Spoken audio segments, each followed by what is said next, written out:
Fu Lingsheng and Qiao Zhishu struck a peculiar bargain, a contractual marriage lasting 3 years, culminating in divorce at the end of the term. Qiao Zhishu readily consented. Unbeknownst to Fu Lingsheng, Qiao Zhishu had harbored a secret affection for him for a decade, and when he proposed marriage, she secretly reveled in joy, believing that her 10 years of unrequited love would finally bear fruit. However, that hope was shattered on a fateful day. Fu Lingsheng received distressing news regarding his childhood friend, who had been kidnapped. In a moment of panic, he abandoned Qiao Zhishu amidst a sudden avalanche in Norway. Noa has been kidnapped. I must go to rescue her. You go ahead to see the aurora, and I will join you once I have saved her. Yet, Fu Lingsheng did not return. As the avalanche crushed her beneath the icy, biting snow, Qiao Zhishu felt the fervent love that had been building in her heart for 10 years dissipate like melting snow. When the 3-year term concluded, Fu Lingsheng nervously presented her with a new contract. Zhishu, this new contract is for a century, please sign it. His gaze was intense, filled with hope. However, when Qiao Zhishu's eyes fell upon the document, they revealed no emotion, a calmness that unsettled Fu Lingsheng. She returned the contract with a smile, gently refusing. This contract will not be renewed upon expiration. Later, Fu Lingsheng learned that on the day he had abandoned Qiao Zhishu, she had nearly perished beneath the avalanche, and he could not help but feel tears prick his eyes. He realized he had lost everything. Chapter 1, Qiao Zhishu, you should understand some things. In Norway, on the Svalbard archipelago, Qiao Zhishu exclaimed, Lingsheng, I have prepared an itinerary. We can experience glacier hiking and explore ice caves. I consulted the locals, and we can even see the aurora during our trek. This time, Fu Lingsheng had finally carved out half a month to accompany her in pursuit of the aurora. To arrange this trip, Qiao Zhishu had worked several grueling night shifts, managing to adjust her schedule with her colleagues at the hospital. Shall we try glacier hiking tomorrow? Her face, nestled in a thick scarf, radiated excitement, her eyes sparkling with anticipation. Delicate ice crystals clung to her long, curled lashes, and although her nose was slightly reddened from the cold, her eyes shone brightly. As she spoke, her breath formed a mist, adding an ethereal quality to her joyful expression. Fu Lingsheng seldom witnessed such outward displays of emotion from Qiao Zhishu. Since the inception of their contractual marriage, she had consistently maintained a gentle demeanor, her emotions steady as if nothing in the world could provoke her ire. Her beautiful eyes resembled a galaxy, especially when she looked at him with that hopeful expression, as if adorned with starlight. Fu Lingsheng couldn't help but smile and replied, very well. The joy in Qiao Zhishu's eyes spread rapidly, illuminating her entire face. The following day, the couple, fully equipped, set off under the guidance of a local for their ice cave adventure. The snowfall in Norway was particularly heavy, a thick layer blanketing the mountains outside their hotel.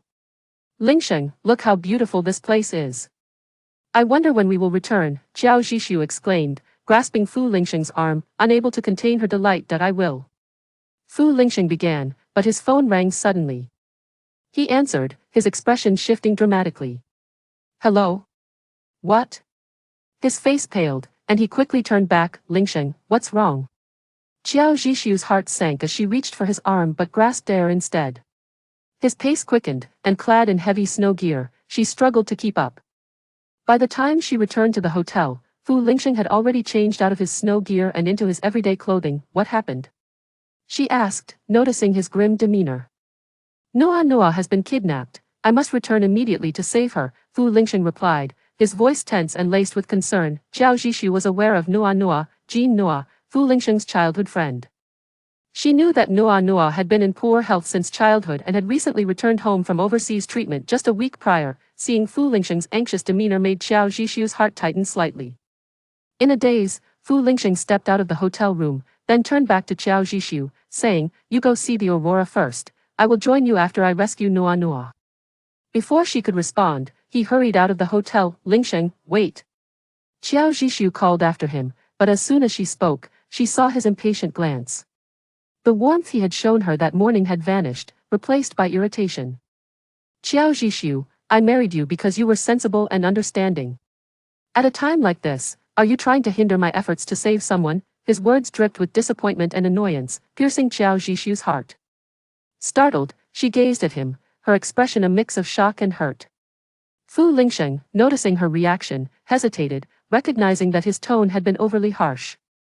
A flicker of guilt crossed his eyes as he began to apologize. I I merely wanted you to wear these goggles, Xiao Zhishu interrupted, extending a pair of goggles towards him.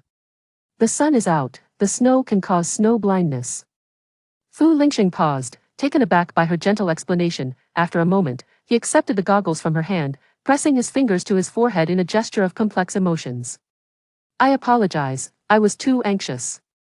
It's all right, I understand that human lives are at stake, she reassured him, though her smile was forced. Seeing the strained smile on Xiao Zhishu's lips caused a sudden pang in Fu Lingxing's heart.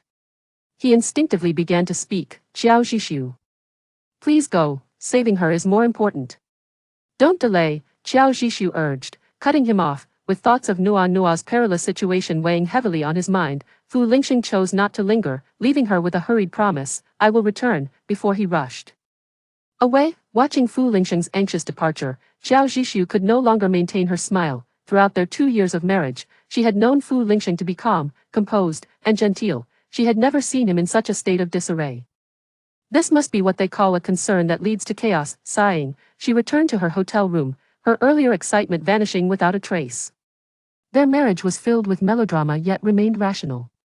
Xiao Zhishu had been introduced to Fu Lingxing by her mentor, Professor Liang Zhen, of the Beijing University Medical School. Professor Liang was a close family friend of the Fu clan and, upon learning that Fu Lingxing's grandfather was pressuring him to marry, thought to introduce his prized student to him. That prized student was none other than Xiao Zhishu. Although her family could not compare to the illustrious Fu family, they were indeed a reputable scholarly lineage.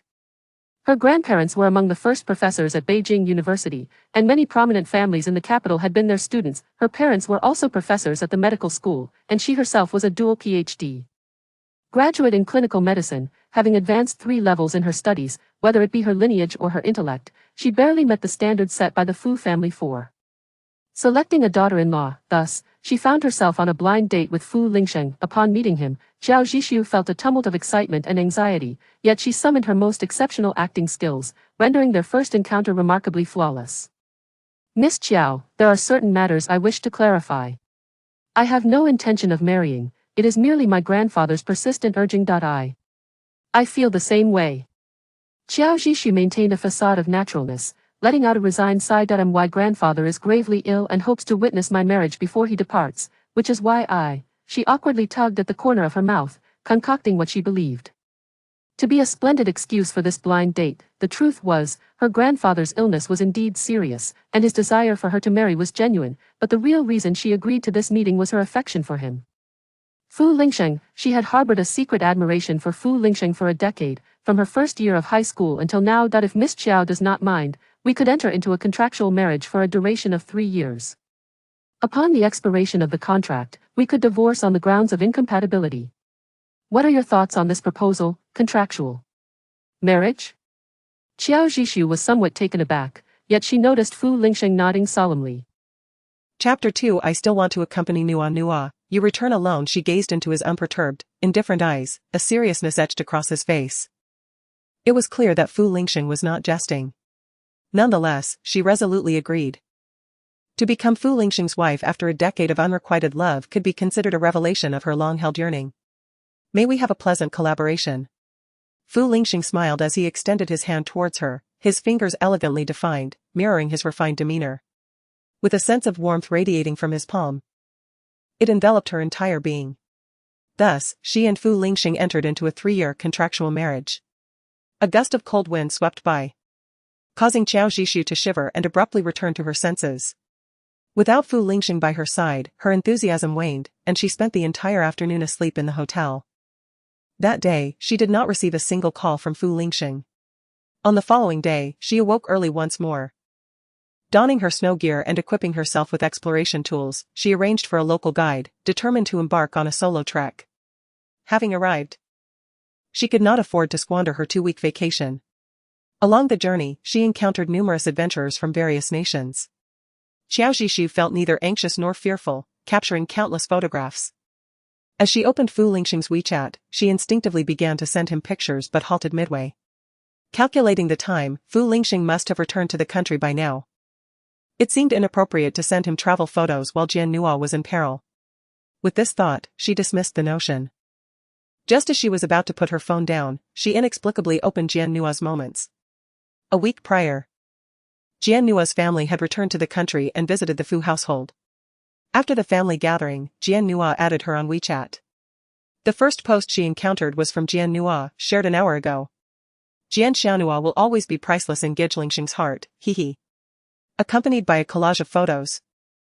It included a selfie of Jian Nua in the hospital, several images of a man's upright silhouette, and a hand peeling an apple. Although Fu Lingxing's face was not visible, Xiao Zhishu recognized him immediately, especially the hand peeling the apple adorned with their wedding ring. So, Jian Nua had been rescued from her captors? With this thought, Xiao Zhishu exhaled in relief. She anticipated that Fu Lingxing would soon embark on a journey to find her. Her gaze fell back to the comments beneath that post. You rely on Brother Fu's affection, daring to fabricate such a lie about a kidnapping. Of course it's Nua Nua. Brother Fu abandoned his wife in the distant Svalbard Islands to be with Nua Nua. When his wife returns, Brother Fu will surely be on his knees begging. Next time. Don't act so recklessly. Among the myriad of comments, Fu Lingxing had replied, and Jian Nua had responded, Gij Lingxing, I know I was wrong. When my sister-in-law returns, I will apologize to her. Following this, others continued to comment, even though the kidnapping was a ruse, Jian Nua's depression is no less dangerous, right? Surely. Sister-in-law wouldn't be so unreasonable as to be angered by that. In my opinion, Brother Fu should have married Nua Nua from the start, knowing each other so well. Perhaps with Brother Fu around, Nua Nua's depression would have been cured. Isn't Brother Fu currently accompanying Nua Nua? In his heart, Nua Nua must be far more important than sister-in-law. Xiao Zhishu observed these comments with a sense of calm. Perhaps these individuals looked down upon her or believed her temperament was too gentle, as they felt emboldened to express such audacious remarks in her presence. Fu Lingxing, too, had not intervened or refuted their opinions. Suddenly, a sense of disillusionment washed over her. Disheartened, she exited Jian Nua's moments. Just as she prepared to move on, the mountains trembled. Suddenly, the white snow from the peaks descended upon her like a ferocious beast. Before she could react, she was engulfed. Fear, dread, and despair flooded her chest in an instant. Trapped beneath the snow, she clutched her phone tightly, dialing Fu Lingxing's video call. If she were to perish at that moment, she wished to see Fu Lingxing one last time, as a closure to her decade-long infatuation. However, as soon as the video connected, it was abruptly disconnected. At that moment, resentment and injustice filled her heart, a heavy weight bearing down on her. The bitterness and longing even eclipsed her fear of imminent death. Summoning an unexpected stubbornness, she dialed again. As anticipated, the video call was again terminated. Her heart felt as frigid as the bone-chilling snow enveloping her. She sent Fu Lingxing a WeChat message, an avalanche has occurred, I am trapped beneath the snow. She did not expect a prompt reply from someone who had dismissed her twice, yet a flicker of hope lingered within her. Perhaps this was her chance to provide her decade-long yearning an opportunity, or perhaps it was a way to find a definitive reason to let go. Unexpectedly, a response arrived almost instantaneously. Each word felt like a blade, piercing her heart and leaving it shattered and bleeding. Xiao Zhishu, if you wish to deceive me into returning, you should not resort to such an easily debunked lie. I still need to accompany Nua Nua for a few more days. Once you tire of your games, return by yourself. A chilling sensation, akin to countless venomous creatures, invaded her very being. She did not respond, her body submerged in snow gradually losing warmth. Chapter 3 It turned out she was accompanying her little green plum to see the aurora. Darkness consumed her like an abyss, surrounded by cries for help in various tongues. Upon opening her eyes again, she was greeted by a pristine white ceiling. You're awake? A familiar voice in Chinese reached her. Xiao Zhishu turned her head to see a young doctor observing her. How do you feel? The doctor adjusted his glasses and inquired gently. Her voice was hoarse. You have been in a coma for 5 days. It is a miracle to have been rescued from the avalanche, now focus on your recovery. And you may discharge when you are well. Xiao Zhishu nodded and expressed her gratitude. Thank you, doctor. Fu Yan, the doctor replied, if you need anything, feel free to reach out to me. Thank you, Dr. Fu. After her thanks, she recalled something and asked, Dr. Fu, could you help me purchase a phone and a SIM card? I need to inform my family that I am safe. Fu Yan nodded, sure. I will take care of it shortly. Thank you.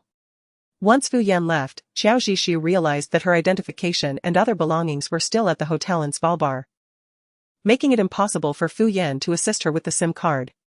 However, an hour later, Fu Yan returned, presenting her with a new phone and a newly issued SIM card. I truly appreciate it, Dr. Fu. I will transfer the payment to you shortly. Fu Yan nodded, all right. As he spoke, he retrieved the phone from his white coat pocket and handed it to her. Add me on WeChat, and transfer the money to me there. Xiao Zhishu did not ponder for long, she nodded and promptly logged into WeChat. Upon opening the app, a flurry of notifications flooded her screen, reminiscent of the winter plum blossoms that brightened her display. Xiu, Mom just saw the news, there was an avalanche in Norway a few days ago. Are you alright? Xiu. Don't scare your mother, please call me back quickly.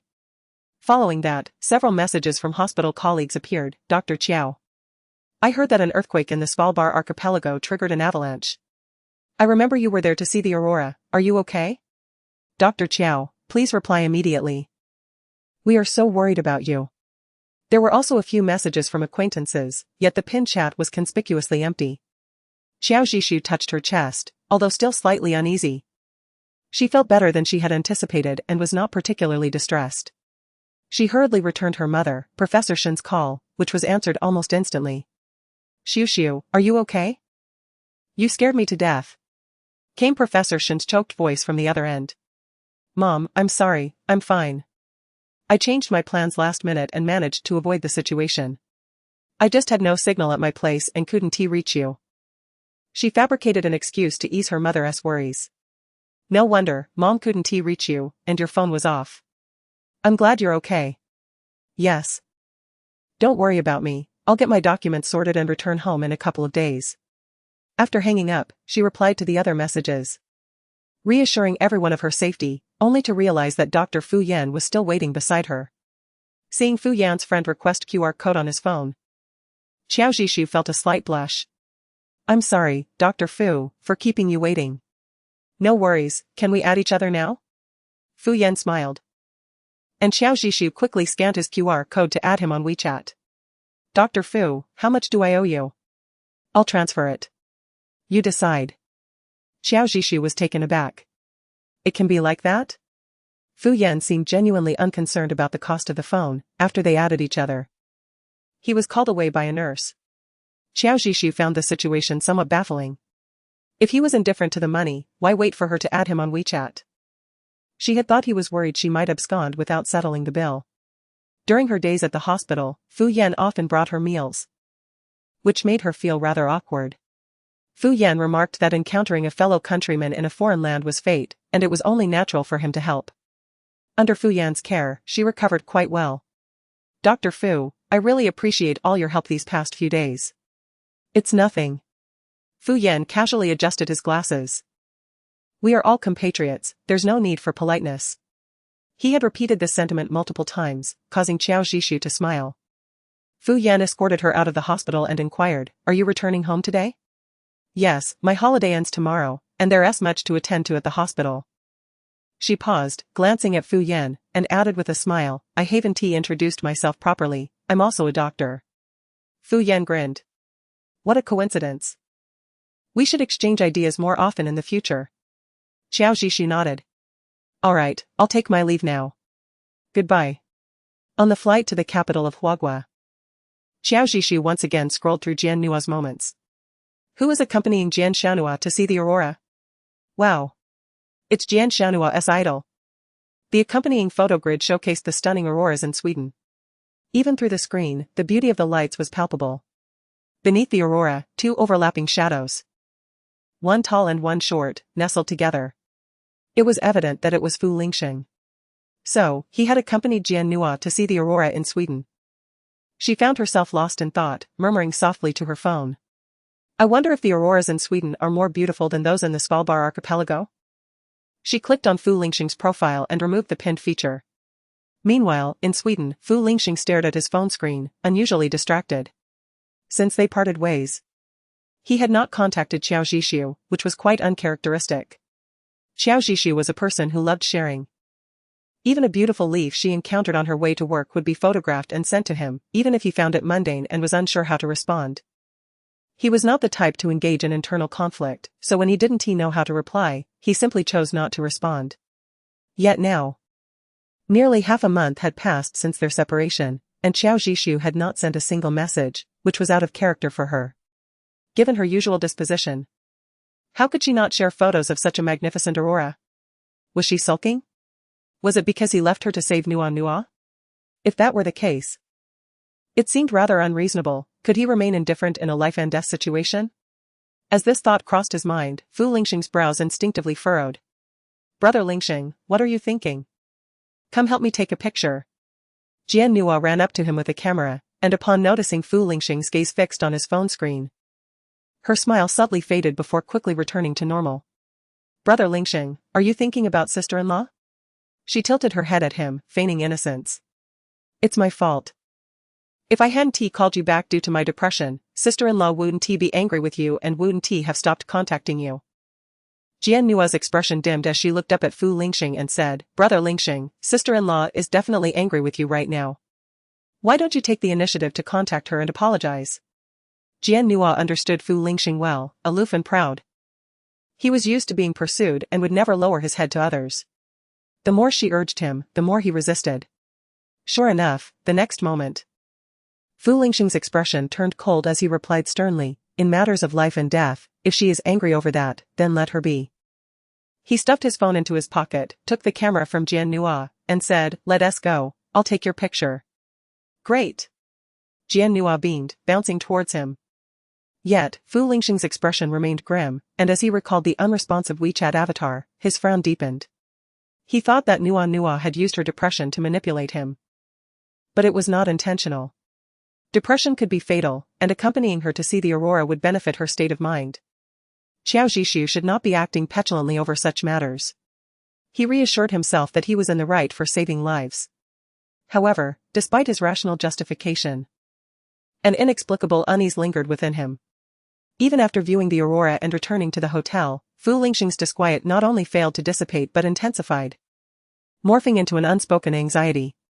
He stared at his phone screen, opening Xiao Zhishu's WeChat profile. The latest conversation dated back to the night before their departure, when she informed him about needing to work overtime at the hospital.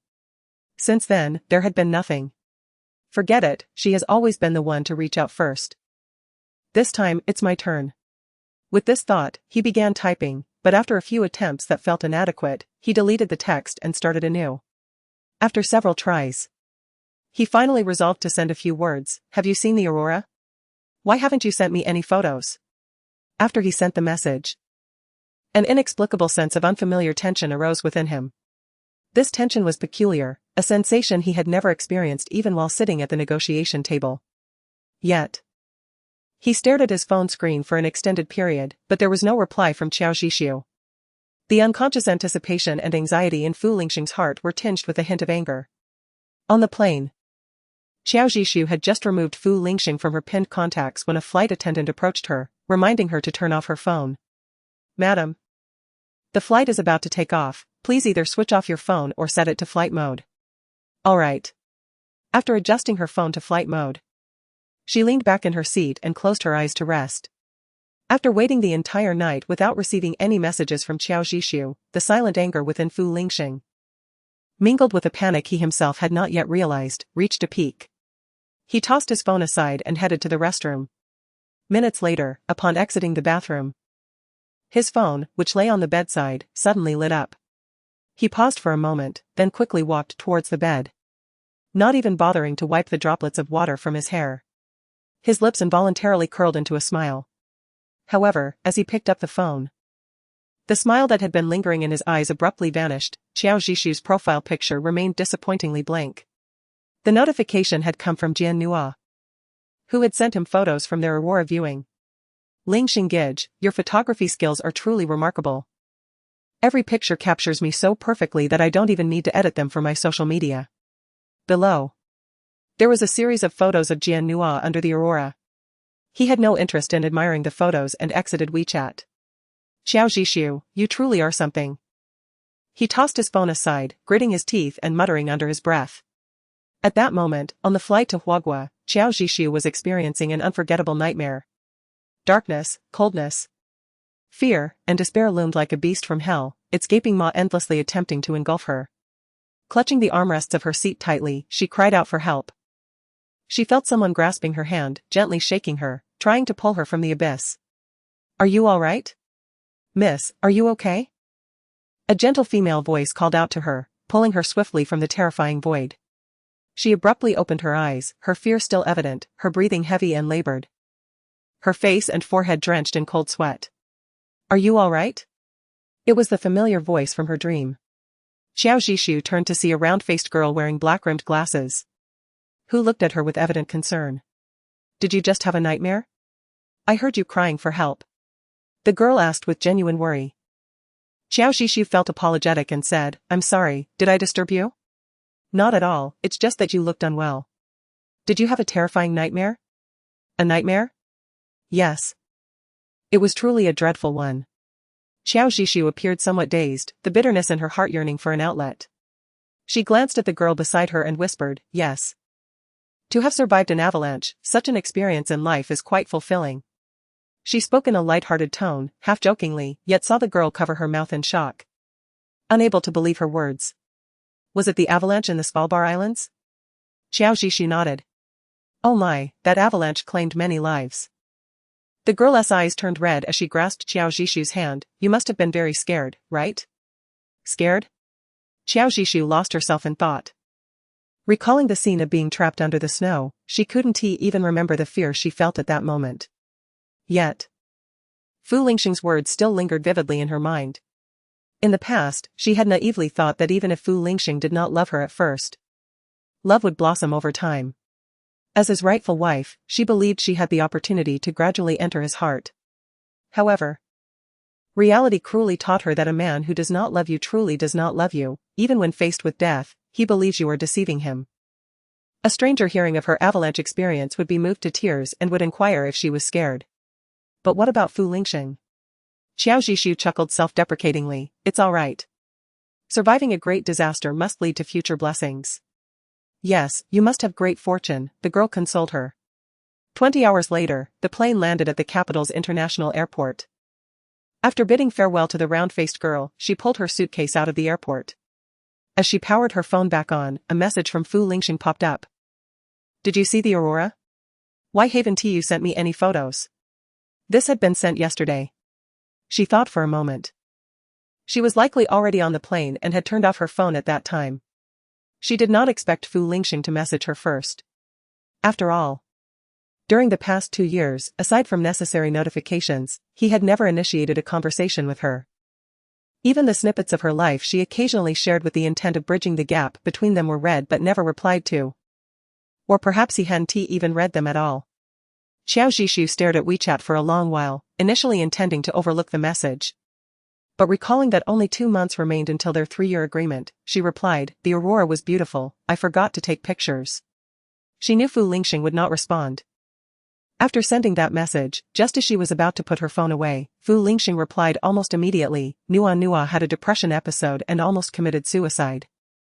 As her sister-in-law, you haven't even offered a word of comfort after so many days, that's quite inconsiderate." Every word dripped with intense accusation, even through the screen. Xiao Zhishu could imagine his expression at that moment. After pondering, she replied simply, "Sorry." Without offering any unnecessary justifications, she sent those 2 words, placed her phone into her bag, and walked out of the airport with her suitcase. Meanwhile, at another terminal, Fu Lingxing stared at Xiao Zhishu's brief apology with a grim expression, feeling anything but pleased. He had waited for her the entire night. And she had only responded with that one line. There was no explanation, just a few words where there would normally have been lengthy messages. Fu Lingxing was unsure of what he was angry about, yet he impulsively sent that string of accusations. However, after sending it, he regretted it. After all, she had no way of knowing about Nua's episode. His accusations were indeed baseless. Just as he contemplated giving them both a way out, he chose not to type but instead sent a voice message, let's just let this go. When you return, apologize to Nua, she won't hold it against you." Before he could finish his sentence, the word sorry abruptly popped up in the chat. Fu Lingxing's expression suddenly turned cold. He swiped up to cancel the voice message that he hadn't yet sent. Ling Xingij, Chingij said he is already outside the airport, let us hurry. Jian Nua pulled Fu Lingxing along, her mood bright as they headed out of the airport. Outside. Qiao Zhishu stood by the designated waiting area for cars with her suitcase when she heard that familiar voice not far from her. Ling Xingij, hurry up. Chingij and the others said they are ready to host a welcome dinner for us tonight. Qiao Zhishu felt her body stiffen slightly. Her hand resting on the suitcase unconsciously tightening its grip. Fu Lingxing and Jian Nua returned today as well? What a coincidence. She found it somewhat amusing but had no intention of interrupting them. Their intimate world was not one she wished to intrude upon. It would be rather inconsiderate of her to approach them uninvited. She glanced at her phone, her prearranged ride was nearing. Yet at that moment, she heard Jian Nua call out in confusion, sister-in-law? Qiao Zhishu feigned ignorance, continuing to focus on her phone screen. Sister-in-law. Brother Lingxing, it's sister-in-law. Sister-in-law, sister-in-law. Zhishu Jia. With her full name being used, it became somewhat forced for Qiao Zhishu to maintain her pretense of not hearing, so she reluctantly turned around. She saw Jian Nua, hand linked with Fu Lingxing's arm, happily waving at her. In the next moment, she noticed Fu Lingxing's dark expression as he approached. Qiao Zhishu pressed her fingers against her forehead, wanting to remind Jian Nua that her brother Lingxing appeared displeased and clearly did not wish for her presence to disrupt their moment. Did Jian Nua not see that? Sister-in-law. You just got back too. Jian Nua stood before Qiao Zhishu, her gaze sweeping over the suitcase. Qiao Zhishu exchanged glances with her and Fu Lingxing, nodding slightly, yes. The holiday has ended. She felt two piercing gazes fixated on her, sharp as knives, as if they wished to pierce her through. Was it her fault for being present? If so, she sincerely apologized, she lacked the foresight to predict their presence. Had she known, she would not have appeared as a third wheel. Jian Nua noticed Qiao Zhishu's indifferent expression, devoid of any anger or jealousy, causing her heart to stir. She then linked her arm with Fu Lingxing's and, with a hint of guilt, said to Qiao Zhishu, sister-in-law, I am truly sorry. If it weren't for my depression acting up and my reliance on brother Lingxing, he wouldn't have left you to accompany me. I am the one who has let you down and ruined your trip, I am really sorry. As she finished speaking, her eyes reddened, portraying a sense of desperation as if Qiao Zhishu's forgiveness was a matter of life and death. Although Qiao Zhishu was not adept at engaging in the subtle games of manipulation, she could certainly perceive the blatant provocation hidden within Jian Nua's seemingly simple words. However, she found herself disinterested in responding and merely smiled gently, saying, it's fine, I do not blame you, life is precious, and I understand. Clearly, her magnanimous response was not what Jian Nua sought. She scrutinized Qiao Zhishu's smiling eyes, seemingly searching for any sign of displeasure or resentment. Yet, Qiao Zhishu remained her usual calm and gentle self, which inexplicably ignited a flicker of irritation within Fu Lingxing. Jian Nua bit her lip, unwilling to relent. Sister-in-law. I know you are upset with me and angry with brother Lingxing. Otherwise, why have you not contacted him after such a long time? It's all my fault, sister-in-law. Please scold me, just don't be angry with brother Lingxing, alright? Qiao Zhishu, despite her typically good temperament, felt the urge to erupt. Had she not been accommodating enough? Did Jian Nua insist on making a scene? She glanced at Fu Lingxing, who appeared persistently gloomy and discontented, prompting her to abandon any further explanations. With a sigh directed at Jian Nua, she stated, Miss Jian, I am truly not angry with you, nor with Lingxing, I understand, really. In response to Jian Nua's disappointed expression, she added, the reason I did not contact Lingxing was simply that I was engrossed in admiring the beautiful scenery and lost track of time. A scoff escaped Fu Lingxing, laced with sarcasm, causing Qiao Zhishu's smile to falter slightly, yet she refrained from saying anything further. Hey! Lingxing, no. At that moment, a striking Rolls-Royce Phantom came into view, captivating the attention of passers-by with its eye-catching design and prestigious brand. Soon enough, it attracted sidelong glances and murmurs from the crowd. In the driver's seat, Fu Lingxing's childhood friend, Qing Chen, donned black sunglasses as he exited the vehicle. Clearly, he had spotted Qiao Zhishu, and his smile abruptly ceased. Sister-in-law is here too. Qiao Zhishu nodded slightly in acknowledgement. Brother Chen is here. Lingxing, let us go, we shouldn't block the other cars. Jian Nua gently tugged at Fu Lingxing's sleeve. Her gaze, laden with unspoken meaning, drifted toward Qiao Zhishu, a subtle smirk gracing her lips. However, Fu Lingxing remained motionless. His eyes filled with complexity as he scrutinized Qiao Zhishu, seeking any sign of emotion behind her calm facade. Yet, Qiao Zhishu consistently exuded tranquility, devoid of any visible feelings, which inadvertently fueled Fu Lingxing's irritation. Qingchen removed his sunglasses and approached them, his eyes landing on Qiao Zhishu as he apologetically said, "Sister-in-law, I'm sorry. I didn't realize you were also returning today when I drove this car. There's simply isn't enough space." Qingchen's Rolls-Royce Phantom was a four-seater, with the front passenger seat occupied by his girlfriend, leaving the back seats for Fu Lingxing and Jian Nua. Qiao Zhishu understood that despite Qingchen calling her sister-in-law, he had never fully accepted her. The comment in Jian Nua's social media post suggesting Fu Lingxing marry Jian Nua was left by Qingchen. Regardless of whether he genuinely had no room in the car or was simply seeking a convenient excuse to refuse her ride, Qiao Zhishu did not wish to make a scene. "It's alright, I've already called for a ride. You all go ahead, my car has arrived." "Sister-in-law." Qingchen attempted to say more, but just then, Qiao Zhishu's ride pulled up. "My ride is here, I'll be leaving now. Goodbye." She waved to everyone, pulling her suitcase toward the vehicle, but suddenly, someone grasped her wrist.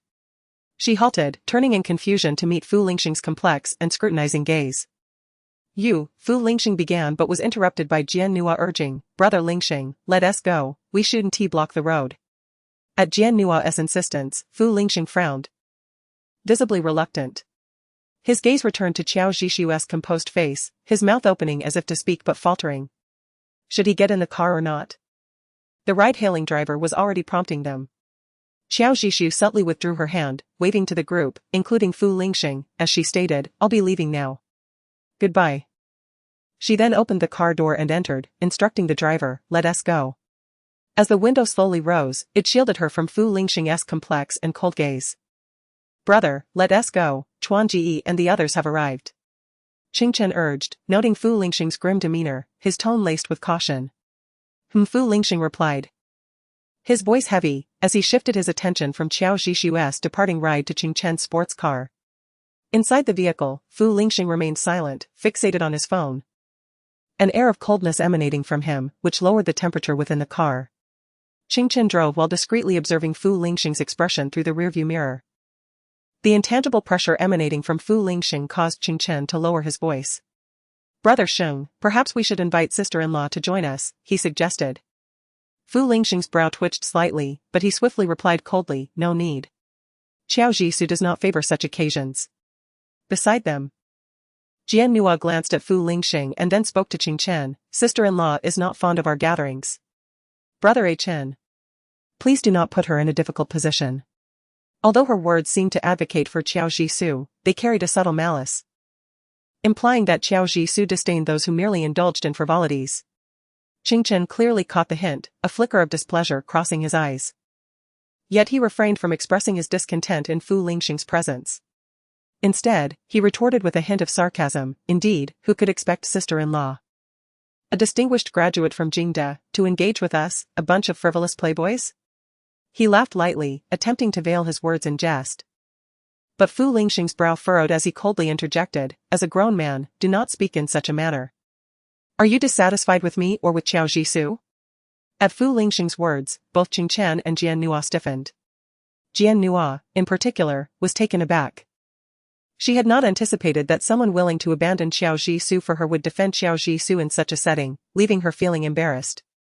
Ultimately, Qingchen was still intimidated by Fu Lingxing. Upon hearing the question, he quickly laughed it off, "Ah, Brother Sheng, I was merely joking. How could I blame sister-in-law? I truly admire her intellect. At such a young age, she holds dual doctorates from Jingde and is a prized student of Liang Bobo. Who among us can compare?" Only then did Fu Lingxing temper his earlier irritation, responding quietly, "Indeed, you are all academic underachievers, how could you compare?" The prideful tone in his words ignited a flicker of anxiety within Jian Nua. She fixated on the slight upward curve of Fu Lingxing's lips when he mentioned Qiao Zhishu, and an intense sense of foreboding washed over her. Yes.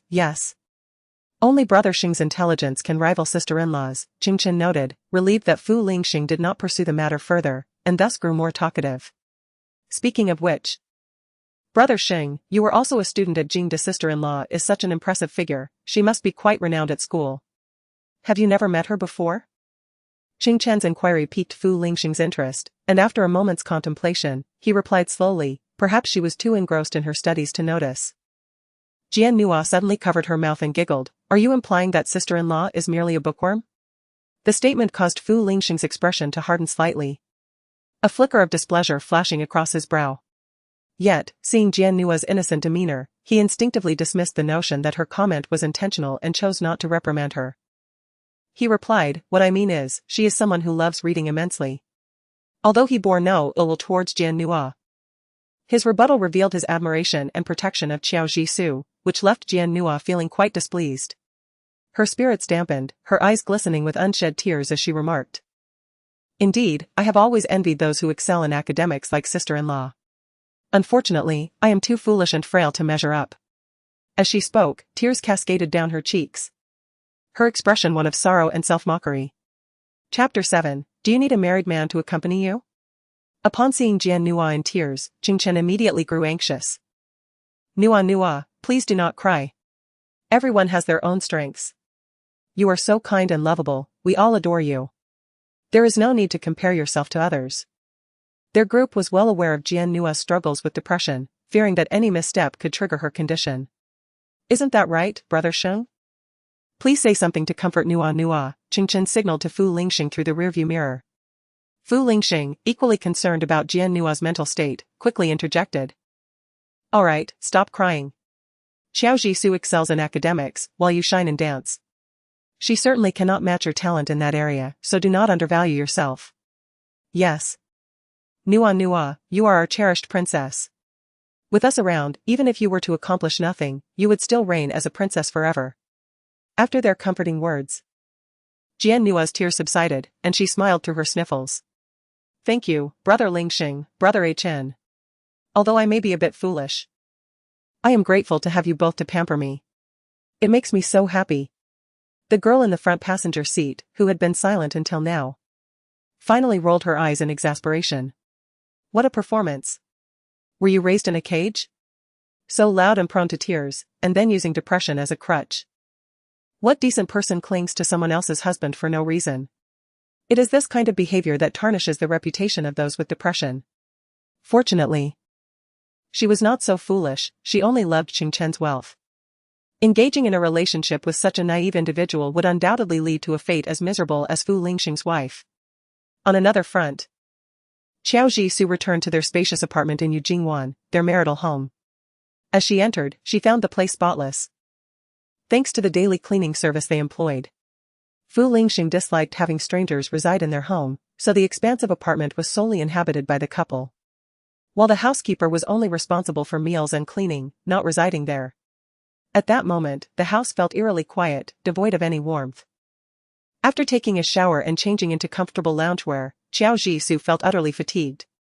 She settled onto the sofa, turned on the television, and began watching a light-hearted variety show, ultimately drifting off to sleep amidst her exhaustion. In a luxurious VIP room at Yuzunhui, several of Fu Lingxing's childhood friends were gathered, singing, drinking, and playing cards, creating a lively atmosphere. In stark contrast, Fu Lingxing sat in a corner of the sofa, fiddling with his phone, occasionally glancing at the screen. Hours had passed, and Qiao Jisoo should have returned home by now. Typically, when he was out socializing, she would thoughtfully message him, urging him to drink less and eat more to protect his stomach. At this hour, Qiao Jisoo would have already sent him a message. But aside from the brief apology earlier, no further messages had come through. Fu Lingxing's brow creased slightly, an inexplicable discomfort settling within him. Was he simply staring at his phone, waiting for Qiao Jisoo to reach out to him? A voice beside him broke through his thoughts, teasingly asking, Are you waiting for Qiao Jisoo to contact you? It was his friend, Meng Chuan, the young master of the Meng family in the capital. Hearing Meng Chuan's voice, Fu Lingxing instinctively turned off his phone, denying, no. A light chuckle escaped Meng Chuan's lips, and whether he believed Fu Lingxing's response was unclear, as he continued. Your actions were indeed inappropriate. Even if Jian Nua were truly kidnapped, she has her parents, the Jian family, and even the Fu family. There was no need to leave your wife behind in a foreign country to rush back. Meng Chuan's words made Fu Lingxing furrow his brow. A wave of inexplicable unease washing over him, but he replied, I had explained everything to her, she does not mind. Does her indifference mean you can abandon her to keep her company? Meng Chuan's inquiry was incisive, rendering Fu Lingxing momentarily speechless. He suddenly recalled the day he hastily left the hotel, interrupted by Qiao Zhishu, and the emotions he experienced at that moment. As well as the words he had uttered to her. She had merely called out to him, intending to hand him a pair of protective goggles. She hadn't even managed to voice her objections before he impatiently rebuked her, insinuating that she was being irrationally jealous and petty. Reflecting on the astonishment etched on Qiao Zhishu's face back then, Fu Lingxing felt a heavy weight settle in his chest. Deep down, he understood that even if Qiao Zhishu claimed not to mind, had she truly protested, he would have undoubtedly abandoned her to rush back. He had always habitually placed Jian Nua above all else, relegating everyone and everything to a subordinate position. In response to Meng Chuan's question, he opened his mouth, yet found himself unable to articulate a single rebuttal. Qiao Zhishu was known for her amiable disposition, she appeared to be unperturbed by most matters, but as a human being, there were undoubtedly things she held dear. The more someone seems indifferent, the more devastating it can be when they do finally care. Meng Chuan continued to express his thoughts, while Fu Lingxing remained enveloped in silence. He wished to convey that Qiao Zhishu's lack of resentment stemmed from the fact that their union was merely a contractual marriage. A marriage sustained solely by a piece of paper allowed him the freedom to pursue his desires without unnecessary distractions. Once the 3 years had elapsed, they could part ways as agreed. Yet now, as he reminisced about the contract they had signed, the tranquility he had felt at the time was now tinged with a disquieting sense of unease and aversion. He suppressed the unsettling feelings swirling within him and instinctively retorted, It's not that exaggerated. Surely you haven't been oblivious to how excessive your behavior has been. Meng Chuan regarded him with an expression of disbelief. Fine. Even if Qiao Zhishu didn't mind you returning to rescue Jian Nua at that moment, what about later when Jian Nua was indeed kidnapped? Why didn't you go back to accompany your wife instead of gallivanting around the world with Jian Nua? Do you genuinely believe your wife lacks emotions? Or that her heart is impervious, incapable of being hurt? Fu Lingxing opened his mouth, his confidence in his rebuttal waning, yet he still insisted. Nua had a bout of depression, I merely wanted to lift her spirits. Did she have no one else to accompany her? Was it necessary for a married man to step in? Furrowing his brow, Fu Lingxing found himself at a loss for words this time. He couldn't very well assert that Nua only wanted his company, although he felt no guilt and his relationship with Nua was entirely innocent. Expressing this verbally felt rather peculiar. Observing his demeanor, Meng Chuan chose not to press further, he had already made his points. And if Fu Lingxing continued to reflexively defend himself, the only one who would suffer would be himself. Think it over, Meng Chuan said, patting Fu Lingxing on the shoulder before rising and leaving him to his solitary thoughts. Seated in the corner, Fu Lingxing held a glass of wine, sipping absent-mindedly. His mind clouded with an inexplicable agitation. In recent days, Qiao Zhishu had indeed been acting unusually, speaking less than usual. Could it be that she was genuinely upset with him? That seemed implausible. Qiao Zhishu was not the type to hold grudges. He repeatedly reassured himself in his mind. Yet the source of his unaccountable anxiety remained elusive. As the gathering neared its conclusion, someone proposed a whimsical idea, why don't we play a game? What kind of game? The proposer placed his phone on the table and suggested, everyone put their phones here, the first person whose wife calls will be the first to leave. Those whose wives do not call must stay. A few voiced their objections, no way, my wife doesn't care if I stay out all night. She's probably hoping I drink myself to death. I know I'll lose. Another chimed in, this game could be wagered, right? Shingo will definitely win. Every time we go out, his wife is always the first to call. With that, he looked at Fu Lingxing, urging him to join. Shinga, come on. It's a guaranteed win. Fu Lingxing wore an indifferent expression, dismissing the notion as boring, yet he still retrieved his phone and placed it on the table. He was unsure of what had crossed his mind, but his lips unconsciously curved into a slight smile. Meng Chuan cast a glance at him, a knowing smile gracing his lips. Before long, a phone rang on the table. It's happening, it's happening. Shinga, answer it. Fu Lingxing maintained his stoic demeanor. Just as he was about to grasp his phone to answer, he realized that although the ringtone was the same, it was not his. His actions froze instantly. The confidence in his eyes dimming. Damn. It's my wife calling. Oh my darling really came through today, letting me win against Shinga. Haha, I'm off. See you all tomorrow. With that, he snatched his phone, grabbed his coat, and pranced out of the room, answering the call with a gleeful demeanor. The others cast awkward glances at Fu Lingxing. The next one will definitely be Shinga's, that was just a coincidence. Everyone knows Jin Song never cares about Ao. He just got lucky to win a round against Shinga. Someone attempted to smooth over the situation, and Fu Lingxing, upon hearing this explanation, managed to maintain a neutral expression. The second call soon rang out, and Fu Lingxing instinctively reached for his phone, but as his hand lifted, he saw the screen light up again with a name that was not his. His expression darkened once more. It's me. Hello? My wife just finished. I'm coming out now. Following that, the third and fourth calls came in, as people began to leave one by one, answering their wives' or girlfriends' calls. With each successive ring and subsequent disappointment, Fu Lingxing's countenance grew increasingly grim. Gradually, only Meng Chuan and Fu Lingxing remained, along with Jian Nua, all of whom had not participated in the game. Eventually, the remaining single women departed, leaving just Meng Chuan, Fu Lingxing, and Jian Nua in the private room.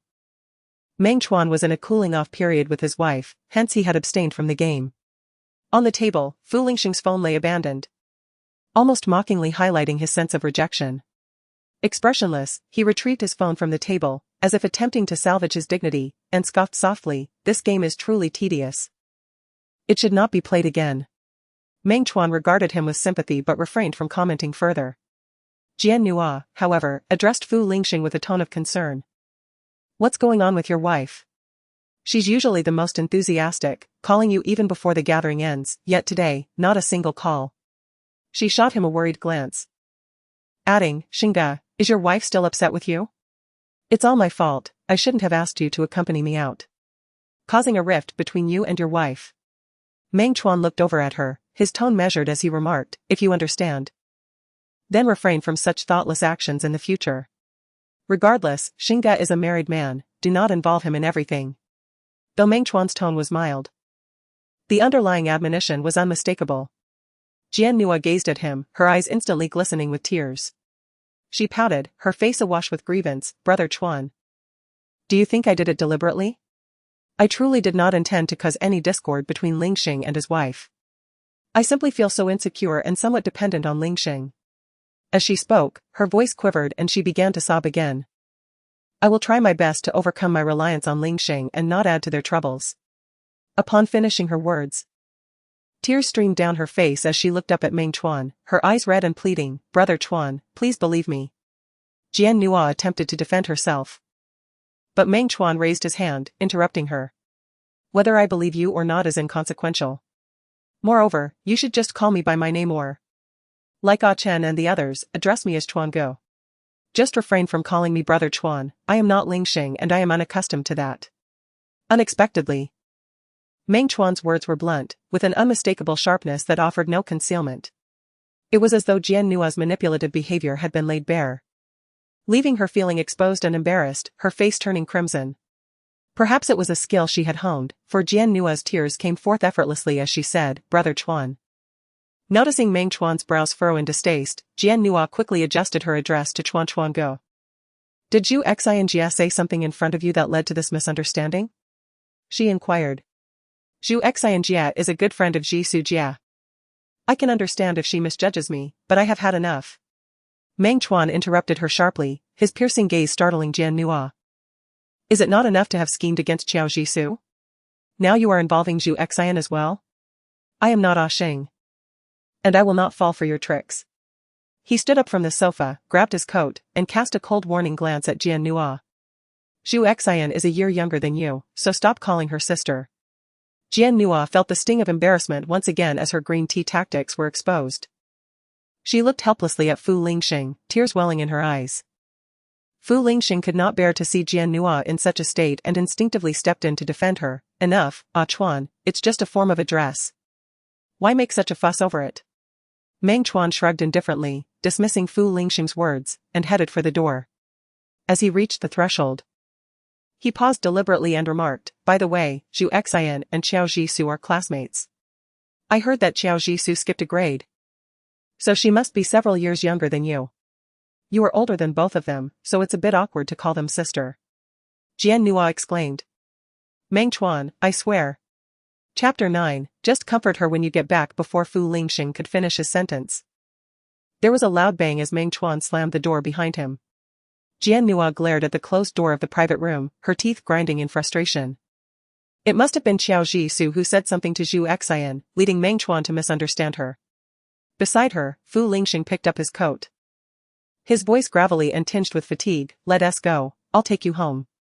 Jian Nua immediately concealed her gloom, reverting to her pitiful demeanor. "Lingxing, I envy how well liked Jisoo Jia is. Even Chuan Gu, who usually remains aloof, reprimands me for her sake. Unlike me, who has only been close to you my entire life. It's my fault for being too dependent on you, which has caused Jisoo Jia to complain about me." Her words were laden with implications. The relationship between Meng Chuan and Qiao Jisoo was complex, and in Jian Nua's heart, Lingxing held a unique place. Qiao Jisoo spoke ill of her behind her back. Jian Nua was adept at this form of rhetoric, and she succeeded each time. Yet this time, she discovered that Fu Lingxing remained silent, showing no trace of discontent towards Qiao Jisoo. On the contrary, a contemplative expression crossed his features as he murmured, "Is Qiao Jisoo really angry?" Although his voice was barely audible, it was clear to Jian Nua. Alarmed, she feigned innocence and echoed Fu Lingxing's words. "Jisoo Jia must be upset. It's all my fault for having a depressive episode at that moment, affecting her mood." As she said this, she subtly assessed Fu Lingxing's somber expression. If Jisoo Jia were not angry, she would have called him by now, leaving him embarrassed in front of everyone. Indeed, as Jian Nua mentioned that Qiao Jisoo had not called, Fu Lingxing's brow furrowed sharply, a hint of displeasure shadowing his features. He spoke in a low tone. "You cannot control your depressive episodes, and if she holds that against you, it's simply unreasonable." Jian Nua lowered her gaze, suppressing her inner triumph, and then looked back at Fu Lingxing. "Lingxing, you should go home and properly comfort Jisoo Jia, consider it my request." As she spoke, she grasped Fu Lingxing's arm and playfully shook it. Fu Lingxing recalled how distant Qiao Jisoo had appeared at the airport, and an unexplainable sense of panic washed over him. His fists clenched unconsciously, yet his tone remained cold. What is there to comfort her about? With that, he began to walk outside, his pace unwittingly quickening. "I will take you home." Jian Nua suppressed her glee. "Very well." As they exited the private room, they encountered the club manager approaching with a small box, addressing Jian Nua. "Miss Jian, here is the cake you ordered." "Thank you," Jian Nua replied, accepting the cake. Once the manager departed, she handed the cake to Fu Lingxing, saying, "Brother Lingxing, consider this as a gesture for me. Please go home and appease your wife. Otherwise, I will truly feel guilty. I had the club's pastry chef specially make this cake for her. Once you return, make sure to apologize to her properly." Seeing Fu Lingxing frown and hesitate to take it, she clasped her hands together in a pleading manner. "Please, please do." Fu Lingxing gazed at the small cake, involuntarily recalling the day he had picked Qiao Jisoo up from her hospital office, where she had been eating cake, her cheeks full, resembling a little hamster engrossed in its meal. The moment she swallowed, her eyes sparkled with satisfaction, an utterly adorable sight. With that thought, he unconsciously smiled slightly and accepted the cake from Jian Nua. Jian Nua beamed with joy. "That's more like it, Brother Lingxing. Your wife will no longer be upset with you, and I will feel no guilt." Fu Lingxing remained silent. But memories of Qiao Jisoo's shocked expression after he reprimanded her at the hotel flashed through his mind.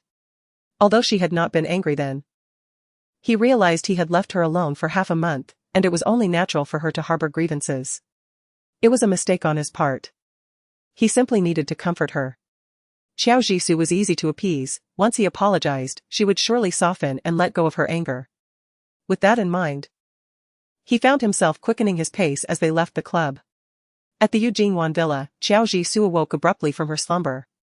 In her dreams, the suffocating despair of being buried beneath the snow had left her breathless. She gasped for air, her breathing rapid and frantic. Suddenly, a sharp pain in her fingertip jolted her awake from the nightmare. It turned out she had dug her nails too forcefully into the sofa, breaking one off. At the cross-section, a faint trace of blood lingered. She furrowed her brows, rising to approach the drawer where the medicine box was stored. As she retrieved a cotton swab soaked in iodine to disinfect her wound, a sound suddenly emanated from the doorway. Xiao Zhishu instinctively turned her head, only to see Fu Lingxing entering, holding a cake box in his hand. The moment their gazes locked, an awkward silence enveloped them. Ultimately, it was Xiao Zhishu who broke the silence, saying, "You're back." Unlike her usual self, she did not rise to fetch Fu Lingxing his slippers. After exchanging pleasantries, she averted her gaze to continue disinfecting her fingertips. Fu Lingxing was momentarily taken aback but said nothing, remembering Xiao Zhishu's earlier indifferent expression. An inexplicable sense of guilt stirred within him. He instinctively touched the tip of his nose, bent down to change into his slippers, and moved closer to Xiao Zhishu. "What happened to your finger?" he inquired, his tone devoid of notable inflection, as if casually asking yet deliberately seeking a topic of conversation. "I accidentally scraped it." "It's nothing serious." After finishing her disinfection, she put away the medicine box and stood up, only to see a small cake being offered to her, the one Fu Lingxing had brought in. She looked up at him, her eyes filled with curiosity. Under her gaze, Fu Lingxing felt a hint of discomfort.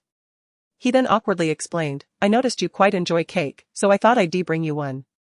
Xiao Zhishu was momentarily stunned, clearly not expecting Fu Lingxing to pay attention to such details.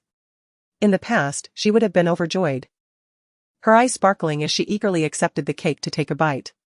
Yet at this moment, she merely glanced at the cake, her expression calm and unruffled, smiling as she accepted it.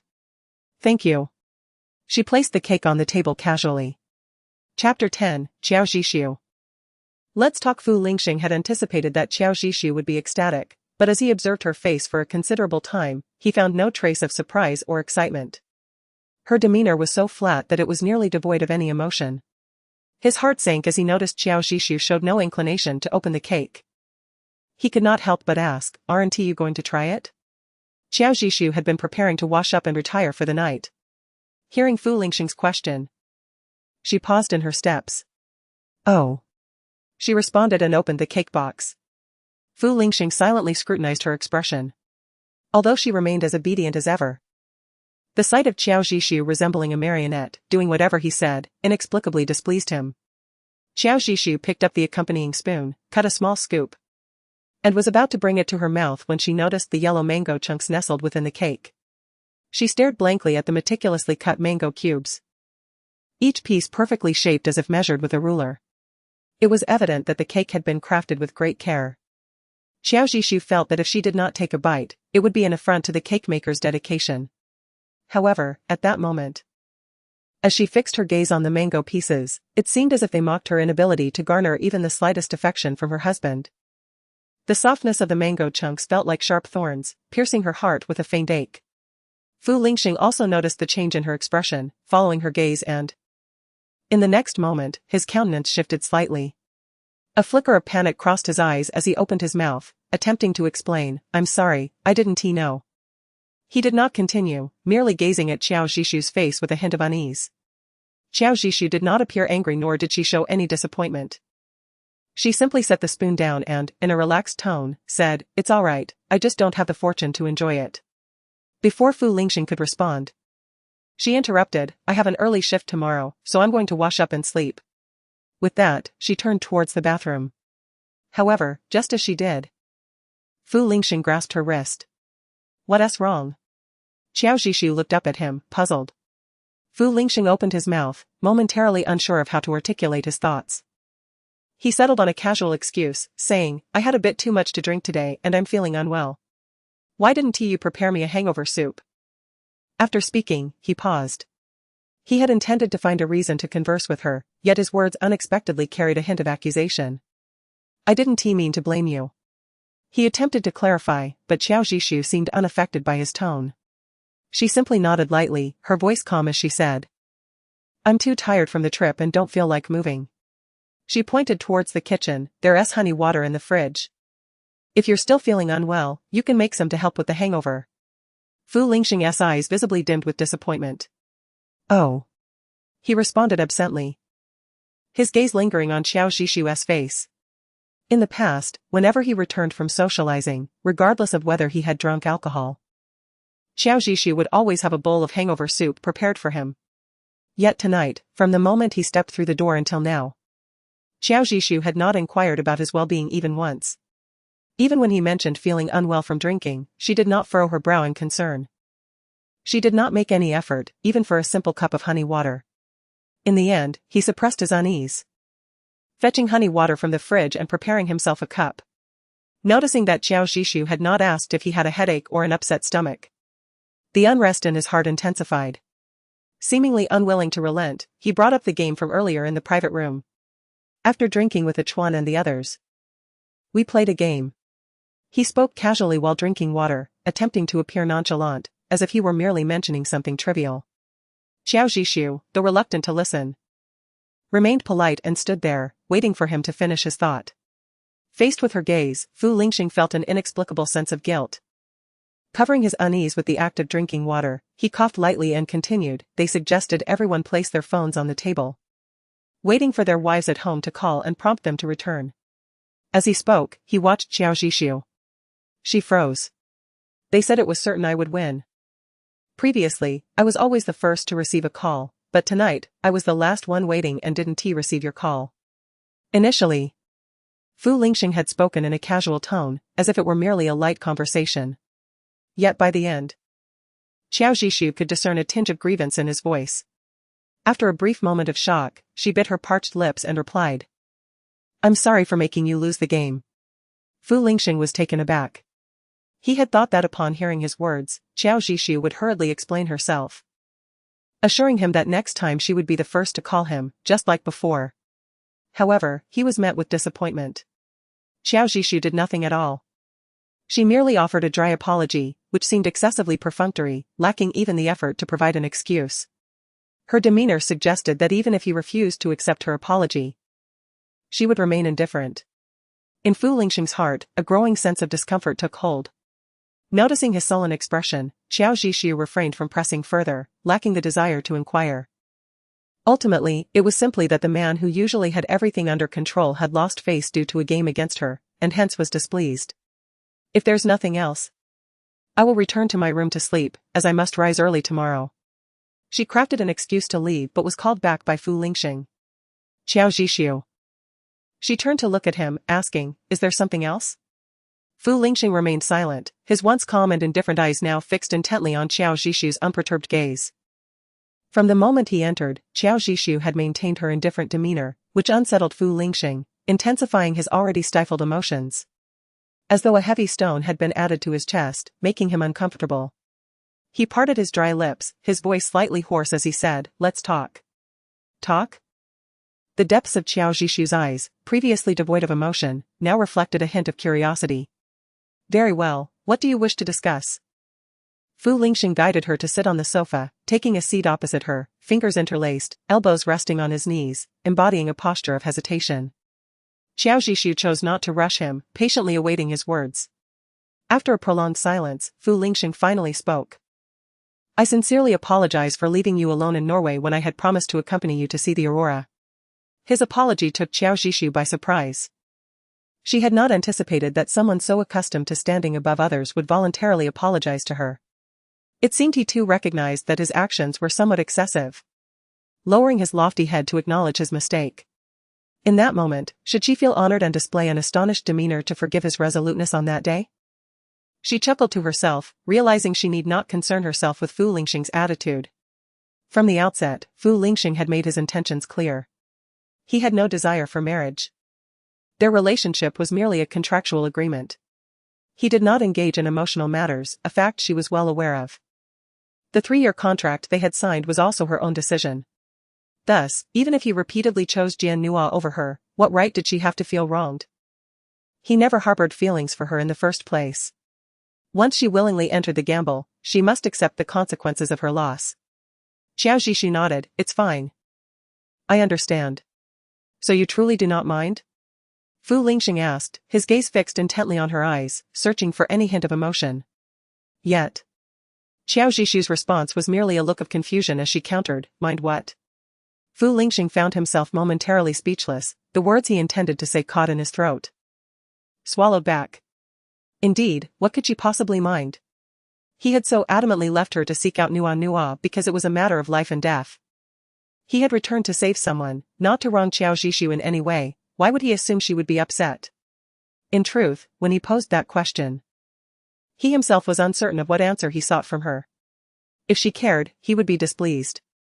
If she did not care, he seemed even more discontented.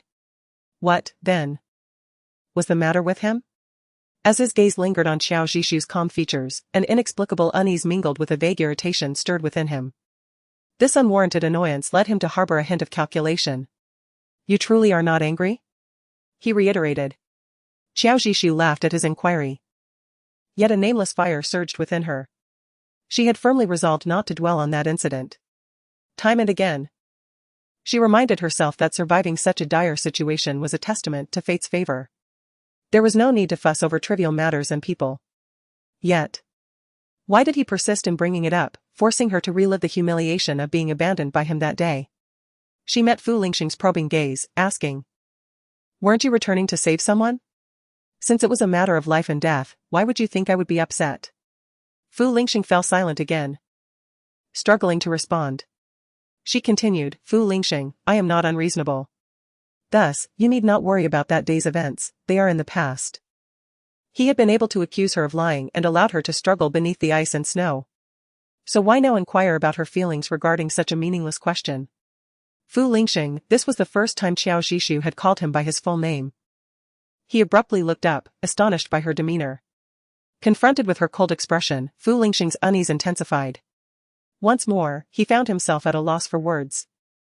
After several attempts to speak, he finally murmured, "Well, if you are not angry, that is good." "Indeed," Qiao Zhishu nodded, "if there is nothing else, I will return to my room."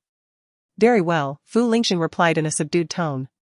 He maintained his initial position until she departed from the living room, his gaze lingering on her retreating figure, revealing a hint of perplexity. He could not comprehend the source of the unease that had enveloped him throughout the evening. His thoughts involuntarily drifted back to the words Meng Chuan had spoken to him that night, intensifying his growing agitation. Rising, he moved to the balcony, lit a cigarette, and took a deep drag. The nicotine quelled his restless nerves and the rising tide of anxiety within him. Upon returning to her room, Qiao Zhishu quickly washed up in the bathroom. Emerging, she noticed her phone on the bedside table buzzing with incoming messages. After drying her hair, she picked it up to find messages from Jian Nua. "Sister-in-law, did you enjoy the cake? I had the chef at the club make it especially for you. Brother Lingxing is quite something, he wouldn't bring the cake back for you unless I mentioned my guilt. Sister-in-law, please do not be upset with Brother Lingxing. He has always prioritized me, which is why he left you alone in Norway, he truly did not mean to. If you need to blame someone, blame me. I do not wish for you both to have any misunderstandings because of me." On the screen, Jian Nua's words appeared to be an apology. Yet the underlying provocation was unmistakable to Qiao Zhishu. She could choose to disregard it, yet she recognized the truth in Jian Nua's words. It was both a provocation and a fact. Simultaneously, she understood why the usually aloof Fu Lingxing had acted out of character to apologize to her that evening. It turned out that this apology had been prompted by Jian Nua, as he wished to alleviate her guilt. He truly cared for Jian Nua, and thus, even if it meant bowing his head in front of a wife he did not favor, he was willing to do so. Indeed, she had been intentionally ignoring this particular truth. The stark contrast in how Fu Lingxing addressed her and Jian Nua was evident, their standings in his heart were vastly different. One was affectionately called Nua, while the other was addressed formally as Qiao Zhishu. This thought made Qiao Zhishu unable to suppress a laugh, her eyes stinging with unshed tears. "Serves you right. Qiao Zhishu, you truly deserve this." Her voice trembled as she spoke softly, gripping her phone so tightly that her knuckles turned white. Tears fell onto her phone's screen, creating insignificant splashes that blurred her vision. After a while, she managed to compose herself and replied to Jian Nua, "We are fine, do not worry. Your health is of utmost importance." After sending the message, Jian Nua did not respond. It was unclear whether she genuinely believed Qiao Zhishu's words or found the lack of a strong reaction to her provocation uninteresting. She recalled the mango cake from that evening. Fu Lingxing had claimed ignorance, whether he was unaware of her mango allergy or simply did not know the cake contained mangoes. Ultimately, it reflected his indifference towards her. Their marriage, while appearing glamorous and perfect on the surface, was fundamentally flawed and perilous, teetering on the brink of disaster. Chapter 12, You Want to Sleep in Separate Rooms? Fu Lingxing did not realize how long he had been standing on the balcony until a burning sensation in his fingertips snapped him back to reality. The crystal ashtray before him was filled to the brim with cigarette butts. Extinguishing his cigarette within the ashtray did little to quell the anxiety gnawing at his heart. Once the smoke dissipated, he returned to the living room, immediately spotting the mango cake on the table. He was acutely aware of Qiao Zhishu's allergy to mangoes. When they had just married, he had whimsically brought her a mango pancake after passing a newly opened bakery on his way home from work. He vividly remembered the sparkle in her eyes at that moment, as if adorned with countless stars, radiantly bright. Particularly, the laughter hidden within those beautiful eyes shone through. Despite her efforts to contain it, he could not fathom how a mere dessert worth less than 100 yuan could bring her such joy and satisfaction. However, when she took a bite, her expression shifted noticeably. Yet, she still finished that mango pancake with a smile. The ensuing events spiraled out of control. Her face and hands broke out in rashes, her breathing became labored, and she fainted in his arms. It was only at the hospital that he learned of her mango allergy. The change in her expression had stemmed from tasting the mango. Yet she had still chosen to eat it. At that moment, he had asked her why she would eat it knowing her allergy. She had lightly responded, "I cannot waste your kindness." Fu Lingxing pondered her upbringing, which seemingly forbade her from rejecting others' goodwill. Yet, he could not comprehend what kind of upbringing would prioritize a life over such gestures. Since then, he had never bought her any mango-related food. And they avoided mangoes in their daily meals. Yet that night, with a mindset of apology, he had brought her something potentially fatal. Fu Lingxing recalled Qiao Zhishu's astonished expression upon seeing the mango cake, her feigned nonchalance only deepening his turmoil. He stepped toward their master bedroom and barely opened the door when he heard her desperate cries from within. "Help me, Lingxing, save me." His heart sank as he swiftly pushed the door open and rushed to her side. "What is wrong, Qiao Zhishu?" he asked, his voice low and tinged with an involuntary tension. He noticed a tear trailing down her cheek. "Qiao Zhishu, what troubles you? Did you have a nightmare? Wake up." His heart ached at her silent tears, yet he remained oblivious to his own feelings. He continued to call her name, wary that raising his voice might frighten her. Observing her furrowed brow and the overwhelming despair etched on her face, he felt a profound sense of helplessness. When she pleaded for his help, there was no trace of hope in her voice, as if she believed he could not save her, even in her dreams. What had she dreamed of? Why such nightmares? Qiao Zhishu was enveloped in darkness, an oppressive cold akin to icy hands tightening around her throat, making it difficult to breathe, the sensation of suffocation threatening her very life.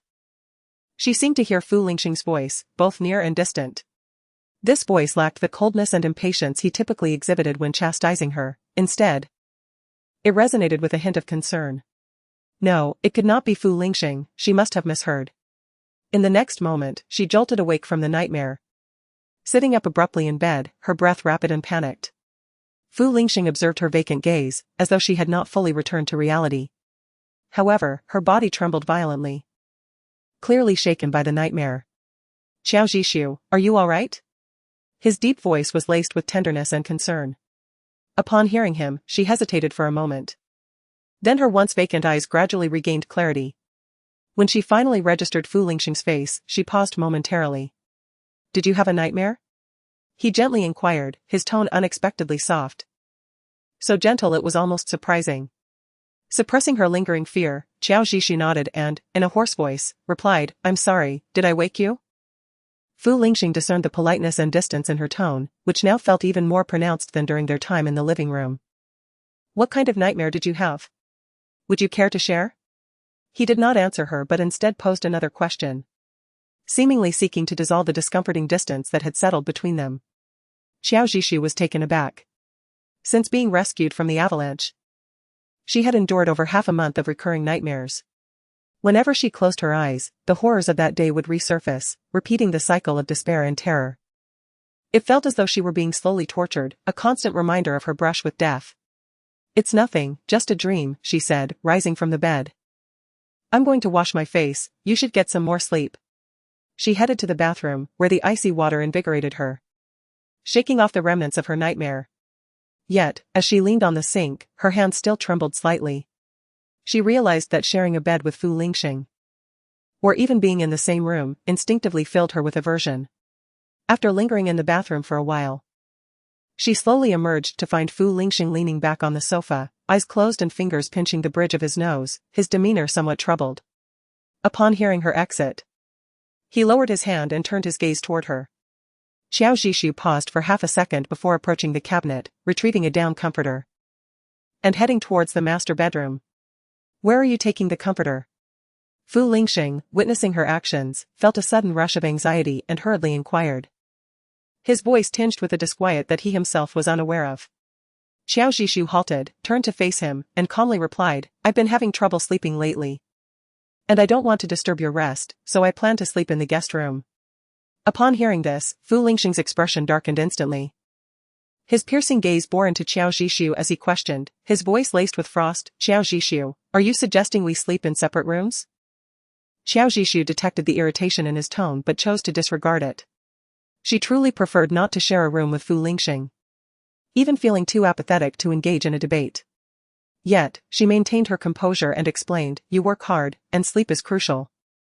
Sleeping separately would be beneficial for both of us. Fu Lingxing glared intently at her, his thin lips pressed into a firm line. Chapter 13, Resistance to Sharing a Room. Xiao Zhishu exhibited an unusual calmness.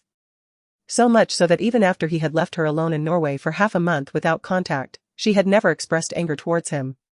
Now, she was even considering the impact on his sleep when suggesting they sleep apart. Ah. Truly, she was the wife he had chosen, thoughtful and easy to manage.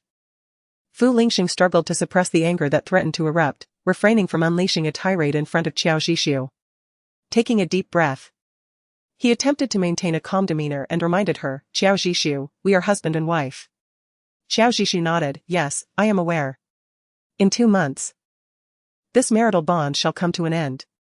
It was precisely for this reason that she wished to part amicably with Fu Lingxing, ensuring that their marriage, which began with an agreement, would conclude on a dignified note. Therefore, if they were indeed a married couple, why should they sleep apart? Fu Lingxing, weary, pressed his fingers to his temples and patiently inquired once more. Xiao Zhishu pursed her lips, sensing the dwindling reserves of her patience, and reiterated, I have trouble sleeping and fear it might disturb you. Once again, the same response emerged, and Fu Lingxing could even detect the indifference and casualness in her tone. He stared deeply into Xiao Zhishu's composed demeanor, a sense of irritation gnawing at him. With a vexed sigh, he tugged at his collar, hands resting on his hips, pacing back and forth in agitation. Lacking the desire to linger and observe his fidgeting, Xiao Zhishu turned to leave with the comforter, only to find Fu Lingxing blocking her at the doorway. She looked up at him, and his gaze was profound and intense. After secretly harboring feelings for 10 years and being married for nearly 3, Xiao Zhishu could discern that Fu Lingxing was teetering on the brink of fury. In truth, Fu Lingxing had a temper, yet due to his intimidating presence, few dared to provoke him, leaving only a select few to witness his wrath. She had anticipated enduring Fu Lingxing's fury this time, but as their eyes met, she noticed he had managed to suppress his anger. Xiao Zhishu. You know I lack the energy to decipher a woman's emotions.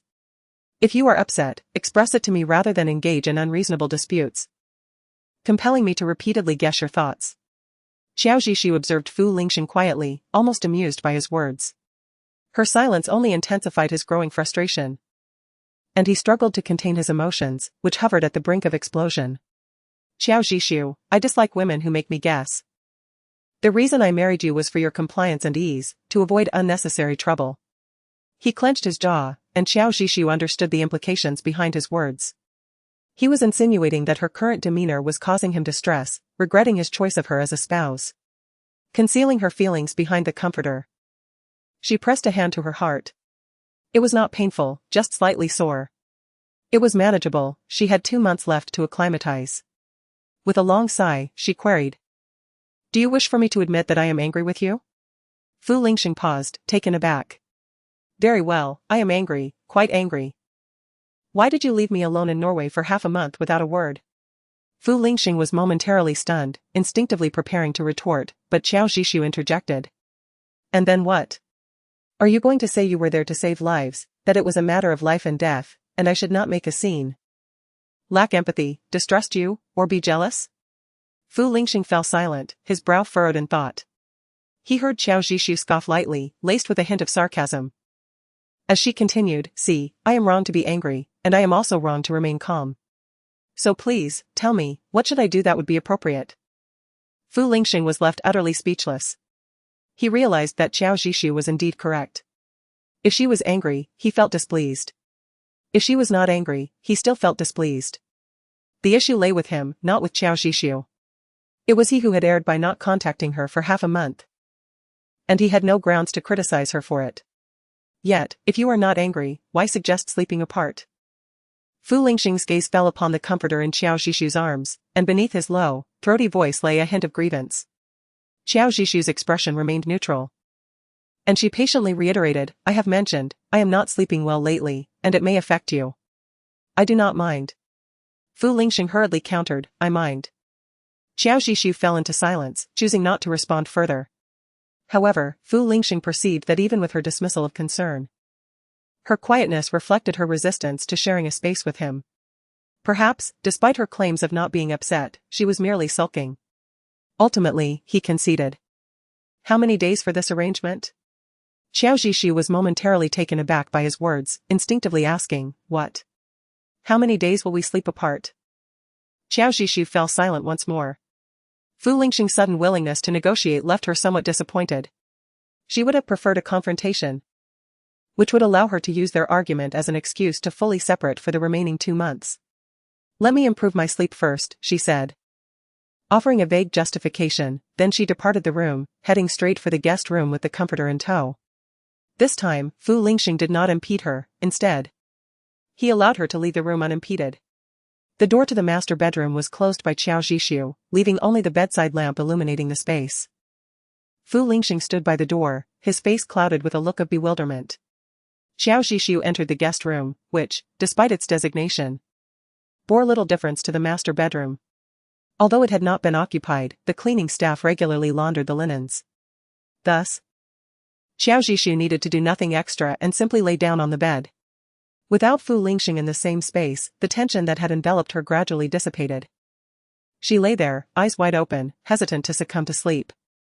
The relentless fatigue that had enveloped her body and mind ultimately proved too overwhelming. She succumbed to a deep slumber without realizing it. When she was jolted awake once more by a nightmare, the outside world was already bathed in daylight. Gasping for breath, she adjusted her inhalations and cast a fleeting glance at the wall clock. It was already past 8 o'clock. Today marked the first day following her vacation, prompting her to hastily rise and freshen up. Upon emerging in her attire, she spotted Fu Lingxing emerging from the kitchen, carrying 2 servings of breakfast. Upon hearing the commotion from her direction, Fu Lingxing looked over and smiled at her. Awake at last? Chapter 14. Fu Lingxing in a fluster. Qiao Zhishu was momentarily taken aback, then nodded in acknowledgement. "Good morning." Fu Lingxing placed the breakfast on the table and gestured toward her, saying, "Breakfast is ready, come and eat." Qiao Zhishu's steps momentarily faltered.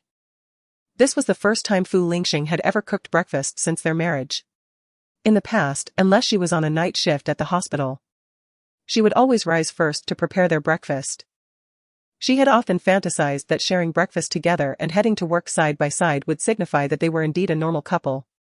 She had immersed herself in this self-crafted dream day after day. If it had not been for that trip to Norway, and the avalanche that nearly claimed her life, she might have remained ensnared in that illusory dream indefinitely. Fortunately, it was not too late. She had come to a realization: apart from Fu Lingxing, she had parents, relatives, friends, and a career she cherished.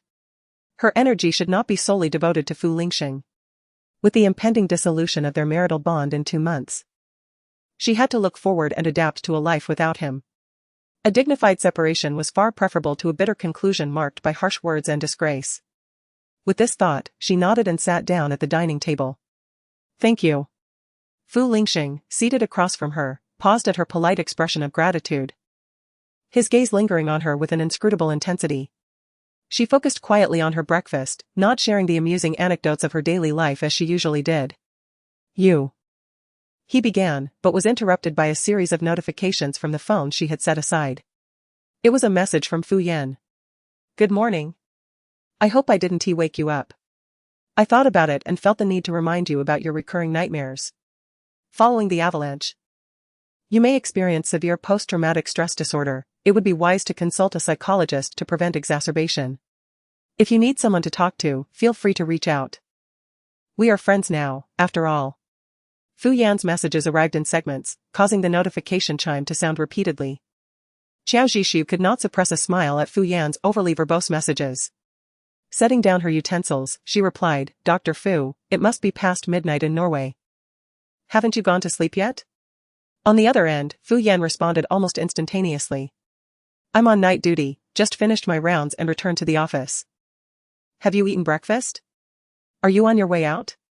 Remember my reminder to schedule an appointment with a psychologist, do not push yourself. Qiao Zhishu's replies prompted a flurry of messages from Fu Yan. This was a habit she had noted during her hospitalization in the Norwegian hospital. He preferred to send short, segmented messages rather than a lengthy one, causing the notification sound to cascade like falling beans. This made her envision Fu Yan as a loquacious monk. Even picturing him with a shaved head and a robe, which elicited a chuckle from her. Thank you, Dr. Fu, I've taken note. Seated across from her, Fu Lingxing listened as her phone chimed incessantly, leaving him unable to interject. Observing the upward curve of her lips as she replied to messages was irksome to him. When he finally witnessed her laughter, he could no longer contain himself. Who is sending you so many messages this early? His tone was casual, yet tinged with subtle dissatisfaction. Huh? Qiao Zhishu glanced up just as Fu Yan sent another voice message. Abruptly, Fu Lingxing placed his utensils down with a clatter, startling Qiao Zhishu. Her finger inadvertently tapped on the voice message from Fu Yan. A patient has arrived for resuscitation, I'll chat later. Fu Yan's melodious voice resonated through the phone. Alright, you take care. Qiao Zhishu replied, and as she lifted her gaze once more, she found Fu Lingxing's expression dark and his gaze chillingly intense. Even after their marriage, which could not be described as love but rather mutual respect. It was the first time Qiao Zhishu had seen such a grim countenance on Fu Lingxing. She recalled her earlier conversation with Fu Yan. She was aware that Fu Lingxing disapproved of using phones during meals, and she herself had refrained from touching her phone during dinner. Hoping to seize moments of solitude with him. Realizing her actions had disrupted him, she felt a pang of guilt and placed her phone aside. I'm sorry. Did I disturb your meal? As she spoke, she stood up, retrieved some plastic wrap from the kitchen, and wrapped the sandwich Fu Lingxing had prepared. I'll eat this on the go, so I won't bother you, enjoy your meal. She wished to avoid leaving a legacy of discord in the final 2 months of their marriage, striving instead for a harmonious coexistence with Fu Lingxing. Since she had interrupted his meal, she would eat in front of him. Unbeknownst to her, this gesture only deepened Fu Lingxing's displeasure. Qiao Zhishu perceived him as somewhat petty but did not attempt to mollify him further. She grabbed her bag and exited while munching on her food. It had been a long time since she had acted so casually. In her university days, it was entirely normal to eat breakfast on the way to class. Yet, since marrying Fu Lingxing, the infatuation she had once held for him had led her to unconsciously align her behavior with his standards. Such casualness as eating while walking was deemed improper, incompatible with the identity of a Fu family matron. She could hardly recall how many rules she had imposed upon herself under this identity. However, since deciding to let go of her affection for Fu Lingxing, all those self-imposed constraints had naturally dissipated. Standing in the elevator, she exhaled deeply, the weight she had been carrying in her heart seemed to lighten. Fu Lingxing sat in the dining room, staring at the empty seat across from him, his expression a mixture of confusion and helplessness. It was the first time he had seen Qiao Zhishu chatting on her phone during a meal, and the first genuine smile he had witnessed from her in recent days. Yet, that smile was not for him. She had not quarreled with him or behaved rudely, she remained gentle and polite while speaking. But he felt as though Qiao Zhishu was slowly but surely drifting away from him. This realization sent a jolt of panic through him, compelling him to rise abruptly from his chair. Before he could comprehend the source of his bewilderment, he found himself already standing in the elevator. Chapter 15, Are You Pretend Couples? As Qiao Zhishu stepped out of the entrance of her apartment complex, she heard hurried footsteps behind her, accompanied by the flustered voice of Fu Lingxing calling out to her, Qiao Zhishu. She paused, turning to face him, her eyes filled with confusion. What is it? Fu Lingxing let out a quiet sigh of relief as he approached her, adopting a seemingly casual tone. I am heading out as well. Allow me to give you a ride. Xiao Zhishu was taken aback, but without a moment's hesitation, she shook her head in refusal. No need. The subway station is just ahead, and with the rush hour traffic, taking the subway is faster. My colleague is waiting for me to switch shifts. I cannot keep him waiting too long. She offered a perfectly reasonable excuse, leaving no room for dispute as she declined Fu Lingxing's kindness. Despite this, she found his sudden offer perplexing. Why would he want to accompany her to work when her hospital and the Fu Corporation were in entirely opposite directions? Taken aback by her direct rejection, Fu Lingxing's expression grew slightly stern, with a tumultuous undercurrent swirling in his gaze. The next subway train is arriving soon. I must be on my way. Xiao Zhishu's voice broke the silence once more as she politely waved goodbye to Fu Lingxing and began to jog toward the subway entrance. It was not until she stepped into the subway station that she finally exhaled deeply. Though she had resolved to interact with Fu Lingxing amicably as friends, his proximity always elicited an instinctive aversion within her. Her heart would also unconsciously race, not out of nervousness or shyness, but rather anxiety and panic. She recognized that her emotions were significantly amiss, and she did not wish to evade this issue. Thus, when Fu Yan urged her to consult a psychologist, she did not shy away from it. The hospital entrance was less than 10 meters from the subway exit. Upon entering, she heard a female voice call out from behind, Zhishu. It was Xin Zhuxin, her college roommate and dear friend, who now worked alongside her in the cardiothoracic department at the affiliated hospital of Jing City Medical University. Xiao Zhishu turned around and waved at her. As Xin Zhuxin approached, her eyes reddened immediately, tears welling up and startling Xiao Zhishu. What's wrong? Did Meng Chuan upset you again? At the mention of Meng Chuan, Xiao Zhishu's expression darkened, a flicker of annoyance flashing in her eyes. People from Fu Lingxing's circle always seemed to carry an air of superiority, looking down upon others. It was Meng Chuan who had fervently pursued Xin Zhuxin, making their courtship known throughout the entire Jing University Medical School. Even then, many marveled at the romantic nature of a scion from a prominent family. Yet, this same romantic had strayed from his vows within less than a year of marriage, engaging in an affair with a third-tier actress. Just hearing the term romantic now made Xiao Zhishu cringe on Meng Chuan's behalf. Xin Zhuxin wiped her tears and shook her head, saying, No, it has nothing to do with him. She looked at Xiao Zhishu. I just feel sorry for you. Xiao Zhishu was taken aback, then smiled and replied, What do you feel sorry for me about? Xin Zhuxin's eyes, now red, appeared as though she might burst into tears again at any moment. Zhishu, I know everything. Xiao Zhishu seemed to anticipate what Xin Zhuxin was about to say, her expression stiffening as she parted her lips, struggling to find words. An avalanche occurred in the Svalbard Islands. I remember the hotel you were staying at was near the site of the avalanche. The 5 days you were unreachable were not due to a lack of signal, but because something happened to you, right? Xiao Zhishu opened her mouth to deny it, but Xin Zhuxin quickly interjected, Do not deny it. The area you were in could not have escaped the avalanche's impact. Moreover, you had finally taken the time to go there. You surely did not just hide in the hotel. You must have encountered trouble, correct? As soon as Xin Zhuxin finished speaking, tears streamed down her cheeks uncontrollably.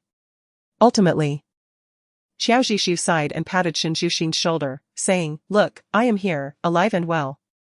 They say that those who survive great calamities must have good fortune ahead. My future luck will be immense. She recalled the words of the round-faced girl she had met on the plane and used them to comfort Xin Zhuxin. However, her words also served as an acknowledgement of Xin Zhuxin's assumptions. Xin Zhuxin wept even more fiercely. I knew it, I knew you were in trouble. That scoundrel Fu Lingxing is inhuman, how could he leave you there without a care while he gallivants around with Jian Nua? What does he take you for? Xin Zhuxin's fury grew, and she vehemently cursed Fu Lingxing from head to toe. Xiao Zhishu could only nod in agreement, busying herself with wiping away her tears. Stop crying. Everyone is watching you. I am fine now, that is what matters, truly. Xiao Zhishu was not adept at comforting others, and her words were limited to a few phrases.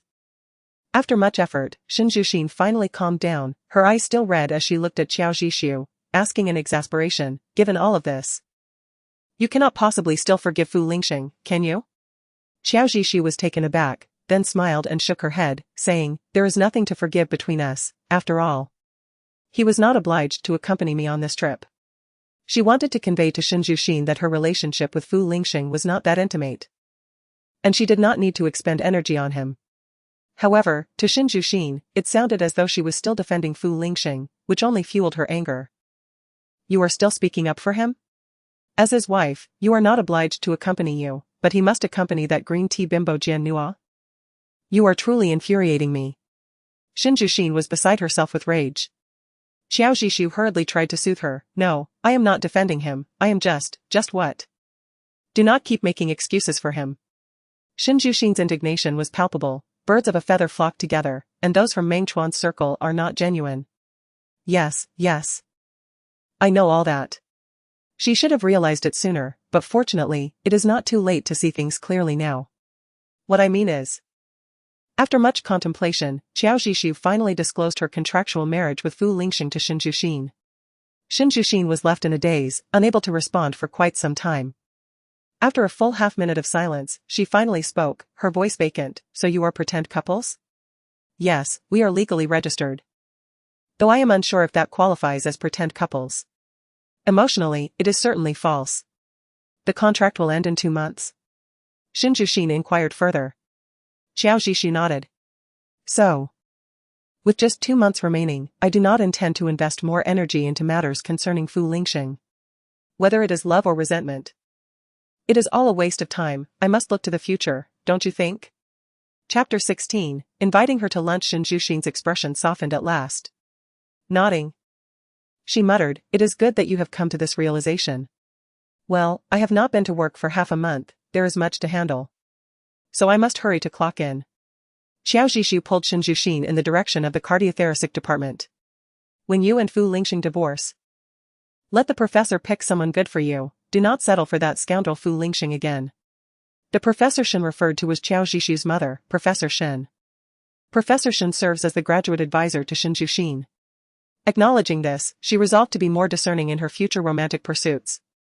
Upon returning to the department, Xin Zhuxin and Xiao Zhishu each busied themselves with their respective tasks. After a half-month leave, Xiao Zhishu, upon her return, immediately took on several patients awaiting surgery. The cardiothoracic surgery department is inherently a bustling one, and her time off in Norway had required considerable effort to rearrange her schedule with colleagues.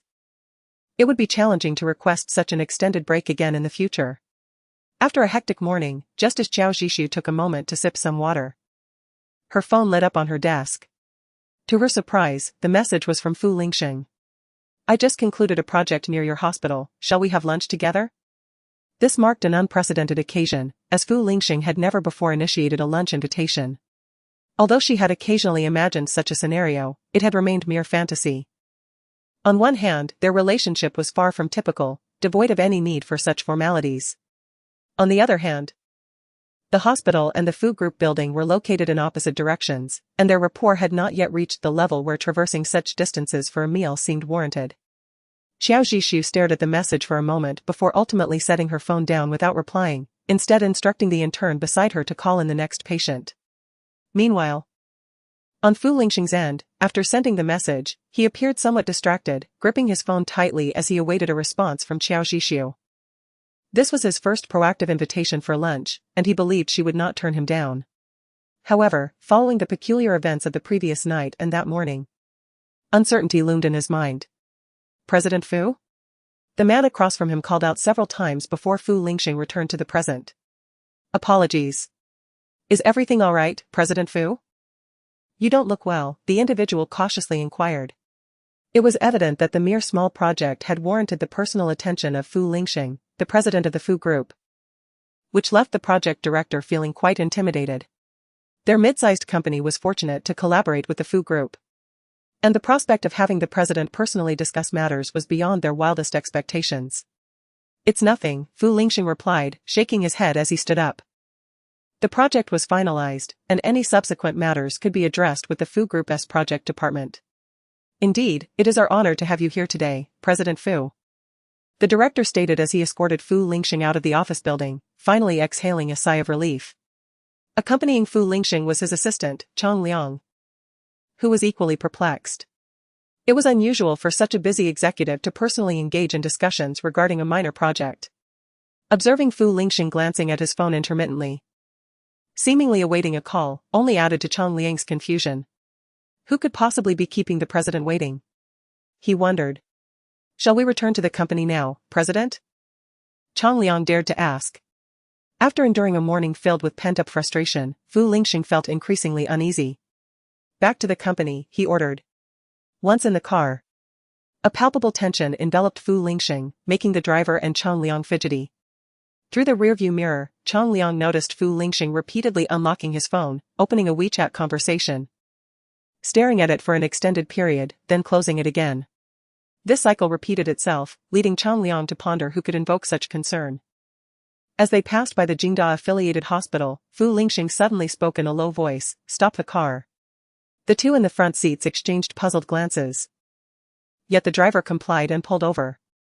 "You may leave now," he instructed. "Understood, President." As they watched Fu Lingxing's tall figure disappear at the hospital entrance, the driver, Xiao Fu, finally spoke up. "What is wrong with President Fu today? He seems to be harboring a lot of frustration." Chang Liang, equally bewildered, replied, "I have no idea. He appears as though someone has wronged him." "Who would dare to cross our president?" "That would be suicidal," Xiao Fu remarked. Just as Chang Liang was about to echo his sentiment, a realization struck him. Wait, isn't the madam working at this hospital? Could it be that they quarreled last night? It was plausible. After all, the president had spent the previous half-month accompanying that young lady from the Jian family. If the president had indeed wronged the madam, it was only natural for her to express some discontent. As soon as Xiao Fu finished speaking, Chang Liang playfully tapped his head. "Why did you hit me?" "Xiao Fu, though your name suggests wealth, you are not one. If that reaches the president's ears, do you still want your job?" Chang Liang chided. Xiao Fu scratched his head. "My mother always said that those who neglect their wives will find no fortune. As long as I treat my wife well, I'll surely become a true wealthy man." Chang Liang chuckled but refrained from dissuading him. "Ambition is commendable. When you become a tycoon, I shall work for you." "Brother, you wouldn't abandon our president, would you? You just mentioned that neglecting one's wife leads to ruin. If the president continues to mistreat the madam, he might find himself in financial trouble, and I wouldn't hesitate to seek a new employer." "Huh. You make a valid point. Once I am wealthy, I will support you." Impudent child. Chapter 17, Are you afraid others will discover our relationship? At noon. After finishing her tasks, Qiao Zhishu was approached by Shen Zhuxin, who pushed open the door to her office. "Qiao Qiao, let us go have lunch." Shen Zhuxin's head peeked around the door. "Alright, I'm coming." Qiao Zhishu set down the medical records of the patients scheduled for heart surgery that she had just organized and stood up to walk toward the door. In the hospital cafeteria, as Qiao Zhishu and Shen Zhuxin found a table after purchasing their meals, a figure suddenly appeared beside them.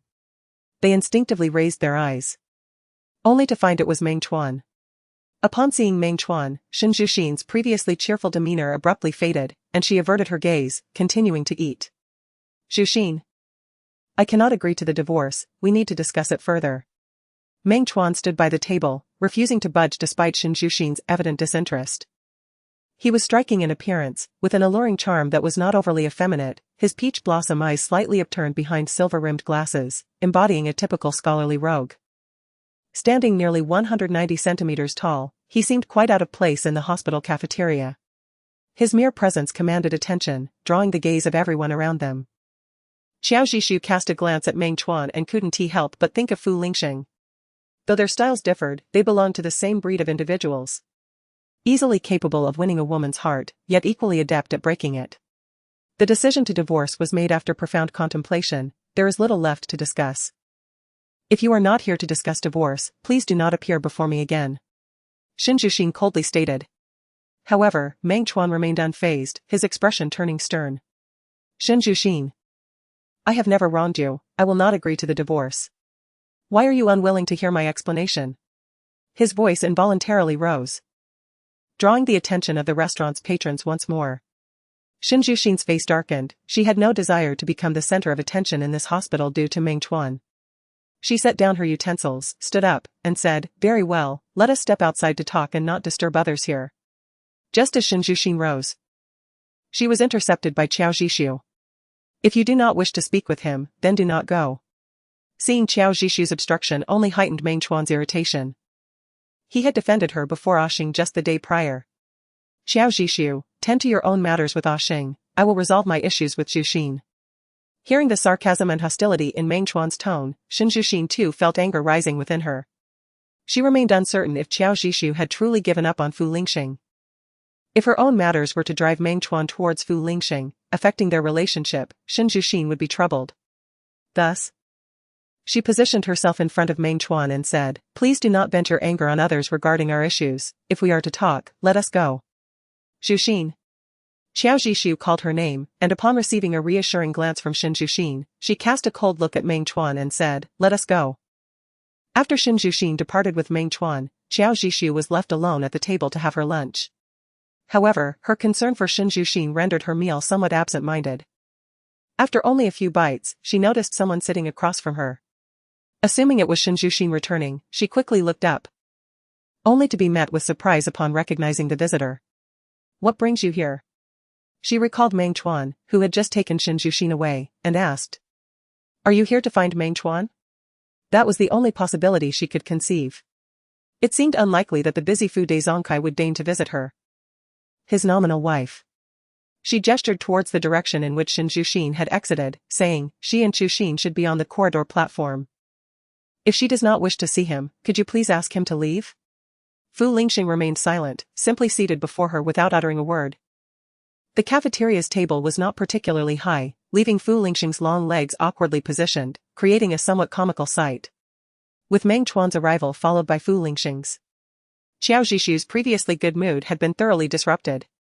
Moreover, the closer she was to Fu Lingxing, the more her inexplicable anxiety surged.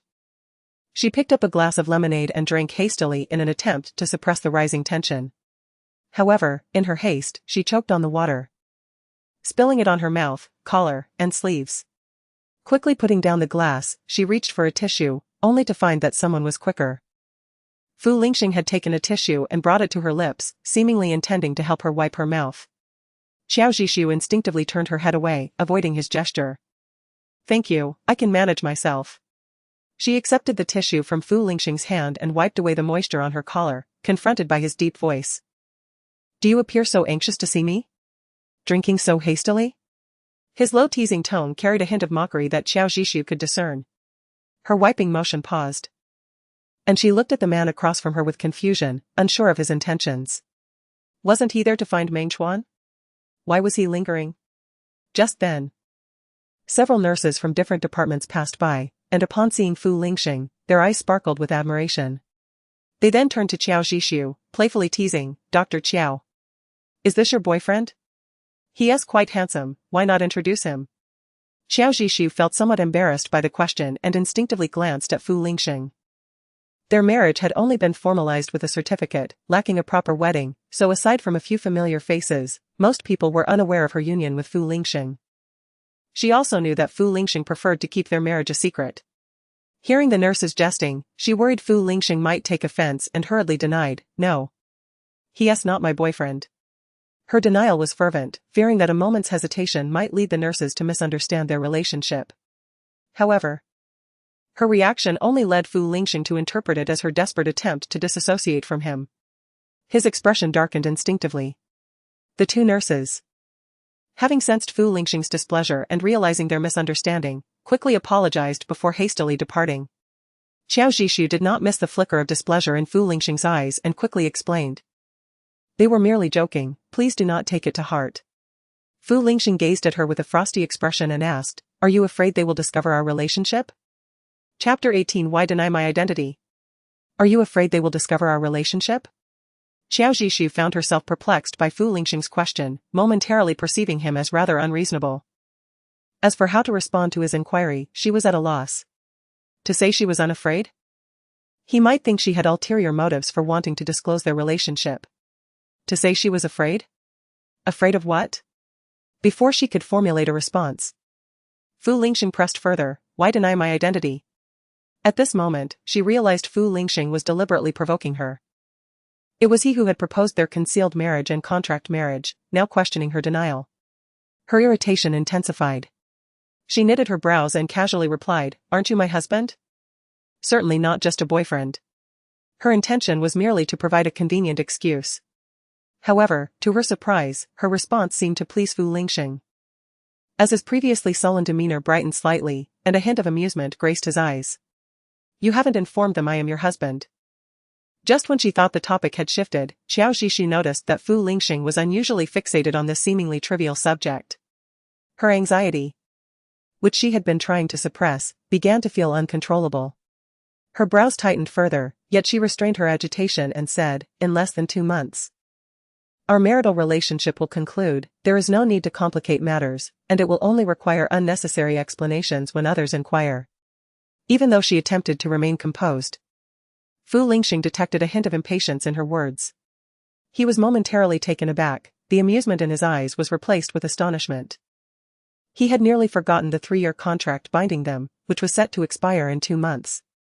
On the very day of their 3rd wedding anniversary. He had long since grown accustomed to the presence of Xiao Zhishu, as well as to the daily interactions they shared. This marital relationship was devoid of the aversion and distaste he had initially anticipated. Instead, after their union, he found himself quite at ease within this bond. It provided him with a comfort so profound that he nearly forgot the existence of the contract binding them.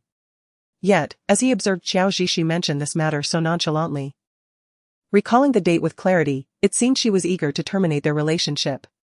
For reasons unbeknownst to him, her demeanor unsettled Fu Lingxing. He regarded her composed countenance and, with a sudden scoff, remarked, "You seem to have remembered this date quite well.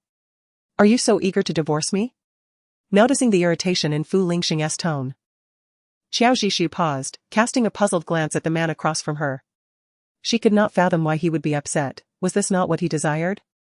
As for her recollection of the date, it was simply because their agreement had been signed on the day they registered their marriage. The reason she remembered it so well was that it marked their anniversary, a day she had anticipated celebrating with him for the past 1 or 2 years. Yet Fu Lingxing had never acknowledged it. This time, her recollection was indeed rooted in her desire to conclude their arrangement. With only 2 months remaining until the 3-year contract expired. Maintaining a calm demeanor, she continued her meal while responding to Fu Lingxing. As though engaged in the most ordinary conversation. Fu Lingxing remained silent, yet his aura exuded a formidable intensity that enveloped Xiao Zhishu, instilling within her a palpable sense of pressure. This pressure reignited the restlessness she had previously subdued. She thought to herself that she needed to consult a psychologist soon. She did not wish to become an emotionally unstable individual. Was she not looking for Meng Chuan? He had returned. Xiao Zhishu observed Meng Chuan walking back with a grim expression, evidently having had an unpleasant discussion with Shin Juxin. Sensing his discomfort, she felt a rare sense of schadenfreude. A disloyal man deserved to face the consequences of divorce. To her surprise, Fu Lingxing remained still, his gaze complex as he regarded her nonchalant demeanor, and he spoke. "Who told you I was here to see him?" Xiao Zhishu paused in her eating, her eyes widening in surprise. "So you are unwell?" If she recalled correctly, Fu's Medical, a subsidiary of the Fu Group, was the most prestigious private hospital in Jing City, staffed by the nation's top medical professionals, catering exclusively to the elite and affluent. Why was Fu Lingxing, unwell, at her hospital instead of Fu's Medical? Fu Lingxing replied. "Why don't you consider that I came specifically to see you?" He clenched his jaw and asked in a low tone. At this, Xiao Zhishu's expression shifted to one of greater astonishment, which Fu Lingxing discerned effortlessly. She had contemplated various possibilities but had never considered that he had come solely for her. Her surprise lingered only briefly before she resumed her usual demeanor and continued eating her lunch, casually inquiring, "Did you come to see me for something?" Fu Lingxing noted her expression and understood that she was not genuinely unaware of his intentions. Had she not seen the message he sent? After waiting and contemplating for so long, she was oblivious to everything? Fu Lingxing felt annoyance rising within him, his teeth grinding audibly. "I sent you a message inviting you to lunch. Did you not see it?" Xiao Zhishu nearly choked on her food, suddenly recalling the message he had sent that morning. On one hand, she truly did not wish to spend time with Fu Lingxing. On the other, she thought he was merely acting on a whim and might cancel last minute, so it was better to pretend she had not seen it. After all, she had initiated several invitations to him in the past. He had initially agreed but often cancelled due to unforeseen circumstances. "Oh, I apologize. I was busy with a lengthy surgery this morning and did not check my phone." Suppressing the pang of bitterness that had unexpectedly arisen, she offered Fu Lingxing an apologetic smile. She then gestured toward her nearly finished plate and added, "I am almost done, I cannot join you. If you do not mind, you may eat something in our cafeteria." As she spoke, she handed him her work card, which was linked to the cafeteria. "You can use my card." She had only intended to be polite, for how could the esteemed president of the Fu Group possibly find the cafeteria food appetizing? Prepared for him to decline, she was taken aback when Fu Lingxing simply reached out and took her card. "Thank you." Qiao Zhishu felt a twinge of annoyance at her own unnecessary politeness. She had thought that once Fu Lingxing declined, she could leave with her card. All of the hospital's payment systems, access controls, and even cafeteria and supermarket transactions were integrated into her work card. Now that Fu Lingxing had taken it to purchase a meal, she was left waiting for him. The realization made her brow involuntarily furrow. For the first time, she thought that being overly polite might not be advantageous.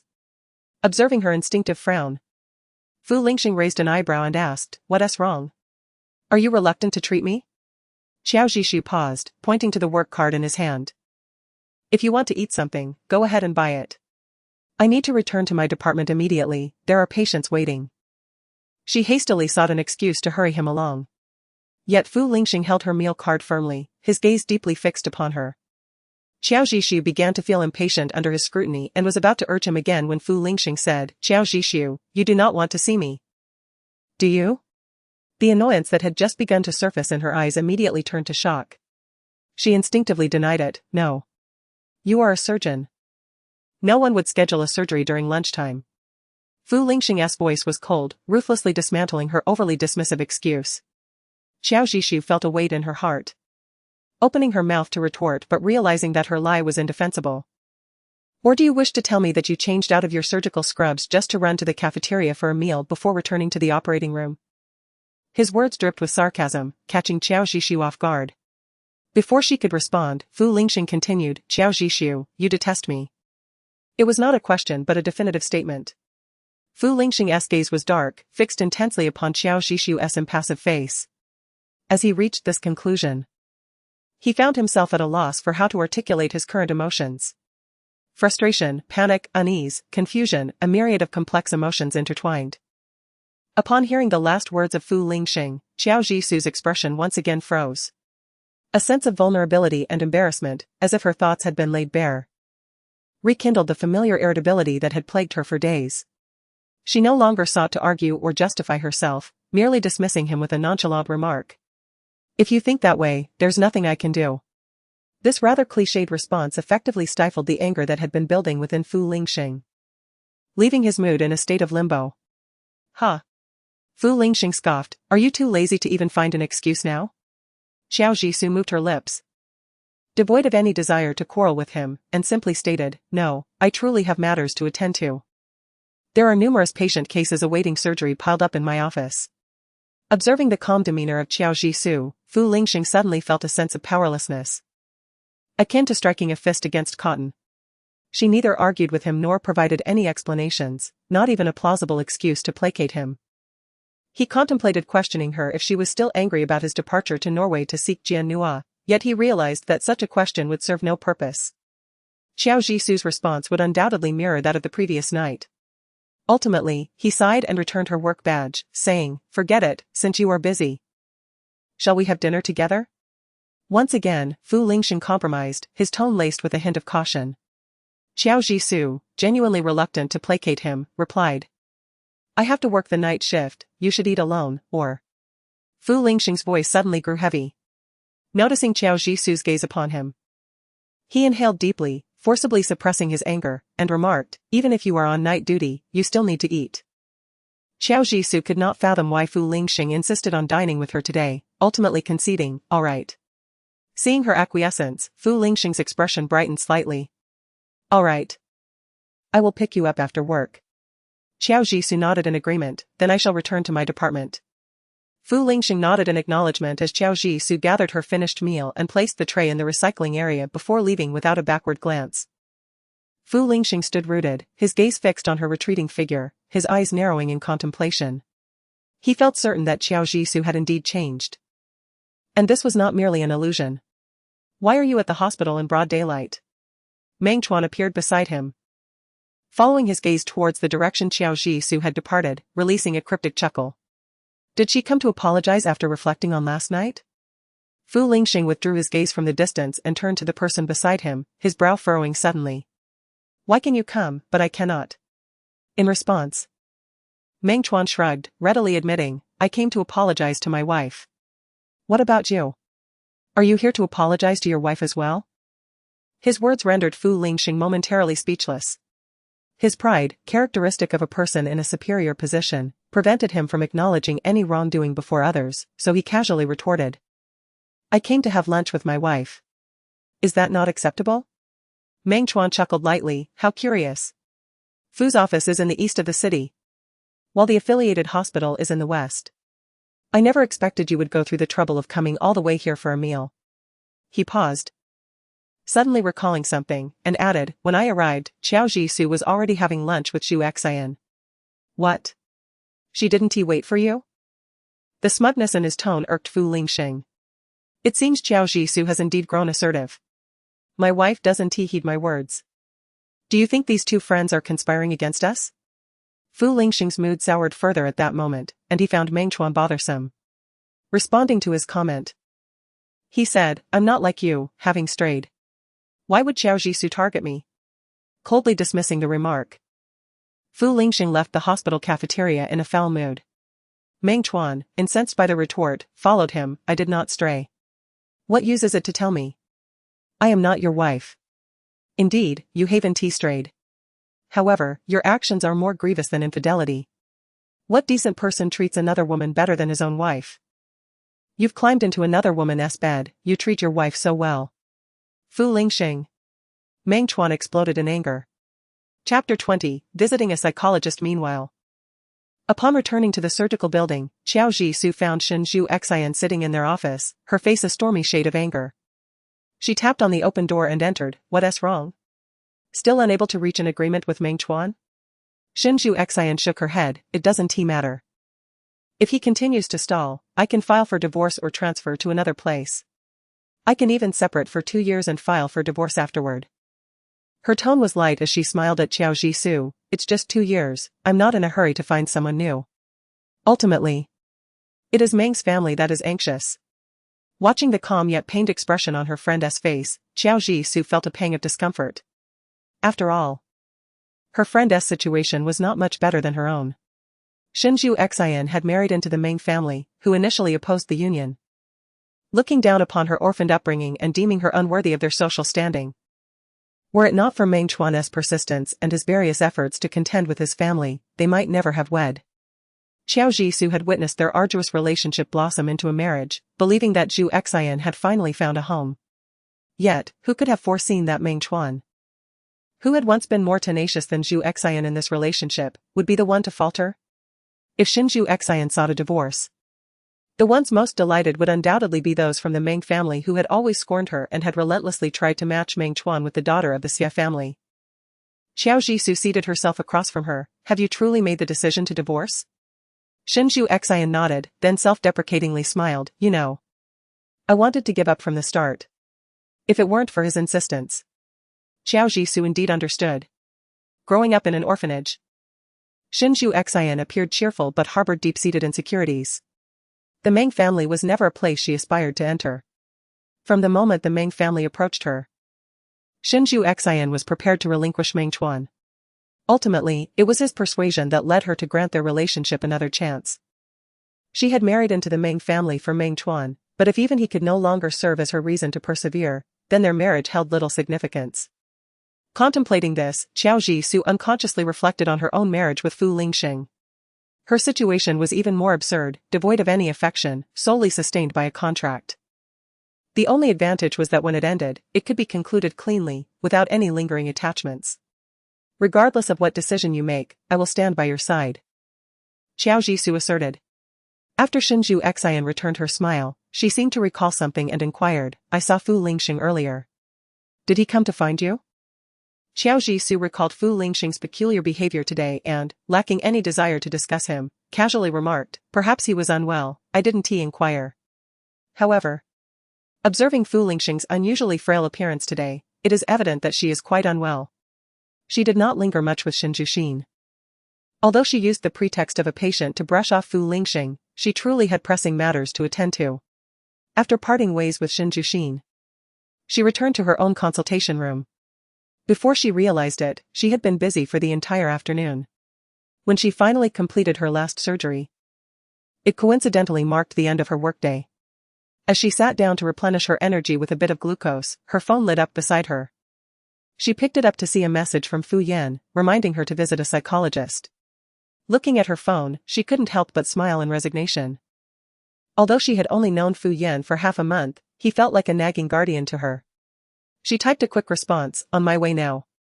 She was not dismissing Fu Yan, she had realized her psychological issues during her hospitalization. She would not allow herself to wallow in self-pity due to Fu Lingxing's coldness. As she had already scheduled an appointment with a psychologist upon arriving at the hospital today. The appointment was set for half an hour later. Calculating the time, she decided it was the perfect moment to leave. Thus, she took her bag and exited her consultation room. She had made an appointment with a specialist. Upon entering the room, she noticed a petite figure obscured behind a computer. Hearing the door open, the figure looked up. It was an exceptionally youthful round face, adorned with black-framed glasses. Upon recognizing Xiao Jishu, her eyes widened in surprise, and Xiao Jishu reciprocated the recognition. "Is it you?" The round-faced doctor spoke first. "Dr. Nan?" Xiao Jishu inquired, perplexed. The specialist she had booked was Nan Yi, a renowned psychologist in the field. She had expected a slightly older doctor, but to her astonishment, it was the young woman who had sat beside her on the plane that day. Nanny nodded, "Yes, that's me. Please take a seat." Recognizing Xiao Jishu, she was naturally aware of the issues that brought her there. Despite mentally preparing herself for this session, Xiao Jishu found herself at a loss for words when face-to-face with the psychologist.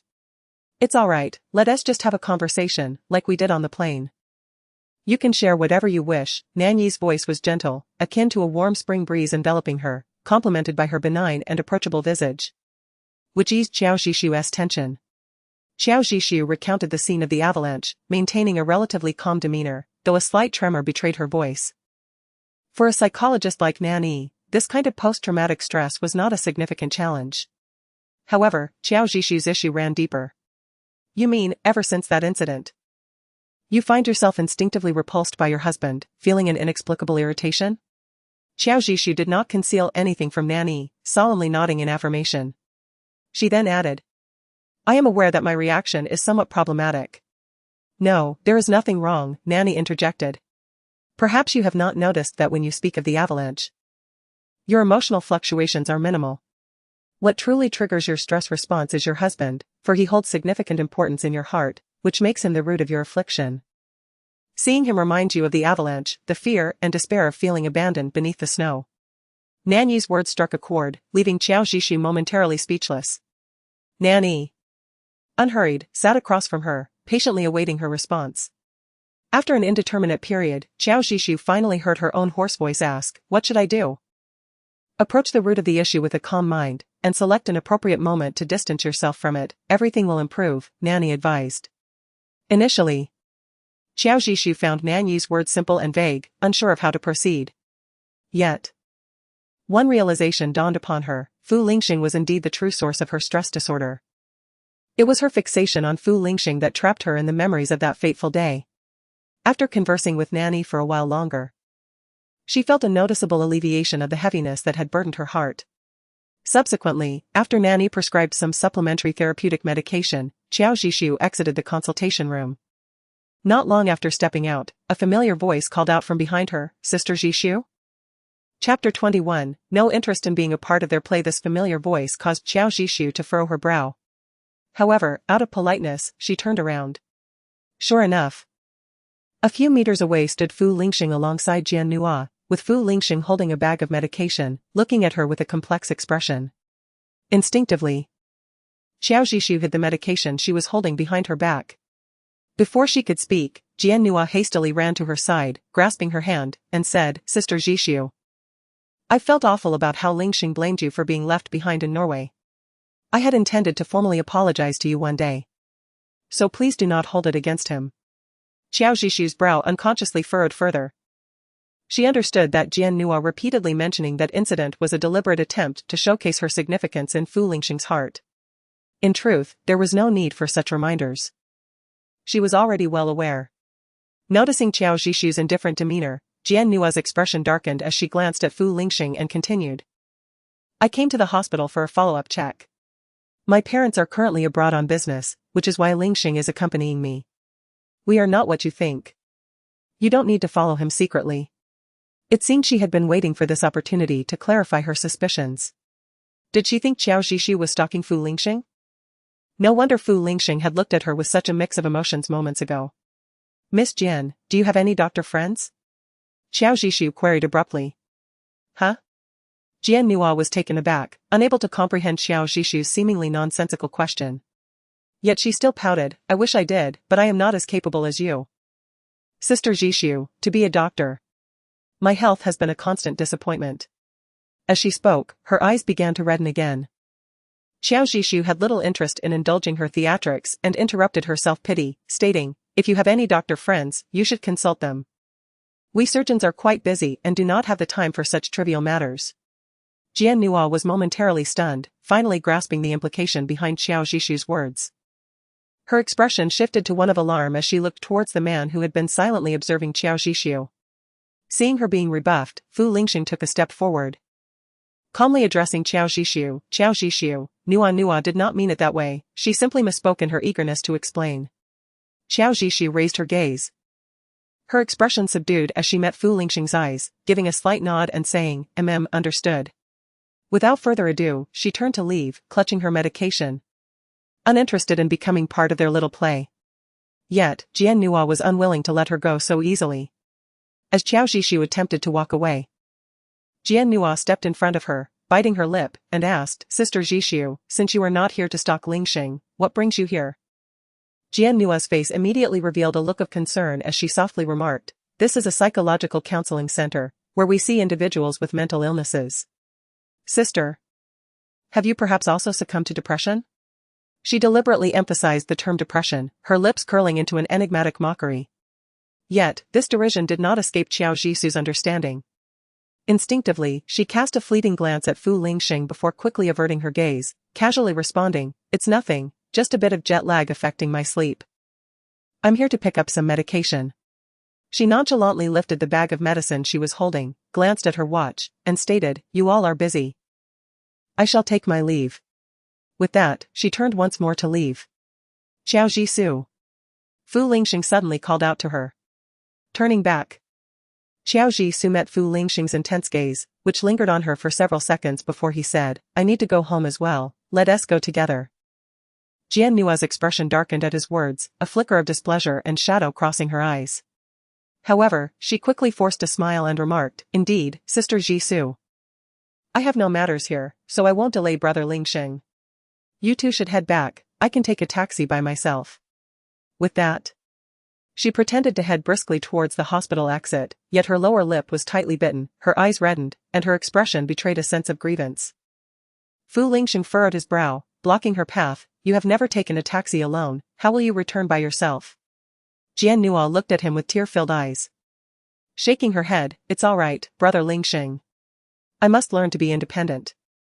You already have Sister Jishu, I cannot always rely on you. Although it will be my first time taking a taxi, I will learn to grow up and take care of myself. You need not worry about me. She paused intentionally.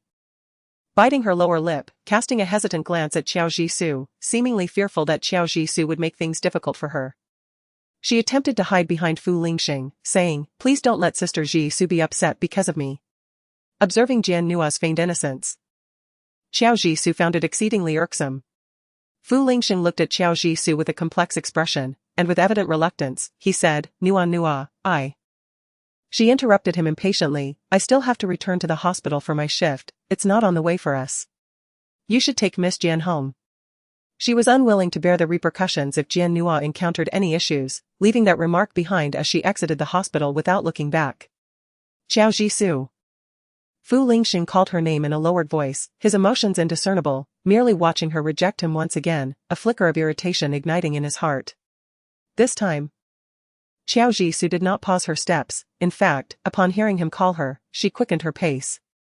As Jian Nua watched her figure fade away, she glanced at Fu Lingxing beside her, noting his somber expression and the simmering anger in his eyes. She smirked slightly and turned her gaze back in the direction Xiao Jisoo had vanished, thinking to herself, "You cannot surpass me, Xiao Jisoo. Brother Lingxing will eventually be mine." Retrieving her gaze, she resumed her previous pitiful demeanor, nervously looking at Fu Lingxing, murmuring, "Brother Lingxing. Have I once again messed things up and upset Sister Jisoo? It's all my fault, I'm always so foolish, turning good intentions into bad outcomes." As she spoke, tears began to cascade down her cheeks. Witnessing Jian Nua weeping before him, Fu Lingxing, unusually, did not offer her comfort, rather. He felt a tinge of impatience brewing within him. Yet, he refrained from voicing any objections, merely stating in a flat tone, "Let us go, I'll take you home." He did not wait for Jian Nua and strode swiftly towards the parking area. Sensing the shift in Fu Lingxing's tone, Jian Nua was momentarily taken aback. She quickly quickened her pace to follow him into the car. Chapter 22, Have you forgotten our agreement?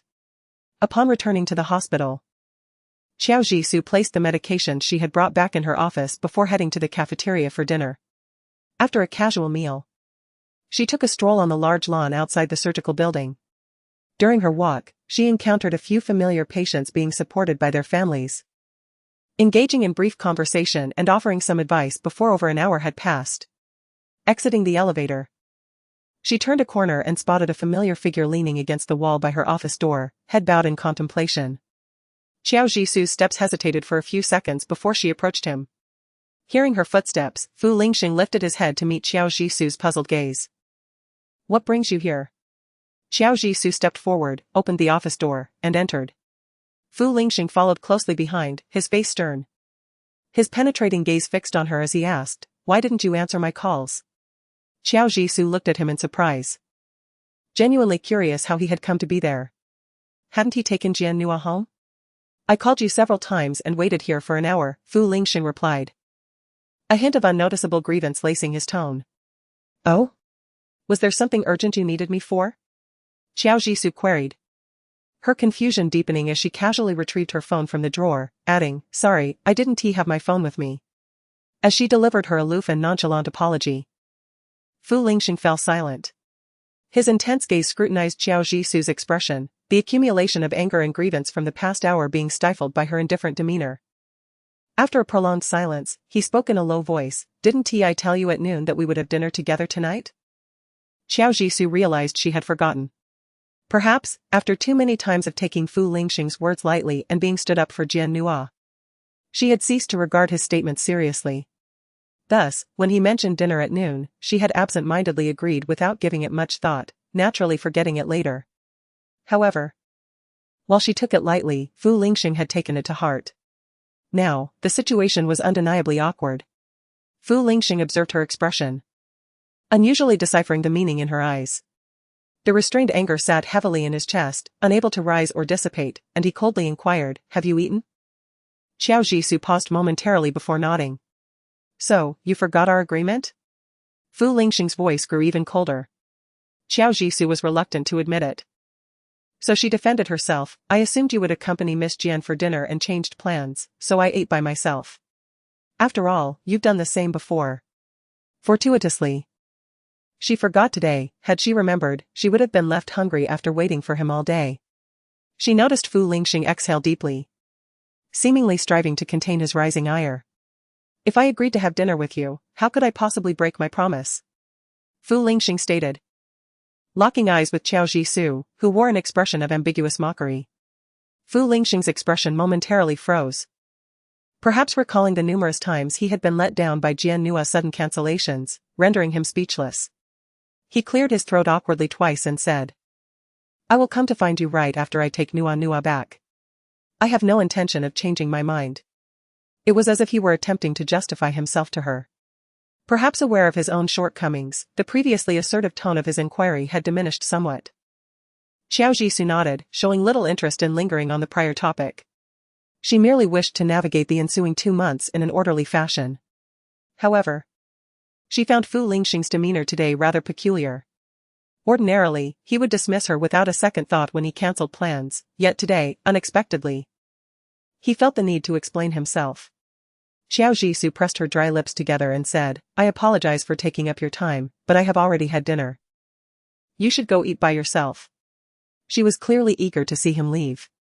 After discussing psychological counseling earlier in the afternoon with Nanny, her aversion towards Fu Lingxing had slightly eased. Yet, spending a bit more time together rekindled her earlier irritation. Fu Lingxing seemed to sense the annoyance in her tone. He paused, a flicker of astonishment passing through his eyes. He gazed intently at Xiao Jisoo for a while before finally speaking, "Stay with me." The simple statement resonated with authority, characteristic of someone accustomed to exerting pressure, causing Xiao Jisoo to frown slightly. She rubbed her brow, suppressing the rising agitation, and pointed to the wall clock, remarking, "It is currently evening shift. I cannot leave my post. Patients may encounter issues at any moment." Although every word she spoke was grounded in reason, Fu Lingxing, unaccustomed to repeated refusals, could not quell the anger simmering within him. "Then I shall not disturb Dr. Chiao any longer," he replied, opening the door and stepping out. The heavy slam of the door reverberated through Xiao Jisoo's chest. She closed her eyes, taking a moment to breathe deeply, feeling a sense of relief wash over her. She could not comprehend why Fu Lingxing was behaving so strangely today, fixating on that meal. Since she could not unravel this meaningless conundrum, she chose not to dwell on it further. Fu Lingxing left Xiao Jisoo's office with a grim countenance, his mind filled with the image of her cold, distant, yet impatient expression, as if something was lodged within him, causing discomfort and oppression, accompanied by a sense of unease he did not even recognize in himself. Just as he exited the surgical building, his phone rang. He paused, momentarily hoping it was Xiao Jisoo reaching out to apologize. A subtle smile began to form at the corners of his mouth, easing the earlier tension in his chest. However, as he glanced at his phone, the smile faded before it could fully bloom.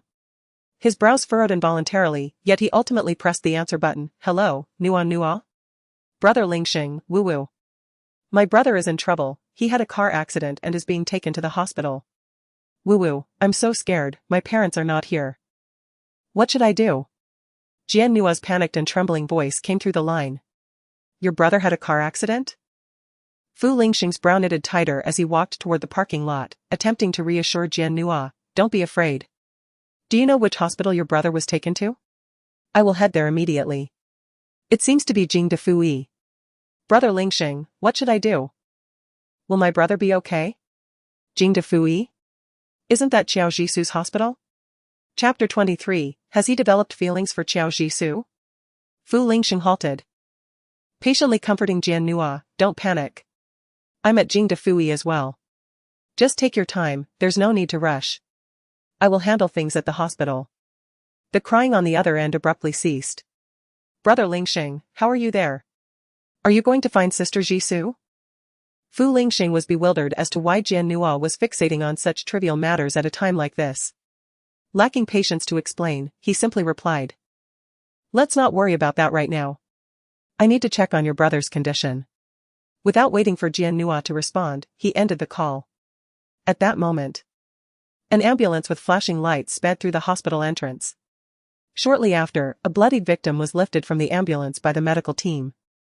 The lead doctor shouted, "The patient was in a car accident 20 minutes ago, sustained severe chest trauma. There is a significant difference in blood pressure between the upper limbs. Take him for a CT scan, suspect aortic dissection. Call for the on-call cardiothoracic surgeon."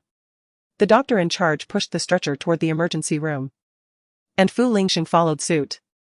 The person lying on the stretcher was Jian Nua's brother, Jian Shi. "Has the family of the injured been contacted?" "I am."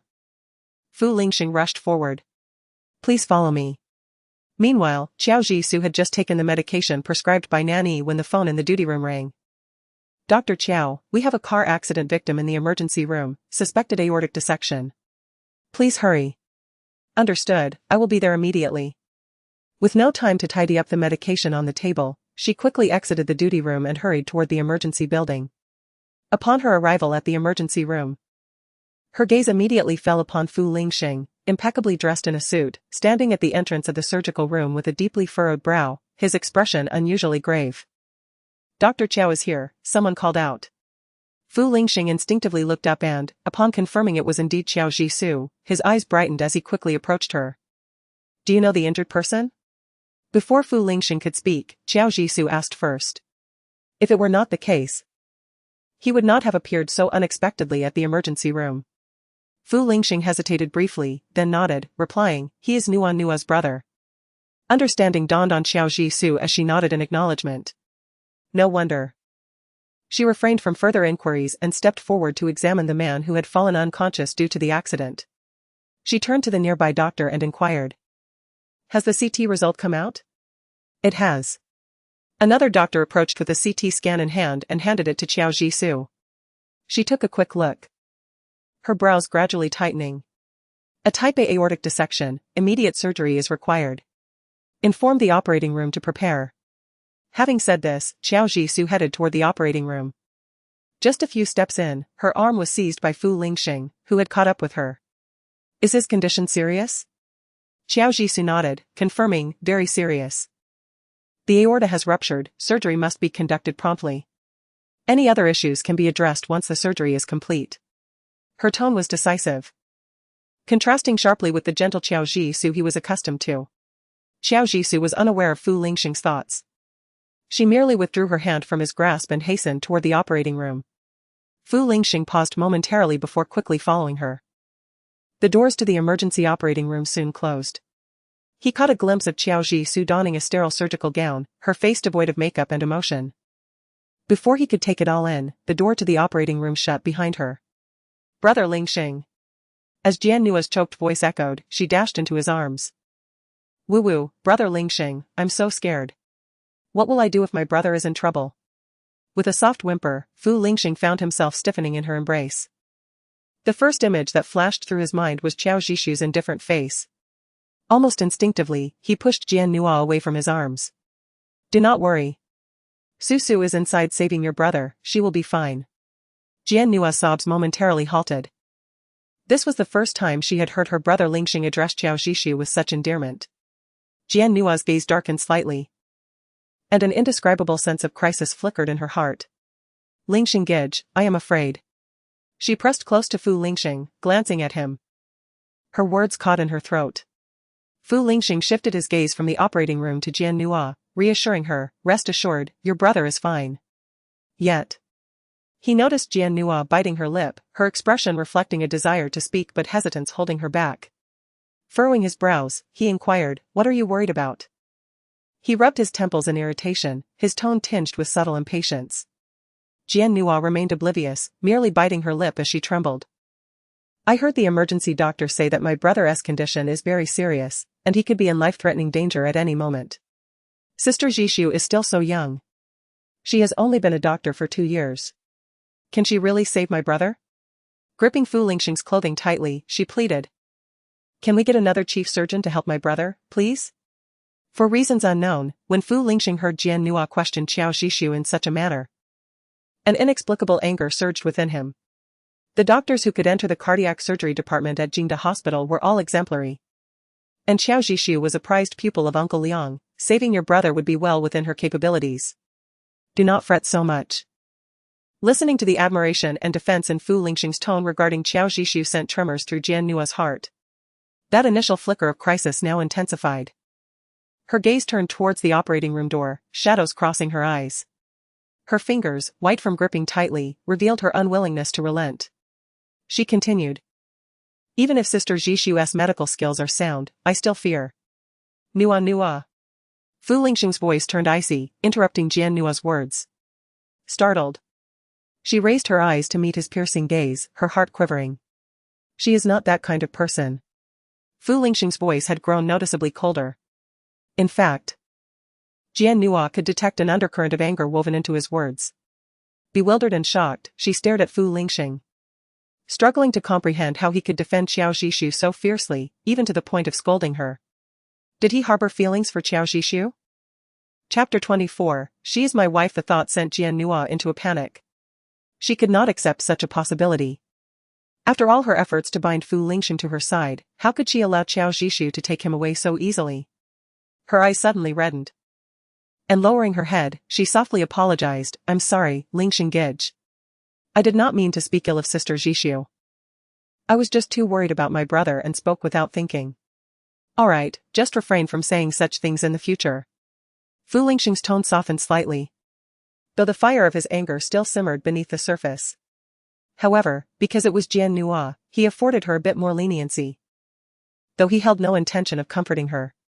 After a moment of silence, Fu Lingxing seemed to recall something, picked up his phone, and stepped outside to make a call. Upon returning, he said to Jian Nua, I called Uncle Liang.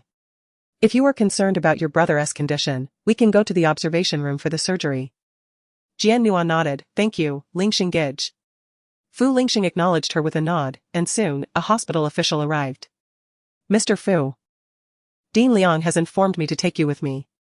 Accompanied by the official, Fu Lingxing and Jian Nua proceeded to the observation room designated for doctors to learn from surgeries. From there, they could see the entire situation within the operating room clearly. Fu Lingxing's eyes immediately fell upon a familiar figure amidst the crowd. She was donned in a green sterile surgical gown, her soft long hair meticulously tucked under a surgical cap.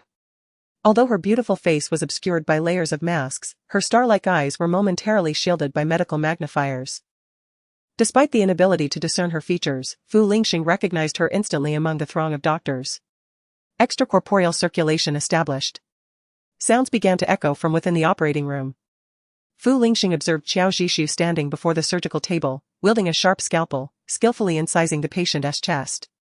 Her expression was focused, and her movements were steady and practiced. Locate the site of the endocardial rupture. Reflex detected. Mitral valve prolapse with chordae tendineae rupture. Valve replacement preparation underway. Qiao Zhishu's gentle yet assertive voice resonated intermittently from the operating room. Even in the face of life and death, hearing her methodical voice instilled an extraordinary sense of reassurance. This was Fu Lingxing's first glimpse of Qiao Zhishu at work.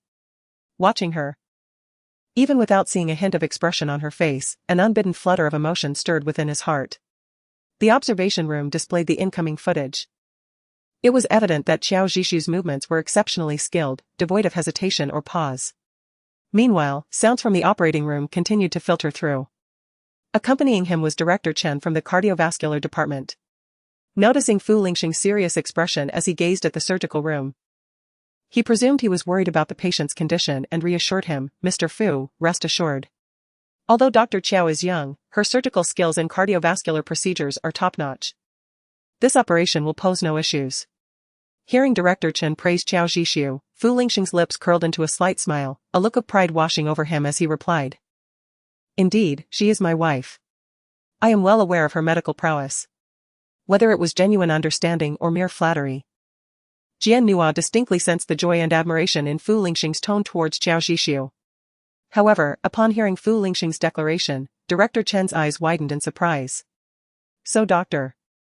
Qiao is already married, and to you, Mr. Fu. Ha ha ha, she is quite low-key, we had never heard that you were her husband. Director Chen chuckled heartily. Initially, he merely intended to tease Qiao Zhishu, unaware that his comment about never having heard her mention Fu Lingxing as her husband caused Fu Lingxing's expression to darken slightly. He turned to Director Chen, pausing before asking, she has never mentioned it? The smile on Director Chen's face faltered as he seemed to sense Fu Lingxing's displeasure. He quickly added, perhaps Dr. Qiao prefers to keep a low profile. After all, Mr. Fu, your status is different. If people were to know you are her husband, she might attract unnecessary trouble. After making some excuses, Director Chen quickly realized that his words were better left unsaid. The countenance of a certain individual grew increasingly grim. Silence. You talk too much. Director Chen chastised himself internally. A cold laugh escaped Fu Lingxing's lips, suggesting that his status as Qiao Zhishu's husband was quite the source of embarrassment for her. The tone carried an unmistakable hint of sarcasm.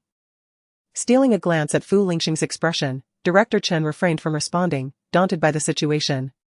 However, Jian Nua discerned an unusual undertone in Fu Lingxing's displeasure. Was he incensed because Qiao Zhishu had not publicly acknowledged him as her husband? Did he yearn so desperately to be recognized as Qiao Zhishu's spouse? Jian Nua's complexion visibly darkened. Even the innocence and purity she usually maintained in front of Fu Lingxing faltered.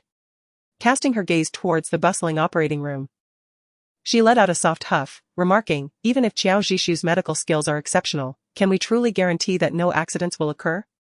She mentioned having trouble sleeping when she returned from the psychological counseling center. Her expression was one of dissatisfaction. When her eyes fell upon Qiao Zhishu, they were shadowed and fierce, starkly contrasting her usual innocence and fragility in front of Fu Lingxing. Fu Lingxing regarded her with a hint of displeasure in his eyes. Yet, Jian Nua interjected, her voice tinged with grievance, Brother Lingxing, please do not blame me for speaking harshly. You are my only brother, and given the gravity of the situation, my concern is entirely warranted, is it not? No sooner had she spoken than her eyes reddened, tears welling up. You saw it today. Sister Zhishu herself said she has been struggling with her sleep, to the point of needing to consult a psychologist. How can we ensure that no mishaps will occur during such a complex surgery at night? Upon hearing this, Fu Lingxing fell silent. His gaze fixed on Qiao Zhishu's busy figure, his brow slightly furrowed. Had her insomnia escalated to such a severe extent? He recalled her pallid complexion from their encounter earlier at the counseling center. Was it truly necessary to resort to seeing a psychologist and being prescribed so many medications just for insomnia? He also remembered the nightmare Qiao Zhishu had shared with him. In that dream, she had cried out for help, filled with despair and helplessness. After awakening, her demeanor towards him had grown noticeably distant. Even using her nightmare as an excuse to sleep apart from him. Was her recent aloofness merely a consequence of that nightmare, or was she concealing something else from him? Chapter 25, a subtle pain in the heart as this possibility dawned on him, Fu Lingxing's brow furrowed even tighter, and his expression darkened further. Yet, this demeanor secretly pleased Jian Nua. She cast a triumphant glance towards the people in the operating room, a smirk playing on her lips. Brother Lingxing. It's not that I doubt Sister Zhishu, but I genuinely worry that her current state is unsuitable for such a demanding surgery. She then turned to the ambiguous-faced Director Chen, asking, how long will this surgery take, Director? The aortic dissection surgery can take anywhere from 4 to 8 hours depending on various factors, primarily the patient's condition and the surgeon's expertise, Director Chen replied. Hitting the mark with Jian Nua's intentions. She anxiously turned to Fu Lingxing, saying, Brother Lingxing, you heard that, right? This surgery will take at least 4 hours. And considering it's late at night, if Sister Zhishu's mental state falters, my brother's life could be at risk in her hands. She clutched Fu Lingxing's arm tightly, bursting into tears as she pleaded, Brother Lingxing, can we please switch doctors? Glancing at Director Chen, she continued, isn't Director Chen the head of cardiothoracic surgery? His skills must surely surpass Sister Zhishu's. Can we have him take over instead? Director Chen shot Fu Lingxing a troubled look and replied, that may not be feasible. I am not the primary attending physician for this patient, and given the critical nature of a ruptured aorta, switching the lead surgeon mid-procedure is highly inadvisable. He sensed that this young lady, emboldened by Fu Lingxing's presence, was being somewhat unreasonable. Her words implied a lack of trust and an undue insult to the hospital staff. He felt displeased but, with Fu Lingxing present, could only explain patiently, Miss, rest assured, since Dr. Qiao has taken on this surgery, she undoubtedly possesses the competence and skill required. That's not enough, Brother Lingxing. Fu Lingxing interrupted her impatiently, his gaze still fixed on the operating room. His tone now tinged with annoyance. You are not a doctor, since you are here, listen to the medical professionals and wait for your brother to come out. Jian Nua, sensing Fu Lingxing's firm resolve not to replace Qiao Zhishu, felt a wave of dissatisfaction wash over her. Yet she understood that once Fu Lingxing had made a decision, he would not waver. Continuing to argue would only make him perceive her as unreasonable. Thus, she relented, biting her lower lip in frustration, her eyes glistening with unshed tears. I understand, Brother Lingxing. I was wrong to doubt Sister Zhishu. Seeing her in such a state softened Fu Lingxing's expression. He placed a comforting hand on her shoulder and said, the surgery will take several more hours. I can have the driver take you home first. Jian Nua, however, shook her head resolutely, her nose red. My brother is in a life-or-death situation, even if I go home, I won't be able to sleep. I would rather wait here with you, Brother Lingxing. Fu Lingxing nodded, not insisting further. The activity in the operating room continued unabated. Had it not been for Jianshi's incident today, he would have been oblivious to the immense demands of Qiao Zhishu's profession. One surgery could require several hours of standing without food or drink, a likely norm for a cardiothoracic surgeon. In that moment, Fu Lingxing found himself at a loss for words regarding his own feelings. Yet, a subtle ache lingered in that secret place within his heart. Mr. Fu. This surgery will take a considerable amount of time. Perhaps you and this young lady should rest in the lounge until the operation concludes. I will notify you once it is over. No need, I will remain here, Fu Lingxing declined without hesitation. Initially, when he had called Director Liang, it was merely out of curiosity to observe Qiao Zhishu during a surgery. Now that he had witnessed it, despite the considerable distance between them, he instinctively wished to stay by her side. Even if he did nothing, just being there felt like standing shoulder to shoulder with her in battle. Fu Lingxing himself could not comprehend the rationale behind his actions at that moment, but on a subconscious level, he was reluctant to leave. Artificial grafting and aortic root anastomosis complete. Cease extracorporeal circulation. Reconstruct the aortic arch multibranch vascular reconstruction. Qiao Zhishu's voice occasionally resonated from within the operating room, showing no trace of fatigue. Her voice remained soft yet filled with a reassuring strength. Fu Lingxing was unaware of how long he had stood there, but it felt as though his mere presence could somehow alleviate Qiao Zhishu's exhaustion. Time passed minute by minute. After 1 hour, 2 hours, and 5 hours, the heart resumed its rhythm, and the extracorporeal circulation could be discontinued. Xiao Zhang, once you confirm there is no bleeding at the anastomosis, you will perform the final suturing. Understood, Dr. Qiao. As these words reached Fu Lingxing's ears, he observed Dr. Qiao Zhishu finally stepping down from the operating table, a hint of fatigue visibly marking her features. Mr. Fu, the surgery is complete. Once the chest wall incision is sutured, the patient will be transferred to the ICU for observation, Chen Director gently reminded him. Thank you. He nodded, shifting his weight as his legs, having stood for so long, began to feel numb and sore. He furrowed his brow, unable to shake the thought that if he felt this weary from standing still, how exhausted must Dr. Qiao be after focusing intently on the surgery for several hours. This contemplation left him with a sense of discomfort in his chest. He turned and exited the observation room. Noticing his departure, the drowsy Jian Nua hurried to follow him. Where are you going, Brother Lingxing? Fu Lingxing did not respond but quickened his pace towards the emergency operating room.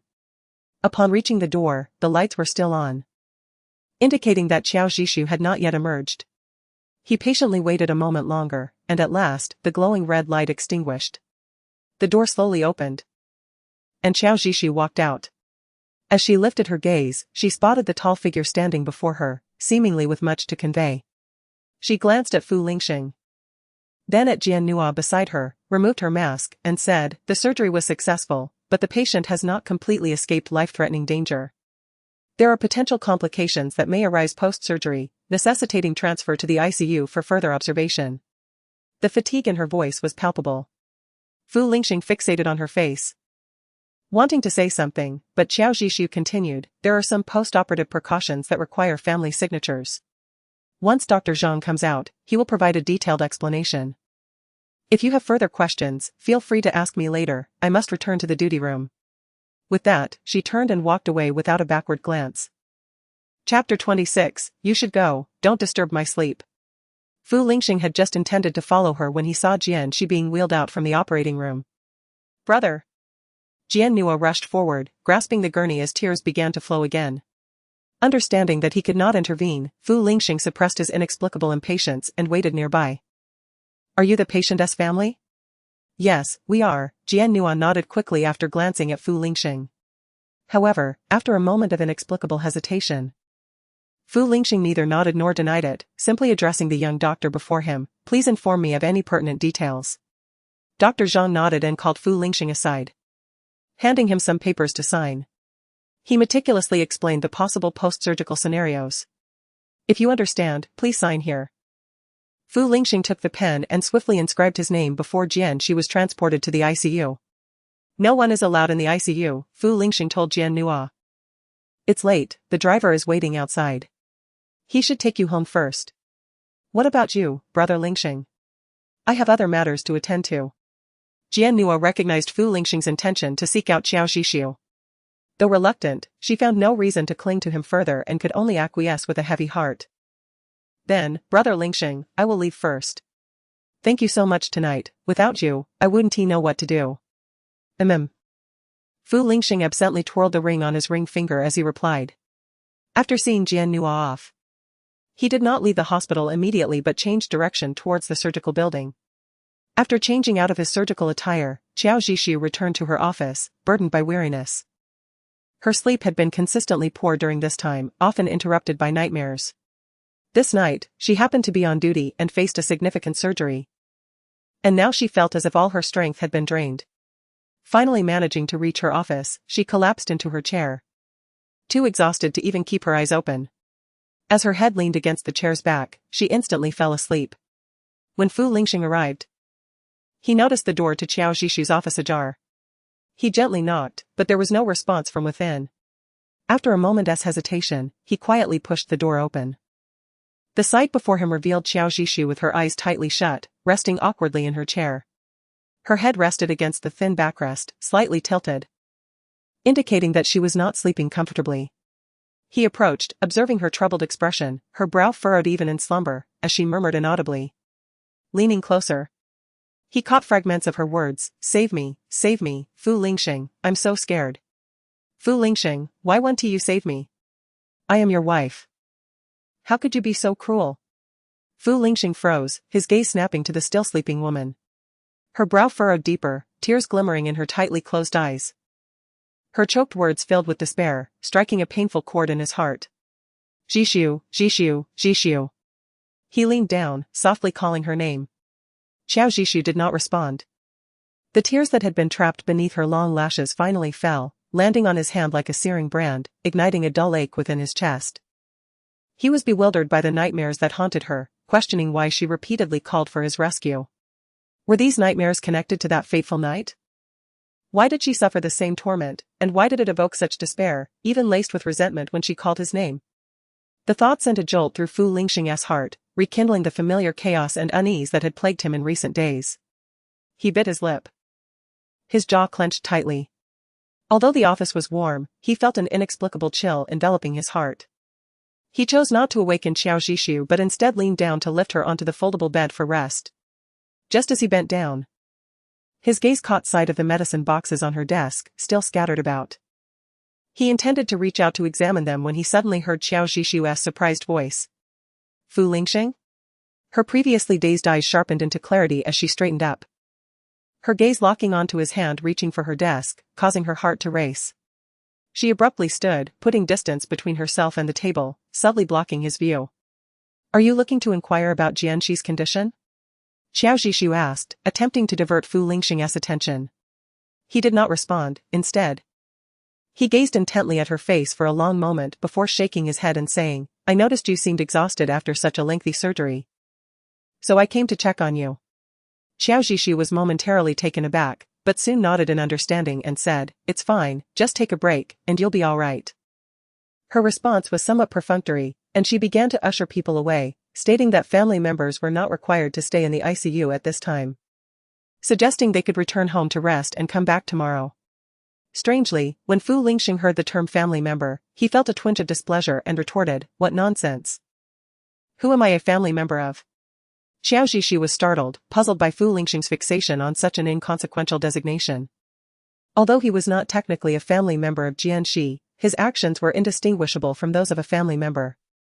She pondered that if Jianxi were not Jian Nua's brother, it was unlikely that someone like Fu Lingxing would deign to spend hours in the hospital waiting for the surgery to conclude.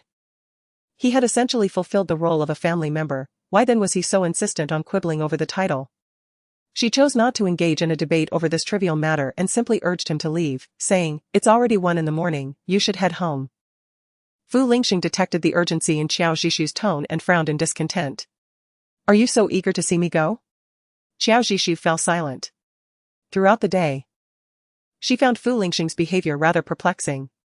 However, she lacked the inclination and energy to deal with him. I have a night shift, and situations like this may arise at any moment. I need to take advantage of this downtime to rest and rejuvenate, so I truly have no time to entertain you. Implicit in her words was a clear message, please leave and do not disturb my sleep. If Fu Lingxing were capable of comprehending her hints, he would have taken the cue and departed. However, Fu Lingxing was indeed capable of understanding, yet he chose not to leave. Instead, he gazed intently at Xiao Zhishu. His gaze then shifted meaningfully over her shoulder to the medication boxes obscured by plastic bags. Chapter 27, Why is Xiao Zhishu not here? Noticing his unwavering stare, Xiao Zhishu's irritation intensified. Did you just have a nightmare? Fu Lingxing suddenly spoke, his eyes still fixed on her face, his voice deep and laden with unspoken implications. Xiao Zhishu's expression stiffened momentarily before returning to normal. Yes, I haven't been sleeping well these past few days, I keep having bizarre dreams. Her tone was casual, almost dismissive. Yet, Fu Lingxing remained silent, his dark eyes still locked onto her face. After a brief pause, he asked, is it really just that simple? He suddenly stepped forward. Startled, Xiao Zhishu instinctively recoiled, only to be blocked by the swivel chair behind her, causing her to fall into the chair. In the next moment, Fu Lingxing leaned down, casting a tall shadow over her. His long, strong arms propped up on either side of her chair, effectively confining her within his embrace. Xiao Zhishu furrowed her brow deeper. Fu Lingxing, what are you doing? Her voice had noticeably chilled. The rejection in her tone sparked a flicker of surprise in Fu Lingxing's somber gaze. It dawned on him that since her return from her travels, she had not addressed him as intimately as before. He stared at Xiao Zhishu, trying to discern the familiar emotions that once resided in her eyes. Unfortunately, he found nothing but her indifferent and aloof demeanor. The sparkle in her eyes, reminiscent of stars when she smiled, was now replaced by a frigid glimmer, with only traces of resistance lingering. Fu Lingxing's fingers, resting on the armrests of the swivel chair, unconsciously tightened, turning his knuckles pale. After a prolonged moment of eye contact, he finally averted his gaze. The hands that had confined Xiao Zhishu retreated as well. He straightened up, looking down at the woman seated in the chair, and spoke slowly, is it really just a matter of insufficient sleep? As he spoke, he realized his voice had become noticeably hoarse. Xiao Zhishu's body stiffened, but she quickly nodded, what else could it be? Fu Lingxing silently scrutinized her face before looking away. His voice low as he said, then rest well, I won't disturb you. Okay, Xiao Zhishu replied, watching him leave. As Fu Lingxing turned to step towards the door, he glanced back at the medication boxes on the table. Before he could see clearly, Xiao Zhishu, while pretending to tidy the table, discreetly tucked the boxes into the drawer. Take care, Fu Lingxing said, casting one last glance at Xiao Zhishu. The indifference in her tone made him slightly furrow his brow as he studied her for a moment longer before exiting the room. Once Fu Lingxing departed, Xiao Zhishu let out a long breath, returning to her chair to rest with her eyes closed. Fortunately, the emergency department had not summoned her again after the earlier rescue of Jianxi. It was unclear whether it was due to the medication prescribed by Nanny or the fatigue from standing for nearly 6 hours. But Xiao Zhishu fell into a deep slumber, remarkably free from nightmares. Having worked a long night shift the previous evening, Xiao Zhishu had a full day to rest.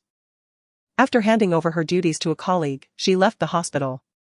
As she exited the hospital building and walked towards the subway entrance, she heard faint whimpers emanating from a nearby trash bin. The sound was weak, causing her heart to tighten inexplicably. Instinctively, Xiao Zhishu approached the bin. In a single glance, she spotted a light golden puppy struggling to climb out of the filthy trash. It weakly whimpered, seemingly pleading for help from the passers-by. The puppy's desperate struggle for survival reminded Xiao Zhishu of her own helplessness when trapped beneath the snow. In the frigid winter of Jing City, with piercing winds, Xiao Zhishu hesitated no longer. She removed the scarf from around her neck and lifted the puppy from the garbage.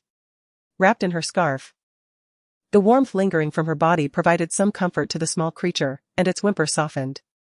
Without pausing, she quickened her pace towards a nearby veterinary clinic with the puppy in her arms. After a brief examination, the veterinarian informed Xiao Zhishu, it's a golden retriever puppy, just opening its eyes, about half a month old. It has caught a chill, but it doesn't seem serious, we'll wait for the blood test results. Half an hour later, the blood test results came back positive for canine distemper, necessitating hospitalization for treatment. Without hesitation, Xiao Zhishu paid the fees and completed the hospitalization procedures for the puppy before leaving the clinic. As she stepped out of the veterinary hospital, thoughts of the puppy weighed heavily on her heart. In fact, when she had just married Fu Lingxing, she had once rescued an abandoned puppy in their neighborhood. She had initially wanted to adopt it, but Fu Lingxing frowned in disapproval and expressed his dislike for the fur and odors associated with having pets at home. Although she felt disappointed and regretful, she could only find a foster family for the stray dog. On one hand, the apartment was purchased by Fu Lingxing, and she could not assertively bring the puppy home without his consent. On the other hand, at that time, she prioritized everything related to Fu Lingxing. Since he did not like it, she naturally would not keep the puppy. Now, upon finding the little dog, she felt it was fate. She then remembered that she and Fu Lingxing were soon to divorce. It was perfect timing, while the puppy was being treated at the hospital.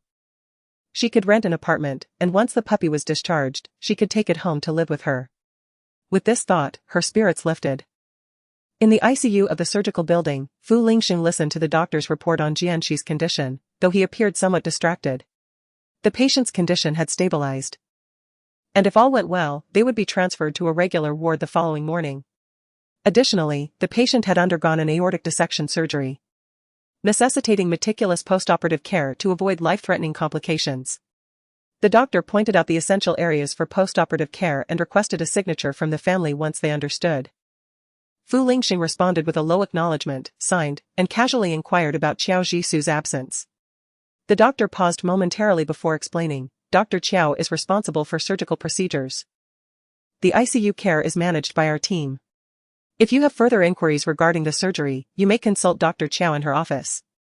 The doctor glanced at the clock and added, however, Dr. Qiao worked the night shift and is on leave today, she should have gone home by now. After stating this, the doctor was summoned by a nurse and left. Fu Lingxing stood still, his expression darkening. He had deliberately left home late that morning, yet had waited a long time without seeing Qiao Jisu. He had come to the hospital under the pretense of visiting Jianxi, but was instead met by the ICU doctor. He had assumed she was still busy at the hospital, only to learn that she had left early. Fu Lingxing pressed his lips together, an air of coldness surrounding him. Brother Lingxing, since the ICU is not Sister Jisu's responsibility, we should not disturb her, Jian Nua remarked, feeling displeased when Fu Lingxing had asked about Qiao Jisu. The sense of crisis returned, as she feared that all her efforts might result in Brother Lingxing's heart still leaning towards Qiao Jisu. Fu Lingxing, lost in thought, merely responded with a heavy This isn't my concern, I shall return to the company. The driver will take you home, and we will be contacted if there is any news from the hospital. As he spoke, he made his way to the elevator. Inside, he tugged at his tie, feeling inexplicably restless. When pressing the floor button, his finger lingered over the second floor for several seconds before he finally pressed the button for the first floor. Jian Nua noticed his hesitation. The second floor was where Qiao Jisu's office was located. Did Brother Lingxing subconsciously wish to find Qiao Jisu? Why?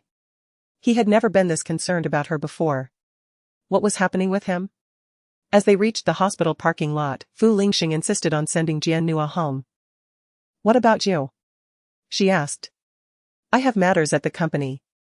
With that, he exited the hospital. Brother Lingxing. Brother Lingxing. Jian Nua called after his retreating figure, unwilling to give up. Miss Jian, please get in the car, the president has taken a taxi back to the company to let you have the car, the driver. Fu Hao urged impatiently. He held little regard for Jian Nua, fully aware that the president was already married, yet she continued to cling to him. It was unnecessary for him to take a detour to pick her up from the hospital when there were other drivers available. He could see right through her intentions to disrupt the president's family. Jian Nua sensed the disdain in Fu Hao's tone and shot him a fierce glare. In front of Fu Lingxing, she appeared gentle and innocent, but without him, she had no intention of maintaining the facade. What do you think you are? A mere driver daring to look down on me? Do you believe I could have Brother Lingxing fire you? Fu Hao felt a surge of discontent but was taken aback by her words. As the driver for the president of Fu Corporation, his salary was already several times higher than average, and he did not wish to lose his job so easily. At Fu Corporation, Fu Lingxing received a new project proposal from the planning department but did not review it, merely setting it aside. His typically indifferent eyes now held a hint of scrutiny as they fell upon his assistant, Chang Liang, causing the latter to feel a wave of anxiety. He instinctively examined his outfit, finding nothing amiss. Why is the president looking at me like that? He wondered. President? Chang Liang swallowed hard and cautiously inquired. Fu Lingxing withdrew his gaze and, in a seemingly casual tone, asked, "How do you usually appease your wife when you argue?" Chang Liang was taken aback, realizing the president was preoccupied with his own marital disputes. "Well, I never argue with my wife," he replied, shaking his head after a moment's thought. Fu Lingxing's expression turned colder as he regarded Chang Liang. "Do you require an award for that?" he retorted icily. "Oh? Are you angry?" Chang Liang coughed lightly and explained, "It's just that my wife has a good temper and is very gentle. If I inadvertently upset her, I simply apologize. And she forgives me quickly." After a pause, he added, "Of course, I never make any fundamental mistakes, those cannot be forgiven. Unlike you. Always entangled with that woman named Jian," Chang Liang added silently in his mind, afraid to voice it aloud. Fu Lingxing fell silent, contemplating that while his wife was gentle and forgiving, he had not committed any fundamental errors. Yet, why did he feel that Qiao Jisoo was growing increasingly distant from him? Seeing the president's gloomy expression, Chang Liang hesitated to leave but, valuing his six-figure salary, tactfully asked, "President, have you had a disagreement with your wife?"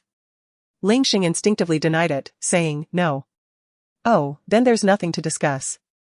Chang Liang rolled his eyes inwardly. Just as he was about to make an excuse to leave, he heard Fu Lingxing furrow his brows, hesitatingly say, "She seems to be sulking." His words were hesitant, as Qiao Jisoo outwardly did not appear to be angry with him, she remained as gentle as ever. Yet, he felt something was amiss. Observing his boss's demeanor, Chang Liang contemplated, the CEO seems to have a chance here. With this thought in mind, he spoke, "CEO. Girls need to be pampered. Since your wife is upset, why not just soothe her?" Pampered? What a joke. When would he have the time to coddle a woman? However, as the words were about to escape his lips, he reframed his response, "How to pamper her? Send flowers, gifts, and jewelry. That should be foolproof." Chang Liang was about to voice this idea when another thought struck him, prompting him to ask Fu Lingxing, "CEO, is your wife allergic to flowers?" Chapter 29, When the wife is gone, he will cry. Fu Lingxing was momentarily taken aback, instinctively replying, "I don't know." As soon as he spoke, he met Chang Liang's expression, one that conveyed a myriad of unspoken words. He opened his mouth, recalling Qiao Jisoo's distant demeanor, and absently touched his nose, feeling an inexplicable sense of guilt. Suddenly, he remembered the flowers she had planted on the garden terrace, and realized, no, she is not allergic.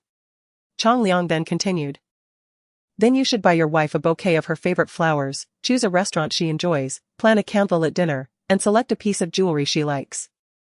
Pamper her well, and she will surely be happy." Fu Lingxing had never done such a thing before, and merely hearing the suggestion caused him to frown deeply. Observing his expression, Chang Liang understood that the CEO was clearly averse to romance. "Is this all it takes?" he asked. Chang Liang nodded, affirming, "Absolutely. In truth, the gifts are not what matters, what truly counts is your sincerity in pampering her, allowing her to feel your genuine affection. Everything else is secondary." Sincerity? Fu Lingxing reflected on how he had repeatedly invited Qiao Jisoo to dinner over the past few days, only to be turned down each time. Wasn't that enough sincerity? Remembering this, he felt a hint of grievance within himself. "All right, you can leave now." Fu Lingxing waved his hand dismissively at Chang Liang. Clearly, the CEO had not absorbed his advice. Goodness. When the wife is gone, he will surely cry, Chang Liang mused internally, humming a little tune as he respectfully exited the CEO's office. When Qiao Jisoo returned home, it was already afternoon. After taking a shower and changing into comfortable loungewear, she took the medication that Nanny had prescribed for her and went to take a nap. Perhaps due to the medication's effects, she slept soundly. When she awoke, the sun had already set. In winter, night falls rather early. Glancing at the wall clock, she saw it was nearly 5 in the afternoon. After freshening up in the bathroom, she stepped out, and at that moment, her phone on the bedside table chimed with incoming messages. She walked over and picked it up, surprised to find a message from Fu Lingxing. "Where are you? Are you free tonight?" Qiao Jisoo appeared puzzled, just as she was about to inform him that she was at home. Another message arrived from Fu Lingxing. I would like to ask you about some details regarding Jianxi. Qiao Jisoo paused. Realizing that Fu Lingxing would only reach out to her regarding matters related to Jian Nua. Out of her professional responsibility as a doctor, she replied. I am at home. If needed, I can inquire about Jianxi's condition from the ICU. There shouldn't be any major issues. As soon as she sent the message, Fu Lingxing replied quickly, I've made a reservation at a restaurant. I'll come pick you up, and we can discuss it over dinner. This was the first time Fu Lingxing had responded to her messages so promptly.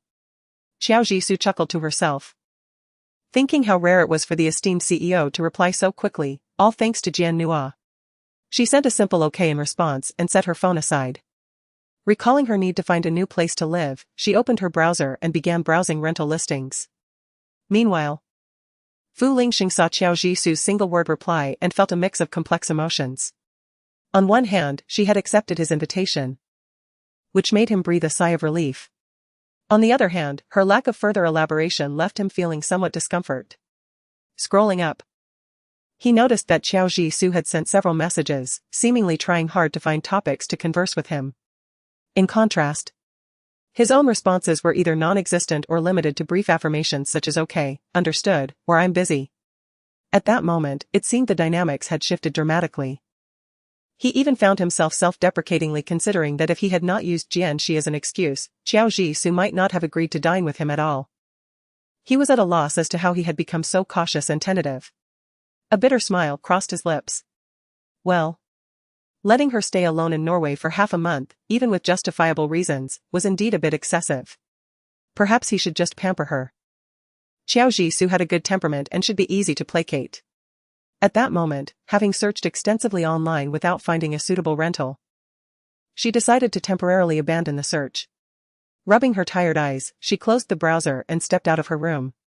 Coincidentally, just then, the sound of the password lock echoed through the air. Qiao Jisoo looked up to see Fu Lingxing entering through the door. Their gazes met. At that moment, Qiao Jisoo had already changed out of her hospital attire into a soft beige knit ensemble. Her long hair, which had been tied up haphazardly, was secured with a single hairpin, allowing a few strands to fall gracefully against her cheeks, exuding a lazy yet intellectually elegant beauty. This was the first time Fu Lingxing observed Qiao Jisoo so closely. He was aware that she was a stunning beauty. Despite the frequent appearances of various glamorous celebrities at Fu's group, none had captured his attention as she did. In comparison, those women lacked the intangible allure that drew his gaze toward Qiao Jisoo. When she looked at him, Fu Lingxing's heart skipped a beat. The feeling of being caught in a moment of vulnerability added a hint of discomfort to his expression.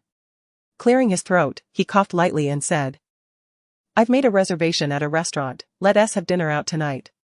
Qiao Jisoo nodded, reaching for the camel-colored wool coat hanging on the rack.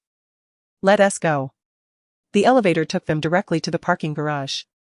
Just as Qiao Jisoo was about to open the rear door, she noticed Fu Lingxing had already opened the door to the passenger seat. Upon seeing her action, Fu Lingxing's expression tightened slightly. His lips pressed together.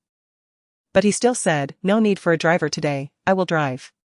Qiao Jisoo nodded slightly, feeling awkward about treating Fu Lingxing as a mere driver. She made her way to the passenger seat and settled in. After closing the door, Fu Lingxing took his place behind the wheel. Qiao Jisoo's gaze instinctively drifted towards him. Fu Lingxing's appearance was undeniably striking, whether viewed from the front or the side, he appeared flawless. Even a fleeting glance was a visual delight. His forearms were robust and well-defined, and his fingers, resting on the steering wheel, bore the grace of a pianist's hands, exquisite indeed. Amusingly, though they had been married for nearly 3 years, this was her first time sitting in the passenger seat beside Fu Lingxing. And it was also her first opportunity to appreciate his beauty from this angle. Chapter 30, clearly a date. Qiao Jisoo discreetly averted her gaze, turning to observe the bustling traffic outside the window. Within the confines of the vehicle, the only sound that pierced through the awkward silence was the voice of the radio host. Fu Lingxing glanced at her, attempting to initiate a conversation. I made a reservation at a French restaurant. Are you accustomed to French cuisine? Upon hearing this, Qiao Jisoo withdrew her gaze from the window and casually replied, sure. I'm not picky. Just then, her phone chimed with a notification. As she pondered how to navigate the awkwardness of being alone with Fu Lingxing, This message felt like a lifeline. She silently exhaled in relief. Opening her phone, she found a message from Fu Yan inquiring about her well-being. Have you seen a doctor? What did they say? Xiao Zhishu clicked to reply, yes, I consulted a specialist who prescribed medication.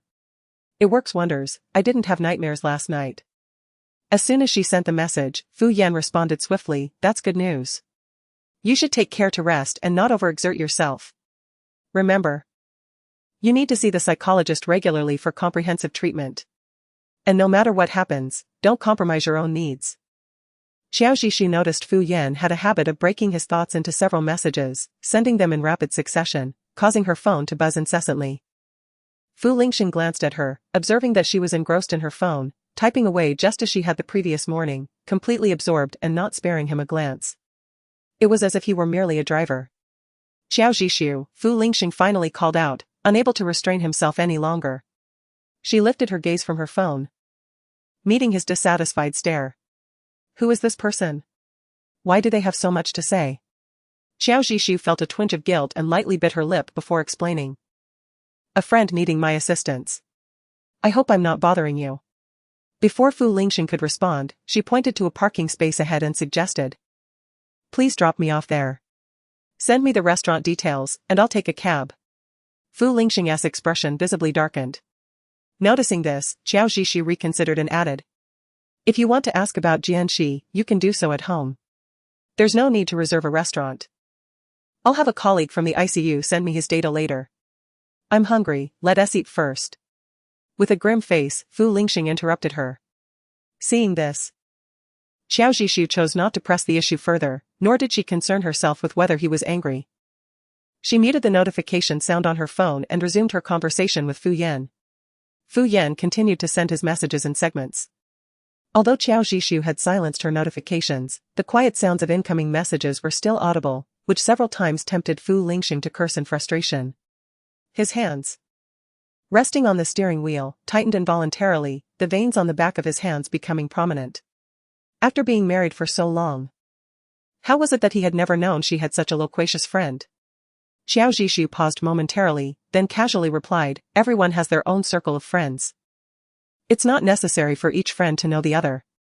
This simple statement served to create a palpable rift between them. Though her words seemed innocuous, they inexplicably unsettled Fu Lingxing.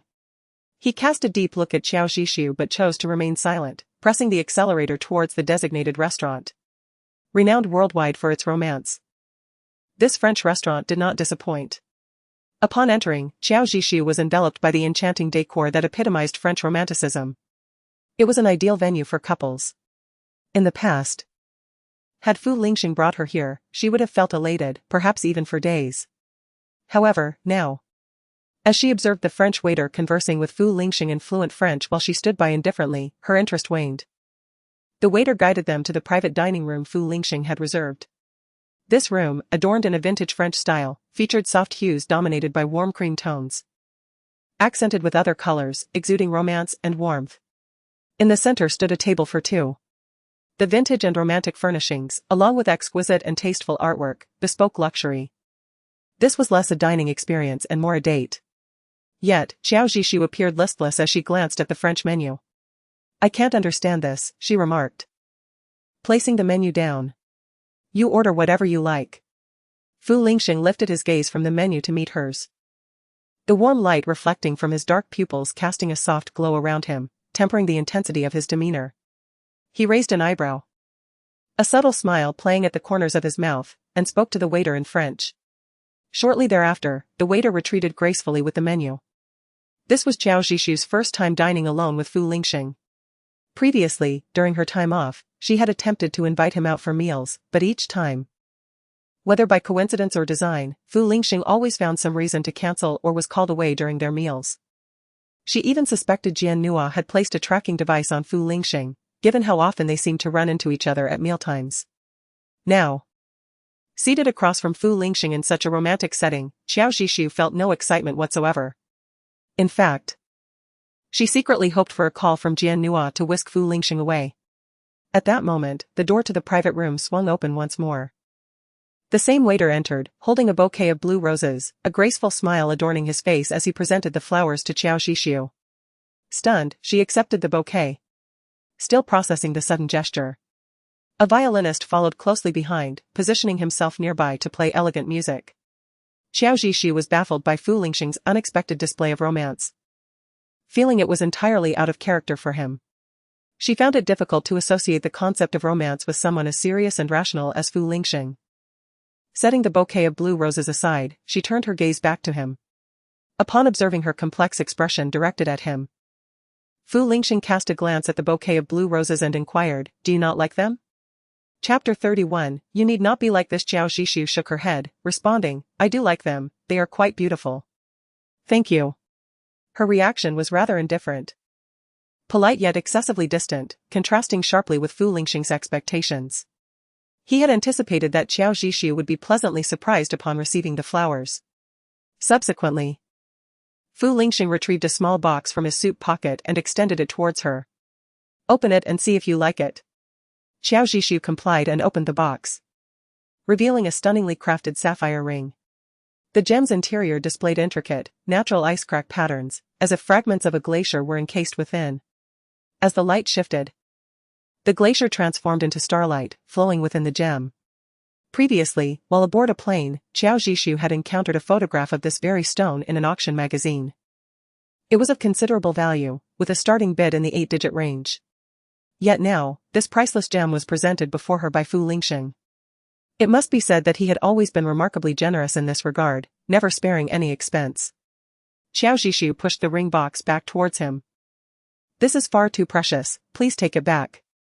Fu Lingxing's brow furrowed, clearly displeased at having a gift he had given turned down. His gaze towards Qiao Zhishu grew noticeably colder. "You are my wife, it is only fitting that I give you something valuable. Is that not right?" Qiao Zhishu detected the irritation in Fu Lingxing's tone.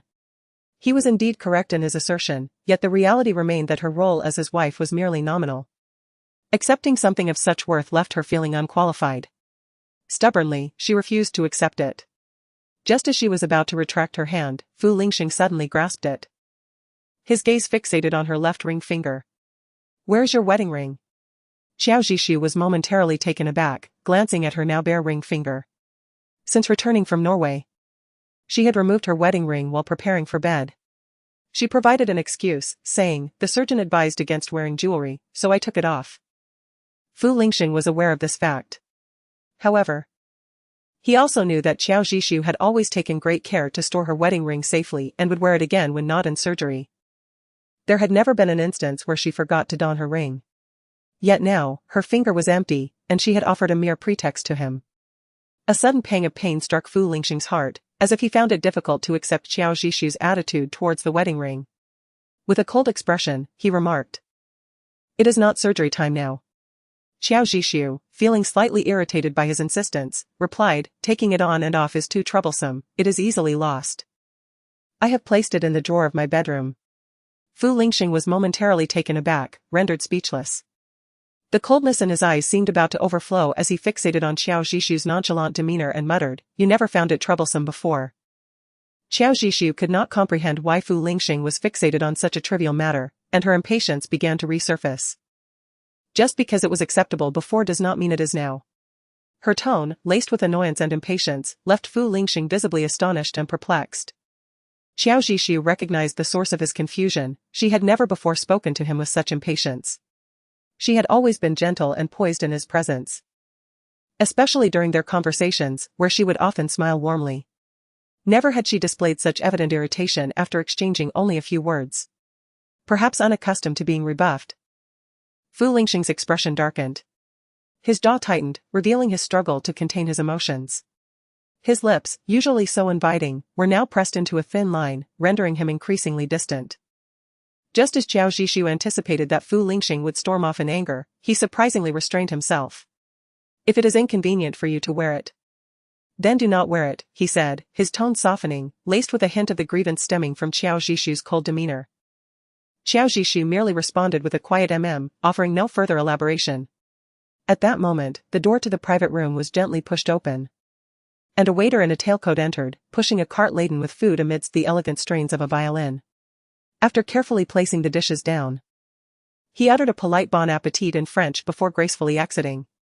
Xiao Zhishu was not particularly fond of Western cuisine, but adhering to her principle of not wasting food, she forced herself to take a few bites. Across the table, Fu Lingxing's voice broke the silence once more. "Is this meal to your liking?" he inquired, his tone tinged with a newfound caution. Xiao Zhishu felt her irritation bubbling once again.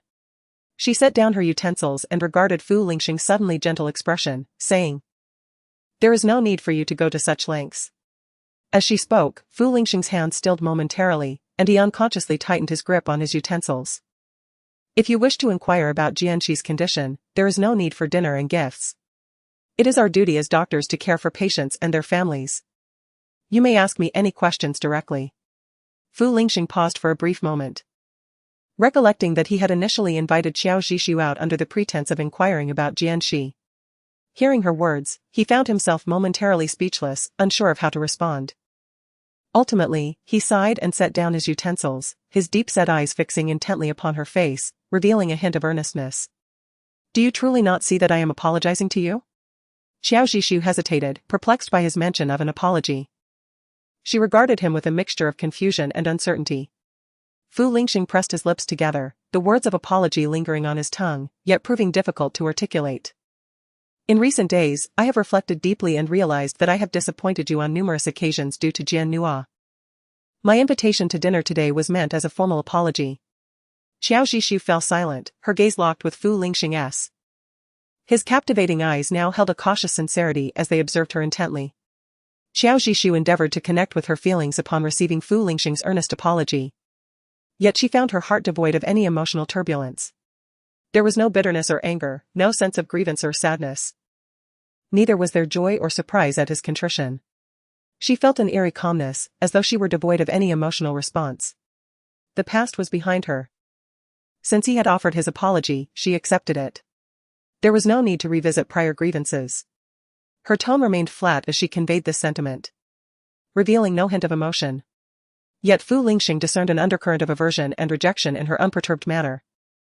Chapter 32, Love and hatred arise from the same source. He perceived that she did not wish to hear him dwell on past matters.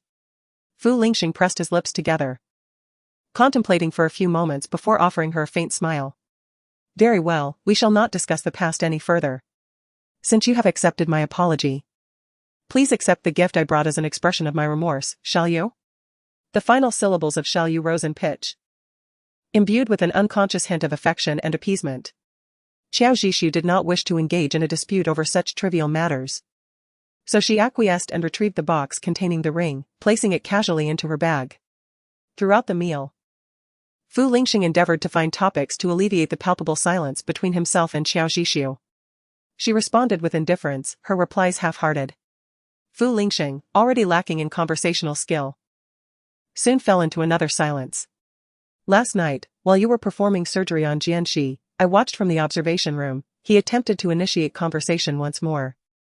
Xiao Zhishu paused her meal, her first instinct being to think that Fu Lingxing was concerned about her surgical abilities, hence his watchful gaze.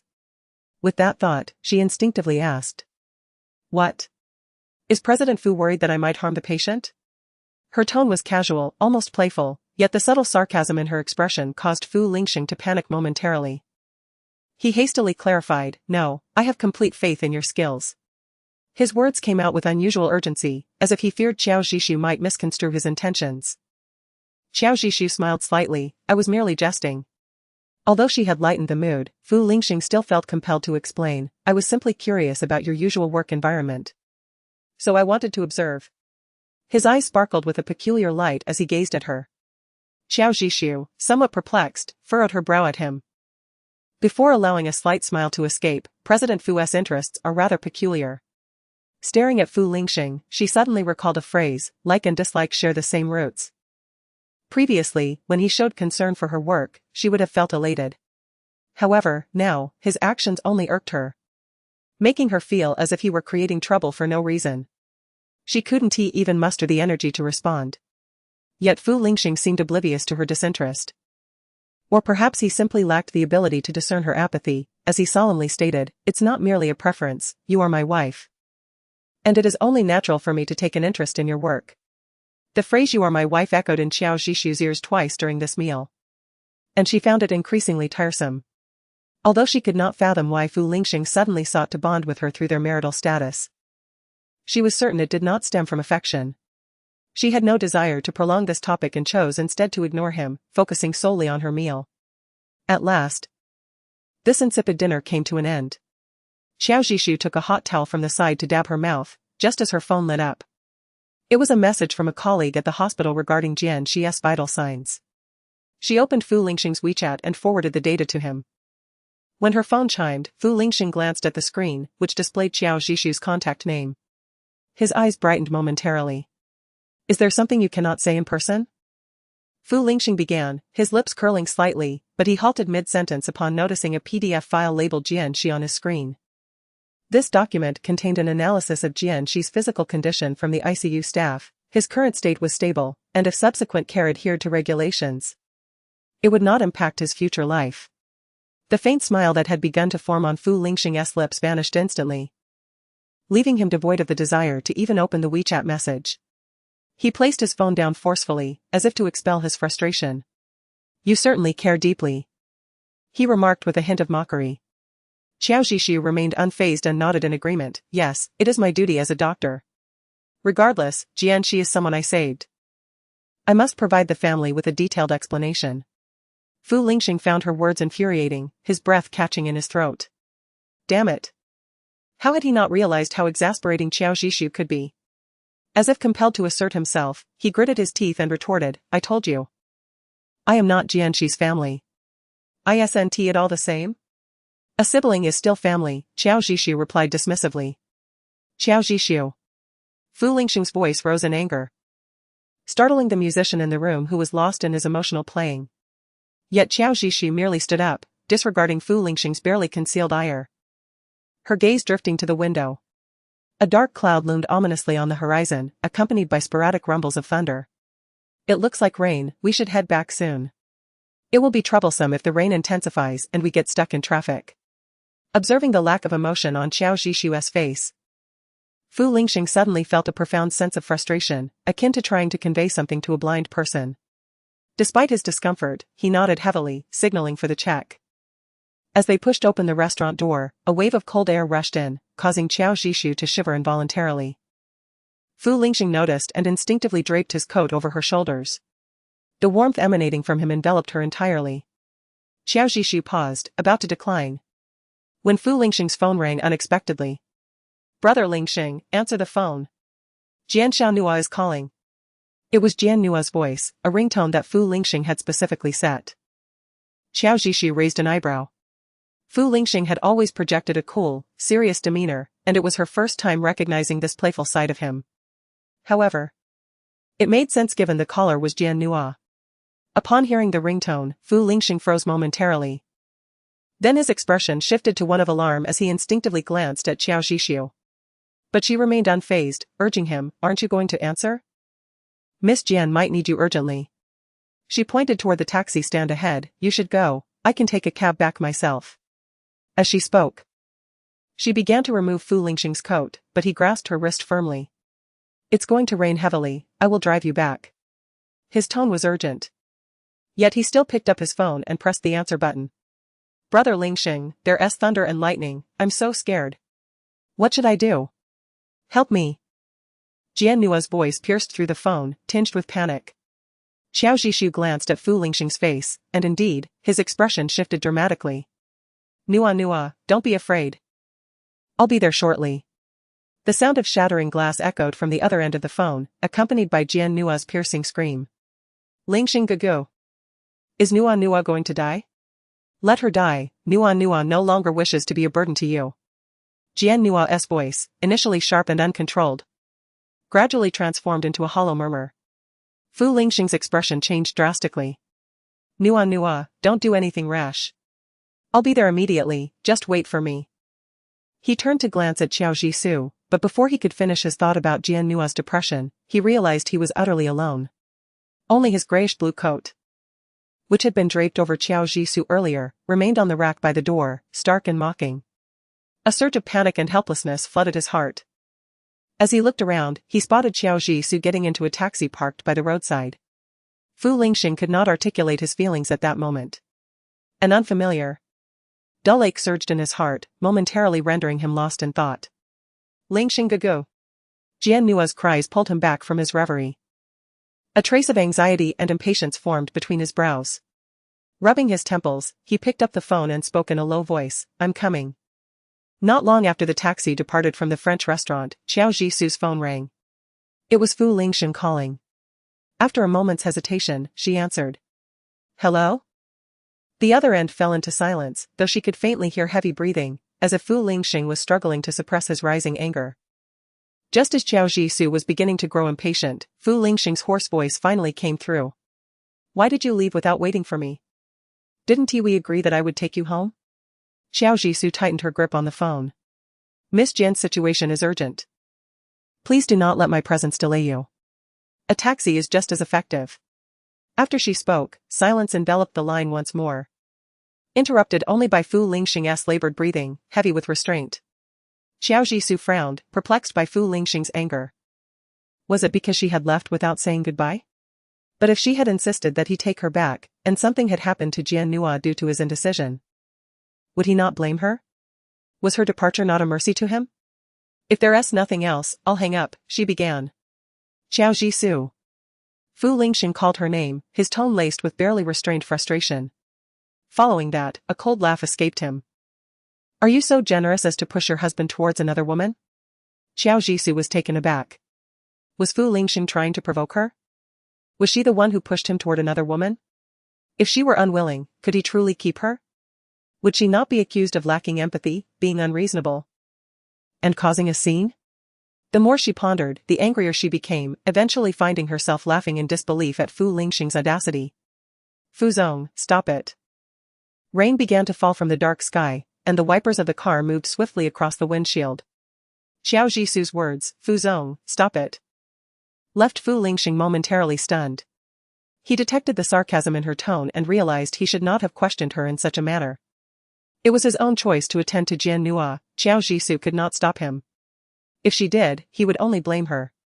Yet, despite knowing this, he boldly confronted her, as if only through this confrontation could he quell the anxiety of losing something dear. Fu Lingxing opened his mouth, his voice hoarse yet tinged with confusion. "I initially intended for you to accompany me." He could almost envision her expression upon hearing those words. A low chuckle erupted from Xiao Jisoo's side. "Not a chance. If Jian Nua sees me with you, it might worsen her depression. I cannot bear that responsibility." "Xiao." Before he could finish, Xiao Jisoo had already hung up. Listening to the busy signal, Fu Lingxing felt a void open up within him, his confusion deepening. The cold rain outside seemed to seep through the window, pouring into the gaping hole in his heart, filling it with a chill and ache. After disconnecting, Xiao Jisoo gazed at the rain-soaked streets and neon lights outside, still affected by Fu Lingxing's words. Generous? Did she wish to be? Who would willingly watch the person they had secretly loved for a decade consistently choose another woman? She had always been chosen, always abandoned. She had grown weary of being forsaken yet had to constantly forgive and understand him. She recognized that once she signed the marriage agreement proposed by Fu Lingxing, she forfeited the right to be calculative. It was merely the consequence of her own unreciprocated affections. When she signed the agreement, she gambled on her decade-long crush. Now that she had lost, she must accept the outcome. She rubbed her face vigorously, watching the rain trickle down the window, softly murmuring, "Fu Lingxing. Not everyone has the right to feel jealous." The rain intensified, and the wind playfully swirled it against the glass. "Driver, please take me to Fubao Pet Hospital." Upon arriving at the pet hospital, Xiao Jisoo found the doctor just finishing a vaccination for the little puppy, which lay weak and pitiful in its cage. Eyes slightly closed. The little puppy, named Deshui by Xiao Jisoo, was reportedly responding well to treatment and would likely be discharged in a few days. Hearing this, Xiao Jisoo felt a slight sense of relief. She stood beside the cage, gently stroking the puppy's head and speaking softly, "Deshui. Be sure to listen to the doctor, okay? Once you're well, I'll take you home." The puppy seemed to understand her words, letting out a few feeble whines in response, sounding much stronger than when she first met it. The soft whimpering resonated in her ears, melting her heart. She stayed by Deshuai's side for an hour before leaving. The rain outside showed no signs of letting up. After hailing a cab, she returned to Yujingwan. Already past 10 o'clock. As she entered, the bright lights of the living room caught her off guard. "You're back?" Fu Lingxing's deep voice came from the direction of the sofa. Xiao Jisoo froze momentarily, her gaze snapping toward the sofa. Where she saw Fu Lingxing had changed into light gray loungewear and appeared to be waiting for her. Surprise flickered in her eyes. How had Fu Lingxing returned so quickly? "What? Are you surprised to see me home?" Fu Lingxing observed the astonishment etched on her face. And with a hint of irritation, he inquired, "Shouldn't you be accompanying Miss Jian at this hour?" Xiao Jisoo, momentarily taken aback, regained her composure and nonchalantly replied as she exchanged her shoes for a pair of slippers from the shoe cabinet, proceeding further inside. The rain outside showed no sign of abating. On her way home, she had intermittently heard the rumble of thunder. She genuinely believed that Fu Lingxing would remain at the Jian residence to keep Miss Jian company. With the storm still raging, could he truly leave Miss Jian alone at home? Xiao Jisoo's words rendered Fu Lingxing's expression suddenly somber. Yet, she averted her gaze, moving towards the second bedroom. Ever since they began sleeping in separate rooms, she had gradually transferred her belongings from the master bedroom's wardrobe to the second bedroom. Just as she pushed open the door to the second bedroom, she heard Fu Lingxing's cold voice call out her name, "Xiao Jisoo." Turning back, she was taken aback to find him standing behind her, his deep gaze revealing an unmistakable complexity. "What is it?" she asked, pausing her movement. Fu Lingxing's eyes bore into hers, as if he had a multitude of thoughts to express, yet he found himself at a loss for words. Moments later, he pinched the bridge of his nose, a hint of irritation lacing his voice as he questioned, "Do you truly believe that I have no sense of propriety? That I would spend the night with another woman?" "Ah?" Xiao Jisoo responded, her expression one of utter disbelief. It was not the first time he had spent time alone with Jian Nua. Why was he suddenly raising the banner of chastity? Her confusion and astonishment were genuine. Something Fu Lingxing recognized. Did she truly think so little of him? At that moment, he found himself at a loss for his emotions. His heart heavy as he observed the incredulity in her eyes. In the next instant, Xiao Jisoo masked her surprise, reverting to her usual demeanor as she stated, "Seeing how heavy the rain is outside, I assumed you wouldn't return." She offered a casual explanation, then continued, "There's nothing else. I'll just go change into some comfortable clothes." Fu Lingxing glanced at her damp hair, his jaw clenched, yet he ultimately refrained from insisting otherwise. After Xiao Jisoo returned to the second bedroom and changed into loungewear, she went to the bathroom to dry her hair before heading back to the living room. Fu Lingxing remained seated on the sofa, his expression stony and silent, lost in thought. Upon hearing her movements, he turned to look at her. Opening his mouth to explain, Nua's depression has relapsed. I merely went to accompany her while she took her medication. As soon as she fell asleep, I returned. This was an explanation he had never felt compelled to give before. Perhaps it was the reminder from Meng Chuan that stirred something within him. Or perhaps guilt for leaving Xiao Jisoo in Norway without any word. It was his first time offering her an explanation. Xiao Jisoo paused, then nodded in understanding. "All right, I get it." Her calm reaction was not what Fu Lingxing had anticipated. The more indifferent she appeared, the deeper his unfamiliar sense of panic grew. He was unsure of what was troubling him, only aware that this inexplicable emotion left him feeling uncomfortable and profoundly powerless. The moment Xiao Jisoo again pushed open the door to the second bedroom, he grasped her wrist with a force that made her wince. "Xiao Jisoo, your reaction should not be like this." His voice contained an edge of irritation, tinged with a tremor that he himself scarcely recognized. Xiao Jisoo, feeling impatient, retorted, "What do you think my reaction should be? Should I throw a tantrum or tell you to disregard Miss Jian entirely? Fine, I'll say it now, from now on. You are not permitted to involve yourself in anything related to Jian Nua. Do not answer her calls, is that clear?" Fu Lingxing fell silent, taken aback. Xiao Jisoo smirked sarcastically, her eyes glinting with derision, causing Fu Lingxing to instinctively look away, unable to meet her gaze. "You see. When I make such a request, it displeases you." With a flick of her wrist, she freed her hand from his grip, her smile becoming more pronounced. Which only served to irritate Fu Lingxing further.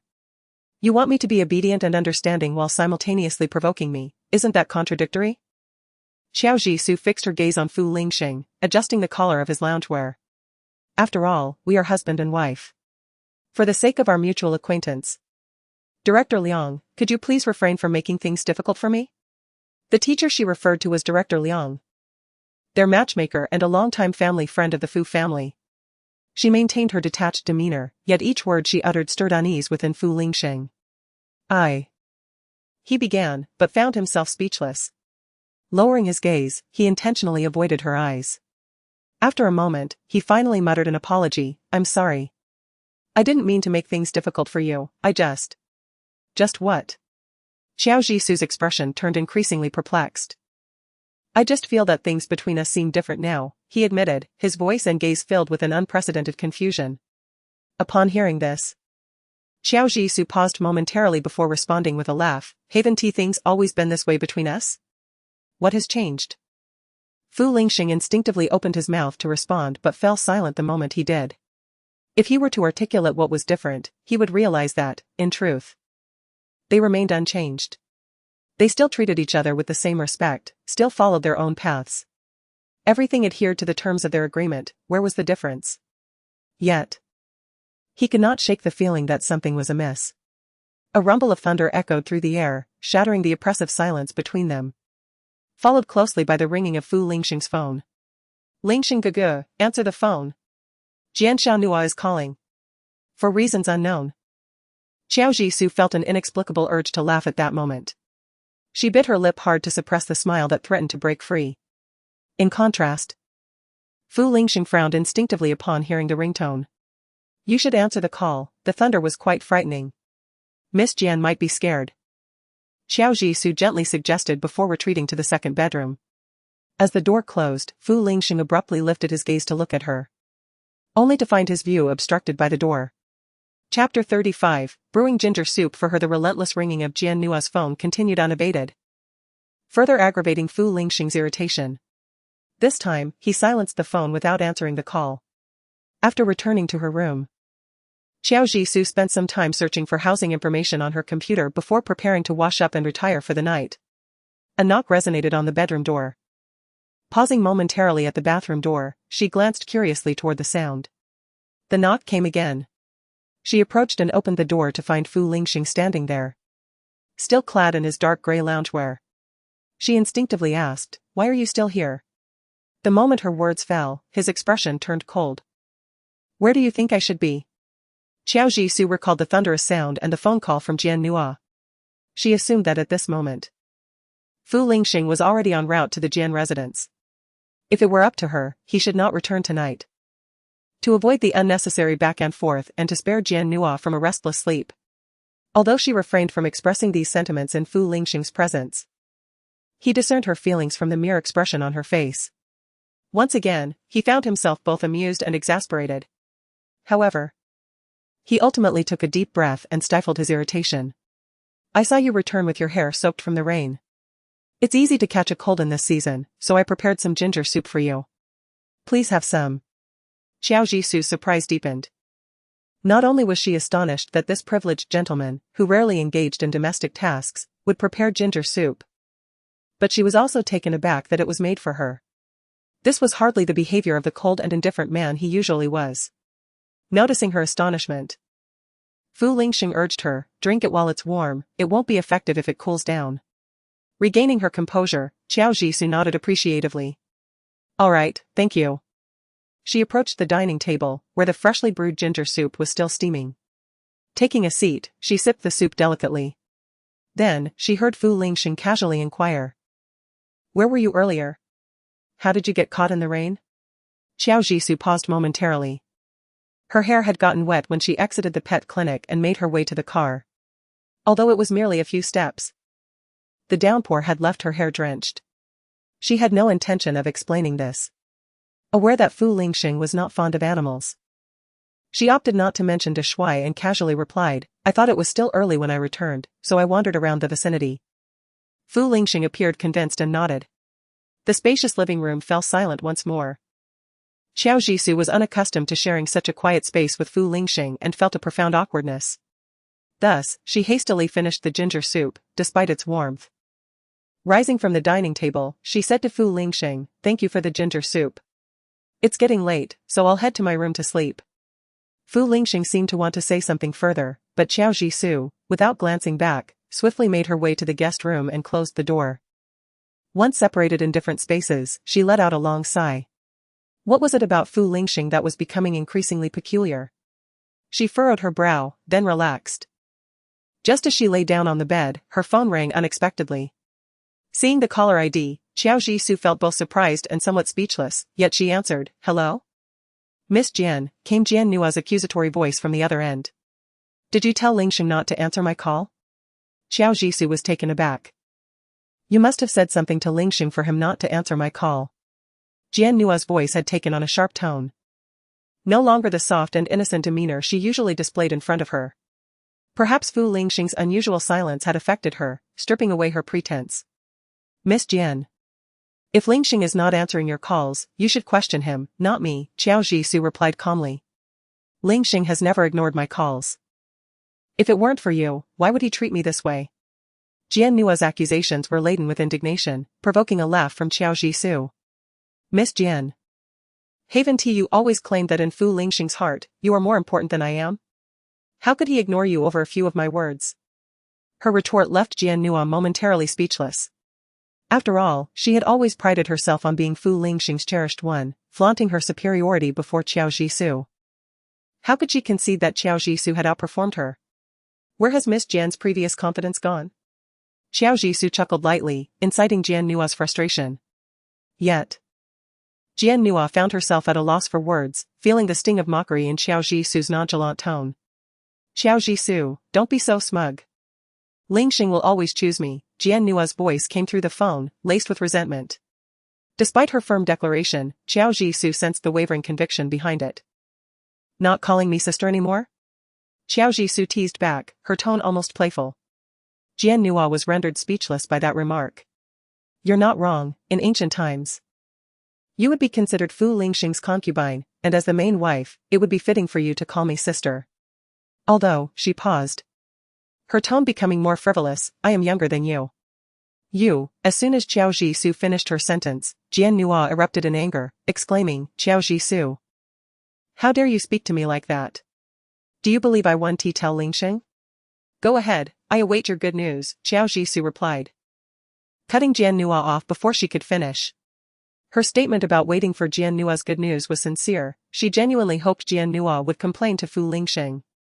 Ideally, this would prompt Fu Lingxing to terminate their agreement 2 months early, thereby freeing her from the need to deal with him. At the Jian residence, Jian Nua was left fuming and astonished after Qiao Jisoo ended the call. Qiao Jisoo had never before dared to provoke her in such a manner. She knew that if Qiao Jisoo were to speak harshly to her, Lingxing would surely be upset.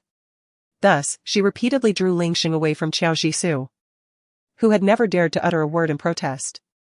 Qiao Jisoo's unusual behavior tonight must have stemmed from Lingxing's failure to answer her call, giving her the illusion of being overly sentimental. "Qiao Jisoo, how dare you?" Jian Nua seethed, throwing her phone against the wall in frustration. Instantly, the screen shattered like a spider's web.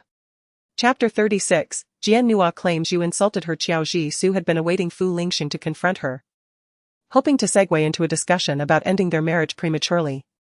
Yet, even by the next day, Fu Lingxing had not brought up her harsh exchange with Jian Nua from the previous night. As she emerged from her room, she was surprised to find Fu Lingxing had prepared breakfast just as he had the day before.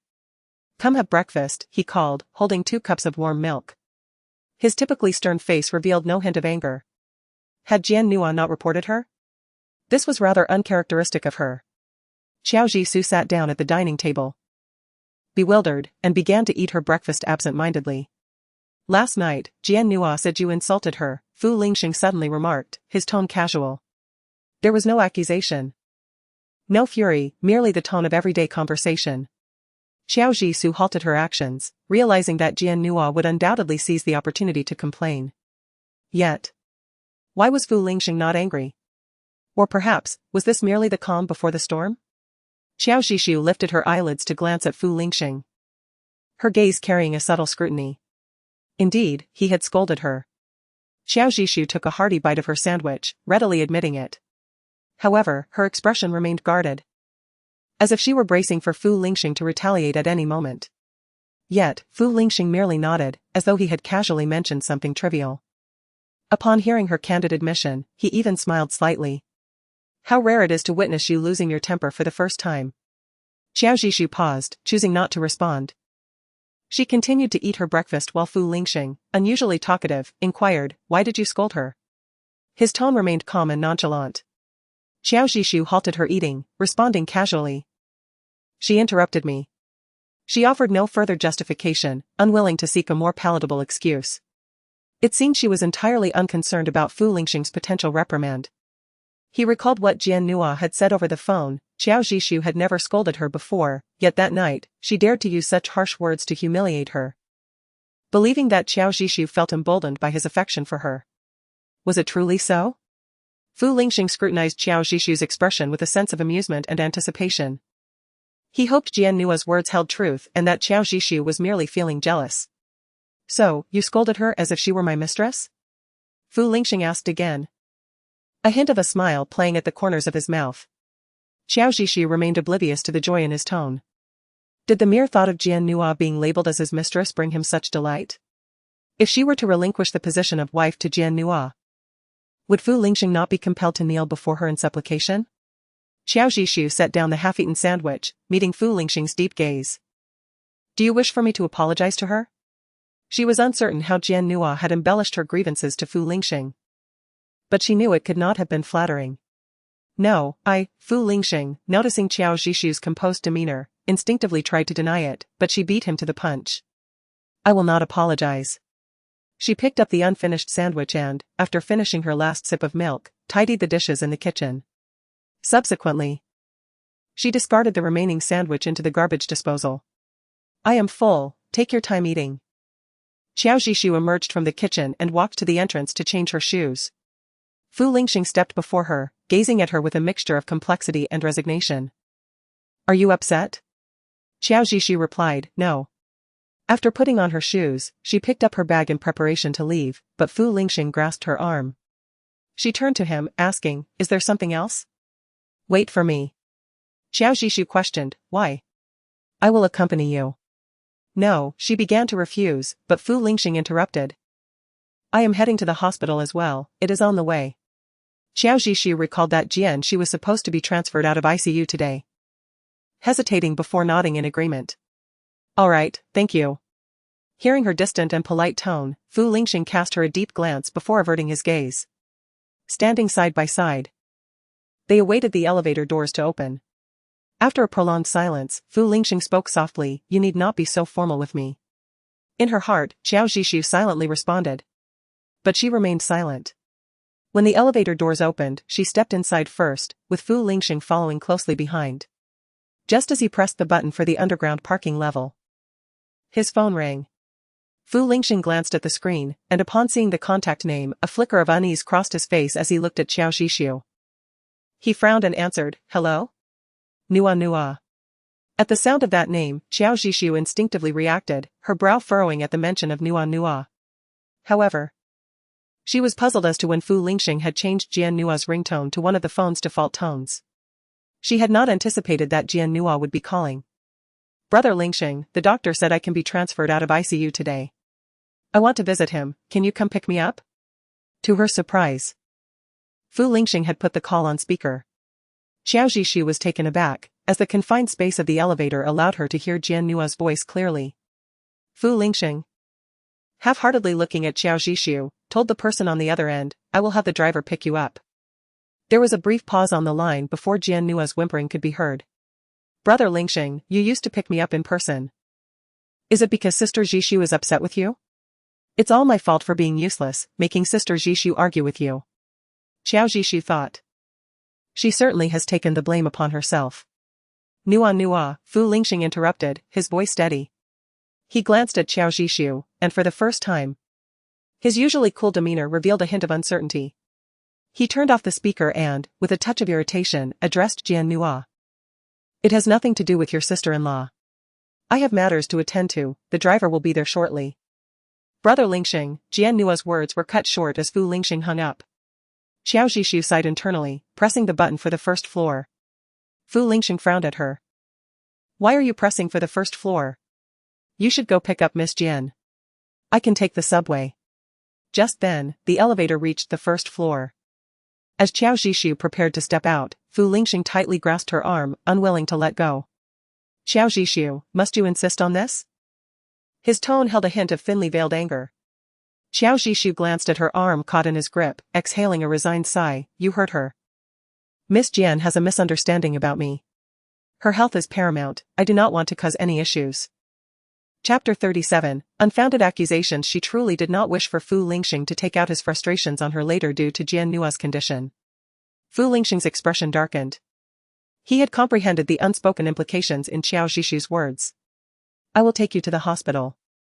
He stubbornly held on, an inexplicable determination driving him.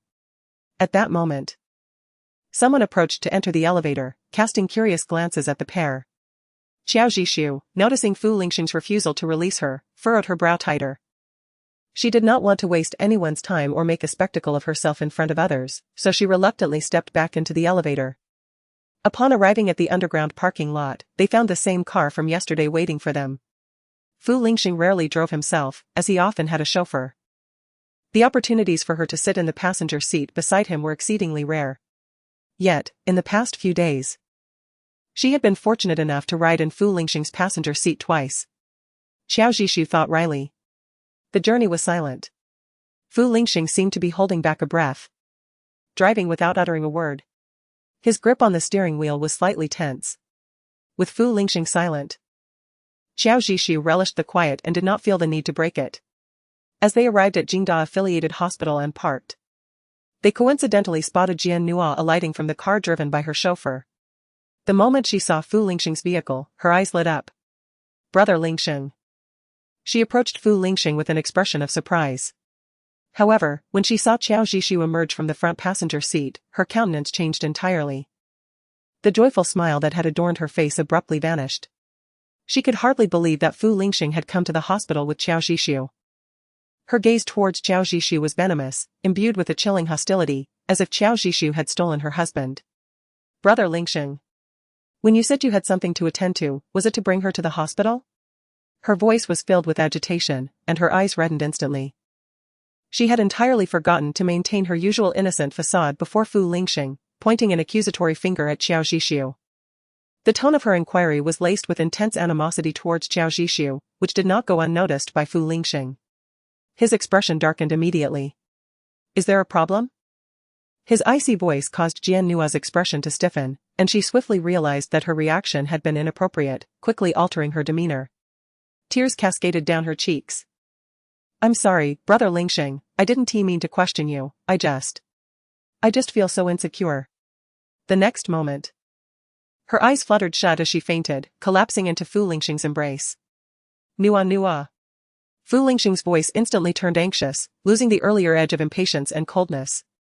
Xiao Zhishu stood by, observing without intervening. Fu Lingxing, flustered and distracted, perhaps failed to notice.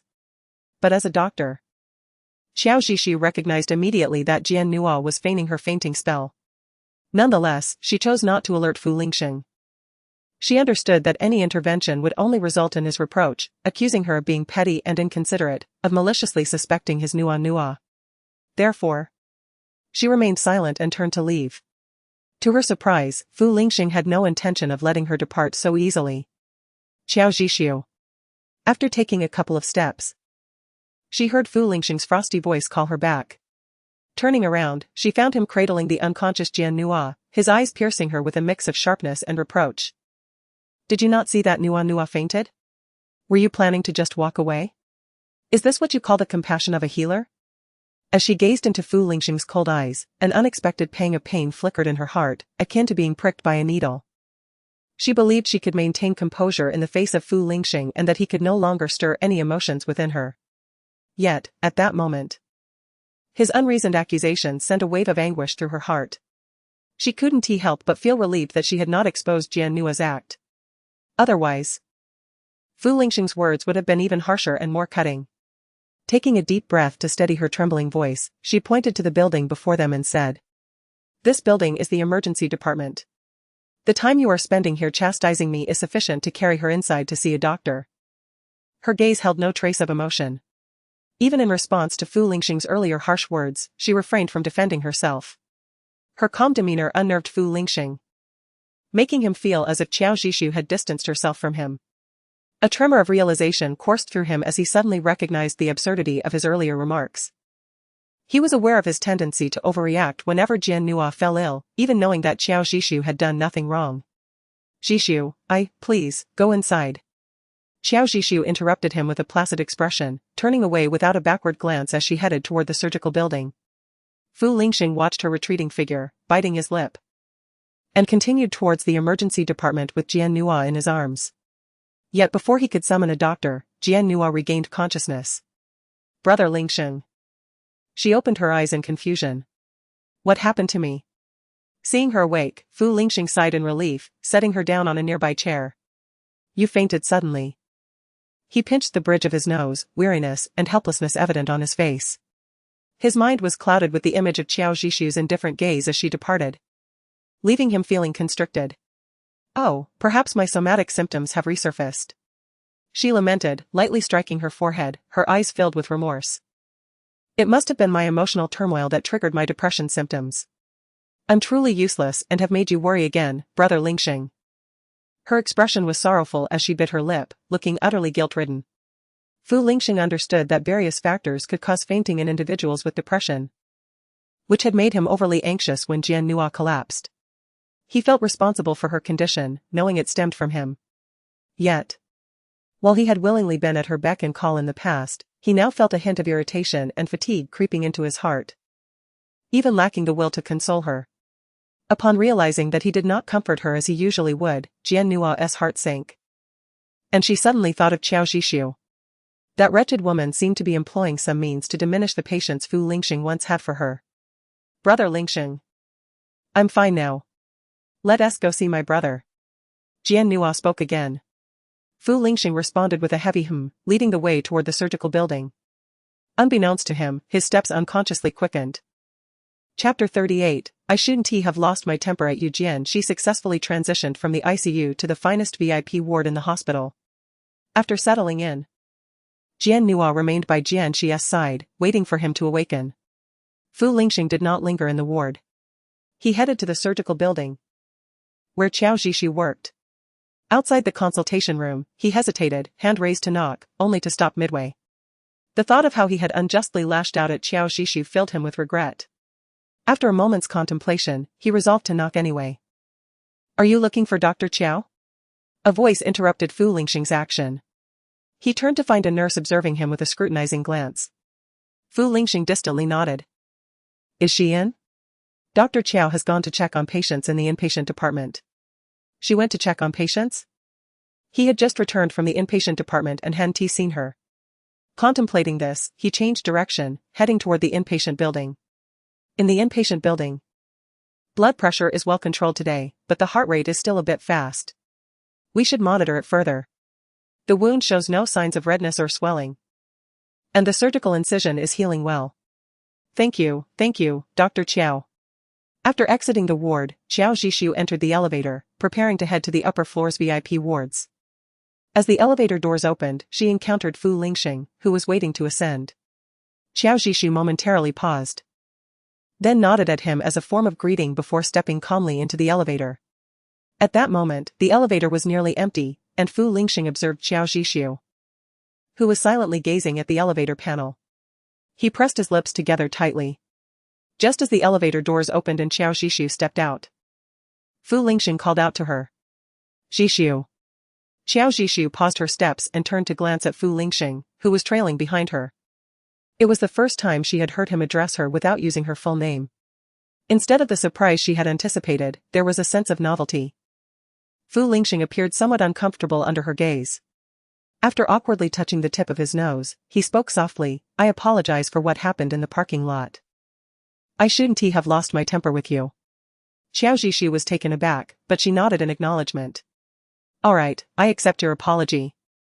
I still need to check on the patients. If there's nothing else, I shall take my leave. However, Fu Lingxing was not entirely satisfied with her reaction.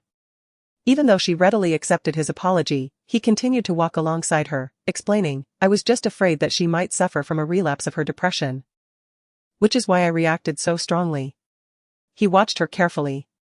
Upon hearing this, Qiao Zhishu nodded naturally and replied in an ordinary tone, yes.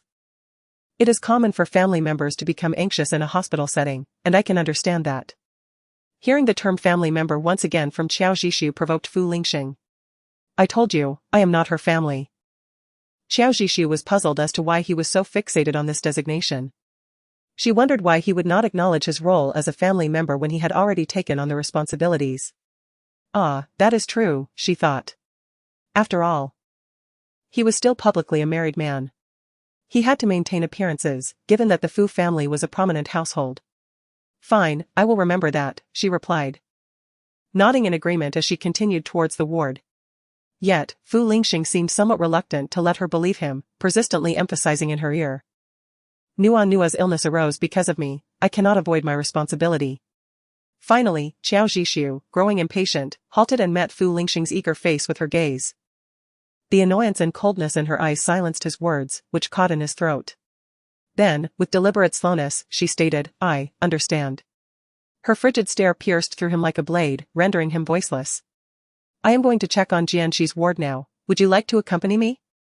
Qiao Zhishu abruptly shifted the topic, ignoring the sudden change in Fu Lingxing's expression. He pursed his lips but ultimately nodded in agreement. Upon reaching the ward, Qiao Zhishu knocked on the door, which was soon opened to reveal Nua's face. The moment she saw Qiao Zhishu, her expression darkened. But upon spotting Fu Lingxing standing behind her, her smile returned. Sister Zhishu, brother Lingxing, you are here. Struggling to suppress her resentment and aversion towards Qiao Zhishu, Nua adopted her previously innocent demeanor, allowing both Qiao Zhishu and Fu Lingxing to enter the ward. At that moment, Jianxi had regained consciousness, although she appeared somewhat weak. Brother Sheng, Jianxi greeted Fu Lingxing, then turned to Qiao Zhishu and softly called out, sister-in-law. Qiao Zhishu paused at the mention of the title but did not respond. Instead, she inquired, how are you feeling? I am alright, just a bit tired, Jianxi replied. Qiao Zhishu nodded, acknowledging that it was normal to feel fatigued after coming out of the intensive care unit and that she needed to recuperate gradually. While speaking, she swiftly noted something in the medical file. Do you feel any palpitations or shortness of breath? Jianxi shook her head, mentioning that her wound felt slightly painful. Qiao Zhishu nodded and asked, is the pain severe? It's manageable, Jianxi responded. Good. She set the medical file down. Family members, please help the patient remove her clothing. I need to examine her. At that moment, the ward was occupied only by Nua and Fu Lingxing. Fu Lingxing seemed to react strongly to the term family. As his brow furrowed at the mention, he remained still, leaning against the door. Meanwhile, Nua instinctively glanced at Fu Lingxing, seemingly waiting for him to assist Jianxi in undressing. Thus, neither of them made a move. Seeing both of them stagnant, Qiao Zhishu frowned slightly and reached out to unfasten Jianxi's clothing herself. Jianxi, feeling a bit shy, said, sister-in-law, I can do it myself. Qiao Zhishu glanced at her, replying, you have just regained consciousness, do not move around too much. As she spoke, she began to undo Jianxi's buttons. However, in the next moment, a bony hand obstructed her. Turning her head, she saw Fu Lingxing had approached the bedside, his expression stern, as he unfastened Jianxi's collar. Thank you, brother Sheng, Jianxi whispered, yet she dared not meet his gaze due to his grave demeanor. Qiao Zhishu was oblivious to Fu Lingxing's expression as she picked up the stethoscope to examine Jianxi thoroughly. After a while, she set the stethoscope down and remarked, it is normal for post-surgical wounds to be slightly red and swollen, it will gradually subside, so there is no need for concern. Chapter 39, I will not give up on brother Lingxing. She reviewed the data recorded by the nurse earlier that morning and continued, blood pressure is normal. And heart rate is stable. If your condition remains steady, you may try to sit up for a while tomorrow. After delivering this information, she turned to Fu Lingxing and Nua, stating, the patient is still in a critical recovery phase, post-operative care is crucial for her recovery. And family members must be attentive. The latter half of her statement was directed at Nua. However, Fu Lingxing, irritated by the term family member, was preoccupied with thoughts of Qiao Zhishu's cold demeanor, rendering him somewhat distracted. Naturally, he did not respond to Qiao Zhishu's admonition. Meanwhile, Jian Nua's attention was entirely fixated on Fu Lingxing, paying little mind to the doctor's advice regarding her brother. Noticing that Fu Lingxing's gaze continually drifted towards Qiao Zhishu, Jian Nua's expression darkened. To her, Qiao Zhishu's voice was as loathsome as a pest, filling her with disgust. She had no desire to heed her words. Observing the silence between the two, Qiao Zhishu's expression turned frosty. Raising her voice slightly, she reiterated, "Family members." Fu Lingxing sighed helplessly, pressing his fingers to his brow. And remarked to Qiao Zhishu, who was looking at Jian Nua, "Did you remember the medical advice I just gave?" Jian Nua, distracted, returned her gaze to Qiao Zhishu. Her eyes now tinged with resentment.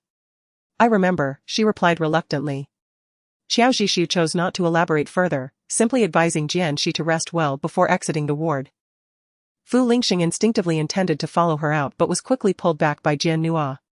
"Brother Lingxing." "What is it?" Fu Lingxing halted. Jian Nua bit her lip, hesitating. "Just say what you need to," he urged, maintaining his patience. Sensing his impatience, Jian Nua's heart sank, and once again, she felt a surge of resentment towards Qiao Zhishu. What means did that woman possess to capture Brother Lingxing's attention? "I wish to transfer my elder brother to Yizhen, where the services and privacy are superior, allowing him to recover more swiftly." Jian Nua refers to Yizhen, the esteemed medical center under the auspices of the Fu family's medical enterprise. Unlike public hospitals, the services, privacy, and security levels at Yizhen are distinctly more upscale. Particularly, the physicians employed by Fu Medical are among the most distinguished both domestically and internationally, being experts in their respective fields. The clientele consists primarily of the affluent and influential, and aside from medical expertise, private hospitals offer enhanced services. Jian Nua's desire to relocate her brother to Yizhen is entirely reasonable, however, Fu Lingxing, upon hearing her request, firmly declined. "Isn't this place adequate? Your brother has just emerged from danger, it's unwise to make hasty decisions. The doctors here possess skills on par with those at Yizhen, so you need not worry." Although Fu Lingxing's words were intended to comfort Jian Nua, they struck her as a mere justification for his own presence here. Once this notion took root, it grew uncontrollably in her heart like a malignant vine. However, the public hospital is not as tranquil as Yizhen. This bustling environment might hinder my brother's recovery, Jian Nua insisted. She was unwilling to allow Lingxing to visit Qiao Zhishu again, that wretched woman was far too cunning. Yet Fu Lingxing appeared resolute, once more refusing her proposal, despite having previously been so accommodating. "This is a VIP ward on a high floor, your brother will be undisturbed." Jian Nua remained persistent. But, this time, Jian Shi interrupted her. He looked at his naive sister with a hint of exasperation, wondering how she failed to notice Lingxing's growing impatience. If not for her interjections, Lingxing might have already adopted a colder demeanor. How could she remain so oblivious? "The public hospital is quite good. My sister is still my attending physician. I can recuperate better here, and if any issues arise, she will be able to attend to me." After expressing this lengthy sentiment, Jian Shi felt fatigued. "Please do not trouble Lingxing, he has many responsibilities to attend to." Observing the indifference in Fu Lingxing's gaze, Jian Nua felt a pang of discontent but ultimately suppressed it. "Very well." Fu Lingxing glanced at his watch and addressed Jian Shi, "I must return to the company.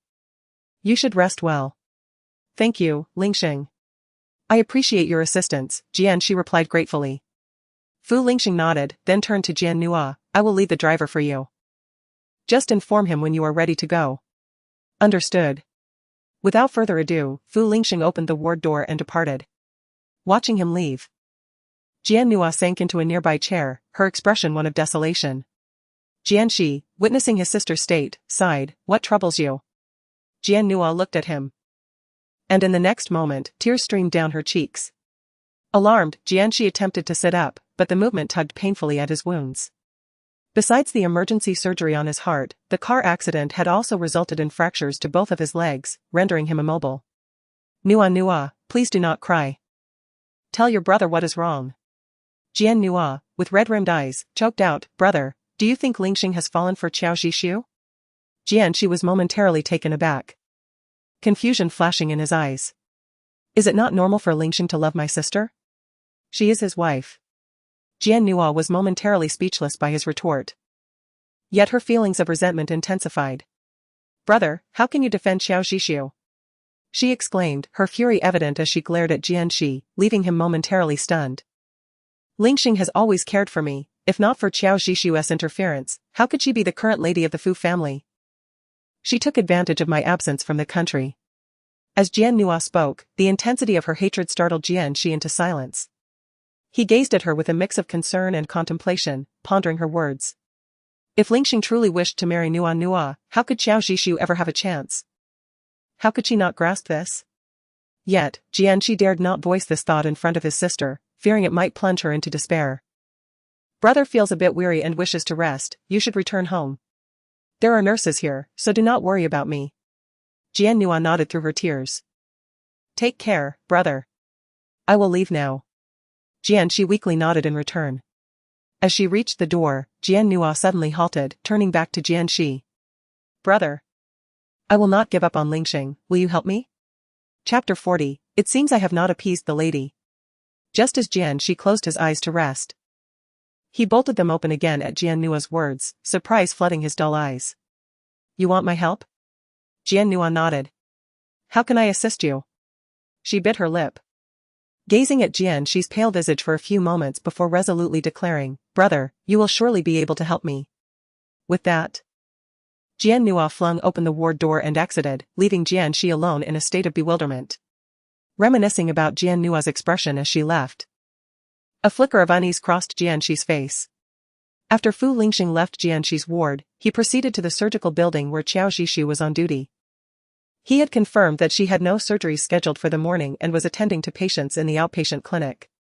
Upon arrival, he found a throng of patients awaiting their turn outside her consultation room. After a moment of contemplation, he turned away. He realized that he had been overly focused on Xiao Zhishu in recent days, a deviation from his usual demeanor. Yet, the memory of her cold gaze upon him extinguished his previous confidence, leaving him feeling uncharacteristically flustered and out of control. He understood that something was amiss. He should not be feeling this way. Historically, all his energy had been devoted to Fu Enterprises, to the extent that he wished to divide every second into countless segments for productivity.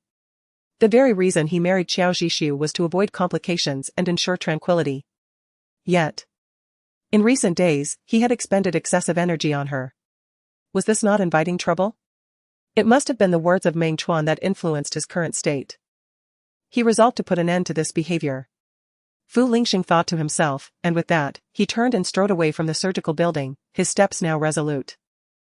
At Fu Enterprises, following the morning executive meeting, during a brief moment of respite, Chang lowered his voice and leaned closer to Fu Lingxing, inquiring, "President, was your performance yesterday satisfactory to the madam?" Chang, confident in his plan, gazed expectantly at his superior. He hoped that by successfully soothing the president's wife, he would earn a promotion and a raise, ultimately marrying a beautiful and affluent partner, thereby ascending to the pinnacle of life. However, he noticed Fu Lingxing pause in his stride, his gaze directed toward him, now imbued with a hint of coldness. "Is the salary from Fu Corporation meant for you to meddle in such trivial affairs?" Chang Liang? Oh, it seems the soothing did not go well. Look at that sour expression. Henceforth, matters unrelated to the company are not to be mentioned here. Understood, President. Chang Liang obediently covered his mouth. Fu Lingxing took a few steps before halting again, casting a glance at Chang Liang, who was feigning innocence. The chilling gaze emanating a sense of danger rendered Chang Liang too intimidated to move. If you find yourself with too much free time, there is a newly opened project in Central Africa that you can oversee. Chang Liang waved his hands in fright. No, President, you know I'm quite busy. My schedule is just as packed as yours. Why do domineering bosses always send their assistants to Africa? With so many assistants dispatched to Africa, the continent would have developed long ago. Chang Liang inwardly rolled his eyes while nearly bowing before his superior. After giving Chang Liang a frosty warning, Fu Lingxing returned to his office. As the year drew to a close, numerous projects were converging, rendering the entire Fu Corporation increasingly busy. As the president, Fu Lingxing was even busier. Throughout the day, he had not ceased poring over documents, deliberately avoiding thoughts of Xiao Zhishu by overloading his schedule. It seemed to be effective. He spent the entire day without a moment to contemplate matters related to Qiao Zhishu. When the end of the workday arrived, rain began to fall outside. Compared to yesterday's torrential downpour, today's rain was considerably lighter. In the winter of Jing City, whether it be snow or rain, the mixture of rain and snow brought the temperature down several degrees. "President, are you heading straight home?" Fu Lingxing pressed his aching temples. Pausing at this inquiry from Xiao Fu, his gaze fell on the incessant rain outside, and after a brief contemplation, he replied, "To the Fu Medical University." "Understood." At Fu Medical University, Qiao Zhishu, who had no night shifts today, finished attending to her remaining patients and began packing her belongings for the day. "Zhishu. It's raining outside, did you bring an umbrella?" Xin Zhuxin asked, concerned, as she saw her heading out. "It's fine, just a short walk. I've called a car." Xin Zhuxin stopped her and handed over her umbrella, saying, "It's flu season, don't catch a cold. I'm on night duty tonight. So I want to need it. Please take it." Upon hearing this, Qiao Zhishu accepted the umbrella without hesitation. "By the way, didn't you mention looking for a place a few days ago? My friend's brother has an apartment available near the hospital, their family is moving to M country. I mentioned your search for a place, would you like to take a look?" Qiao Zhishu's eyes brightened. "Sure, when would be convenient? I can arrange a time to check it out. The pet hospital informed me that De Shui is recovering well and should be discharged in a few days." Xin Zhuxin remembered Qiao Zhishu mentioning the puppy she had saved that day and knew she wanted to adopt De Shui, in addition to renting a place of her own. "I'll set up a time with her tomorrow." "All right." Qiao Zhishu nodded. After bidding farewell to Xin Zhuxin, she left the hospital. The ride-hailing car she had summoned was already waiting at the entrance. "Driver, to Fubao Pet Hospital." The vehicle gradually pulled away from Fu Medical University. Just as a sleek black Bentley drove through the entrance, the rain began to intensify. Inside the car, Fu Lingxing stared at the WeChat dialogue box with Qiao Zhishu open on his phone. Moments ago, he had sent her a message that now lay unanswered, "It's raining. I'm coming to pick you up." At this moment, the message felt as though it had sunk into the abyss, receiving no response whatsoever. A nameless fury simmered within Fu Lingxing, seeking an outlet. "Qiao Zhishu, you really are something," he muttered through clenched teeth. In the driver's seat, Xiao Fu discreetly glanced at his intimidating boss through the rearview mirror. The president seemed quite fearsome. The tall and robust Xiao Fu instinctively recoiled. "No need to wait, return." "Yes." Just as Xiao Fu was about to start the car, Fu Lingxing added, "Wait a moment." Xiao Fu turned around to see Fu Lingxing extending his hand. "Give me the umbrella."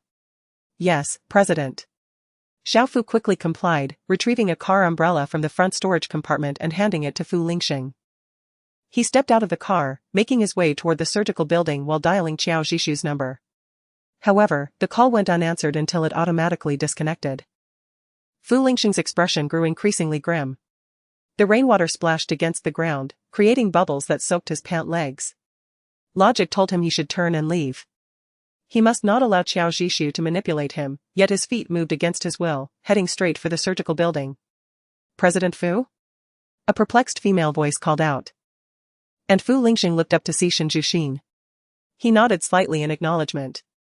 Due to Fu Lingxing's indifference toward Qiao Zhishu, Xin Zhuxin harbored no fondness for him. "Are you here to visit a friend?" "This is the surgical building, not the inpatient department." Xin Zhuxin's tone was somewhat icy, and Fu Lingxing sensed it. His wife's friend did not seem to welcome him. Fu Lingxing remained unfazed and simply replied, "Where is Qiao Zhishu?" "I'm here to pick her up."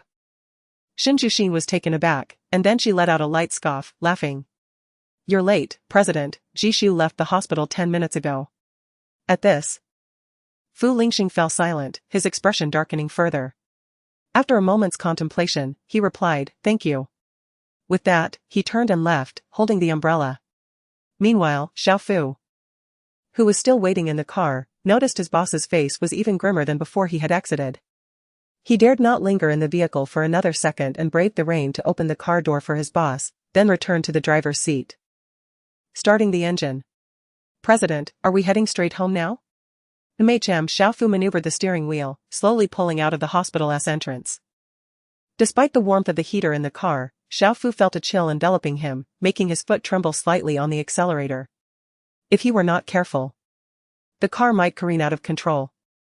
Is the president upset because he couldn't reach the madam? Outside, the rain continued to pour with increasing intensity.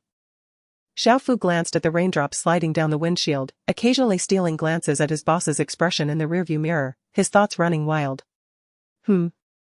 Today's rain is just as heavy as the day Yiping asked her father for money. Neither is a good day. Yiping got scolded by her father. And the president is being ignored by his wife.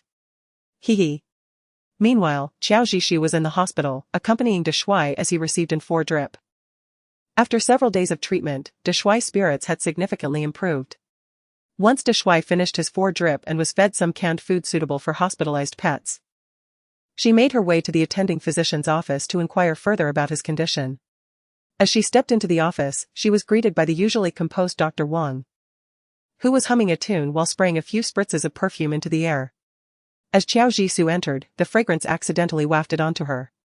It was a familiar scent of patchouli, a warm and soothing woody aroma often used by Fu Lingxing. Apologies, Dr. Wang exclaimed, quickly apologizing to Qiao Zhishu, reverting to his usual serious demeanor.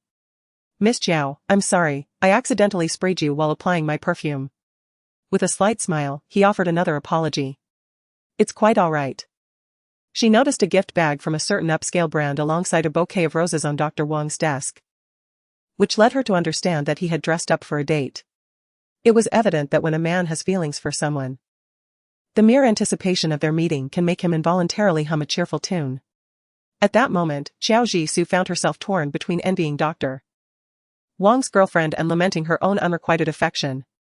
Not wishing to take up too much of Dr. Wang's time, she posed a couple of brief questions before glancing at the now sleeping De Shui and exiting to hail a cab back to Yujingwan. Upon unlocking her phone, she discovered several WeChat messages and missed calls. One message was from Fu Lingxing, sent an hour prior. He was coming to the hospital to pick her up? She noted the timing. The message had arrived just minutes after she had ordered her ride. Having set her phone to silent while attending to her patients, she had forgotten to switch it back upon finishing work. Hence, she had missed both his WeChat message and call. Realizing it would be futile to respond at this moment, she placed her phone back into her bag after calling for a ride. Upon returning to Yujingwan, she found the house shrouded in darkness. Had Fu Lingxing not returned yet? This was the first thought that crossed her mind as she reached for the light switch, only to be startled by a slightly hoarse voice from the shadows. You're back? Qiao Zhishu jumped in surprise. At the same time, the lights in the entrance flickered on, revealing Fu Lingxing sitting expressionlessly on the living room sofa, his demeanor unreadable. Why didn't you turn on the lights? Qiao Zhishu, still recovering from her fright, appeared somewhat pale. Did you not see the message I sent you? Fu Lingxing pressed, his tone tinged with irritation. Qiao Zhishu recalled Fu Lingxing's WeChat message, replying, I'm sorry, my phone was set to silent. Fu Lingxing fell momentarily silent. He had noticed that Qiao Zhishu seemed amiable and easy to talk to, yet one casual remark from her could render him speechless. Any further insistence on his part would only make him seem unreasonable. Suddenly, Fu Lingxing rose from the sofa, striding purposefully towards Qiao Zhishu, an unmistakable fury simmering beneath the surface. As he opened his mouth to speak, a familiar scent of men's perfume reached his nostrils, the patchouli fragrance. All the words he had intended to say caught in his throat. Such a strong scent could not simply be a chance encounter. It was clear that whoever had worn the patchouli had been quite close to her, leaving an indelible trace. At that moment, Fu Lingxing was engulfed by a tumult of emotions he could not articulate, a blend of uncontainable anger and familiar unease swelling within him. His expression shifted several times, leaving Qiao Zhishu perplexed but silent. After changing into slippers, she made to move further inside when Fu Lingxing grasped her arm with a grip that was firm yet restrained, his gaze penetrating as it settled on her face. Shenju Xian mentioned you left work quite some time ago. Where have you been? Qiao Zhishu's eyes widened in surprise. She had not anticipated that Fu Lingxing would indeed go to the affiliated hospital to pick her up and even encounter Zhu Xian. She had assumed that since she had missed his call, he would not bother with her anymore, let alone cross a city to fetch her from work. The inquiry in Fu Lingxing's tone caused Qiao Zhishu to furrow her brow. He seemed to be overstepping his boundaries. When he often accompanied Jian Nua, she never questioned him. Why should he interrogate her about not returning home on time as if she had been unfaithful? She found it surprising that the esteemed CEO of the Fu family could display such double standards. Fu Lingxing's gaze remained fixed on Xiao Jisoo, not missing the fleeting glimmer of displeasure and resistance in her eyes. Was she truly finding him bothersome? His disbelief rendered him momentarily speechless, staring in astonishment at Xiao Jisoo. How could she regard him with such rejecting eyes? It was not how she had looked at him before. Her gaze had always conveyed unspoken affection. Now, however, no matter how hard he tried, he could discern none of that warmth in her eyes. This realization caused Fu Lingxing to grip her arm even tighter, eliciting a soft gasp of discomfort from Xiao Jisoo. "You're hurting me," she said, frowning as she regarded him, her tone calm yet firm. Her composed demeanor, however, struck a painful chord within Fu Lingxing. The scent of patchouli, once comforting, now felt like a toxin, irritating his frayed nerves. With reddened eyes, he stubbornly sought an answer. "Where have you been?" Xiao Jisoo contemplated using her excuse from the previous day to deflect Fu Lingxing's question, but he preempted her with, "Don't tell me you went shopping at the nearby mall again." With that single statement, he effectively dismantled her flimsy excuse. She shrugged, responding, "If you don't believe me, there's nothing I can do about it." Leaving behind that universal phrase often uttered by unfaithful men, Xiao Jisoo continued into the house.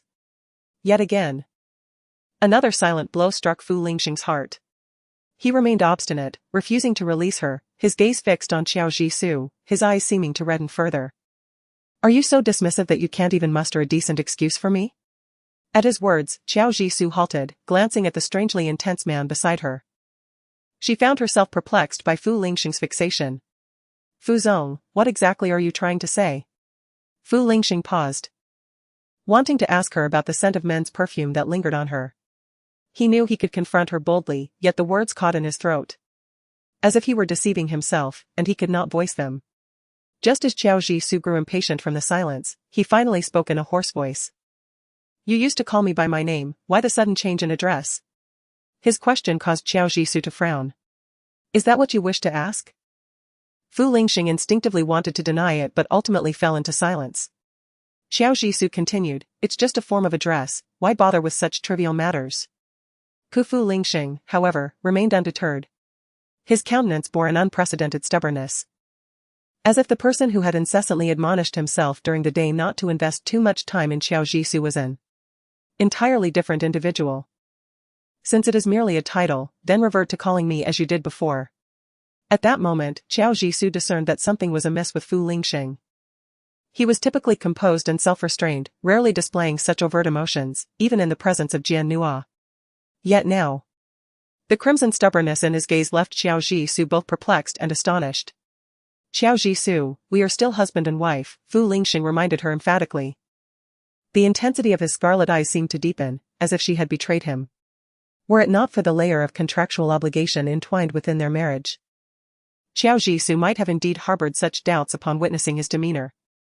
However, as she looked at Fu Lingxing, contemplating the mere 2 months that remained, she acquiesced. "All right, understood." Yet, she found that the tender feeling she once harbored for him had dissipated, rendering it impossible for her to affectionately call him Lingxing. Fu Lingxing's expression softened slightly, but the lingering scent of patchouli clung to her, incessantly pricking his nerves. He rubbed his temples, suppressing the simmering frustration and the tinge of unease within. "Then let me hear you call my name." The impatience in Xiao Jisoo's eyes gradually surfaced as she, unwilling to beat around the bush, inquired, "Do you find me displeasing?" Fu Lingxing was taken aback by her blunt question, instinctively responding, "What? If you find me unsatisfactory, you can simply say so instead of seeking fault." Xiao Jisoo continued. At this point, Fu Lingxing grasped her meaning. His shadowy gaze lingered on her for a prolonged moment before he suddenly laughed. "Asking you to call my name is seeking fault?" Sensing Fu Lingxing's rising temper, Xiao Jisoo fell silent. She did not wish to quarrel over trivial matters and suppressed her burgeoning irritation, stating, "I merely feel that calling out feels a bit awkward." She pressed her temples, her expression weary. Attempting to project a semblance of vulnerability before Fu Lingxing, she looked at him and asked, "I feel uncomfortable after being caught in the rain, may I take a shower first?" Despite the weight in her heart, Fu Lingxing relented, slightly shifting his body to grant her passage. Xiao Jisoo bypassed him and directly entered her guest room. After retrieving a bathrobe, she stepped into the bathroom and took a hot shower. Clad in the bathrobe, she emerged from the bathroom while drying her hair, only to be startled by the sight of the man seated on the sofa in the guest room, flipping through a medical magazine. Her hand froze mid-motion as she exclaimed, "How did you get in here?" Fu Lingxing casually set the magazine aside. "You didn't lock the door." "I meant, do you have a reason for entering my room?" Qiao Jisoo clarified. Fu Lingxing leaned back on the sofa, his gaze quietly resting upon her figure enveloped in the bathrobe. The robe was somewhat oversized, the neckline sagging, revealing glimpses of her delicate skin, which added an air of allure and ambiguity to the tranquil room. Fu Lingxing's pupils constricted, and his gaze deepened. Qiao Jisoo suddenly realized something and hurriedly tightened the collar of her bathrobe. Just then, Fu Lingxing stood up and strode towards her. Though Qiao Jisoo was not short at 170 centimeters, standing before the towering 190 centimeters Fu Lingxing made her feel an overwhelming sense of pressure. Instinctively, she took a step back, her back pressing against the bathroom door, which had not been securely closed. With her weight against it, the door swung open, causing her to tumble backward into the bathroom. Her complexion paled as she instinctively grasped for support. A sound akin to a belt buckle being released echoed in the air. Chapter 43, Can She Resist Temptation? Qiao Jisoo felt herself losing balance, yet suddenly, her waist was gripped tightly. A powerful force lifted her, pulling her into a warm embrace. Still in shock, Qiao Jisoo gasped against Fu Lingxing's chest.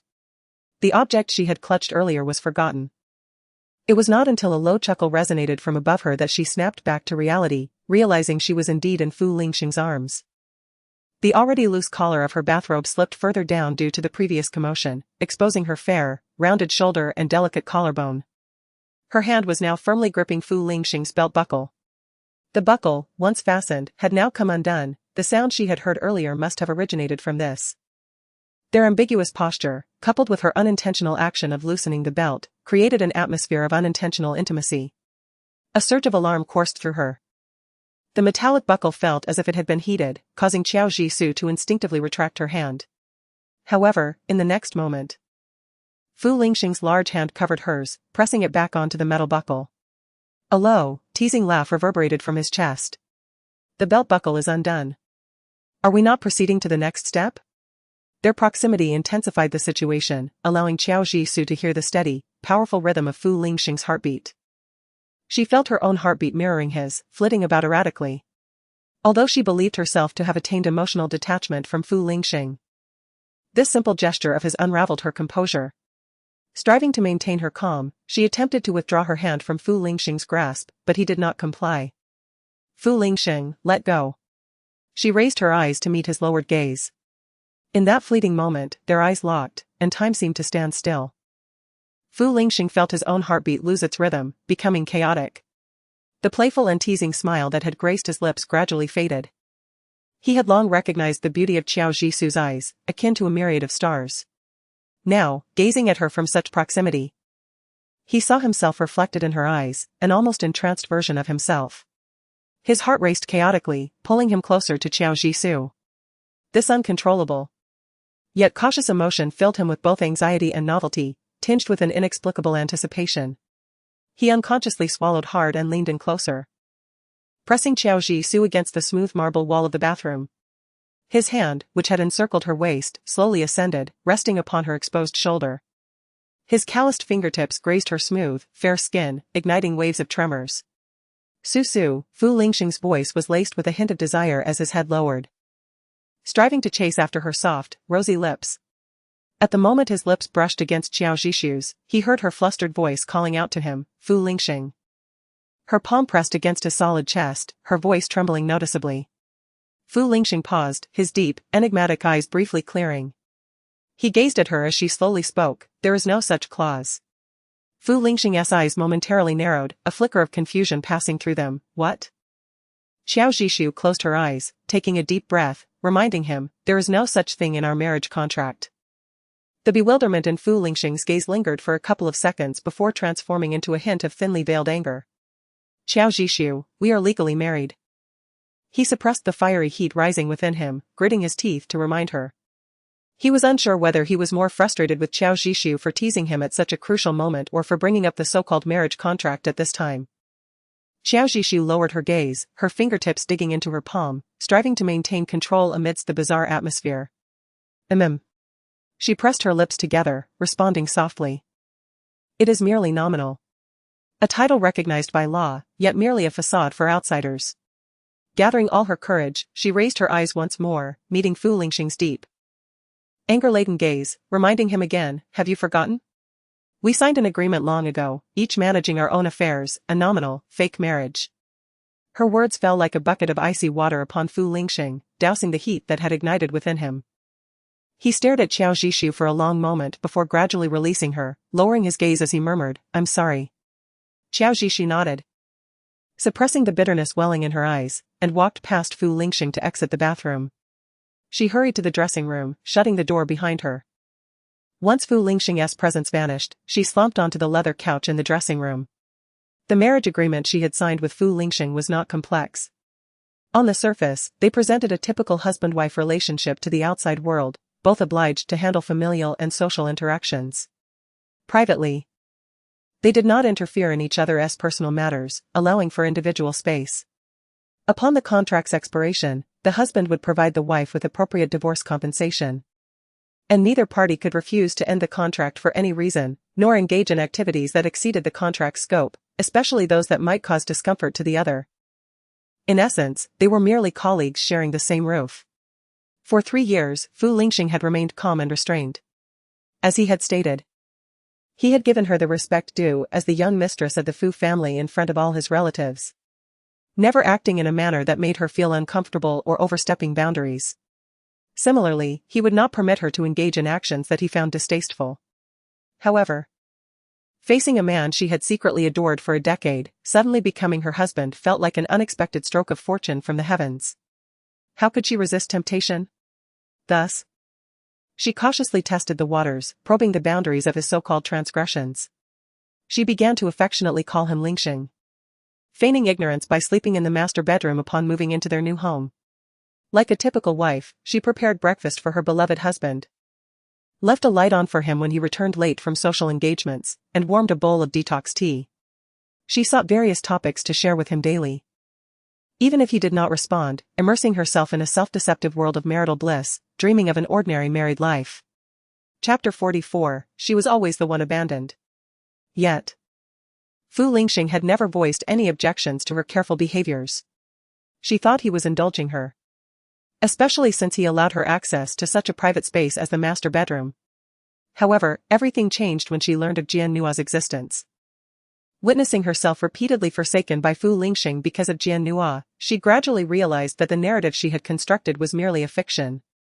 She had believed that his restraint and self-control were a gentleman's adherence to their agreement, when in truth, he simply found her unworthy of his attention. Ironically, today, Fu Lingxing had lost control. He had almost kissed her, even nearly crossed the line. What had only occurred in her dreams was on the verge of realization. Yet, she managed to stop him. After finally extricating herself from a decade of unrequited love, viewing Fu Lingxing from an observer's perspective, she dared not, nor wished to, be drawn back into the mire of abandonment. She understood that Fu Lingxing's earlier actions were merely a fleeting response to the charged atmosphere and nothing more. Yet, her heart ached, swollen with an unbearable pain. Sitting in the dressing room for an extended period, she gradually calmed her emotions, changed her clothes, and emerged. Perhaps due to the awkwardness of previous events, Qiao Zhishu chose not to leave immediately but instead walked to the door, locking it to the guest room. The following day, Qiao Zhishu followed her usual routine, washing and dressing before exiting the guest room. Unlike previous days, the living room was unusually quiet, with no sign of Fu Lingxing. Assuming he had left early for work, she breathed a sigh of relief. Originally, she had contemplated how to face Fu Lingxing after the awkwardness of yesterday. But his early departure alleviated her worries. As she approached the entrance to change her shoes, the master bedroom door suddenly opened. Fu Lingxing emerged in light gray loungewear, his cheeks flushed with an unusual redness, occasionally coughing into his hand. Qiao Zhishu scrutinized him, frowning as she asked, "Are you unwell?"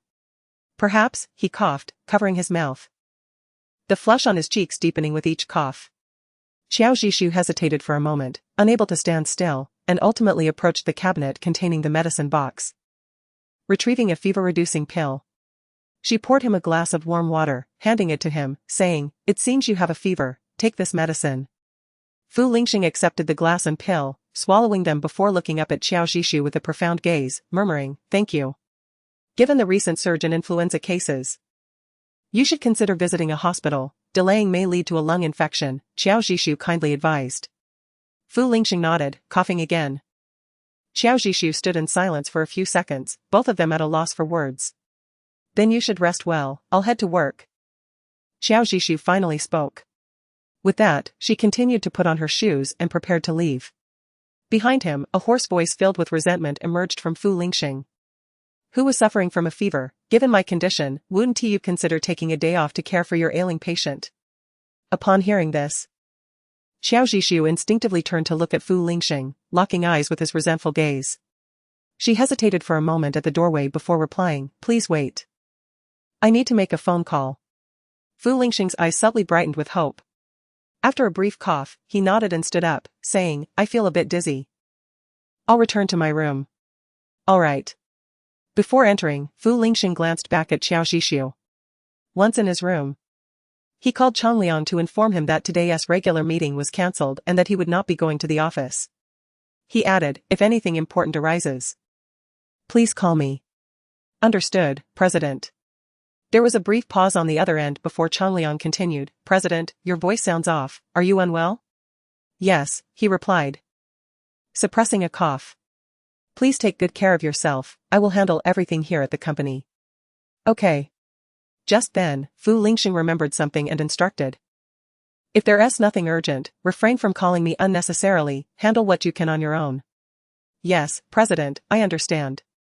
After hanging up, he touched his still feverish forehead and sank into the sofa. Memories of the previous night's encounter with Qiao Zhishu flooded his mind, igniting a wave of heat in his chest. He knew he was not a man driven by desire, yet when he had held Qiao Zhishu so closely, he realized he had completely lost control. If it hadn't been for her rational and clear-eyed reminder, he didn't know to what extent he might have succumbed. However, her calm demeanor was so unsettling that he had fled in haste. Back in the master bedroom, staring at the bed where Qiao Zhishu had once lain, the undeniable heat in his lower abdomen surged once more. It took an hour-long cold shower and half an hour of chilling wind on the balcony to subdue the feverish sensation. The result of his efforts, however, was that he ended up with a fever. He reflected on nearly 3 years of marriage with Qiao Zhishu and began to question himself. How had he managed to keep his hands off her all this time? Was he truly incapable? Fu Lingxing was startled by the thought, leading to a fit of intense coughing. This time, his illness seemed rather severe, a consequence of his own actions. The last time he had fallen ill was the previous year, when he had developed acute pneumonia and a high fever. Qiao Zhishu had taken a day off to care for him, attending to him with great diligence and keeping him company throughout the day. In hindsight, he realized he had overlooked her kindness towards him. But today, he would not make the same mistake.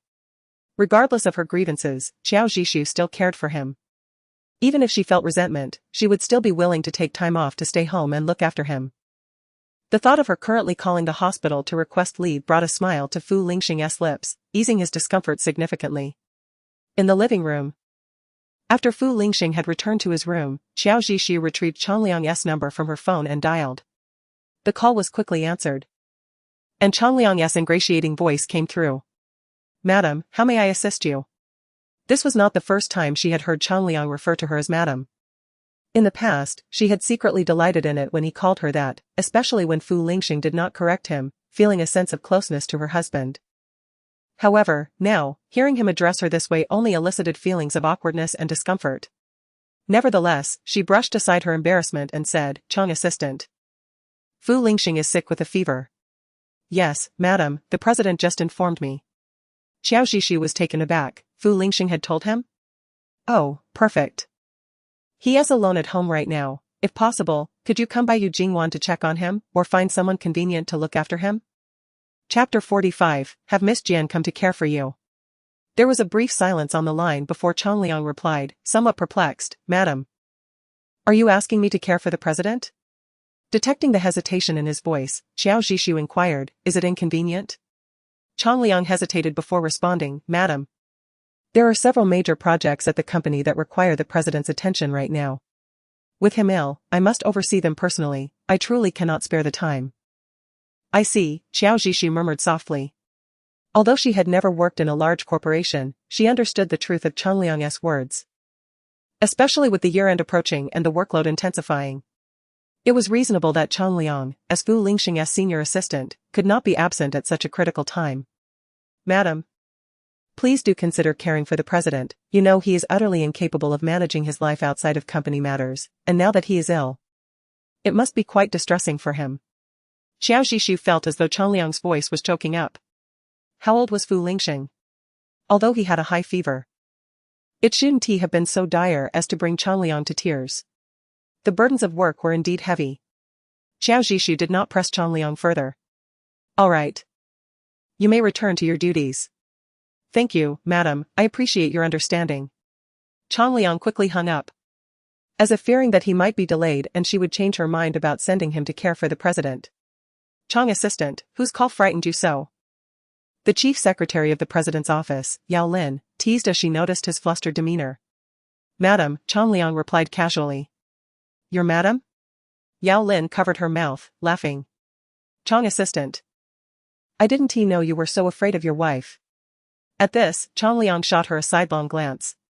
Nonsense, the madam I referred to is our president's wife. Yao Lin was taken aback, wide-eyed. Who are you talking about? The president's wife. The president is married? Yao Lin exclaimed, unable to contain her voice. The other secretaries in the office turned to look at Chang Liang, all exclaiming in unison, the president is married? Chang Liang was startled by their reaction and suddenly realized, you all didn't know? The secretaries nodded in unison. Then keep your eyes peeled. The madam has never visited our company. When you see her, be more welcoming, understood? The secretaries nodded eagerly, got it, Chang assistant. Chang assistant. What does the madam look like? She must be a stunning beauty to match our president. Chang Liang recalled Xiao Zhishu's face and couldn't help but think, she and the president are truly a match made in heaven. Your statement is too vague. There are many beautiful women, what if we mistake someone else for her? One protested. Chang Liang pondered and concluded that it was indeed true. The only person who could approach the aloof CEO and engage with him intimately must be his wife. He glanced at his colleagues, bemused by their apparent naivety regarding how they managed to enter the CEO's office. Managing a CEO was already a formidable task. Why should he also worry about this group of individuals?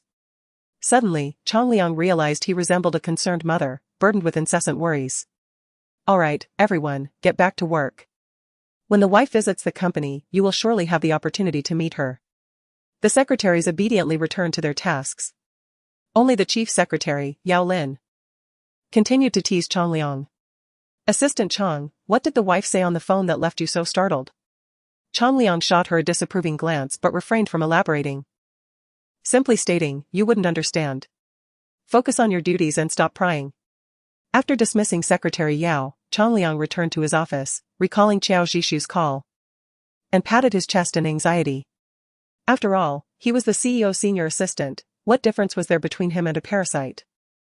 The CEO's call made it abundantly clear that he wished to enjoy a private moment with his wife, urging Chang Liang not to intrude. If he foolishly attempted to tend to the CEO, his fate might very well lead him to Africa, where he would undoubtedly contribute to its progress. The more he contemplated, the more he felt his intellect was sharp. The call had been cut off swiftly, and he chuckled to himself. Meanwhile, Xiao Zhishu, observing the abrupt end of the call, muttered, why did he hang up so quickly? It seems that Fu Lingxing is indeed a difficult person to please. Upon hearing that she should care for him, even the usually good-natured assistant Chang had retreated quicker than a thief. Xiao Zhishu silently criticized, then made her way to knock on the door of the master bedroom. The door was slightly ajar. As she knocked, Fu Lingxing's voice, hoarse from coughing, beckoned her to enter. Come in. Xiao Zhishu did not step inside but merely pushed the door open slightly, standing at the threshold and informing the man on the sofa, I called Assistant Chang. But he is unavailable to come. The smile that had been resting on Fu Lingxing's lips faded as he inquired, why did you call him? Can't you take care of yourself when you're home alone? I thought Assistant Chang, being your personal assistant, would manage just fine. Qiao Zhishu replied candidly, not noticing Fu Lingxing's sudden displeasure, and continued, but Assistant Chang is quite busy with many tasks. Perhaps you could summon a friend to come over, or... She hesitated momentarily before suggesting, or I could call Miss Jian to keep you company? Upon hearing this, Fu Lingxing's expression darkened entirely, transforming into a stormy countenance. Qiao Zhishu. Are you intentionally trying to infuriate me? Qiao Zhishu, perplexed, responded, what? I haven't done anything to provoke you. Did the sick truly become so unreasonable? Observing Qiao Zhishu's confused demeanor, Fu Lingxing recognized that she genuinely did not understand the implications of her words. The familiar feeling of helplessness, akin to striking a fist against cotton, returned. You keep bringing up Nua. Are you not doing this to annoy me? What? Qiao Zhishu's expression grew even more bewildered. With a clear conscience, she had merely made a kind suggestion. It is often said that having someone you care for by your side while unwell can hasten recovery. Why was her generous offer for Jian Nua to accompany him misconstrued as an attempt to provoke him? Qiao Zhishu could only furrow her brow in confusion. However, a sudden realization struck her, and she raised her gaze to ask, are you worried about tiring Miss Jian? Fu Lingxing's breath grew heavier, a sign of escalating anger. Yet, Qiao Zhishu misunderstood, believing she had hit the mark. Thus, she earnestly explained, I suggested Miss Jian's presence not for her to take care of you, but merely to keep you company. As for drinking water or taking medication, you should be capable of managing that on your own. Surely, you cannot be so helpless as to require someone to tend to you hand in hand. With her eyes cast down, she failed to notice Fu Lingxing's increasingly grim expression. Having someone you cherish nearby can elevate one's mood, which is beneficial for recovery, both for your illness and for Miss Jian's depression, she continued, lost in her thoughts. Finally, Fu Lingxing interrupted with a cold, sarcastic laugh, you truly know how to care for me. Qiao Zhishu nodded in agreement, a slight smile gracing her lips. I also hope you can recover quickly. Fu Lingxing's gaze bore into Qiao Zhishu's unflinching face, a storm of frustration brewing within him. Is an improved mood conducive to healing? Thus, her current efforts to provoke him were merely a means to hasten his demise and leave her a widow? He had no intention of fulfilling her wish. Taking a deep breath, he suppressed his agitation and spoke calmly, I have told you before, my relationship with Jian Nua is not what you perceive. Qiao Zhishu, unwilling to engage in further debate with Fu Lingxing, acquiesced with a nod. Then let us consider it a mutual comfort between friends. Afterward, she glanced at her watch. If I don't leave now, I will be late for work. Alternatively, you could call Miss Jian yourself. With a wave of her hand, she said goodbye. Just as she turned, Fu Lingxing swiftly grasped her wrist. His palm was ablaze, making Qiao Zhishu instinctively wish to pull away. What about you? Fu Lingxing's voice was hoarse as he inquired, his feverish eyes red-rimmed. What? Qiao Zhishu paused, her expression questioning. Why don't you stay home to accompany me? His intense gaze held hers captive. Qiao Zhishu's brow furrowed slightly. I have to go to work. You can take a day off, Fu Lingxing asserted, his tone unwavering. Yet he noticed her frown deepening. Before she could respond, he added, last year, when I was ill with a fever, you stayed home with me for a day. Why can't you do the same today? His raspy voice carried a hint of weak grievance. Yet to Qiao Zhishu, his words sounded overly dramatic and unreasonable. Reflecting on last year's fever incident, she felt a mix of amusement and anger. Amusement at her own misplaced sentiments and anger at her romantic naivety. On that day, she had taken leave from her department due to concern for Fu Lingxing being alone at home, begging a colleague to cover her shift and owing a personal favor. Ultimately, Fu Lingxing had dismissed her efforts with the remark, you don't need to treat me like a child, I can take care of myself. She realized that all her efforts had gone unappreciated, leaving her feelings unreciprocated. Thus, this time, she chose not to pamper him. Now he had the audacity to question why she wouldn't take leave to accompany him as before. Qiao Zhishu was both amused and exasperated. She met Fu Lingxing's resentful gaze and retorted, you are not a child, it's merely a cold. You can take care of yourself. Her words rendered Fu Lingxing speechless. Even so, he suddenly felt that this sentence resonated with a sense of familiarity. In the next moment, it seemed he remembered something. His previously flushed face turned pale in an instant. He recalled the day last year when Qiao Zhishu took leave to care for him at home. And the words he had spoken to her then. Although his intention had merely been to avoid troubling her, not wanting her to delay her own affairs or owe any favors to her colleagues, in this moment, those words could easily be misconstrued as him resenting Qiao Zhishu's meddling. Panic surged in his heart as he opened his mouth to explain, yet he found himself at a loss for words. Not understanding his thoughts. Qiao Zhishu glanced at her watch once more and stated, I have several surgeries scheduled today, and the patients are waiting for me. I must leave quickly. She withdrew her hand from Fu Lingxing's grasp, turned, and departed swiftly. This time, Fu Lingxing did not attempt to stop her. He merely gazed at the door she closed. His expression sobering. Once again, he realized that Qiao Zhishu seemed to be gradually detaching from him. Was it because their marital contract was nearing its expiration? Yet. He had drafted that very contract, why did he now find himself reluctant to see it end? In fact, he felt an inexplicable aversion and resistance towards the terms contained within that agreement. Unaware of Fu Lingxing's inner turmoil, Qiao Zhishu hurried out of the house and into the elevator, her brow gradually relaxing. Recalling Fu Lingxing's peculiar behavior over the past few days, as well as the near breakdown of their interaction yesterday, she felt increasingly resolute in her decision to move out promptly. She could no longer share a roof with Fu Lingxing. She was aware of her own resolve and recognized the allure Fu Lingxing held over her. She feared that all her efforts would be rendered futile by his misguided sense of compensation. Upon exiting the elevator, she made her way directly to the subway, wishing to linger not a moment longer. Upon arriving at the hospital, she proceeded to make her rounds as usual. When she reached Jianxi's ward, Jian Nua was absent. Under the care of the nursing staff, Jianxi was having breakfast. Upon seeing Qiao Zhishu enter, he smiled and greeted her, sister-in-law. Qiao Zhishu nodded lightly, approaching him to listen to his heartbeat through the fabric of his hospital gown. How are you feeling? Does the wound still hurt? Jianxi shook his head. It doesn't hurt anymore.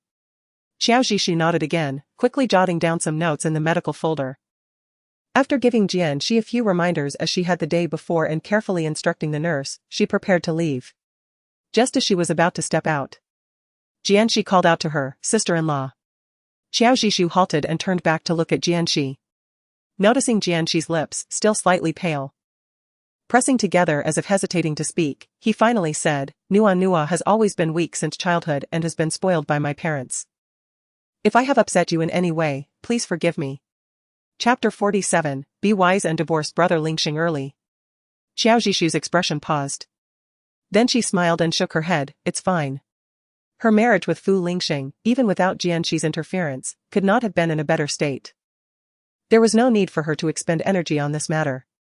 Please take care of yourself. With that, Qiao Zhishu exited the ward. She had barely taken 2 steps when she collided with Jian Nua, who was emerging from around the corner. Upon seeing her, a flash of hostility crossed Jian Nua's eyes. Yet, her gaze instinctively bypassed Qiao Zhishu's shoulder, looking behind her. Qiao Zhishu understood what she was searching for and smiled, rest assured, Fu Lingxing is not here. Feeling exposed by Qiao Zhishu's insight, Jian Nua's expression shifted. After shooting Qiao Zhishu a fierce glare, she bypassed her and headed towards Jianxi's ward. As she passed by Qiao Zhishu, she halted, lowered her voice, and warned, if you try to take Brother Lingxing from me, I will not let you off easily. At her words, Qiao Zhishu could not help but let out a laugh. Jian Nua frowned in irritation and glared at her, what are you laughing at? Do not worry. I am not competing with you.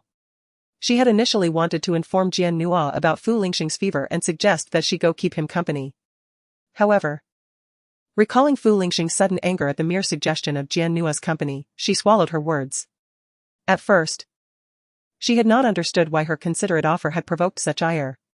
But now she realized that, beyond Fu Lingxing's desire not to burden Jian Nua, he likely wished to protect her reputation. Regardless of whether their marriage was a facade, she remained Fu Lingxing's wife in the eyes of all who knew. If Jian Nua were to visit their marital home to keep Fu Lingxing company, it would not reflect well on her reputation. If she were to take it upon herself to send Jian Nua over, Fu Lingxing might suspect she was deliberately sullying Jian Nua's name. Thus, she refrained from voicing her earlier thoughts. Qiao Zhishu chose not to linger for further pointless conversation with Jian Nua and continued toward the elevator. Unexpectedly, as she stepped inside, Jian Nua followed closely behind her.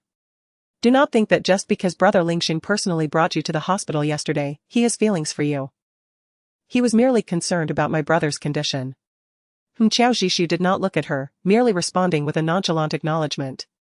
Jian Nua, dissatisfied with her indifferent demeanor, scoffed and continued, however, I warn you, if you do not heal my brother, I will ensure Brother Lingxing does not spare you.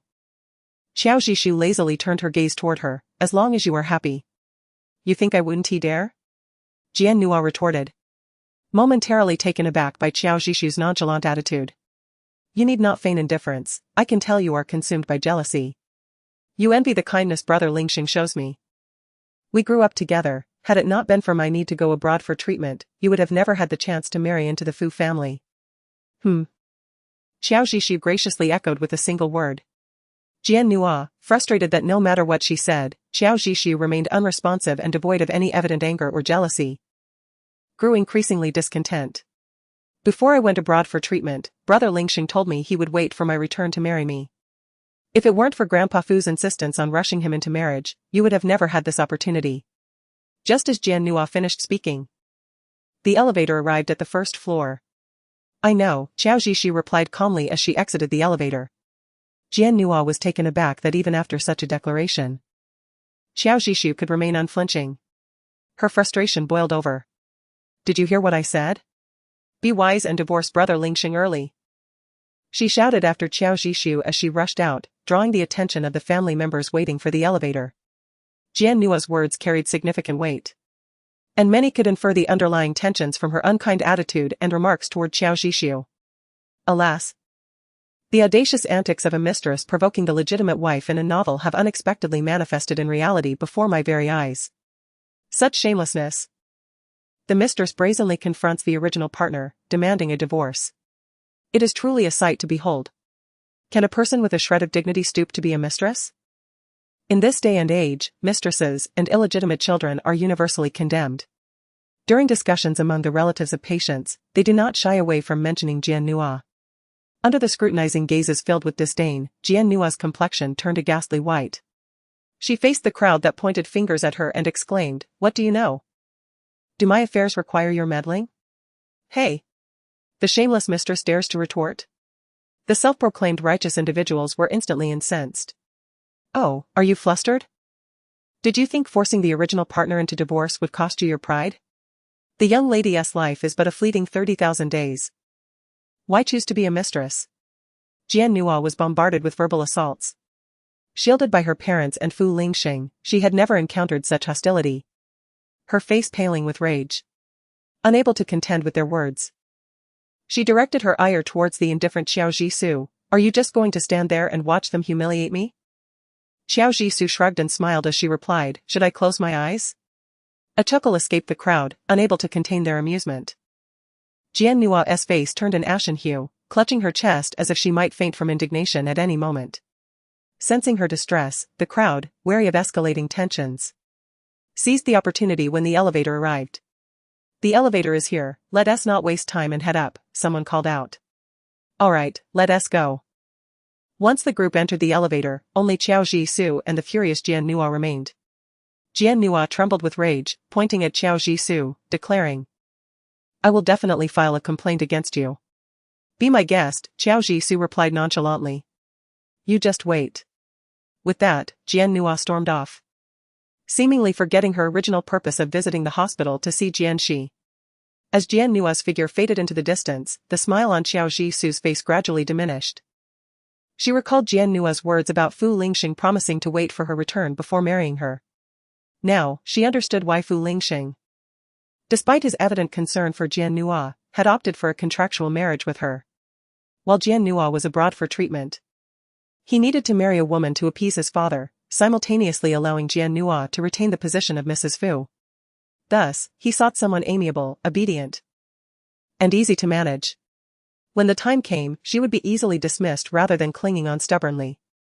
With this realization, Qiao Zhishu took a deep breath, feeling the dull ache in her heart subside slightly.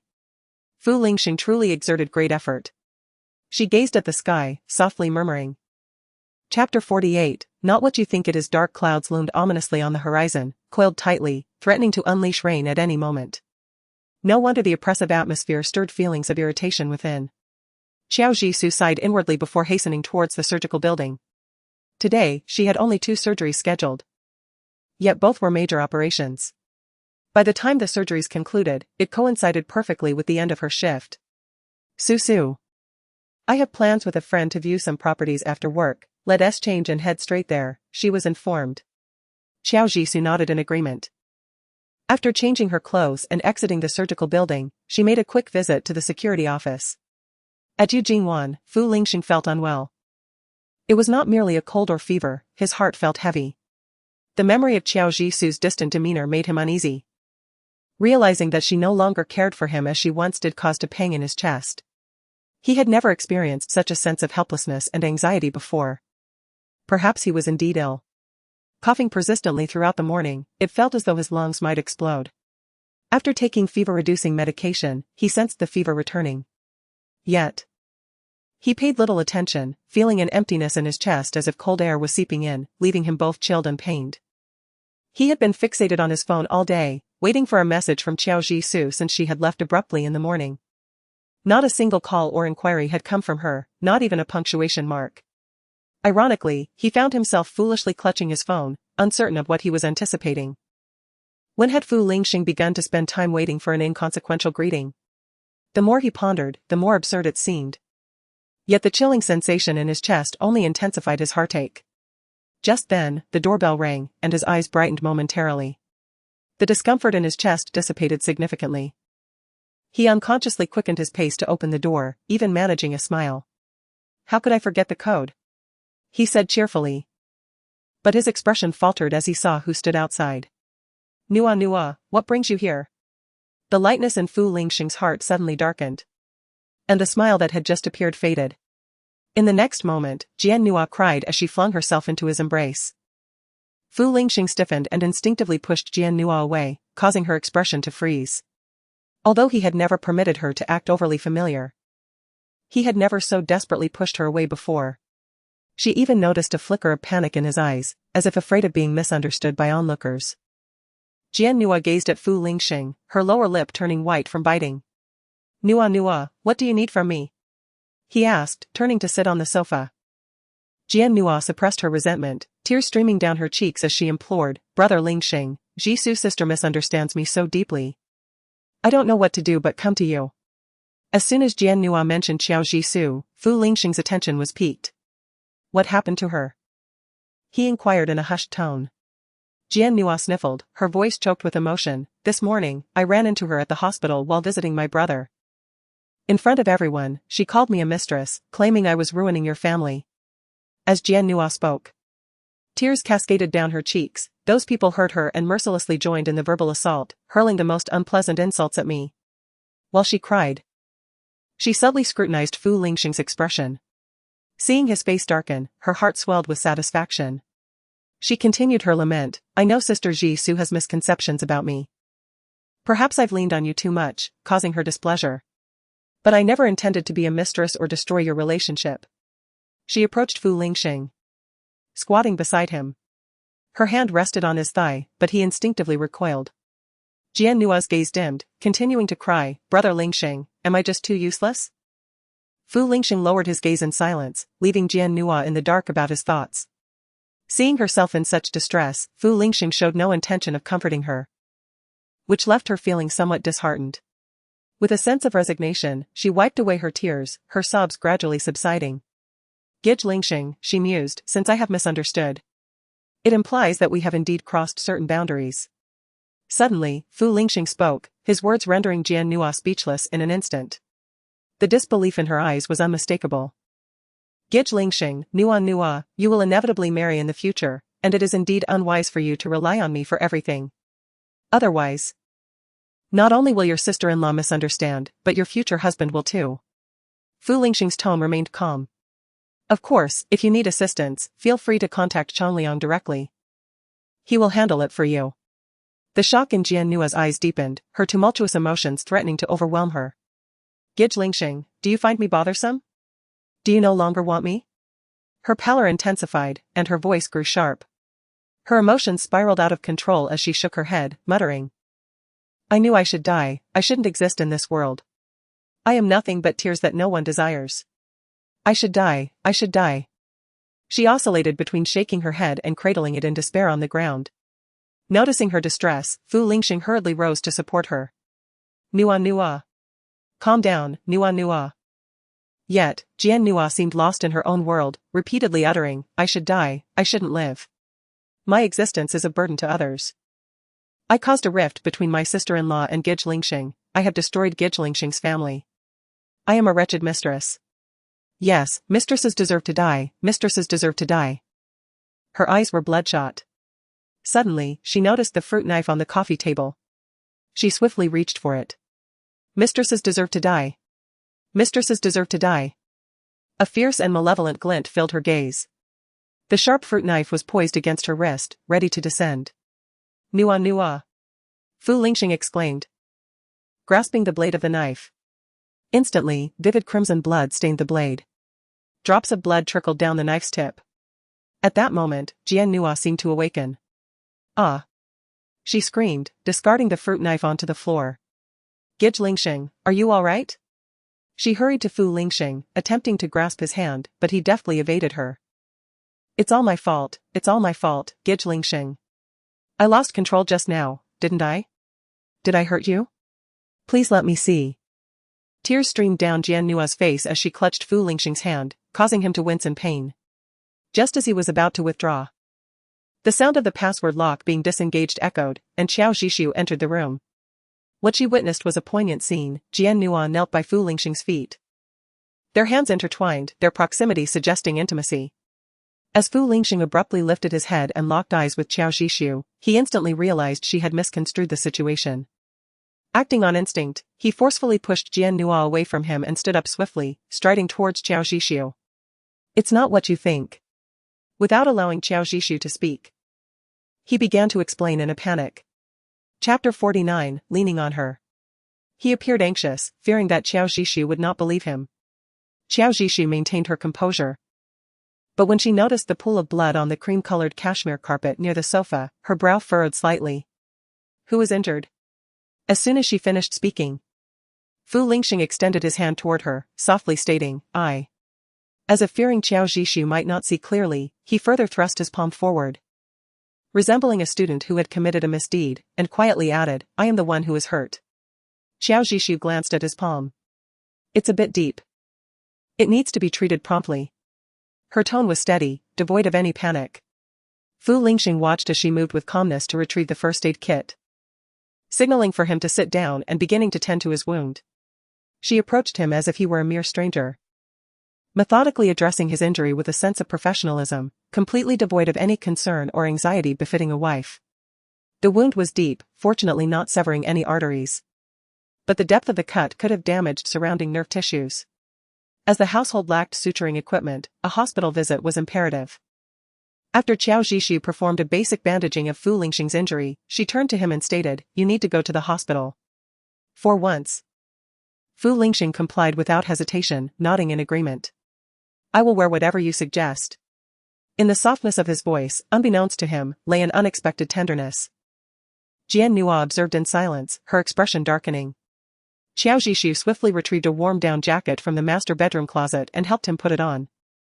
Grabbing the car keys from the entrance, she informed Fu Lingxing, rather than waiting for your driver, I will drive.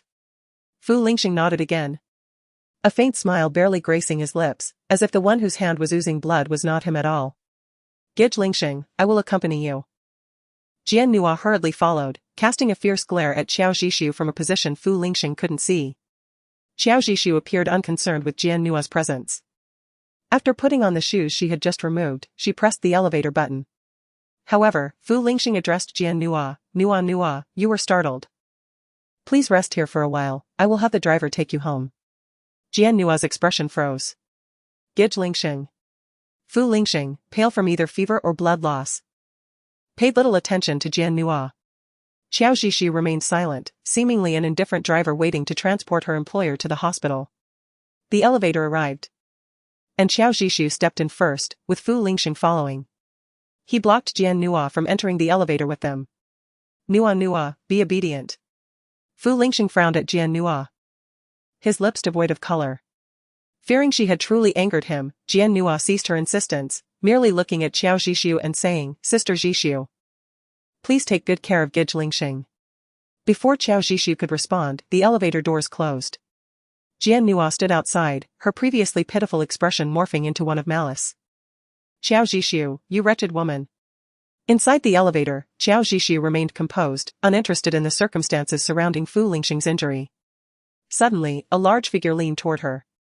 Instinctively, Xiao Zhishu steadied him.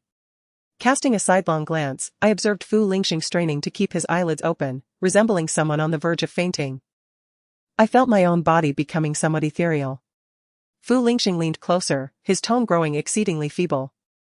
Due to our proximity, the warmth of his breath enveloped Xiao Zhishu's ear. Out of humanitarian concern, she instinctively tightened her grip on him.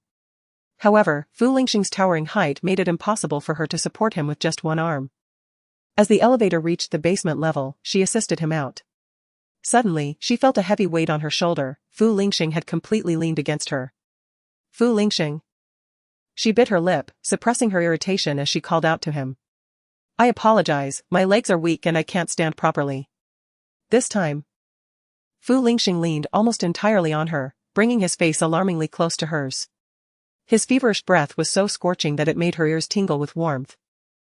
Fu Lingxing possessed the physique of a quintessential male model, standing at 190 centimeters and weighing 75 kilograms. He was far too heavy for Xiao Zhishu to manage alone.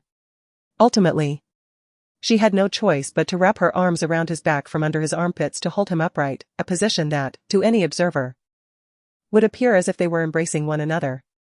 With his eyes closed and chin resting on her shoulder, Fu Lingxing's lips curled into the faintest of smiles. The parking space was not far from the elevator, and soon they arrived. Xiao Zhishu exhaled deeply, one hand supporting Fu Lingxing while the other opened the car door. "Please get in," she urged. Fu Lingxing remained unresponsive, as if he had lost all awareness. A sudden heaviness gripped Xiao Zhishu's heart. "Fu Lingxing?" She called out again, her voice tinged with urgency. He slowly opened his eyes, as if struggling to rouse himself from a deep slumber. "Please get in quickly. Your wound is infected and inflamed, and your fever is severe. We cannot afford any delays," she pressed, her brows knitted in concern. "All right," Fu Lingxing complied obediently. Climbing into the car. Gone was his usual demeanor of sharpness and seriousness. At that moment, he resembled a docile child. Whatever Xiao Zhishu instructed, he followed without question. Perhaps due to his weakness, he slumped against the seat back, motionless. As Xiao Zhishu started the engine, the alert for an unfastened seatbelt chimed. She glanced over to see Fu Lingxing with his eyes closed, breathing steadily. The hand she had tended to earlier continued to ooze blood, staining the pristine gauze. Furrowing her brow, she unbuckled her own seatbelt and leaned over to reach for his belt. The spacious luxury of the Cullinan felt strangely constricted at that moment. One arm rested on Fu Lingxing's thigh, while the other attempted to grasp the seatbelt. Her forearm brushed against his abdomen. The thin fabric of his pajamas transmitting his feverish heat to her skin, sending a jolt through her fingertips. Instinctively, she curled her fingers slightly. The buckle she held felt as if it were radiating warmth.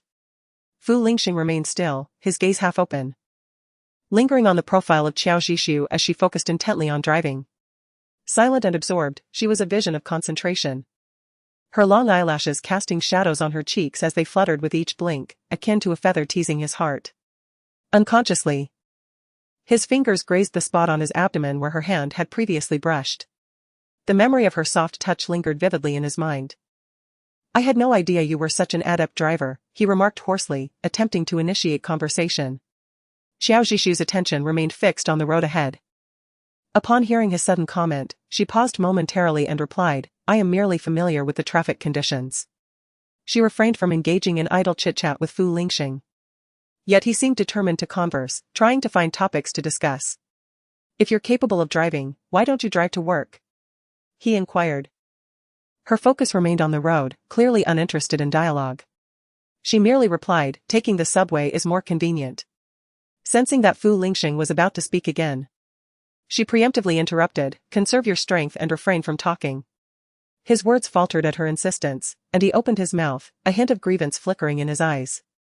However, He ultimately chose silence, recognizing her impatience. Jingda Fui, Qiao Zhishu parked the car and moved around to assist Fu Lingxing out of the vehicle. Can you manage on your own? She asked, wishing to avoid maintaining such a close position while supporting him. Fu Lingxing stepped out of the car, glancing at her with a look that was both fragile and pitiful. I should be able to walk, he asserted, taking a couple of steps forward.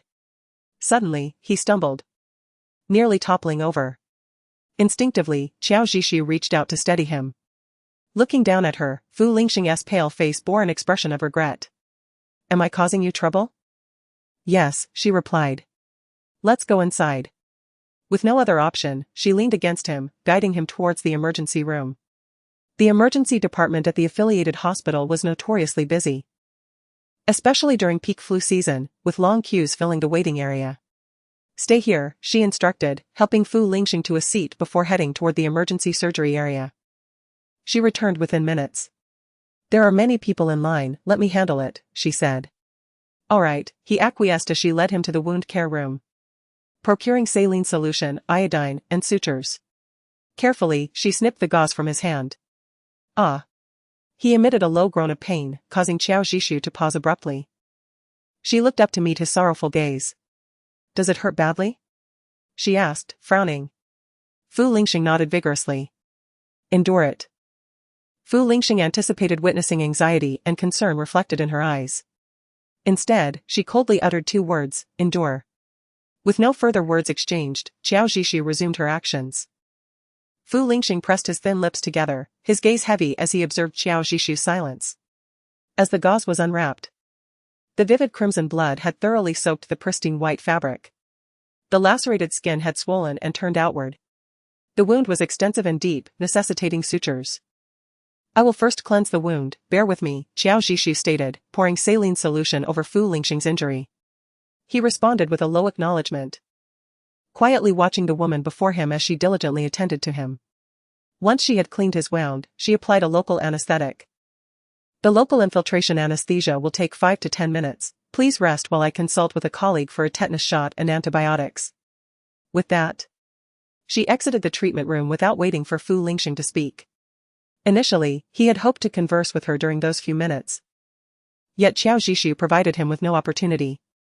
He expected her to return promptly, but as time passed, her absence lingered. 10 minutes elapsed before the treatment room door swung open. Qiao Zhishu entered almost precisely on time, carrying a bag of medication.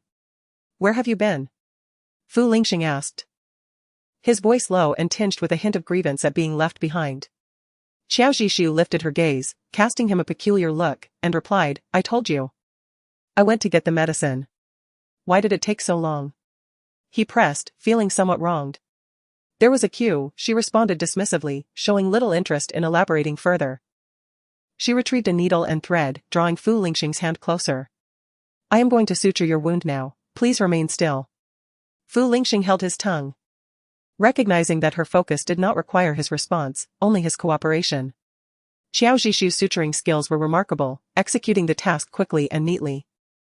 This was Fu Lingxing's second time observing her at work, and he found himself closer than before, allowing him to witness her diligence more clearly. With her eyes downcast and her side profile facing him, she appeared earnest and concentrated, yet there was an unmistakable air of detachment about her, as if any proximity constituted an infringement upon her space. Fu Lingxing's wound was not only long but also deep, having penetrated the fascia. Consequently, the suturing required a layered approach, making it more time-consuming and laborious. Why don't you ask how I got injured? Fu Lingxing had been waiting for her to inquire about the circumstances of his injury since they had left Yujingwan, yet Qiao Zhishu maintained her indifferent demeanor, offering no questions. At that moment, he could no longer suppress his curiosity and spoke up. Qiao Zhishu paused momentarily in her work, contemplating whether to respond with indifference, as she had no interest in the matter. However, sensing that her dismissal might provoke further contemplation from Fu Lingxing, she acquiesced and asked, "Oh, how did it happen?" Her tone was casual and dismissive, lacking genuine curiosity about his injury, as though she were reluctantly compelled to ask.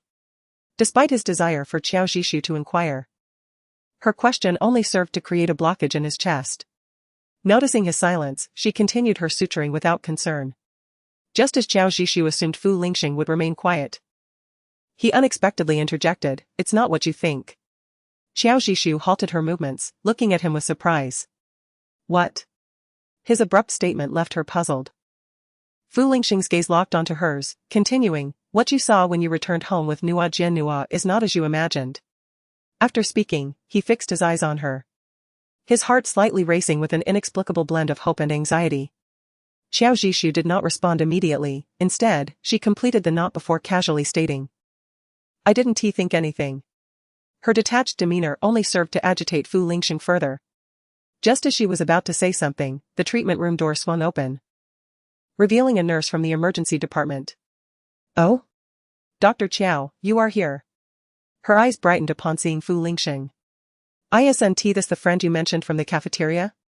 He sustained a cut from a fruit knife, and seeing everyone busy, I took it upon myself to suture him. Xiao Zhishu explained without correcting the nurse's assumption about Fu Lingxing's identity. She then picked up the medications beside Fu Lingxing and added, "You will need these. We must head to the injection room, so I won't disturb you." Turning to Fu Lingxing, she said, "Let us go." Although Fu Lingxing's expression was far from pleasant, he obediently rose from the chair. As they passed the nurse, he abruptly halted and declared, "I am Dr. Chiao's husband." Xiao Zhishu froze, her brow furrowing in surprise. The nurse, taken aback, gaped in disbelief. Just days ago, he was merely her boyfriend, and now they were married? The nurse recalled that day in the cafeteria when Xiao Zhishu had explicitly denied that he was her boyfriend. Xiao Zhishu did not respond to the nurse's astonishment. She merely offered an awkward smile and urged Fu Lingxing to leave. Yet Fu Lingxing, with an inexplicable stubbornness, insisted on affirming his identity to the nurse. "We have been married for 3 years." The nurse, sensing the anger in his voice, found her smile faltering awkwardly. "Dr. Chiao has kept this under wraps. We had no idea she was married." Fu Lingxing's expression darkened further. "Fu Lingxing," Xiao Zhishu gritted her teeth, calling him again to leave. She could not fathom why he felt the need to disclose their marital status, as it only invited trouble for her. With a stern expression, Fu Lingxing followed Xiao Zhishu toward the injection room, while the nurse behind them muttered in confusion, "Fu Lingxing? That name sounds familiar." Moments later, a startled exclamation echoed from the treatment room, "Oh my! He is the CEO of Fu Corporation." After handing the medication to the nurse in the injection room, Xiao Zhishu instructed Fu Lingxing to find a seat. "When your number is called, go to the nurse's station for your injection." "What about you?" Fu Lingxing instinctively inquired. "I will step outside for a moment," she replied. Feeling that her capacity to endure Fu Lingxing's antics thus far was attributed to the medication prescribed by Nanny and her inherent compassion as a physician. "Are you not going to stay with me?" The urgency in Fu Lingxing's tone betrayed a hint of disappointment. "It's just in 4 drip, why must you accompany me?" Fu Lingxing looked at her with a sense of grievance. "Haven't you heard that a person is at their most vulnerable and in need of companionship when they are ill?" Xiao Zhishu found it exceedingly difficult to associate the word vulnerable with Fu Lingxing, even though, at that moment, he did seem somewhat fragile. "You are my wife. It is your duty to accompany me in the hospital," Fu Lingxing added indignantly. "There is a clause in the contract regarding this," he reiterated. His gaze fixed firmly on Xiao Zhishu, apprehensive that she might turn away. Indeed, upon hearing his words, Xiao Zhishu hesitated. There was indeed a provision in their agreement that stipulated mutual support as husband and wife. However, she could not help but recall the moment she had been buried beneath the snow and felt compelled to retort, "Has he fulfilled that obligation?" Ultimately, she lost all interest in debating with him and simply replied, "Fine." She did not notice the subtle sigh of relief that escaped Fu Lingxing as she nodded in agreement. He cast a glance at her, a fleeting moment of self-mockery crossing his mind. He had never imagined that he would resort to such unscrupulous means to keep Xiao Zhishu by his side. Soon, the electronic call board above the injection room flashed Fu Lingxing's name, accompanied by the robotic announcement. "It's your turn, go ahead," Xiao Zhishu reminded him. Obediently, Fu Lingxing approached the nurse's station. Upon first seeing him, the nurse, captivated by his celebrity-like appearance, stole a glance. Just one look, and her eyes lit up in recognition. Glancing at Xiao Zhishu beside him, the nurse playfully remarked, "Dr. Chiao, you're here accompanying him to the doctor. Yet you say he isn't your boyfriend?" Xiao Zhishu pressed her temples in mild irritation. This nurse was one of those who had asked her in the cafeteria whether Fu Lingxing was her boyfriend. She had not anticipated encountering both nurses today. Before Qiao Jisoo could respond, Fu Lingxing unexpectedly interjected, "Dr. Qiao isn't mistaken, I am indeed not her boyfriend." Just when Qiao Jisoo thought Fu Lingxing finally understood the need for clarification, he added, in the nurse's astonished gaze, "I am her husband. We have been married for 3 years, and we have a certificate." Chapter 52, You shouldn't publicize our relationship. The nurse was so taken aback that she nearly jabbed Fu Lingxing's vein with the needle. For a moment, Qiao Jisoo genuinely wished the nurse would silence him with the syringe. Despite his throat being hoarse from a high fever, he seemed to have an endless supply of words. Particularly when he mentioned their marriage certificate, there was a hint of childish pride in his tone. Qiao Jisoo shot him a peculiar glance but ultimately refrained from speaking. "Dr. Qiao, please help your husband hold the 4-bag higher, otherwise, it may cause a backflow," the nurse said after finishing the injection, winking at her. Sitting down at the injection station, Qiao Jisoo hung the 4-bag and looked down at Fu Lingxing. "You should not be so vocal about our relationship," she said calmly. Fu Lingxing raised an eyebrow slightly. "What? Is my husband not presentable?" "It's not a matter of being unpresentable, it's that you are too presentable." Qiao Jisoo could easily imagine that by tomorrow, the entire hospital would know she was the wife of the president of the Fu Group. Setting aside Fu Lingxing's dazzling identity, his striking features alone made it impossible for her to maintain a low profile. "Your actions will complicate matters for me," she stated candidly. Fu Lingxing furrowed his brow, observing the exasperation on Qiao Jisoo's face, which amused him. "Qiao Jisoo, what do you mean? Am I a nuisance as your husband?" With so many people in the injection room, Qiao Jisoo did not wish to argue with Fu Lingxing. Forget it. After saying this, she had no intention of sitting down and instead walked towards the exit of the injection room. "Where are you going?" Fu Lingxing asked hurriedly. "To fetch you a glass of water for your medication." With that, she left without looking back. Standing by the water cooler, Qiao Jisoo found herself lost in thought about their hidden marriage. In the past, she had contemplated revealing to others that she was Fu Lingxing's wife. Her husband was an exceptional and radiant individual, and she longed for the world to know just how wonderful he was. Even so, she was aware that if her identity as Fu Tai Tai became known in the hospital, it would inevitably become a topic of conversation. Yet, she still hoped for the day when Fu Lingxing would proudly declare her as his wife. However, as time passed, she gradually abandoned that unrealistic fantasy, even convincing herself that remaining in a concealed marriage had its advantages, sparing her from many troubles. Just when she had completely given up on that thought, Fu Lingxing unexpectedly revealed their relationship to others. It was genuinely vexing. The irritation surged to its peak at the thought of Fu Lingxing's face. She crumpled the paper cup in her hand, causing the warm water inside to spill and dampen her sleeve. Suddenly, she came back to her senses. Gazing at her wet sleeve, her frustration bubbled over. Taking a deep breath, she picked up her phone and dialed a number. "Hello, Dr. Nan, are you available?" 20 minutes later. "Dr. Nan, I apologize for the interruption, I'm feeling much better now." After hanging up, she walked back. The previously overwhelming irritability had significantly subsided under the guidance of her psychologist. "Miss Qiao?" A familiar voice called out from behind her. Turning around, she saw the handsome veterinarian from the pet hospital holding a small, pure white toy poodle. "Dr. Wang," Qiao Jisoo greeted him, her gaze drawn to the poodle in his arms. She stepped forward and gently took the poodle's paws to play with it. "Is this your dog?" "This is my girlfriend's dog, she has gastroenteritis and a fever and is receiving N4 in the injection room next door. I just went home to bring Baozhu over," he explained. As he spoke of his girlfriend, Qiao Jisoo noticed a spark of joy in his eyes. She thought to herself that this was how couples truly interacted, eyes sparkling at the mention of their loved ones. Baozhu was the poodle he held. "Baozhu. Say hello to your aunt," he encouraged. The poodle, as if understanding, nudged its rounded head against Qiao Jisoo's arm, eliciting a smile that lit up her eyes. She was completely oblivious to Fu Lingxing, sitting nearby with his hand hanging limply at his thigh as he received his injection.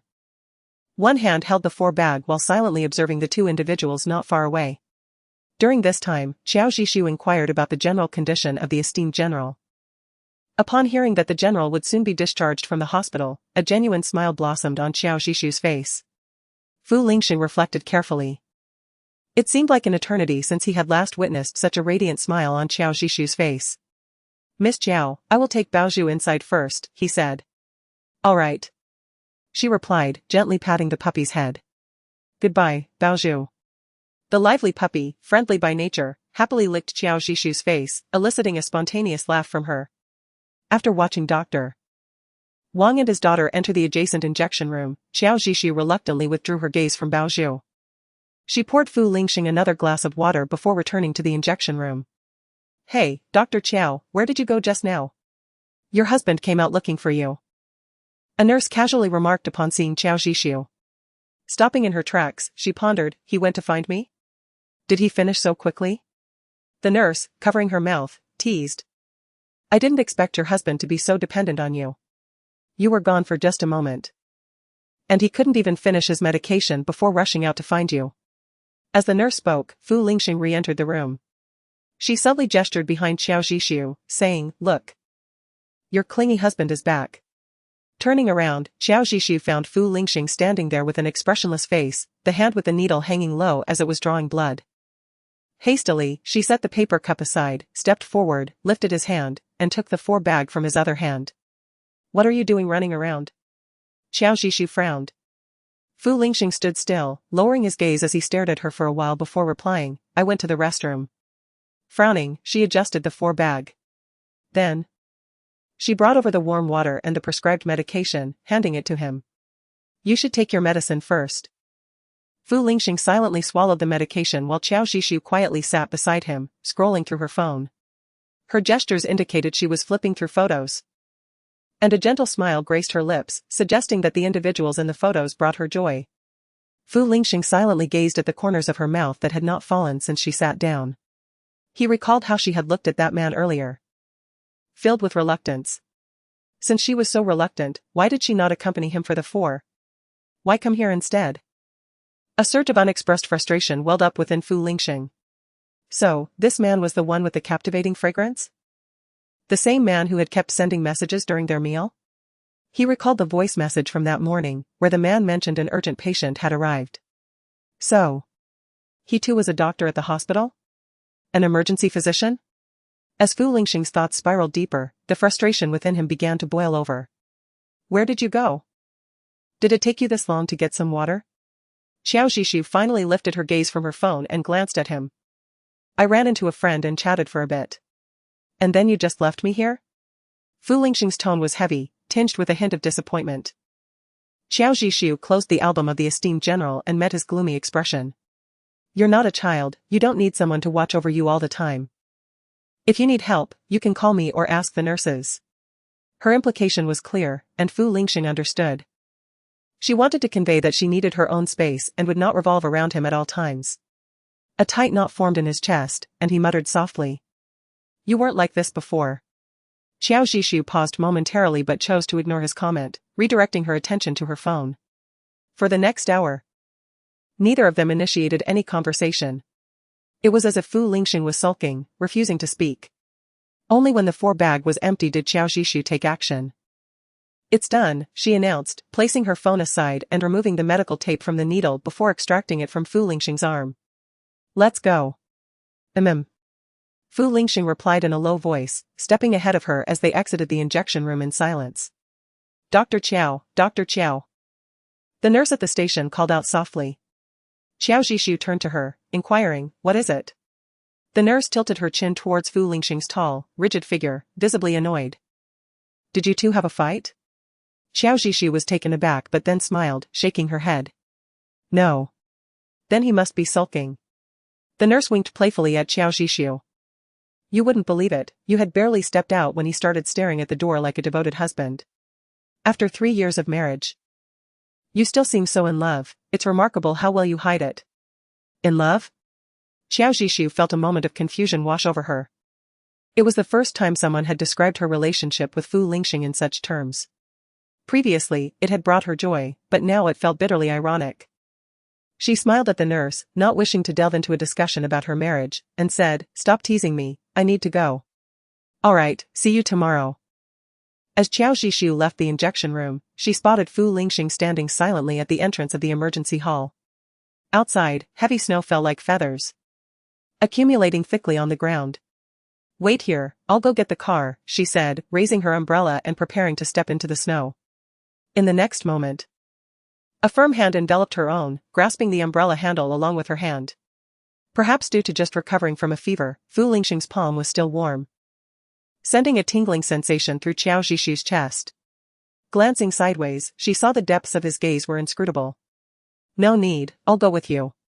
Hearing this, Qiao Zhishu did not insist further. Suppressing her unsteady heartbeat, she nodded in agreement.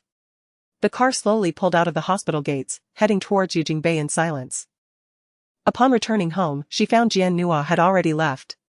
Under the glaring lights, a conspicuous pool of red caught her eye. It was shockingly vivid. As Qiao Zhishu stepped inside, the sight of the blood drew her in, igniting her curiosity about what had transpired between them, how Fu Lingxing's wound had become so severe. However, noticing her intense focus on the blood, Fu Lingxing assumed she had misunderstood his relationship with Jian Nua. Previously sullen, he now appeared flustered and helpless. "I had no idea she was coming today, I didn't invite her." As he explained, his speech instinctively quickened, fearing that a moment's hesitation might deepen Qiao Zhishu's misunderstanding. His voice jolted her back from her reverie. She glanced up at him, nodding slightly to indicate her understanding. Yet, she ultimately refrained from inquiring about the origin of Fu Lingxing's injury, remembering that she had forgotten to close the sunroom of the flower bed before leaving home. She hurried to check on it. Just as she turned, Fu Lingxing grasped her wrist tightly. Without waiting for Qiao Zhishu to speak, he began to explain. "She suddenly ran over and accused you of calling her a mistress." After just a few words, she became emotionally agitated, brandishing a knife and threatening to take her own life. I was startled too, and without thinking, I tried to stop her, but accidentally got cut. After his explanation, he sensed something was amiss. Noticing the peculiar look in Qiao Zhishu's eyes, he became increasingly flustered, his words tumbling out in a disordered manner. "I never intended for her to get hurt, I was merely concerned that something might happen in our home, and the Jian family would blame you." The more he attempted to clarify, the more chaotic his words became, but when he saw the calmness in Qiao Zhishu's gaze, all his words suddenly lodged in his throat. Chapter 54, Do you wish to divorce? Are you implying that Jian Nua's depression was triggered by being called a mistress, leading to this situation? She gestured towards the pool of blood on the ground, speaking with a tranquil tone. Fu Lingxing opened his mouth, eventually nodding silently. He hastily added, "I know this has nothing to do with you." Yet, Qiao Zhishu turned her head, pondering for a couple of seconds before responding, "It's not entirely unrelated. Jian Nua truly became a target of scorn because of me." As she spoke, her pace was steady, devoid of any hint of guilt or apprehension. She appeared to almost wish that Fu Lingxing would accept her words without question. Fu Lingxing stared at her in a daze, watching as she picked up her phone, opened his WeChat, and sent him a video. "I brought this from the hospital, Jian Nua must have been deeply affected." With that, she stepped towards the terrace, hoping Fu Lingxing would comprehend the extent of Jian Nua's grievances and misunderstandings, realizing that she had intentionally incited strangers to insult Jian Nua. She wanted him to understand that Jian Nua's distress was a consequence of her actions, which nearly cost him his right hand.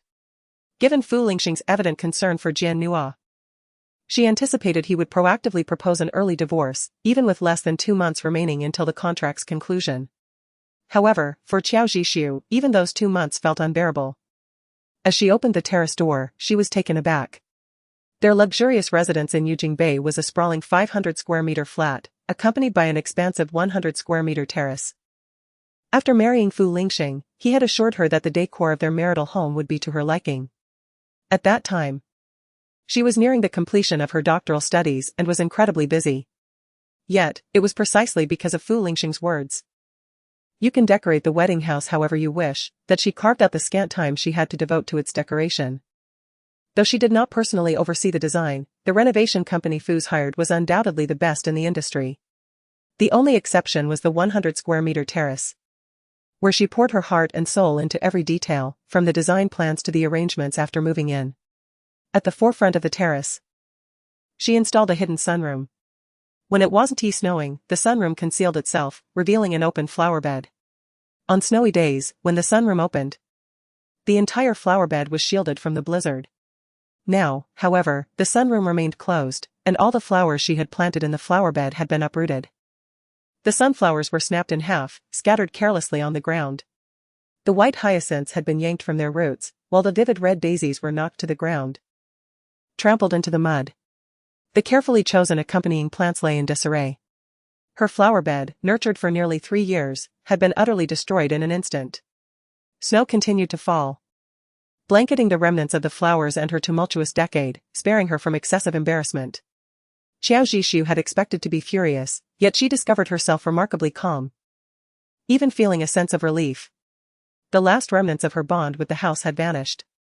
As the snowfall intensified, Fu Lingxing, noticing that Xiao Zhishu had not returned inside, decided to step outside to call her in.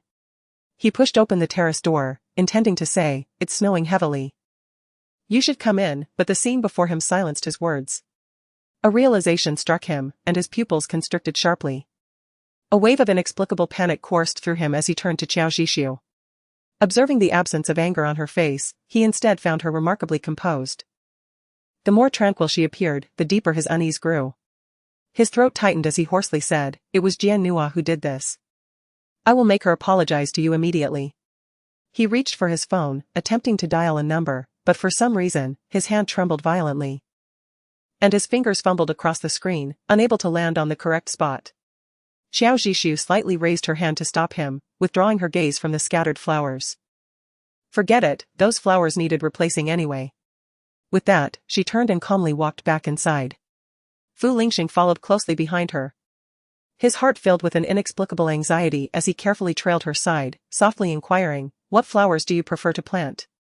I can have a gardener come by tomorrow. Or we could replant the same varieties as before."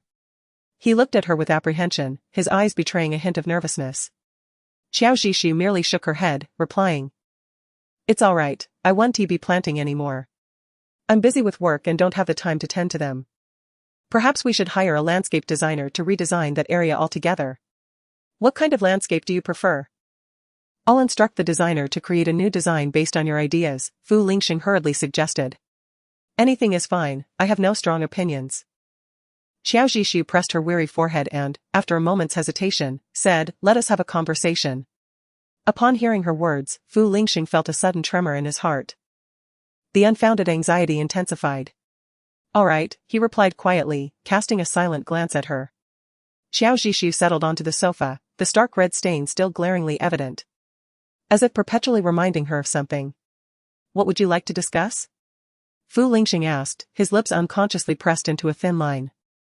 Xiao Zhishu struggled to find her words. After a lengthy silence, she finally stated, "Perhaps we should terminate the contract early." As her words fell, Fu Lingxing's pupils dilated suddenly. "What did you say?"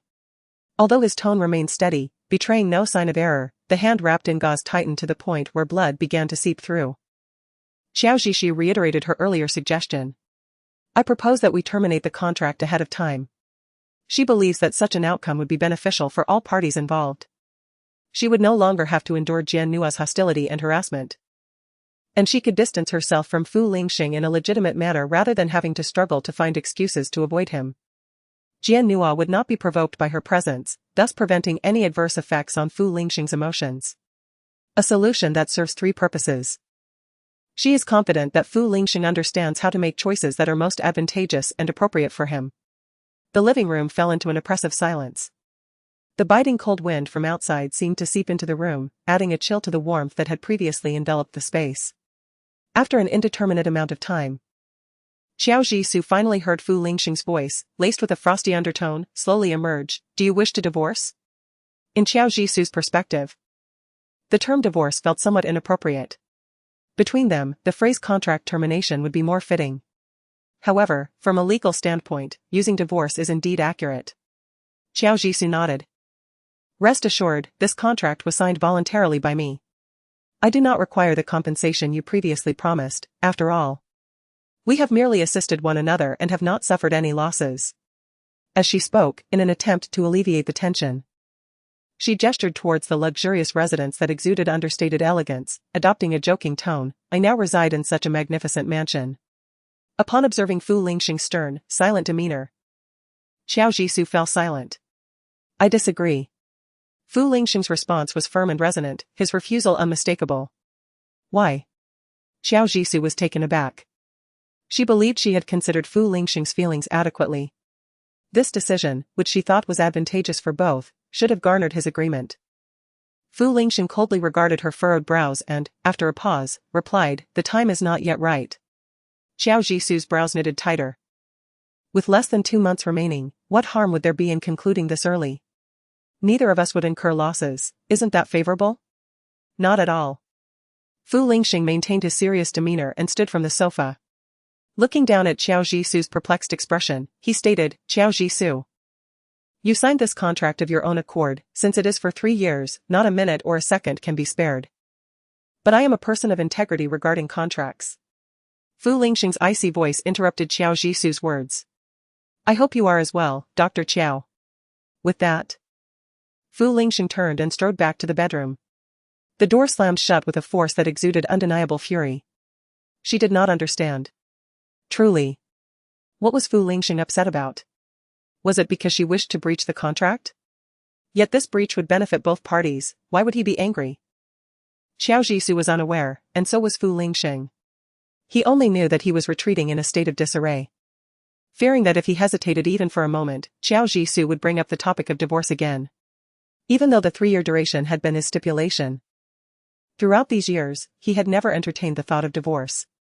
In fact, deep within his subconscious, he believed that he and Qiao Jisoo were destined to walk through life together. Qiao Jisoo, how dare she? How dare she mention divorce to him? Anger surged within Fu Lingxing. His palm felt damp, accompanied by a sharp pain as his nerves were tugged. He raised his hand to find his palm stained crimson with blood. His previous forceful movements had likely torn at his stitches. Yet Fu Lingxing had no inclination to attend to this injury. It seemed that only the pain in his palm could distract him from the anxiety that arose from Qiao Jisoo's mention of divorce. He recalled the surveillance footage that Qiao Jisoo had sent to his phone earlier in the living room. At that moment, he had not yet viewed it. He remembered Qiao Jisoo's candid admission of having deliberately bullied Jian Nua, and a flicker of unease crossed his mind. He took out his phone and opened the video. The first words he heard were, "If you are sensible, divorce Lingxing Gu early." Jian Nua's voice was domineering and self-assured, sharp and condescending. There was no trace of the submissive demeanor she had displayed in front of Qiao Jisoo. Thus, her attitude towards Qiao Jisoo was like this in private. Hadn't she repeatedly concocted excuses to draw him away from Qiao Jisoo? No wonder Qiao Jisoo had suddenly brought up divorce. No wonder Qiao Jisoo had become so cold towards him. He patiently continued to watch the video. Toward the end, it was filled with people berating Jian Nua for her shamelessness and pressuring the legitimate wife to divorce, while Qiao Jisoo stood by, seemingly unconcerned, watching the spectacle unfold. From the video, it was clear that Qiao Jisoo had no intention of coming to Jian Nua's defense. From an observer's standpoint, Qiao Jisoo indeed appeared to be deliberately inciting others to insult Jian Nua. As he watched, realization struck him. Upon understanding, he was suddenly amused by his own anger. Qiao Jisoo, is this your true intention? Initially, he could not comprehend why Qiao Jisoo would willingly hand over incriminating evidence against herself. However, after viewing the footage, the pieces fell into place. She believed that Jian Nua's isolation and her aloofness from the situation would surely infuriate him, prompting him to initiate divorce proceedings. Just as she had decisively admitted over the phone that Jian Nua was her mistress, her objectives were the same. She wished to provoke him, thereby compelling him to propose divorce. Ah, Qiao Jisoo, you truly are remarkable. In the hospital building of the affiliated medical institution, Jian Nua held her phone, seemingly absent-minded. Nua, what is troubling you? Why do you seem so distracted? Jian Nua raised her eyes to meet Jianxi's gaze, her eyes reddening. Brother. Lingxing Gu must be angry. I have called him several times, yet he has not answered a single one. Ever since that night when she destroyed the flowers that Qiao Jisoo had planted, Lingxing Gu had not acknowledged her presence. Those flowers she had seen in Qiao Jisoo's social media posts. Qiao Jisoo had mentioned that those flowers were planted when she and Lingxing Gu first married. That night, Lingxing Gu had been injured but did not allow her to accompany him to the hospital. She had been quite upset upon seeing the flowers in the terrace garden. Her desire to annihilate Qiao Jisoo was redirected towards those plants. She intended to destroy all of Qiao Jisu's hard work. Ling Xingge cared for her so deeply, he would never blame her. Yet now, he had not answered her calls for 2 days. Could it be that Qiao Jisu had quarreled with Ling Xingge? Did Ling Xingge truly blame her because of Qiao Jisu? The more Jian Nua pondered, the more anxious she became. Nua, you cannot keep bothering Xingge, he is very busy with work. If you continue to pester him, there will come a day when he grows impatient. Jian Shi, observing her sister's distracted demeanor, could not help but remind her. You know nothing. Jian Nua suddenly raised her voice, shouting at Jian Shi. Brother, do you not know that I have liked Ling Xingge since childhood? In my pursuit to become his wife, I exerted immense effort, yet he chose to marry Qiao Jishu while I was abroad. How can I possibly accept this? Jian Nua's eyes were tinged with discontent and resentment. I will not surrender, Ling Xingji must be mine. Jian Shi gazed at the madness in Jian Nua's eyes, feeling both anxious and helpless. Nua, do not cling to this delusion, Ling Xing only sees you as a sister, he does not harbor feelings for you. A man's gaze towards a woman is unmistakably different. Chapter 56, Encountering the First Lady. Jian Shi's words ignited the fire within Jian Nua. Brother, what nonsense are you speaking? If Ling Xingji did not care for me, how could he treat me so well and indulge me? Each time he chooses me over Qiao Jishu. Does that not signify something? Jian Shi looked at his sister with resignation, truly wishing to prevent her from falling deeper into this quagmire. He sighed and said, You know well the reasons behind his choices. Sister, heed your brother's advice and do not delve too deep. Fuming with anger, Jian Nua abruptly rose from her seat, intending to say more but ultimately refrained. Fine, I understand, brother. Let us not discuss this any further, please take your medicine. Jian Shi observed the sudden shift in his sister's demeanor, uncertain if she truly grasped his words. He always felt there was an underlying stubbornness in her nature. He could not risk truly provoking her. After taking her medicine, he said, Brother, please rest well. I shall return with our parents in the afternoon. Very well. As Jian Nua exited the hospital room, she encountered a caregiver entering. Their eyes met briefly before Jian Nua stepped away, her expression gradually darkening. At the Fu Corporation. Miss Jian, is that you? Jian Nua appeared in the lobby of the Fu building, where the receptionist promptly recognized her. Jian Nua had gained some fame as a minor online celebrity. Although she had only registered on a certain platform for about a month, she amassed hundreds of thousands of followers through lavish promotions and by documenting the daily life of a wealthy heiress. Although Fu Lingxing had never shown his face in her videos, Jian Nua often inadvertently captured his profile or silhouette. Many speculated about the nature of their relationship. Jian Nua would always respond that he was her childhood friend, yet she would hint at something more with a bashful expression. I am here to see Ling Xingji. Is he in? Ling Xingji? The receptionist, a fan of Jian Nua, immediately connected her affectionate address to the charming gentleman in her videos.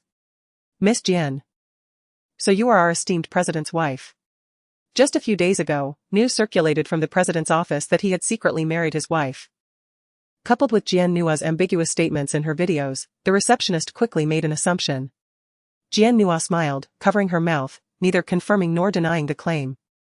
She merely asked the receptionist, Can I go up to see him directly since he is not answering his phone? Certainly, Miss Jian, please follow me. The receptionist, with a fawning demeanor, led Jian Nua toward the elevator. Madam, why do you never visit our company? I am a fan of yours. Jian Nua's smile was gentle, exuding the image of a quintessential affluent lady. Oh, I have my own work to attend to. But today I happened to pass by and thought I would take a look. You may continue with your tasks. Seeing Jian Nua's approachable demeanor, the receptionist became even more attentive. Madam, this is the president's private elevator, and I lack the fingerprint access to unlock it. Would you like me to call Assistant Chang to come down and assist you? Jian Nua's expression stiffened slightly before she waved her hand dismissively. No need.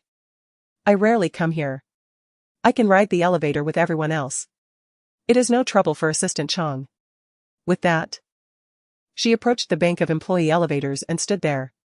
You may return to your duties, I can manage on my own. Very well, madam. I shall return to work now. After the receptionist left, the employees waiting for the elevator with Jian Nua regarded her with scrutinizing glances, having overheard the receptionist's address. The entire corporation had been buzzing with rumors of the president's secret marriage. The term madam undoubtedly referred to the president's wife. Oh my. They were in the same elevator as the president's wife. As the elevator doors opened, they instinctively parted to create space for Jian Nua. Madam, please, you first. Hearing others refer to her as madam filled Jian Nua with an unmistakable sense of pride. Her chin lifted slightly, embodying a quiet self-satisfaction and arrogance. Once inside the elevator, the other employees crowded around Jian Nua, eager to ingratiate themselves. Their behavior greatly satisfied her inner vanity. How did you know that Ling Xingji got married? Jian Nua inquired. The news spread from the president's office a few days ago. Although the president has not confirmed it face to face, the fact that the news reached us means he has tacitly acknowledged it. A female employee with a bun eagerly responded.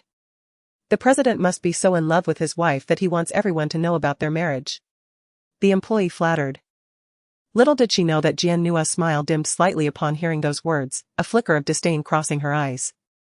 You seem quite presumptuous. You think you know what the president is thinking? Jian Nua said coldly.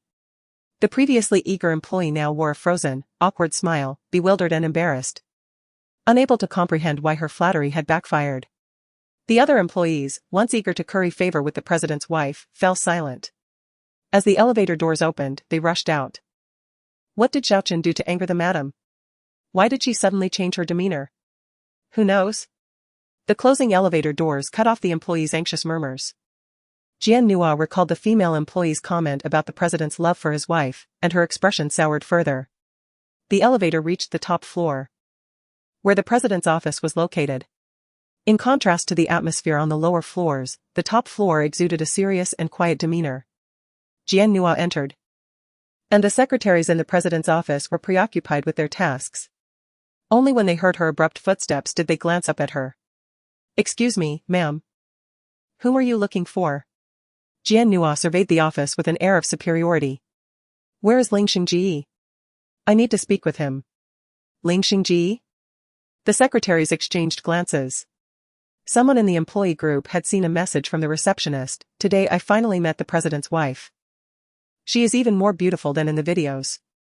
I adore her. Heart, so, the president's wife has arrived. Just then, the conference room door swung open, and Fu Lingxing emerged, accompanied by several high-ranking company officials. Ling Xingji. Jian Nua's eyes brightened. She hurriedly ran to Fu Lingxing, intertwining her arm with his, her posture and demeanor exuding an affectionate intimacy. Chapter 57, Not answering your calls is because I choose not to. Fu Lingxing's brow furrowed slightly, his expression growing colder. What brings you here? Jian Nua noticed the chill in his tone, her smile faltering momentarily before she quickly masked it. I missed you, so I came to find you, she exclaimed, deliberately raising her voice to ensure those in the president's office overheard. A flicker of coldness passed through Fu Lingxing's eyes. He remained silent and turned to enter the president's office, with Jian Nua swiftly following suit. As she closed the door behind them amidst the curious gazes of onlookers, faint whispers could be heard outside. So this is the president's wife. A hint of pride glimmered in Jian Nua's eyes. Brother Lingxing. I've been calling you these past few days, but you haven't responded, Jian Nua complained softly, pouting as she approached him. Fu Lingxing, seated in his executive chair, lifted his cool gaze to meet hers. Your timing is impeccable, he remarked. Joy instantly illuminated Jian Nua's face. You missed me too, right? I knew it was Jia who stopped you from answering my calls. Enough. Fu Lingxing's frosty voice interrupted her self-satisfied musings. Jian Nua's words caught in her throat, her complexion shifting as she stared in disbelief at the coldness in his expression, falling silent. Xiao Zhishu is my wife, you should refer to her as sister-in-law, he stated sharply, his gaze becoming piercing and authoritative. Jian Nua's eyes widened in shock. It's not because of Jia that you're not talking to me. Fu Lingxing's voice was icy as he cut her off. My lack of response to your call stems solely from my own choice, and has nothing to do with Xiao Zhishu.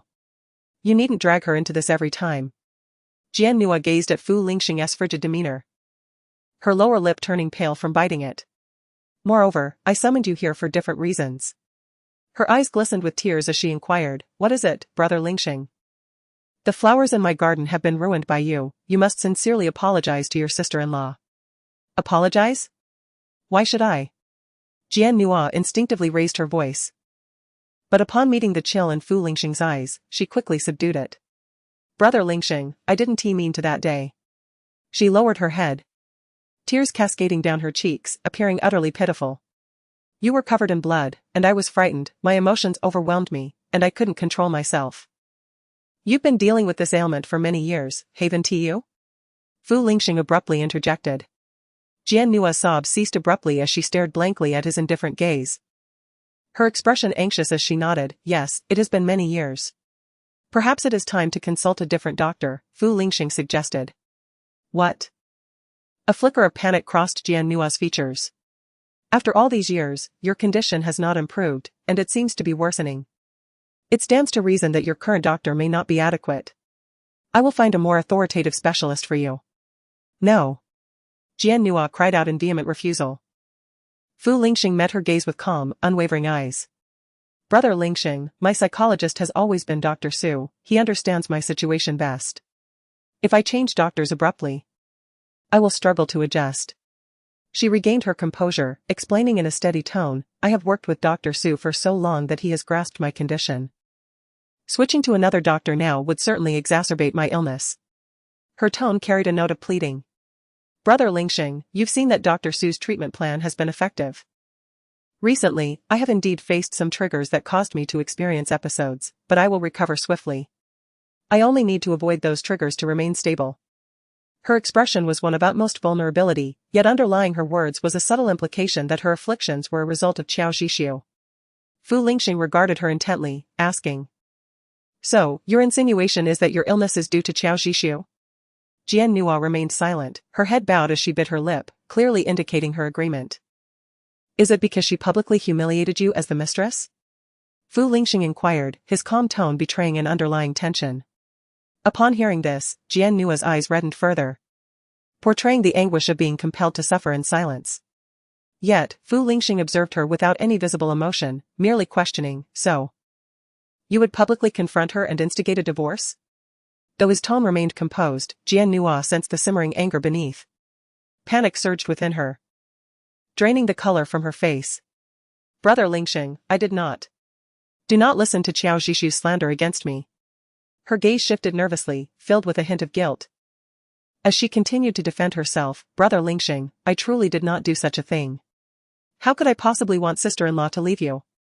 That day, in the elevator, sister-in-law asked about our trip to Switzerland to see the auroras, and I merely explained that we had no relationship, I was with you only because of my depression. Who knew that shortly after I spoke, she would become furious and accuse me of being a mistress, claiming I was trying to seduce you. Those who came to the hospital believed her, pointing and berating me for my lack of decency. Subsequently, I felt immense guilt when you injured your hand, it overwhelmed me, leading to my breakdown that ruined sister-in-law's garden. I will apologize to her, truly. After sincerely explaining, Jian Nua looked at Fu Lingxing with an expression of utmost pity, hoping to soften his heart. However, Fu Lingxing merely regarded her with a stoic expression, his eyes cold and inscrutable. Brother Lingxing, do you not realize that the hospital is filled with surveillance cameras? Fu Lingxing's inquiry halted Jian Nua's expressions abruptly, draining the color from her face. In an instant, panic gripped her, her eyes darted around as she scrambled to salvage her narrative. As she observed Fu Lingxing's gaze, the warmth and indulgence that had once characterized it had vanished, replaced by an inescapable chill. He slowly rose from his chair, approaching her. His pitch-black eyes bore down on her with an intimidating intensity that made her unwilling to meet his gaze. Nua. Your earlier ramblings are likely the result of your untreated condition causing you to lose your grasp on reality. If your chosen doctor is ineffective, it is best to seek another, do not shy away from addressing your illness. If one doctor fails, consulting multiple specialists may yield a remedy. What do you think? Jian Nua gazed at Fu Lingxing, her complexion ashen. He appeared to be the same gentle brother Lingxing she knew. Yet his eyes instilled a sense of inexplicable fear within her. Chapter 58, Qiao Zhixiu, do not blame my ruthlessness upon hearing Fu Lingxing's intention to change doctors. Jian Nua shook her head vigorously. No, brother Lingxing, I do not want to change, I prefer Dr. Su. I refuse to switch doctors. A forced smile crept across her lips. Brother Lingxing, I shall no longer intrude upon your work, I shall take my leave now. With those words, she turned and briskly exited. It's fine if you do not change doctors, but do go and sincerely apologize to your sister-in-law. Fu Lingxing's voice followed her from behind. Jian Nua stumbled momentarily, struggling to maintain her balance. Her fingertips pressed tightly into her palm, panic and anger causing her knuckles to turn pale. All right, Brother Lingxing. She opened the door and stepped outside, her expression transforming into one of malevolence. Xiao Jisoo. I never anticipated that wretched woman would be so scheming as to show Brother Lingxing the hospital surveillance footage. A bitter chuckle escaped her lips. Xiao Jisoo. Since you wish to play mind games with me, do not blame me for being ruthless. With a darkened countenance, she exited the president's office. The perplexed secretaries within the office stood as she passed, greeting her. Madam, take care. Just then, Chong Liang emerged from his office, having overheard the remark. He could not help but rub his forehead in disbelief. He was well aware of Jian Nua's status in the eyes of their boss and thus refrained from correcting them in her presence. After Jian Nua departed, he approached the secretaries and remarked, You foolish girls, why do you address every woman as madam upon sight? Is she truly a madam? What? Wasn't she just now the madam? The secretaries were left dumbfounded. Assistant Chong, did you not say that any woman who behaves intimately with the president is deemed the madam? We have yet to see any other woman act so closely with him. That one seemed quite familiar. She did not correct them when they called her madam. Is she then an impostor? She appeared quite natural in her role. Chong Liang's expression darkened, resembling one afflicted by constipation. In short, you mistook her for someone else. That woman was merely the president's neighborly younger sister, not the madam. He felt a twinge of guilt in saying this. Fearing the president would discover that he had misinformed the secretaries and that they had misidentified the lady of the house. Oh. So it seems the president is not only close to the madam but also quite intimate with the neighborly younger sister. First, a friend, then a sister, ultimately a darling. The president appears to be engaging in the same playboy antics. Did you not see the novels on the Zhongxi app? Playboys and domineering CEOs are the standard for our president. I see. Chong Liang exclaimed, Please, be quiet. If you continue, I may very well be exiled to Africa for career development.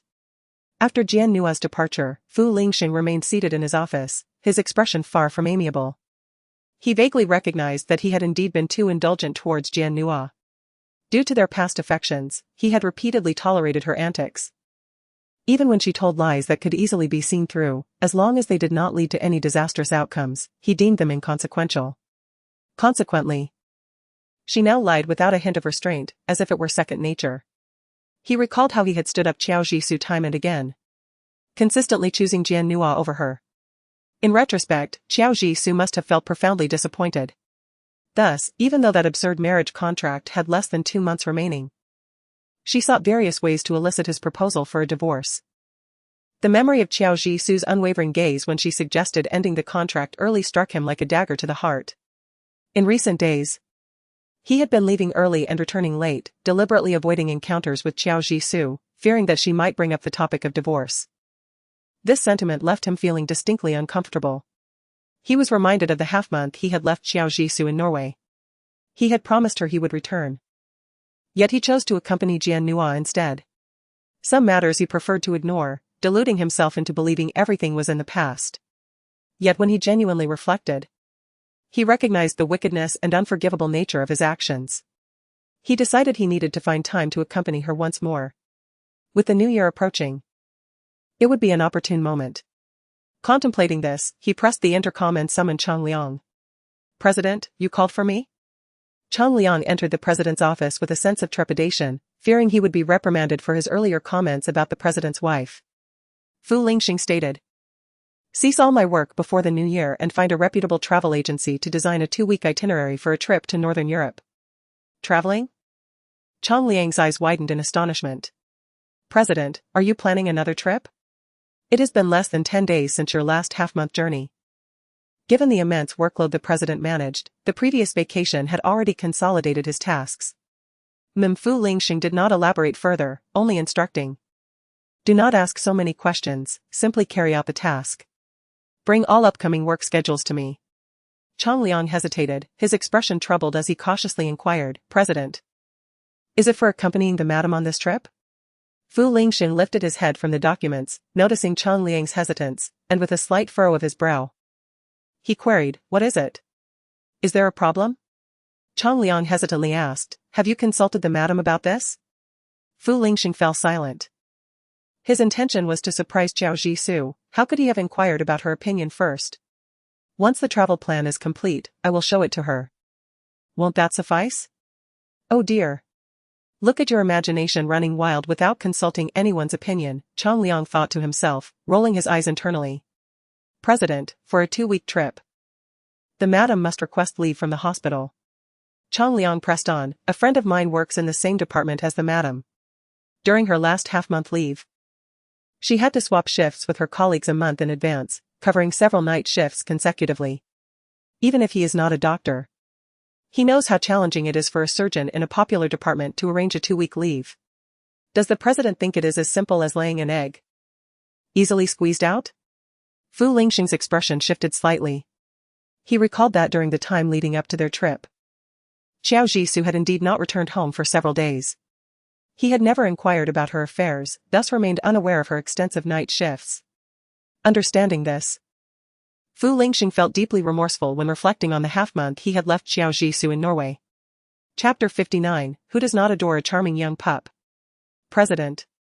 Why not first inform the madam and see if she can arrange her leave? Chang Liang cautiously suggested, noting the increasingly grim expression on his boss's face. Forget it. We shall discuss it after the new year, Fu Lingxing declined. He could not bear for her to endure consecutive night shifts, he lacked the face to suggest it. Chang Liang carefully gauged Fu Lingxing's demeanor, intending to exit, but then reconsidered. After all, the boss had provided him with a substantial salary. He ought to assist him in alleviating his burdens. President, while it may be challenging for the madam to secure a 2-week leave, there is the weekend, isn't there? Fu Lingxing, upon hearing this, lifted his gaze. The administrative department was currently preparing for the company's year-end annual meeting and employee team-building event. As the president, you could extend an invitation to your wife in the name of the company, allowing the employees to become acquainted with her. This would prevent certain insincere women from shamelessly impersonating her. This thought was one that Chang Liang dared only to voice internally. His words rang true. A man who neglects his wife will find wealth elusive. He could not allow the president to face bankruptcy. In this era, it was no easy feat to secure a position as the assistant to a president earning several million annually. Hearing Chang Liang's suggestion, Fu Lingxing's eyes subtly shifted. The annual meeting? He mused, raising an eyebrow. In previous years, the administrative department had organized grand events, yet he had never brought Xiao Jishu along. Initially, he deemed it unnecessary. As he merely made a brief appearance to encourage the employees before departing, there was no need for Xiao Jishu to accompany him. However, Chang Liang's words ignited a spark in Fu Lingxing's mind. Indeed, it was time for the employees to get to know Xiao Jishu, the president's wife. Yes, President. By bringing your wife to the annual meeting, it is said that a company's leadership and their marital relationship can greatly influence its image and stock price. Presenting your wife would undoubtedly enhance our company's reputation, Chang Liang began to eloquently persuade Fu Lingxing.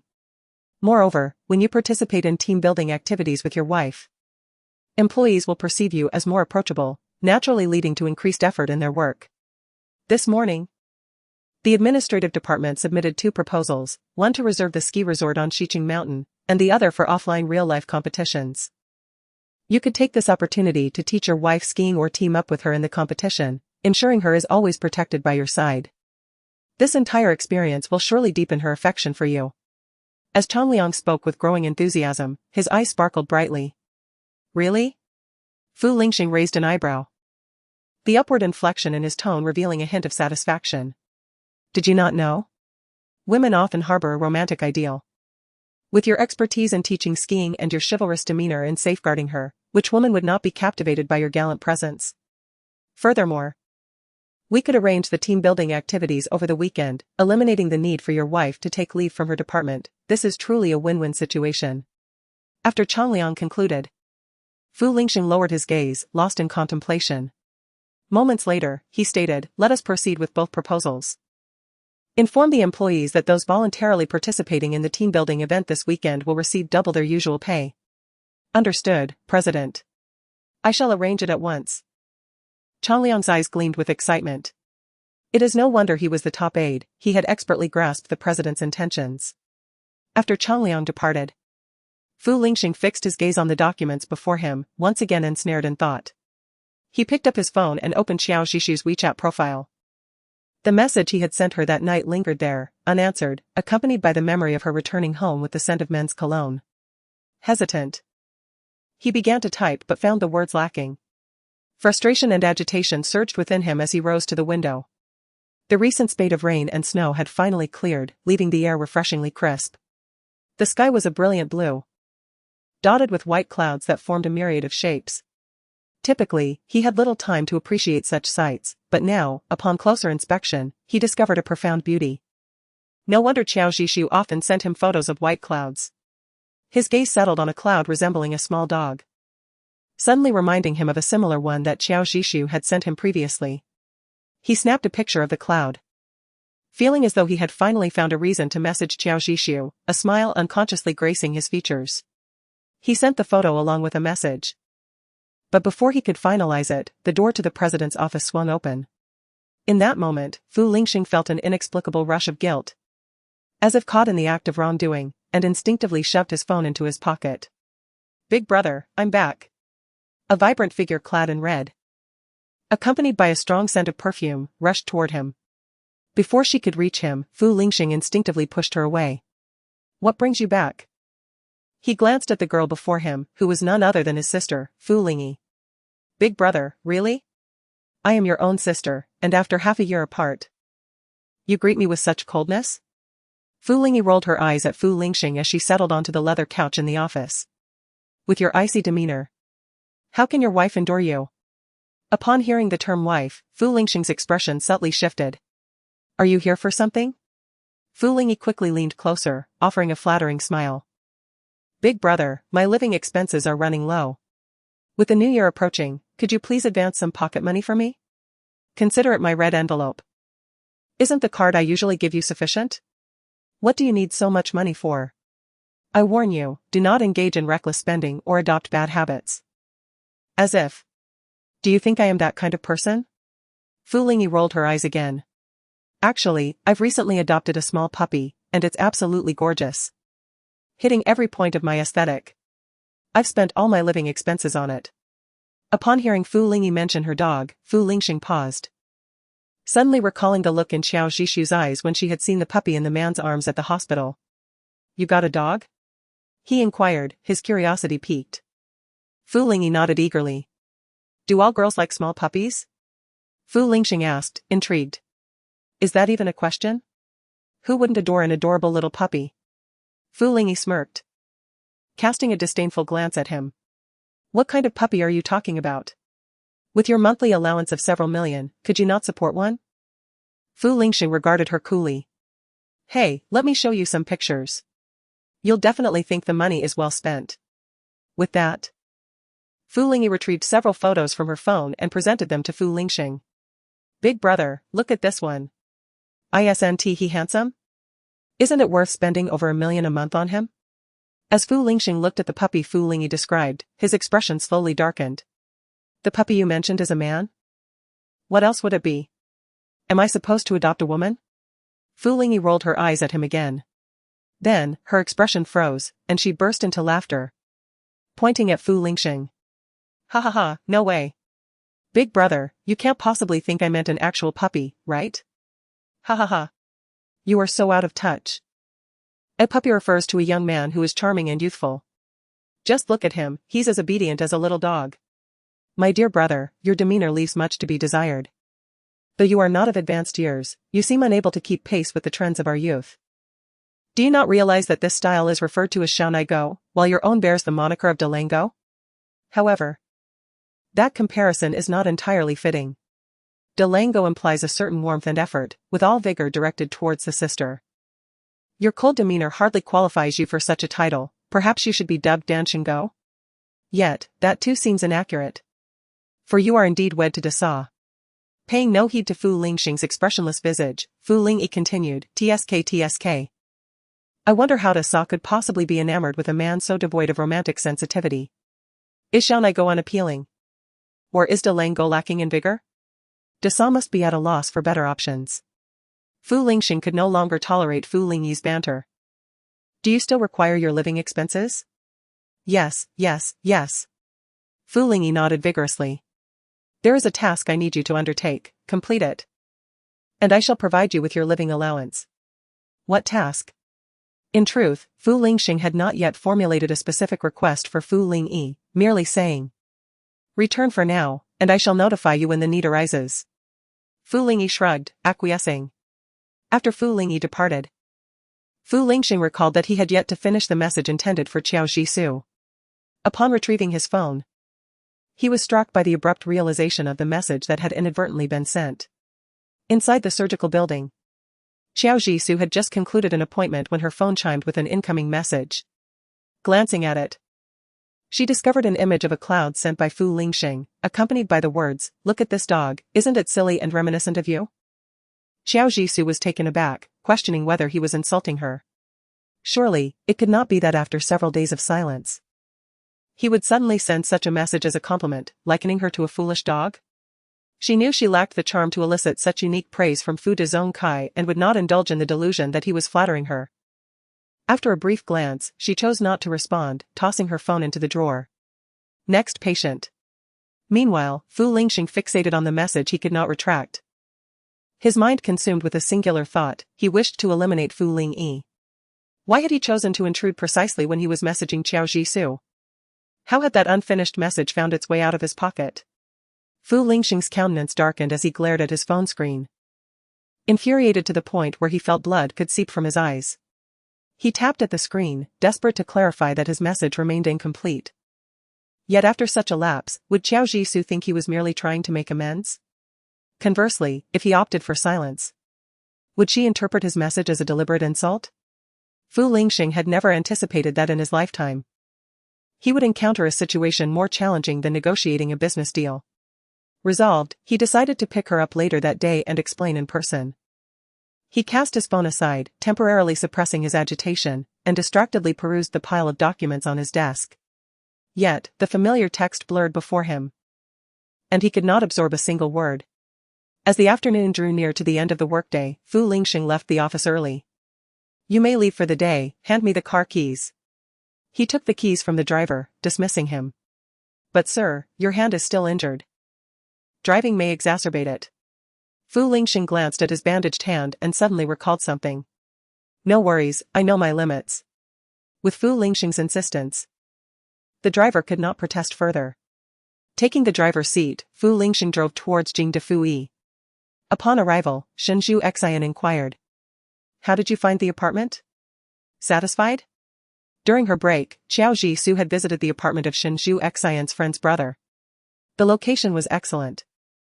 Mere steps from the hospital, making it incredibly convenient.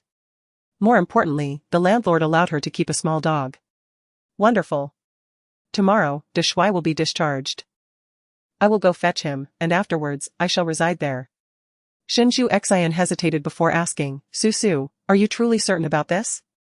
Qiao Jisoo, sensing Shenju Xian's concern, nodded resolutely.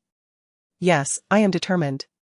I hesitated before, but after adopting De Shui, I have made my final decision to move out. She understood that Fu Lingxing would not permit a dog in their home, and she had to be aware of that reality.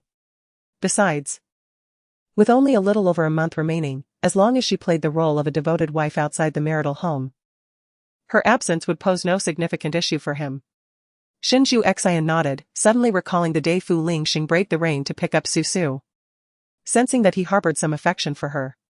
However, she refrained from voicing this thought, knowing her own marriage with Meng Chuan was in disarray, rendering her unqualified to advise Su. I have a night shift tonight, but I will have the following day free. I will return home to pack and then go for De Shui. Anticipating a life vastly different from the past 3 years, Qiao Jisoo's words brimmed with hope. Do you need assistance? No, I have little to pack, 2 suitcases will suffice. She shook her head in refusal. Chapter 61, Are you meeting that man again? Despite having initially signed the contract with the intention of fostering a relationship with Fu Lingxing, she subconsciously maintained a degree of distance. Cautiously, she tested the waters while preserving an appropriate boundary, careful not to let her belongings encroach upon Fu Lingxing's space. Thus, while most of the apartment bore her personal touch, her possessions remained few. Days prior, she had already gathered her personal items to take with her. All right. I will take my leave. Should you require assistance, do not hesitate to ask. Understood. Since she had a night shift, Xiao Jisoo planned to visit the pet hospital during her dinner break to check on Deshuai. After a brief tidying, she set off for Fubao Pet Hospital. As she hailed a ride, it happened to pass by Fu Lingxing's conspicuous Bentley. At that moment, Fu Lingxing was holding his phone, gazing at Xiao Jisoo's contact information. As if sensing something, he abruptly lifted his gaze just as a rideshare vehicle drove past him. He stared at it for several seconds before slowly withdrawing his eyes. Once the car was parked, he dialed Xiao Jisoo's number. After 2 rings, Xiao Jisoo answered. Hello? Since their unpleasant conversation, Fu Lingxing had intentionally avoided her. Hearing her voice suddenly stirred a pang of bitterness within him. I came to your hospital for a dressing change. He offered a casual excuse, striving to keep his tone neutral and avoid sounding overly deliberate. The phone line fell silent for 2 seconds before he said, all right, just go to the wound care room and have the nurse change it for you. It seemed that Fu Lingxing sensed Xiao Jisoo's intention to hang up, so he hurriedly added, have you had dinner? I haven't eaten yet. Let's have dinner together once you're done. The latter part of his sentence was tinged with a hint of trepidation, causing his heart to involuntarily tense. No. I'm not at the hospital right now. Upon hearing that Xiao Jisoo was not at the hospital, Fu Lingxing felt a heavy weight in his heart. His mind immediately flashed to the thought that she was meeting that man who reeked of patchouli perfume. A surge of uncontrollable anger surged within him as he blurted out. You went to see that man again? On the other end of the line, there was a fleeting silence. Who? Fu Lingxing felt a wild jealousy rampaging through his reason. In a cold tone, he said, Xiao Jisoo, I saw it all. That man who was chatting with you so animatedly outside the injection room that night. You went to see him, didn't you? He expected Xiao Jisoo to deny it, or at least offer some explanation. However, to his surprise, she responded without hesitation, yes. I came to see him. If there's nothing else, I will hang up now, I have some matters to attend to. Before Fu Lingxing could finish his words, Xiao Jisoo had already hung up the phone. He stared blankly at the screen of his phone, which had been abruptly cut off, listening to the busy signal that followed. Anger mixed with a torrent of jealousy surged to his head. Xiao Jisoo. Do you think I am a dead husband? With a crash, he slammed his phone against the windshield in front of him, shattering the screen into a spiderweb of cracks. Meanwhile, at the pet hospital, Xiao Jisoo felt a sense of unease. The guilt of raising a dog behind Fu Lingxing's back lingered in her heart. But as she pondered over it, she couldn't help but frown. What am I guilty about? She muttered to herself, I'm not raising it at his place. At that moment, the dog, Deshuai, who no longer needed to stay in a cage, seemed to understand her sentiment. He lifted his head from the delicious can of food and nudged against Xiao Jisoo's pant leg, as if to say, sister is right. Xiao Jisoo was soon comforted by Deshuai and quickly cast aside the inexplicable phone call from Fu Lingxing. Behind the pet hospital was a spacious yard of 500 square meters, designated for the daily walks of the dogs housed there. Since Deshuai had nearly recovered, Xiao Jisoo played with him in the backyard for over half an hour. Once the time was right, she set off to return to the hospital for her shift. In the duty room, she selected a few photos of Deshuai that she had taken earlier and posted them on her social media with the caption, Isn't this little puppy quite handsome? After posting, she did not check her phone again. She approached the bookshelf and took out several medical records for surgeries that needed to be scheduled. Around 8 o'clock, she went to the inpatient building to check on patients as per her usual routine. Just then, her phone, which she had placed in the pocket of her lab coat, rang. It was a call from the nurse's station. Dr. Chow, where are you? I'm at the inpatient building, what's the matter? There's been an incident with the patient in room V2002. You need to come quickly. Alright, I'm on my way. V2002, wasn't that Jianxi's ward? Jianxi had been recovering well these past few days, how could something suddenly go wrong? Xiao Zhishu furrowed her brow and quickened her pace towards Jianxi's room. At that moment, in Jianxi's room, the nurse on night duty stood pale and helpless by the bedside, her legs trembling slightly. Jianxi lay in bed, struggling to breathe, his expression one of immense pain. Xiao Zhishu quickly approached Jianxi to conduct an examination. Dr. Qiao, the patient's heart rate is abnormal. Blood pressure is elevated, and blood oxygen saturation is declining. The electrocardiogram and echocardiogram results have come in, it's an interventricular thrombosis. Xiao Zhishu's complexion changed slightly. Administer heparin. In the ward, she calmly organized the team to respond to Jianxi's condition. Before long, Jianxi's parents and Jian Nua, who had been notified, arrived. At this point, Jianxi's condition had stabilized. However, when Xiao Zhishu stepped out, her expression was far from pleasant. There had been no issues during Jianxi's surgery. How could he develop an interventricular thrombosis days after the operation? If the surgery had gone smoothly, then the issue must lie in the subsequent care. Her gaze shifted towards the seemingly honest nurse. Upon meeting Xiao Zhishu's eyes, the nurse instinctively looked away, her pallor not much better than that of Jianxi in bed. Xiao Zhishu was not unfamiliar with this nurse, she had been caring for patients in the hospital for a long time and was quite experienced. So such an oversight should not have occurred. In the days following Jianxi's surgery, he had been in a weakened state, spending most of his time sleeping. And his anticoagulant medication was administered intravenously rather than orally, making it unlikely for a dosage error to have happened. Furthermore, the nurses on this floor were all seasoned professionals, making it even less likely for such a fundamental mistake to occur. So, where exactly had the problem arisen? Chapter 62, Xiao Zhishu encounters trouble. Xiao Qiao. You personally performed Jianxi's surgery, and his condition is something you monitor daily. How could such a situation arise? The one speaking was Jianxi's father, Jianjun. Mr. Jianxi has developed an interventricular thrombosis, which is a postoperative complication that can arise from various causes. I will thoroughly investigate the reasons by tomorrow and inform you promptly. Are you saying that my son is in such a dangerous situation, and as his attending physician, you cannot even identify the cause? A sharp female voice, filled with a tone of accusation, came from behind Jianjun. Xiao Zhishu looked up to see Jian Nua's mother, Su Rong. The tone of Su Rong's previous statement was laden with hostility. In fact, since the first time Xiao Zhishu met the Jian family at the Fu family estate, she had sensed an undercurrent of animosity in Su Rong's gaze. Even in front of the Fu family, she had made veiled jokes linking Jian Nua with Fu Lingxing. Xiao Qiao, we entrusted our son's life to you because we believed in you. But tonight, facing such a dangerous situation, do you intend to brush us off with just a few words? Despite Su Rong's somewhat aggressive tone, Xiao Zhishu patiently explained, Mrs. Jian. It is quite common for complications to arise after surgery. However, it is difficult to ascertain the specific reasons at night. I assure you that I will provide you with a clear explanation once I have investigated the matter in detail tomorrow. What do you mean by it being difficult to ascertain at night? You are treating the patient, if a problem arises. Shouldn't you provide us with an explanation as soon as possible instead of delaying until tomorrow?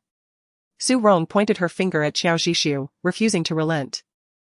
Faced with Su Rong's aggressive stance, Xiao Zhishu slightly furrowed her brows. Xiao Qiao, do not assume that just because you are Lingxing's wife, you can easily brush aside tonight's events. Given the bond between my family's Nua and Lingxing, it remains uncertain on whose side he will ultimately stand. Su Rong's voice was laced with a confrontational tone, tinged with a hint of satisfaction as she spoke the latter part of her sentence. Indeed, I understand. Xiao Zhishu patiently nodded in response. If Mrs. Jian is so convinced that Fu Lingxing will side with you, why worry that I might tamper with the events of this night? Unlike Su Rong's aggressive demeanor, Xiao Zhishu maintained her composed demeanor, further aggravating Su Rong. She perceived Xiao Zhishu's words as a deliberate mockery and provocation. How could Lingxing marry a woman like you? If you have any doubts regarding that, you may inquire with Fu Lingxing himself. Xiao Zhishu's response was calm and unwavering, which only served to infuriate Su Rong further. Just wait, you will see. Su Rong attempted to say more, but Jianjun intervened. Enough, since Xiao Qiao has said so, we shall come again tomorrow. This hospital is vast. Do you truly believe anyone could escape? Jianjun remarked, casting a pointed glance at Xiao Zhishu. It was only then that Su Rong managed to regain her composure. glaring at Xiao Jisoo before leaving reluctantly. As they exited the ward, Jian Nua turned back for a moment. Upon meeting Xiao Jisoo's gaze, a peculiar smile graced her lips, and she followed her parents out with purposeful strides. Xiao Jisoo was momentarily taken aback, her expression stiffening as she watched Jian Nua's retreating figure. Back in her office, Xiao Jisoo meticulously reviewed Jian Shi's medical records once more. Yet she could discern no issues. Finally, she replayed the video of the entire aortic dissection surgery performed during Jian Shi's emergency treatment. Neither she, her medical assistant, nor the other staff had made any errors. Thus, it could only be attributed to improper postoperative management that led to the related complications.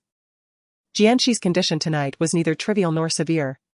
Should it be discovered late, the consequences of a dislodged thrombus causing pulmonary or even cerebral embolism would be unimaginable. At Yuzun Hui Club, what are you doing? Despite your state, you continue to drink excessively. Are you courting death? The spacious private room was strewn with an array of expensive liquor bottles. Meng Chuan, seated opposite him, could no longer remain a passive observer after watching for a considerable time and finally reached out to seize the bottle from his hands. Fu Lingxing made no attempt to resist. After the bottle was taken away, he sat quietly on the sofa, lost in thought, his eyes cast downwards, obscuring his emotions. Only the redness at the corners of his eyes betrayed whether it was due to alcohol or some other reason. What troubles you? It is rare to see you in such a state. Who has upset you? Meng Chuan asked with a curious expression, harboring a subtle suspicion. It couldn't possibly be Xiao Jisoo, could it? Perhaps upon hearing the name Xiao Jisoo, Fu Lingxing's eyelids flickered slightly. He chose not to respond but instead reached for the whiskey on the table, pouring it into his mouth. It couldn't be because of Xiao Jisoo, could it? Meng Chuan casually blocked his hand reaching for the liquor, inquiring with feigned indifference. Fu Lingxing's movement abruptly halted. His alcohol-reddened eyes lifted slightly to meet Meng Chuan's gaze. Why mention her? He spoke coldly, yet his hand irritably tugged at his shirt collar, his entire being enveloped in a tumultuous, suppressed rage. Is it truly unrelated to her? Meng Chuan's lips curled into an enigmatic smile, a hint of malicious amusement glinting in his eyes. Fu Lingxing ignored him, continuing to pour liquor down his throat. Did you know Xiao Jisoo is in trouble? Meng Chuan suddenly interjected. As the words fell, Fu Lingxing's drinking abruptly ceased. However, he did not rush to inquire further, resuming his drinking instead. Since he did not ask, Meng Chuan refrained from elaborating, casually fiddling with his phone. Noticing that Meng Chuan remained silent, Fu Lingxing could no longer contain himself, lifting his gaze to ask, what has happened to Xiao Jisoo? His tone sounded casual and dismissive but carried an almost imperceptible tension and urgency. Meng Chuan raised his eyebrows and handed him his phone. Chapter 63. Are you keeping a little puppy outside? It seems Jian Shi encountered some unexpected events tonight. And Xiao Jisoo is being surrounded by Jian Shi's parents in the duty room demanding an explanation. Fu Lingxing seized Meng Chuan's phone. It was a message from Shinzhu Xin, filled with accusations against Fu Lingxing, clearly outlining the trouble Xiao Jisoo faced during her night shift. Clearly, it was Jian Nua's parents putting pressure on Xiao Jisoo. My wife can scold you, but why am I being dragged into this? Meng Chuan remarked, casually draping his coat over his arm. I won't accompany you any longer, I need to go console my wife. After saying this, he took his phone from Fu Lingxing and proceeded to exit the private room. Fu Lingxing remained seated, continuing to drink in solitude. Xiao Jisoo is quite capable, why should I meddle in her affairs? Fu Lingxing scoffed, the act of drinking continuing unabated. Damn it. I owe her. Fu Lingxing muttered under his breath, slamming the bottle onto the coffee table before grabbing his coat and striding out of the private room. By the time Fu Lingxing reached the hospital, it was already past midnight. The inpatient department was eerily quiet, with only the duty nurse idly scrolling through her phone at the nurse's station. What are you watching so intently? The nurse glanced up. Watching De Shui. Who is De Shui? Xiao Doctor's little puppy from a while back. The nurse holding the phone showed a few photos to her colleague. Fu Lingxing's footsteps came to an abrupt halt as he turned to look at the two nurses. Handsome, isn't he? This is extraordinarily handsome. The physique, the muscle definition, that golden fur, simply exquisite. No wonder Xiao Doctor boasts about him on social media every day. The two nurses gazed at the photos of De Shui on the phone, nearly drooling, their voices occasionally breaking into exclamations of awe. Fu Lingxing's face was shrouded in shadow, his cheeks flushed from alcohol, alternating between pale and flushed.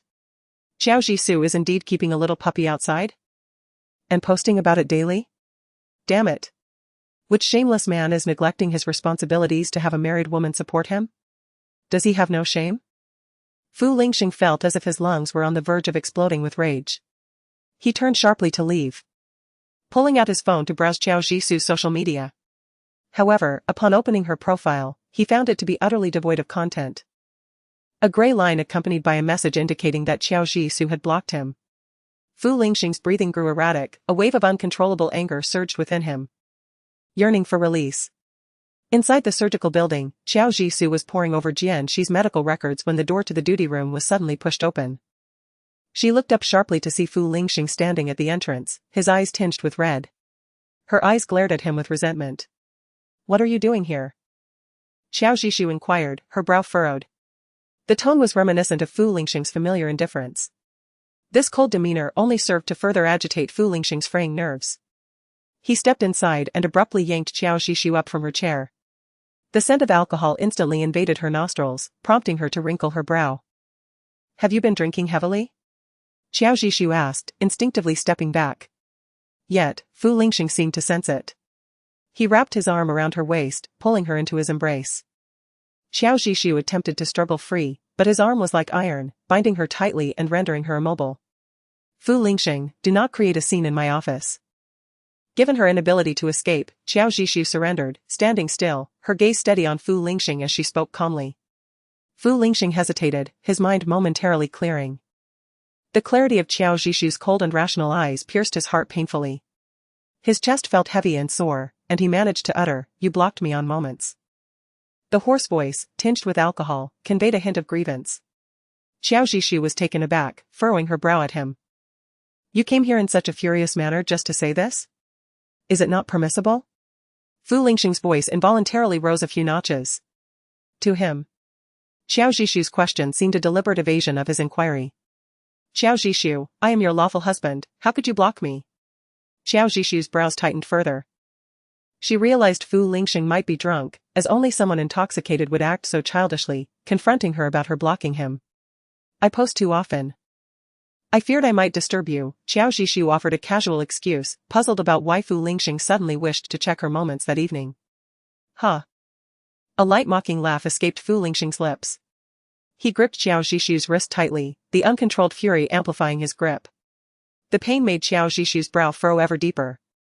"Are you concerned about disturbing me, or are you worried I will discover that you are keeping a dog outside?" The words lodged in Xiao Jisoo's throat, her tightly knit brows reflecting surprise and bewilderment. "You know?" Fu Lingxing's heart ached. She had directly admitted it without a hint of denial. Xiao Jisoo. How could she so boldly acknowledge her keeping a toy dog in front of him? Xiao Jisoo realized that her dog had a significant impact on Fu Lingxing. It seemed he truly despised dogs, to the point where his eyes reddened with anger over her choice to keep one. "So, you return home late every day because you are meeting him?" Xiao Jisoo remained silent, clearly acquiescing. Her reaction only exacerbated Fu Lingxing's already simmering rage. "If I hadn't discovered it, would you have intended to keep it from me forever?" Xiao Jisoo instinctively nodded. However, seeing the almost tearful anger on Fu Lingxing's face, she halted the motion. What had the dog done to him, to evoke such a reaction merely because she owned one? Had he been bitten by a dog in his childhood? Xiao Jisoo was tempted to ask. The image of the aloof Fu Lingxing being chased by a dog flashed through her mind, nearly making her laugh aloud. Noticing her distraction, Fu Lingxing grew angrier. He did not miss the flicker of amusement in her eyes. "So, you are so fond of him that just thinking of him brings you such joy?" His voice, tinged with suppressed anger, snapped Xiao Jisoo back to reality. Hearing his question, she envisioned the adorable sight of her dog wagging its tail and wiggling its plump rear. The smile in her eyes intensified unconsciously. "Yes, he is quite adorable." At this point, she paused, sensing Fu Lingxing's fury escalating. She hurriedly explained. "I understand you dislike my keeping him. I have no intention of bringing him to our marital home, you need not worry." She spoke with sincerity. "I have already rented a separate apartment, his presence will not affect you." Observing her nonchalant and self-assured demeanor, Fu Lingxing stared at her for an extended period, ultimately bursting into laughter out of frustration. Xiao Zhishu, you are truly remarkable, you have 2 homes now. He nearly ground his teeth as he spoke. So, you chose a place to keep him without consulting me? What do you take me for? The last question he nearly shouted at her, his eyes reddening as if they might bleed. What? Do you intend to move out and live with him? Xiao Zhishu fell silent once more. Chapter 64, Do you truly like him? She had harbored this thought for quite some time but had never known how to broach the subject with Fu Lingxing, especially knowing his aversion to dogs. In an effort to end their marriage gracefully, adhering to the principle of parting amicably, she had avoided revealing the existence of her dog to him. But now that he was aware, it seemed the time had come to clarify matters with Fu Lingxing. The contract would soon conclude. In truth, whether or not they lived together would not affect its execution. Rest assured, I will continue to fulfill my obligations before the contract expires and will not cause you any trouble. The realization struck Fu Lingxing. Not only did she intend to keep a lover outside, but she also planned to live separately from him. He could not articulate the tumultuous emotions surging within him. It felt as though a heavy stone pressed against his chest, causing him both anguish and discomfort. He opened his mouth to unleash a torrent of curses. But in the end, he softened his tone, as if resolved, saying, Give him up, and I will not hold anything against you. His voice trembled slightly. He had never anticipated that his own boundaries could be lowered to such an extent. He had never imagined that one day Fu Lingxing would appear so humble before Xiao Zhishu. Yet, upon hearing such heartless words from him, a fire ignited within Xiao Zhishu's heart. What did you say? After all her efforts to save the dog, he demanded she abandon it? Perhaps uttering such humble words made it easier to repeat them. With reddened eyes, Fu Lingxing reiterated his earlier sentiment. As long as you abandon him and do not see him again, I will overlook your previous actions. Huh. Xiao Zhishu was immediately incensed to the point of laughter by his ruthless words. How could that be possible? She locked eyes with Fu Lingxing, stating, Leave me. And he will not survive, I cannot give him up. Fu Lingxing's drooping eyelids shot up, his eyes wide in disbelief. You refuse me? S eyes brimmed with disbelief. He had thought that after compromising to such an extent, Xiao Zhishu would undoubtedly acquiesce, perhaps even express gratitude for his leniency. However, he never anticipated that she would go to such lengths for a lover. Was she truly so enamored with that man? He asked, his eyes burning with intensity. Yes. Xiao Zhishu replied resolutely. Mr. Fu, I have not allowed it to interfere with you, nor do you possess the right to demand that I relinquish it. With that, she clarified her position. The contract we signed explicitly stated that we would not interfere in each other's private affairs, thus, my keeping a pet is my personal matter. And I hope you will respect that. Fu Lingxing listened in silence, his crimson gaze fixated on Xiao Zhishu's unwavering demeanor, wishing he could bore holes into her with his stare. Deep down, Xiao Zhishu felt a pang of confusion. His reaction did not seem like anger, it resembled sadness. What was he lamenting? Was it because she chose a dog over him? This absurd thought made her chuckle inwardly. After all, they were not truly lovers. Could Fu Lingxing genuinely be saddened by her preference for a dog? Though she couldn't fathom what madness had overtaken him lately, she had no desire to invest time in pondering it.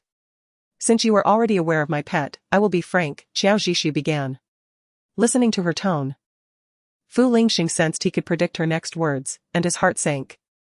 For the remaining 2 months, I shall not return to Yujingbei. However, during this time I will cooperate with any duties you require of Mrs. Fu. Her words darkened Fu Lingxing's expression entirely. His clenched fists turned pale from the pressure. Are you planning to separate from me now?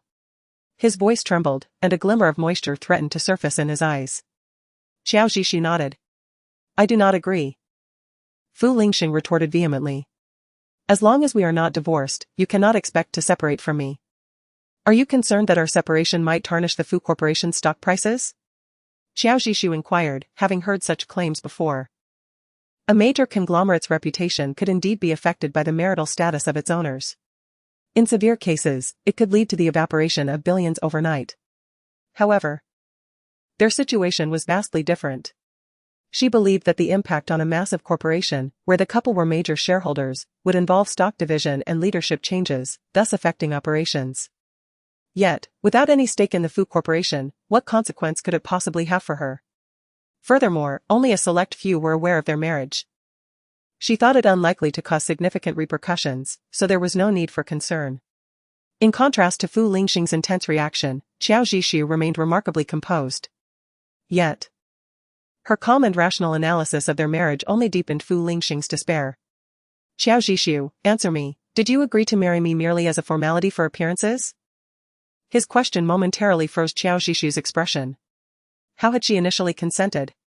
She recalled the uncontrollable excitement she felt upon discovering Fu Lingxing's identity, only to be doused in icy water when he proposed a contractual marriage.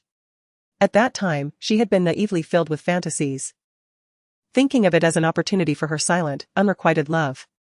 After years of silently pursuing him, she finally had the chance to stand before him. How could she possibly retreat? She gazed quietly at Fu Lingxing, wishing to convey that she had once been unwaveringly devoted to him. Yet, with each instance of his abandonment, her courage waned. The bravery she once possessed was buried beneath the frigid snows of Norway. But now? What did Fu Lingxing's expression of feeling wronged signify? In this marriage, at least, she had acted with a clear conscience. She had adhered to the contract's stipulations of non-interference and fulfilled the duties of a wife. And you? Qiao Zhishu countered. Were you not merely going through the motions? As Fu Lingxing prepared to respond assertively to Qiao Zhishu, he found himself silenced by her cold, mocking gaze. He could not deny that when he proposed the contractual marriage, he did so with a mindset of formality. Once married, he believed he could appease his family's relentless pressure and focus on his own pursuits. Qiao Zhishu was a competent wife, requiring little of his attention. So much so that he often overlooked her existence and thoughts. His earlier anger dissipated when faced with Qiao Zhishu's calm demeanor. Not waiting for his response, she sighed. Her tone measured. Fu Lingxing, time is short, let us adhere to the contract until its conclusion. Fu Lingxing's grip on her wrist loosened suddenly. She seized the opportunity to break free, stepping back a few paces. It is late, you should return. Tomorrow, I have a significant battle to face. And I do not wish to squander energy on this matter. Fu Lingxing silently observed her, opening his mouth several times, yet failing to articulate a single word. He recalled that night after returning from the hospital when Qiao Zhishu abruptly proposed to end the contract early. He had assumed her desire to divorce stemmed from the destruction of her cherished flowers by Jian Nua. It now seemed evident that she had made her choice long ago. Fu Lingxing had forgotten the purpose of his visit, feeling lost and disoriented, even unsure of how he had departed. The following day, as Qiao Zhishu prepared to transition her duties to a colleague, a nurse who had shared the night shift rushed to her side. Dr. Qiao, you must see Weibo. You are trending. Me? Qiao Zhishu frowned. She was no celebrity, why would anyone target her? Suddenly, a thought struck her, and a wave of unease washed over her. The nurse handed her a phone, the screen displaying a prominent post on a popular social media platform, with her name glaringly highlighted, accompanied by sensationalized tags. Jingda-affiliated medical heart surgeon Qiao Zhishu, a murderer. Qiao Zhishu, a vengeful figure. Qiao Zhishu, PhD from Jingda. Jingda PhD, of questionable character. In an instant, Qiao Zhishu found herself at the center of an online storm. Previously, she had been merely a surgeon, and even in the event of a medical mishap, it would not have ignited such fervor. The critical point was that the video exposing her alleged malpractice had been shared by a well-known influencer with millions of followers. The internet celebrity in question is Jian Nua. Qiao Zhishu gazed impassively at the video Jian Nua had uploaded. With tear-stained cheeks and a voice choked with emotion, she accused Qiao Zhishu of performing a botched surgery that nearly cost her brother his life. In the video, she claimed that Qiao Zhishu was a student of Dean Liangzhen of the affiliated hospital, expressing her fear that Dean Liang would cover for his student, thus prompting her to take the matter online. Medical malpractice is a delicate issue that should not be hastily judged. The reason this incident ignited trending discussions was not solely due to the malpractice itself, but because of a comment beneath Jian Nua's accusatory video, stating, "I know this female doctor, she often seeks opportunities to flirt with her childhood friend, who happens to be the brother of Nua Nua, relying on her position as his attending physician. This prompted another commenter, claiming to be in the know, to elaborate in a lengthy response. The gist of the comment was that on the day of Jian Nua's brother's accident, it was Qiao Ji-su who insisted on rushing to provide aid, seeking the attention of the childhood friend. Initially, Jian Nua intended to have the head of cardiothoracic surgery attend to her brother, but Qiao Ji-su, leveraging her status as the dean's student, insisted on taking over. During Jian's brother's hospitalization, she would always time her visits to coincide with the presence of the childhood friend, engaging in casual conversation, seemingly indifferent to Jian's brother's condition. Ultimately, a serious incident did occur. Jian's brother developed a cardiac thrombosis last night and was nearly lost. The commenter recounted these events as if they had witnessed them firsthand. Notably, Jian Nua's verified account liked this comment, effectively endorsing its claims. Naturally, this sparked outrage among netizens, especially Jian Nua's fans. The comments were harsh, with many expressing disbelief at the severity of the situation, accusing Qiao Ji-su of attempting to seduce Jian's childhood friend, and labeling her an academic seductress who exploited her parent's status for her credentials. Jian Nua adeptly manipulated public sentiment, seizing upon the most detestable topics of discussion. The 3 points of contention, being a third party, an academic seductress, and abusing power, struck a chord with ordinary netizens. Within less than an hour, Qiao Ji-su had become a sensational figure online, albeit one reviled. Some commenters questioned how such falsehoods could be fabricated, noting that if Qiao had not been present that day, Jian's brother might not have survived. They recalled that the childhood friend in Jian's brother's hospital room was actually Qiao Ji-su's husband, turning the tables on Jian Nua and questioning her audacity in liking the disparaging comment. Several informed nurses defended Qiao Ji-su, suggesting she confront Fu Lingxing about the situation, but this merely amused her. Wouldn't that be tantamount to exposing Jian Nua as the one covertly attempting to be the third party? Jian Nua was Fu Lingxing's beloved. He would never allow her to be vilified. If she were to confront him, it would only lead to her own humiliation. Qiao Ji-su humorously smirked and said, "It's fine, I am not a public figure. In a day or two, this will blow over. You all have worked a long night, go rest. Are you truly okay, Dr. Qiao?" they asked. "I am fine, the surgery was recorded, so there will be no issues." Once the nurses departed, however, the relaxed smile faded from her face. Although she claimed to be unaffected, Jian Nua had deliberately implicated Dean Liang and her parents, clearly intending to escalate the situation. The commenter in the thread, besides Jian Nua herself, could only be someone else close to her. Chapter 66, Dean Liang covers for Qiao Ji-su. Due to numerous mentions of the Jingqing University account on Weibo, many students from the university began to take notice. Qiao Ji-su, renowned for her exceptional expertise, was well known even at such a prestigious institution. Consequently, several students logged onto Weibo to defend her.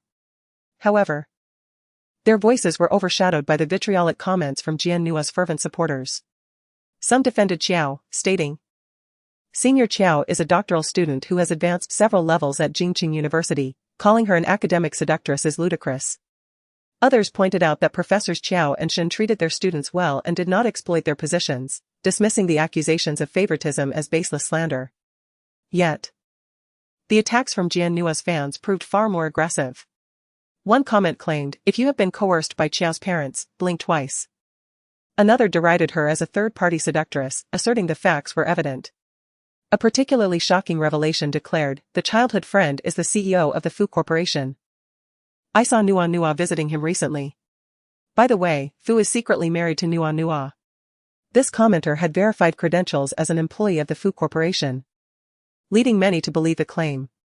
Following this revelation, a number of verified employees of the Fu Corporation liked the comment, further substantiating the assertion of a secret marriage. This ignited a frenzy among Jian Nua's fans, who rejoiced at the prospect of her being the CEO's wife. Does Qiao Ji-su still intend to defend herself? Our Nua Nua is the CEO's wife. And so many employees from the Fu Corporation have liked this comment, it must mean the CEO supports his little wife. Jian Nua, observing these comments, could not conceal her smugness. "Humph. Qiao Ji-su, trying to vie for my brother Lingxing? I will ensure your family cannot remain in Jingqing." Yet Qiao Ji-su had no energy to focus on the online discourse. Originally not scheduled to work today, she now had to gather cardiology and surgery doctors for a consultation due to Jian Shi's sudden complications.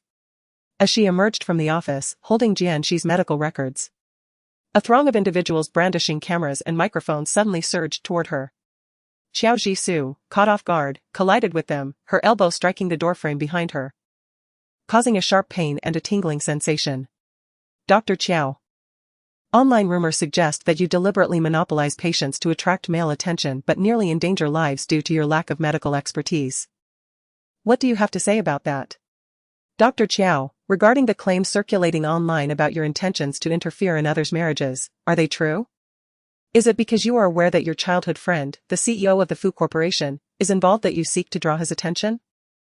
The remarks from these so-called journalists, laden with bias and aggression, lacked any semblance of professional integrity.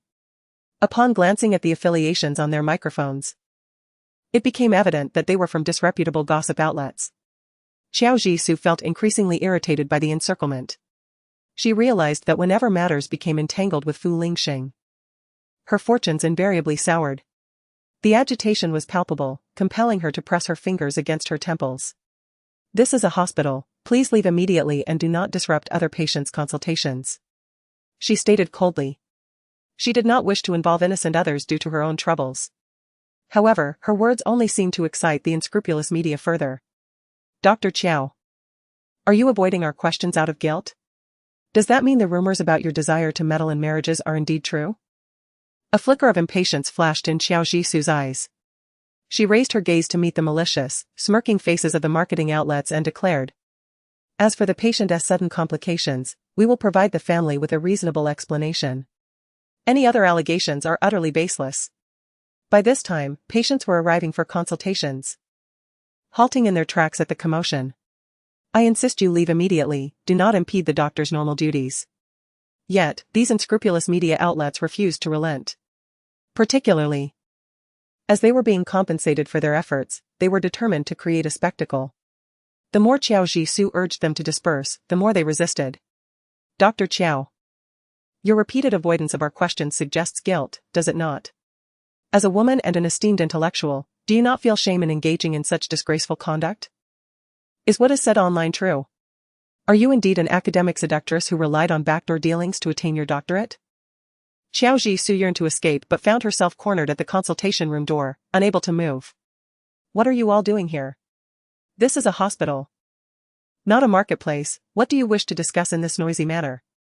A stern voice from a middle-aged man resonated through the chaos.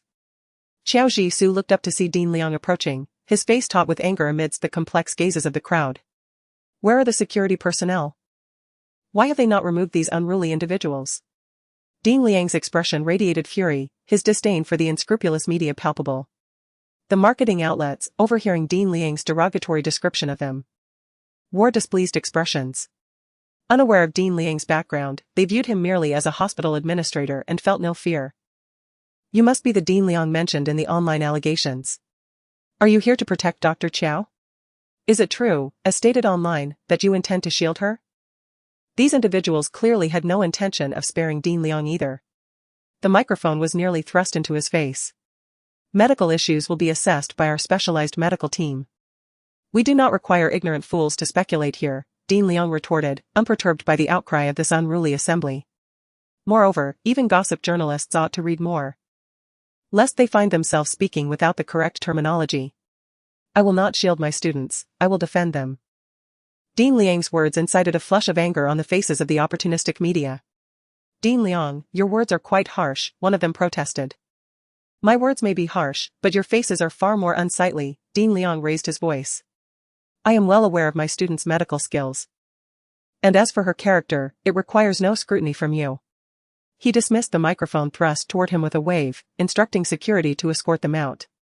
The unscrupulous media, taken aback by Dean Liang's audacity to confront public opinion, erupted in outrage.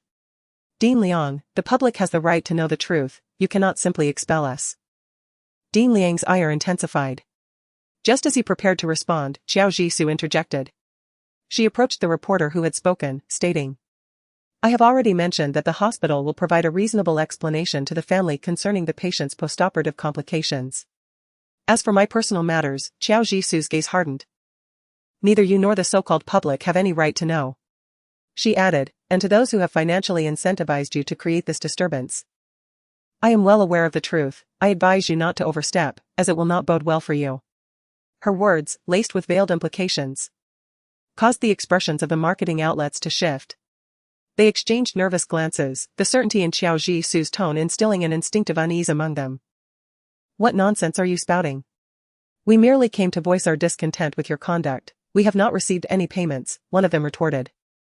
You know well whether you were compensated, now please leave. Meanwhile, the hospital security had arrived, swiftly ushering the individuals away. Although the area quieted, Qiao Jisu understood that both Dean Liang's remarks and her own would likely be distorted by the unscrupulous media and disseminated online. She turned to the irate old man beside her, her concern evident. Professor, I apologize for what you said earlier. I fear those unscrupulous media will misinterpret it. I am sorry for dragging you into this. Humph. Dean Liang scoffed dismissively. Am I to be afraid of them? In my youth, had they dared speak such words, I would have broken their teeth. With his hands on his hips, he appeared more incensed than she was, his large eyes widening even further in anger. This brought to Qiao Jisu's mind a familiar song about eyes as round as bells. If not for your teacher's wife restraining my temper, they would be in for quite the show. As Dean Liang finished, the room erupted in applause. The dean is so handsome. The dean is imposing and majestic. Flushed with embarrassment from the compliments, Dean Liang waved at them with a shy smile. Turning back to Qiao Jisu, he reassured her, do not worry. Your teacher is still quite well, and they will not have the chance to bully you. Qiao Jisu couldn't help but smile at Dean Liang's formidable demeanor. Warmth blossoming within her. Thank you, Professor. I have arranged for several doctors, both inside and outside the hospital, to conduct a thorough examination of Jianxi's condition. Rest assured. I have consulted with some senior colleagues on the imaging from your surgery. There will be no issues. The matter must lie elsewhere. Dean Liang comfortingly patted Qiao Jishu's shoulder and said, however, regarding some of your other statements at this point, Dean Liang furrowed his brow, his expression revealing a hint of dissatisfaction. What on earth is happening? Why has he not spoken a word while the online community berates his wife? Is he really going to allow that girl from the Jian family to tarnish her reputation? No, I must call him. That scoundrel, had I known this would happen, I would never have introduced such a wonderful girl to him as a wife. Dean Liang was once again filled with anger, his phone nearly sparking with his agitation. However, Qiao Jishu stepped forward to stop him. Teacher, it's all right. He may not have seen it, let's not trouble him.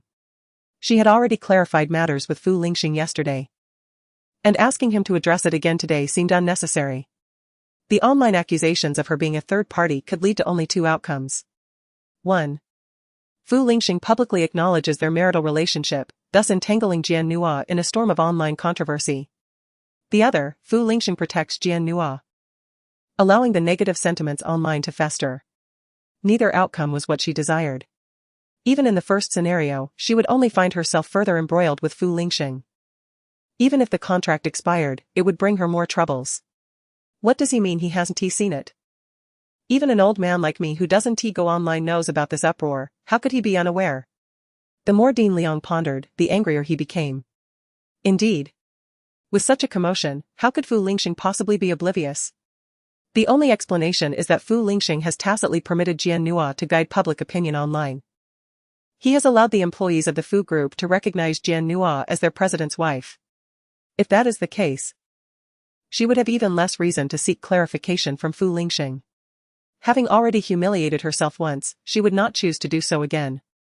Oh, how frustrating. Dean Liang lightly touched his heart, lamenting that upon returning home, his wife would surely scold him for marrying such a good child to that scoundrel.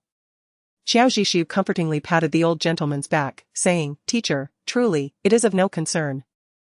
As long as we ascertain the cause of Jianxi's complications and provide her parents with an explanation, that is sufficient. As for the online accusations of me being a third party, since I do not engage with the internet, once the heat dies down, no one will bring it up again. Qiao Jishu refrained from clarifying the online accusations against her, not only due to her desire to distance herself from Fu Lingxing but also because he was the pivotal figure in this matter. As long as Fu Lingxing stubbornly denies their marital relationship, public opinion will continue to side with Jian Nua. Even if she presented their marriage certificate, she would still be disparaged. Outside of Fu Lingxing, no one's clarification would be effective. On the contrary, it would only escalate the situation. Not only causing her trouble but also dragging those around her into complications. Fu Lingxing's continued silence amidst the brewing controversy already indicated his stance. Do not fear. That scoundrel may be untrustworthy, but you have your parents, your teacher, and your teacher's wife. This matter will not simply fade away. Dean Liang firmly stated before departing with his hands clasped behind his back. On that same morning, a media giant issued an announcement regarding the online scrutiny concerning Qiao Zhixiu, a cardiovascular surgeon at Jingda-affiliated medical university, who was accused of negligence leading to a patient's critical condition. The hearing would be streamed live on the Polaris platform. The Jingda-affiliated medical university would invite medical experts from various fields and leaders from the Health and Wellness Committee to attend this hearing. The Polaris platform, owned by the media titan Beitang Group, is one of the premier live streaming platforms, with Beitang Group being one of the top elite families in the capital. Their standing in the media industry is undeniably significant and unassailable. Only Beitang Group's media outlets dare to expose industry secrets to the public. And their credibility is even regarded as superior to certain national-level official media. Given that it is a Polaris livestream, its reliability is assuredly high. Once the announcement was released, the online community erupted once more.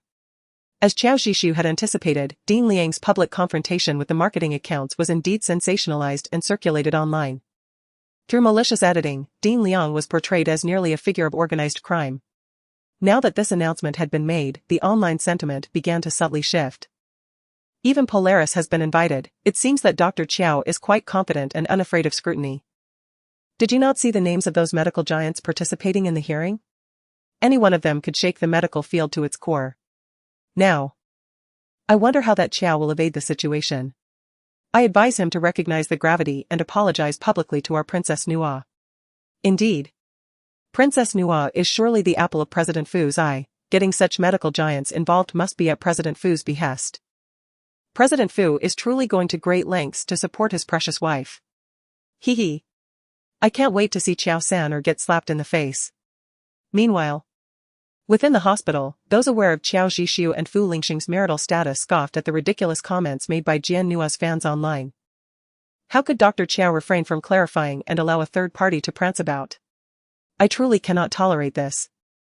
That Fu Lingxing and Miss Jian are certainly not simple figures. Last time that girl fainted, Fu Lingxing rushed her directly to our emergency room, frantic beyond measure. Does he even realize who his real wife is? No wonder Dr. Qiao is reluctant to mention him. With a husband like that, TSK. They could not help but voice their sympathy for Qiao Zhixiu. With that girl making such a scene online, and he does not step forward to clarify. Is he not tacitly consenting? Bah. Dr. Qiao is truly unfortunate. In Gangqing, at the Fu Group's branch office, the meeting concluded. Fu Lingxing, his expression inscrutable, rose from his seat and exited the conference room, with Changliang closely following behind. Last night, this lord had called him in the middle of the night for a business trip. What kind of proper boss summons someone for a cross-country trip at such an hour? If he cannot sleep, why must he deprive others of their rest? Fortunately, the Fu family has their own private flight route, allowing them to travel at will. Yet this morning was particularly disruptive, and he maintained a stern demeanor. Changliang mentally berated his boss while his phone suddenly vibrated. It was a message from Fu's chief secretary. Yao Lin. Chang assistant, did you not say that Miss Jian is not the president's wife?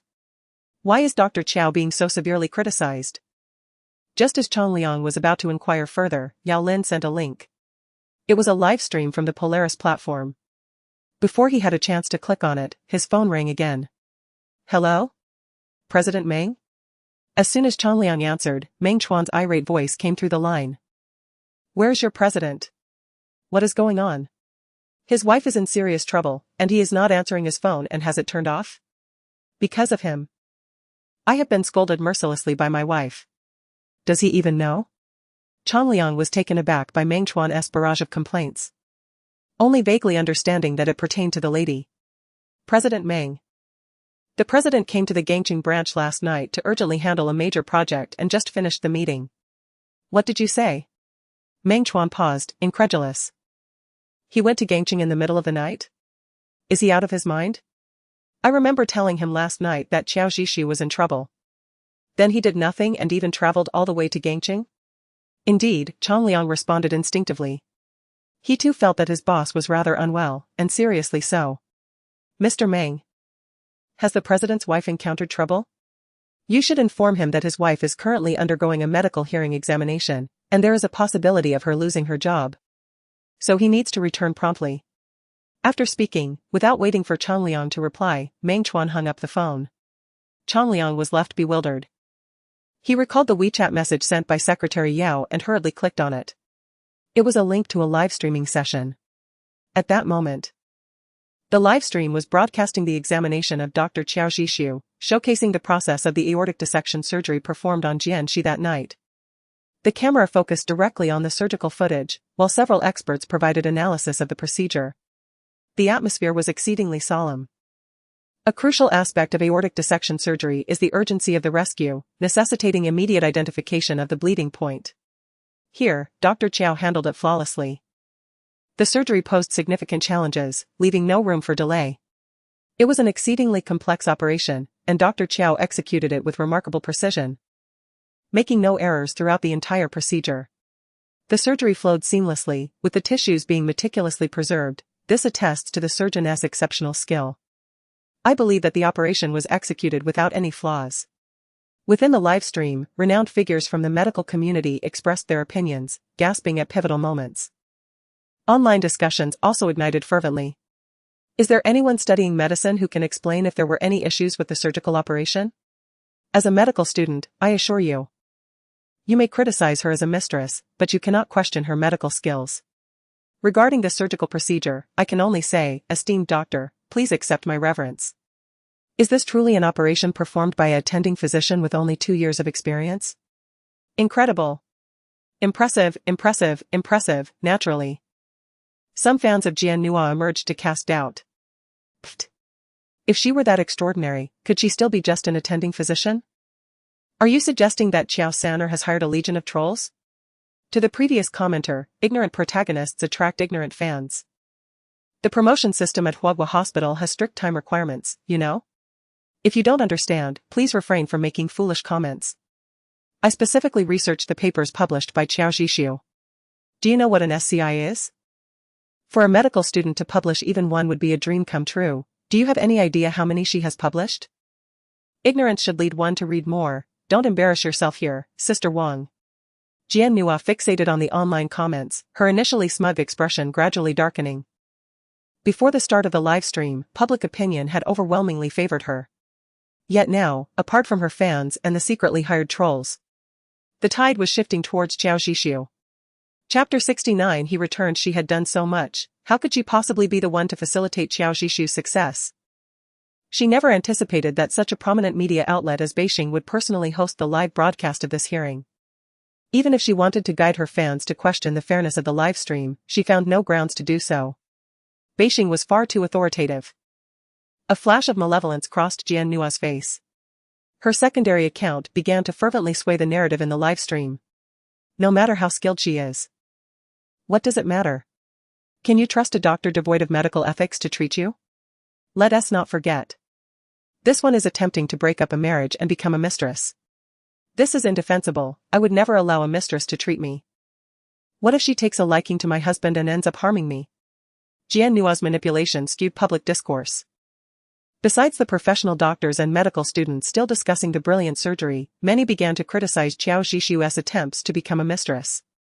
Changliang hurriedly sought out Fu Lingxing. He found him standing before the floor-to-ceiling window, holding a cup of American coffee, lost in thought. His demeanor was dark and somewhat frightening, radiating an icy aura. Changliang lingered at the door, hesitant to enter. Is something the matter? Fu Lingxing's deep voice broke the silence, his piercing gaze turning towards him. Sir, Mr. Meng just called. The lady is being attacked online due to Jian Xiao's matter, and the live stream is currently conducting a hearing. Changliang handed his phone to Fu Lingxing. Fu Lingxing's pupils narrowed as his gaze fell upon the live stream screen.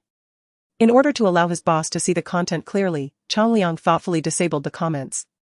Thus, no one noticed the derogatory remarks labeling Qiao Zhishu as a mistress. Fu Lingxing scrutinized Qiao Zhishu's expression in the live stream. She sat calmly at the conference table, showing no signs of anxiety. She spoke only when it was necessary to respond, articulating her points with clarity and logical precision, devoid of any hint of confusion or trepidation. He recalled how he had originally gone to the hospital last night due to this very issue. Yet ultimately, he had lost his composure over Qiao Zhishu's affair with the dog outside, nearly fleeing the hospital in a fit of rage. He even escaped to Gangqing overnight. He found it laughable that he, who had been betrayed by Qiao Zhishu, was the one fleeing in guilt.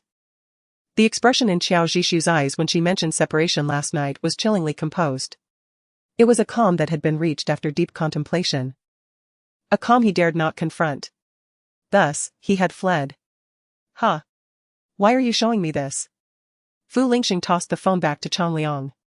Qiao Zhishu is quite capable. She doesn't require my interference. Chang Liang replied, did I not previously advise you against mentioning irrelevant individuals during work hours? Did my words not resonate with you? Fu Lingxing's tone turned severe. I apologize, sir, I will remember next time. Chang Liang said, noting Fu Lingxing's stony silence, his knuckles whitening from the pressure.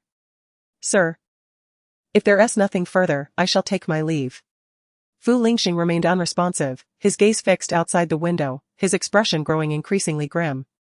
Chang Liang, wary of provoking him, turned to exit. Just as he stepped outside, a sudden commotion arose behind him. Fu Lingxing abruptly stood up from his chair and strode out. Notify everyone to return to Jing City immediately. Chang Liang was bewildered. Didn't you say you wouldn't concern yourself with the lady? Now he was hastily returning? Sir. Is your face truly so resilient to slaps? You just made a harsh statement, and now you're contradicting yourself? Fu Lingxing caught sight of Chang Liang's incredulous expression. A fleeting discomfort crossing his face. What are you staring at? My hand hurts, I'm going back to Jing City to change the dressing. Chang Liang replied.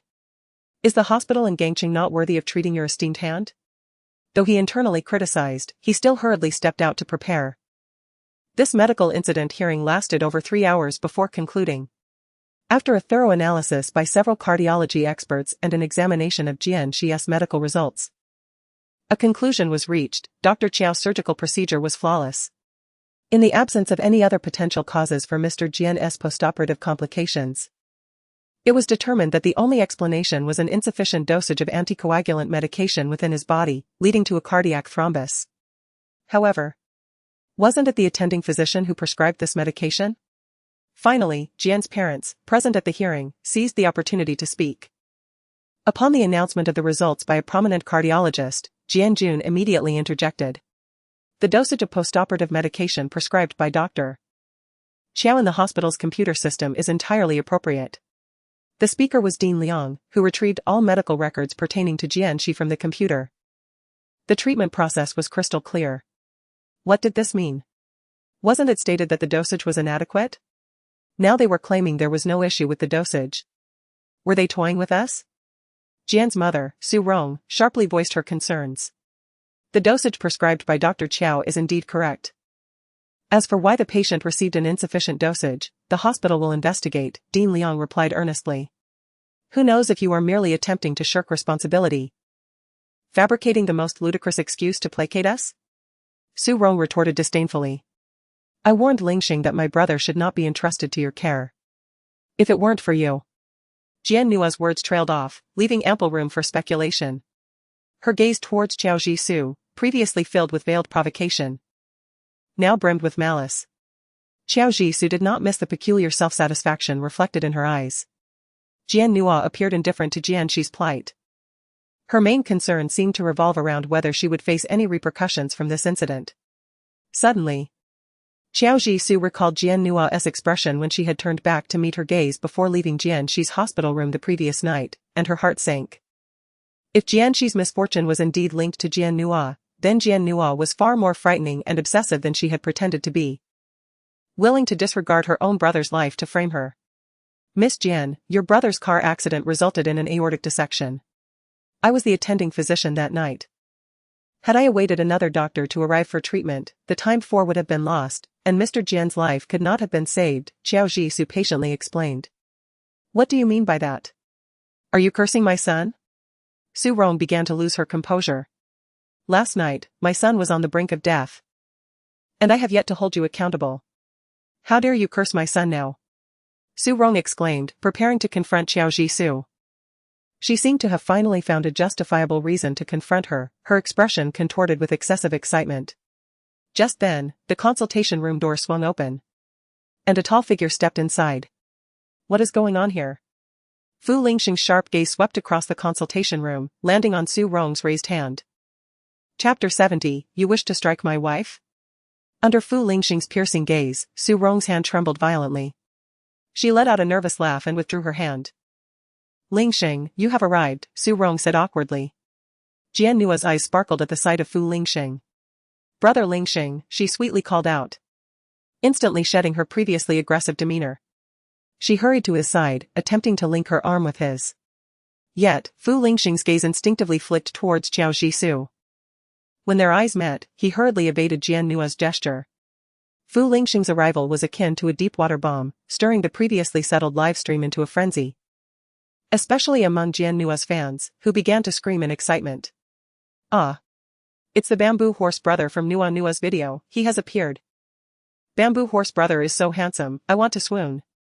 He must be here to support Nua, the real-life domineering CEO fiercely doting on his little wife has arrived.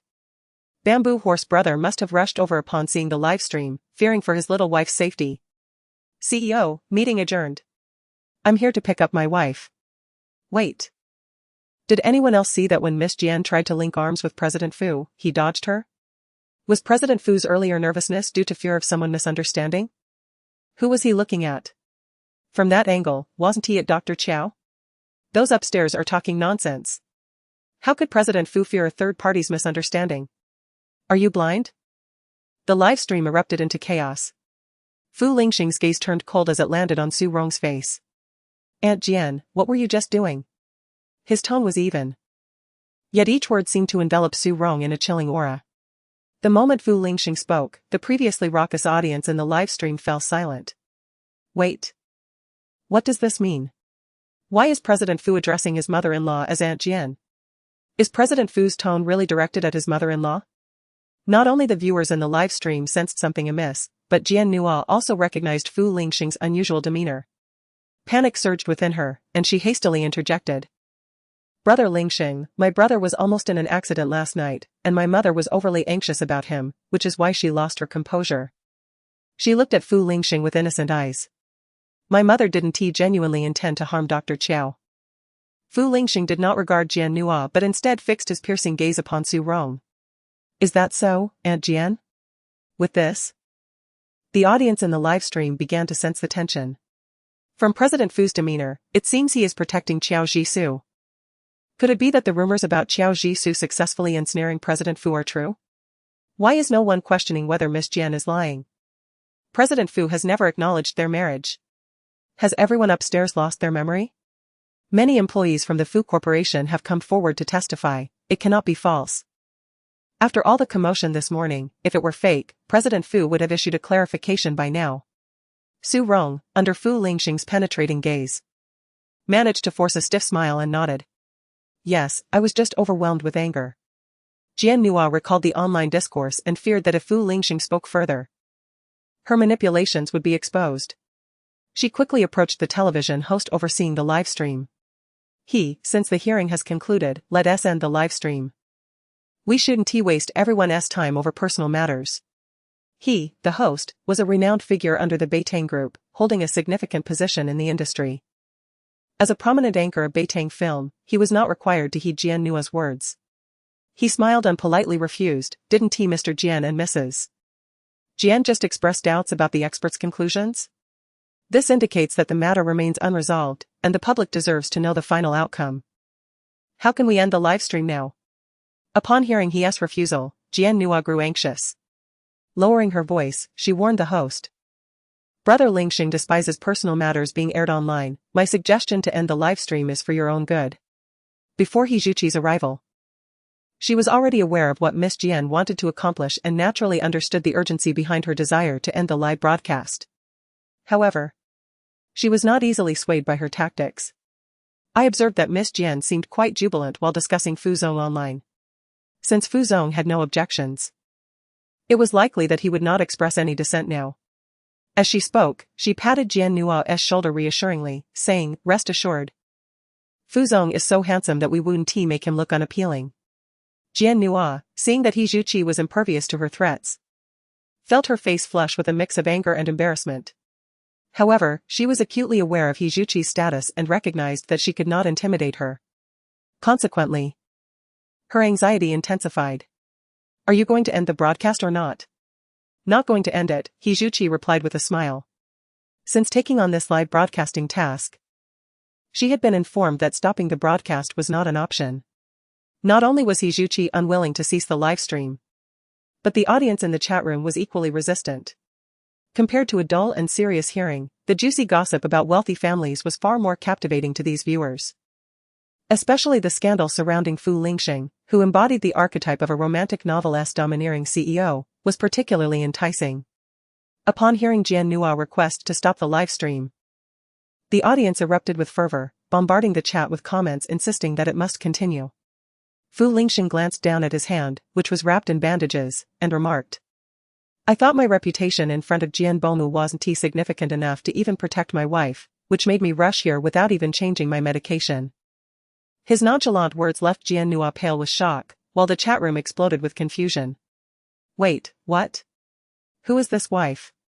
You've left me bewildered, my head is spinning. I'm feeling utterly lost here." Su Rong struggled to maintain her forced smile. She looked at her daughter. Knowing that Jian Nua held a certain standing in Fu Lingxing's eyes, and he would not disregard her. "Lingxing, your hand is severely injured. You must attend to your medication. You cannot treat your injury lightly, it happened because of me, and I would feel guilty if you suffered any lasting consequences."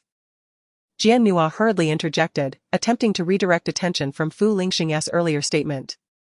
The chat room was filled with confusion. "So, what is really going on?"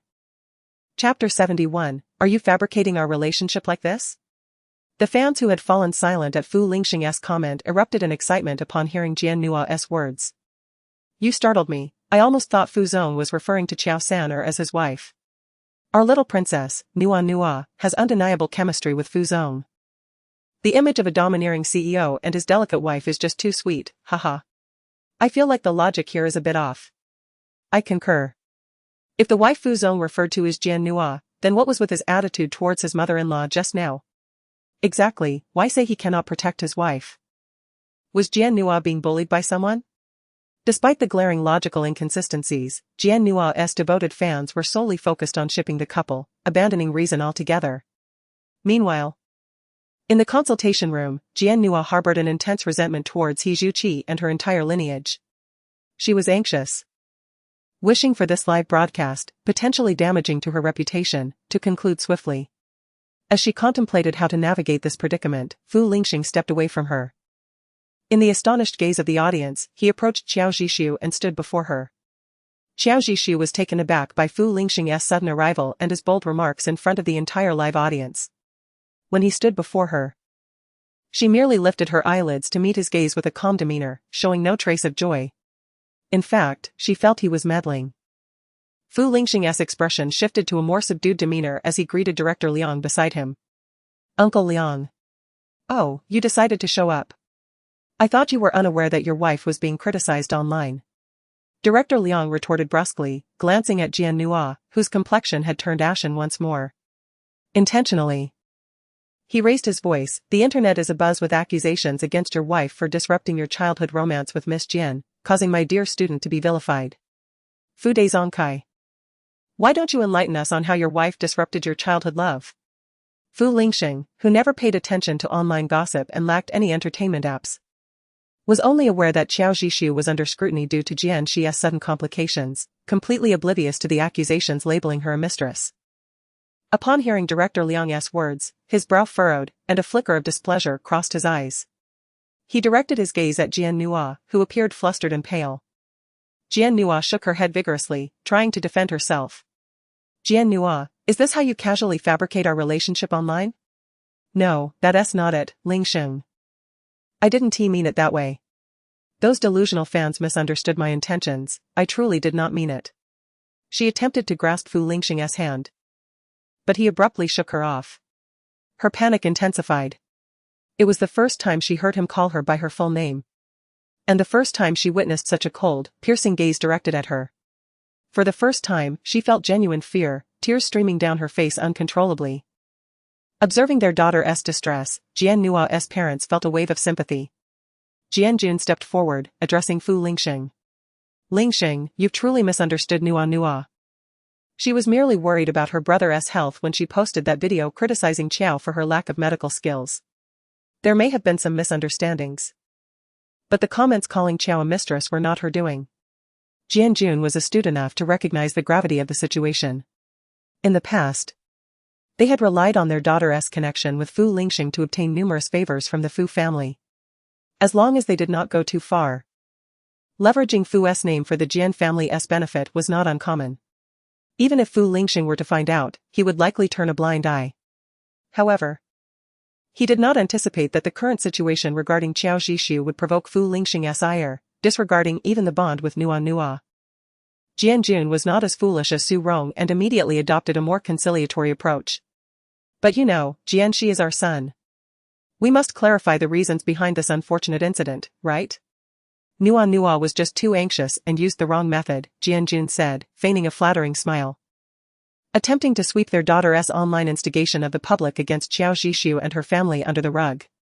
However, it was evident that Fu Lingxing was unusually meticulous today.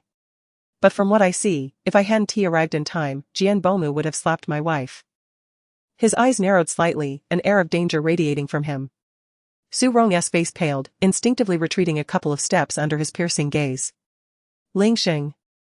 You have misunderstood. Auntie is Su Rong, who cannot find an excuse to defend herself, her expression growing increasingly rigid. However, I heard Fu Lingxing scoff lightly. His smile failing to reach his eyes. It seems Auntie Jian truly desires to slap me in the face. If it weren't for a hair's breadth, the entire internet would know that Fu Lingxing cannot even protect his own wife. With such an enormous label placed upon him, Su Rong could hardly bear it. The Jian family, if one were to speak kindly, could be considered a prominent family within the capital circle. Yet, in a realm where even a stone can be deemed a scion of a noble family, Jian's so-called prestigious standing is hardly noteworthy. Were it not for that incident from years ago, they would not have ascended by leveraging the Fu family's influence, and now, it is uncertain if they would even have a place in the capital circle. They truly lack the capital to assert their elders' authority before Fu Lingxing. No, Lingxing, you have truly misunderstood. Auntie is merely irrational due to excessive concern for Jian Shi. Oh. Fu Lingxing replied flatly. Casually taking a seat on a nearby chair, his hands resting nonchalantly on the armrests, gazing up at the Jian family standing before him. Even seated, the disparity in presence between the two parties was stark. I wonder, have you all calmed down now? Calm. Su Rong instinctively raised her hand to wipe the cold sweat from her forehead. It was still the dead of winter. Yet she felt as though she could never rid herself of the perspiration. It was I who signed the consent form for Jian Shi's surgery. And I was present throughout my wife's entire rescue process. If you have any objections regarding the rescue procedures that night, you may address them to me. The Jian couple could only force a smile. Previously, they could leverage Qiao Zhishu's lack of medical skill to extract benefits from Fu Lingxing. But after the entire medical hearing constituted by prominent medical figures, they dared not voice any further objections. Ultimately, it was Jian Nua.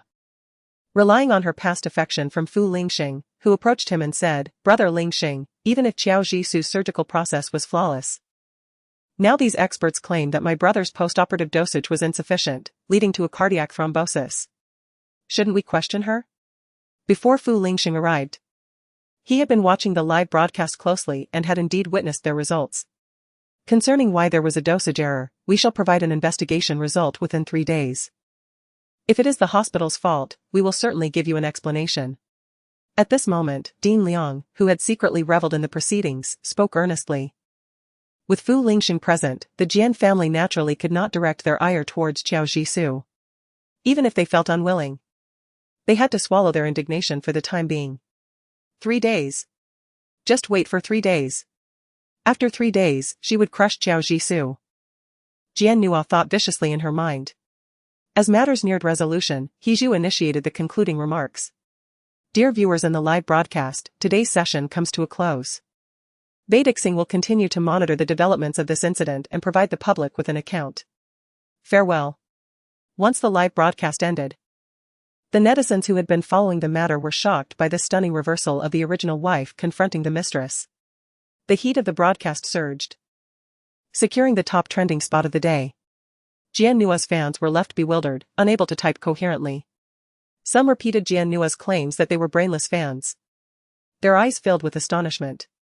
Meanwhile, those medical students and Peking University scholars who had consistently supported Xiao Zhisu suddenly felt a sense of vindication. After holding back all morning, they finally felt a rush of satisfaction. Sister Qiao is formidable. Congratulations from the students of Peking University. What a delightful live broadcast today. Not only did I get to hear a free authoritative lecture from top experts, but I also enjoyed the gossip from the aristocracy. I thought I was watching a drama of the original wife taking the lead against the mistress, but it turned out to be a daydream of a delusional girl. TSK TSK TSK, Jian Internet celebrities brainless fans, does it hurt your pride? Did you hear? Your mistress just called you brainless fans. President Fu is here to protect his wife fiercely, but unfortunately, the one he protects is not your delicate princess, but our formidable sister. I must ask if Jian Internet celebrity feels embarrassed, rushing to be someone's mistress, only to be rejected. I specifically went to watch those videos she posted, TSK TSK TSK. How could anyone find that sneaky photo of President Fu sweet? It's utterly embarrassing. Some even used previous comments from Jian Nua's fans to mock them. Oh my. Your Nua is so lucky, not only a little princess but also the wife of a wealthy tycoon. He. The fantasy of the wealthy tycoon's delicate wife has come to life, we envy you, he. Various sarcastic remarks rendered Jian Nua's fans speechless. One by one, they began to break down and curse, but alas, all they received was a wave of ridicule.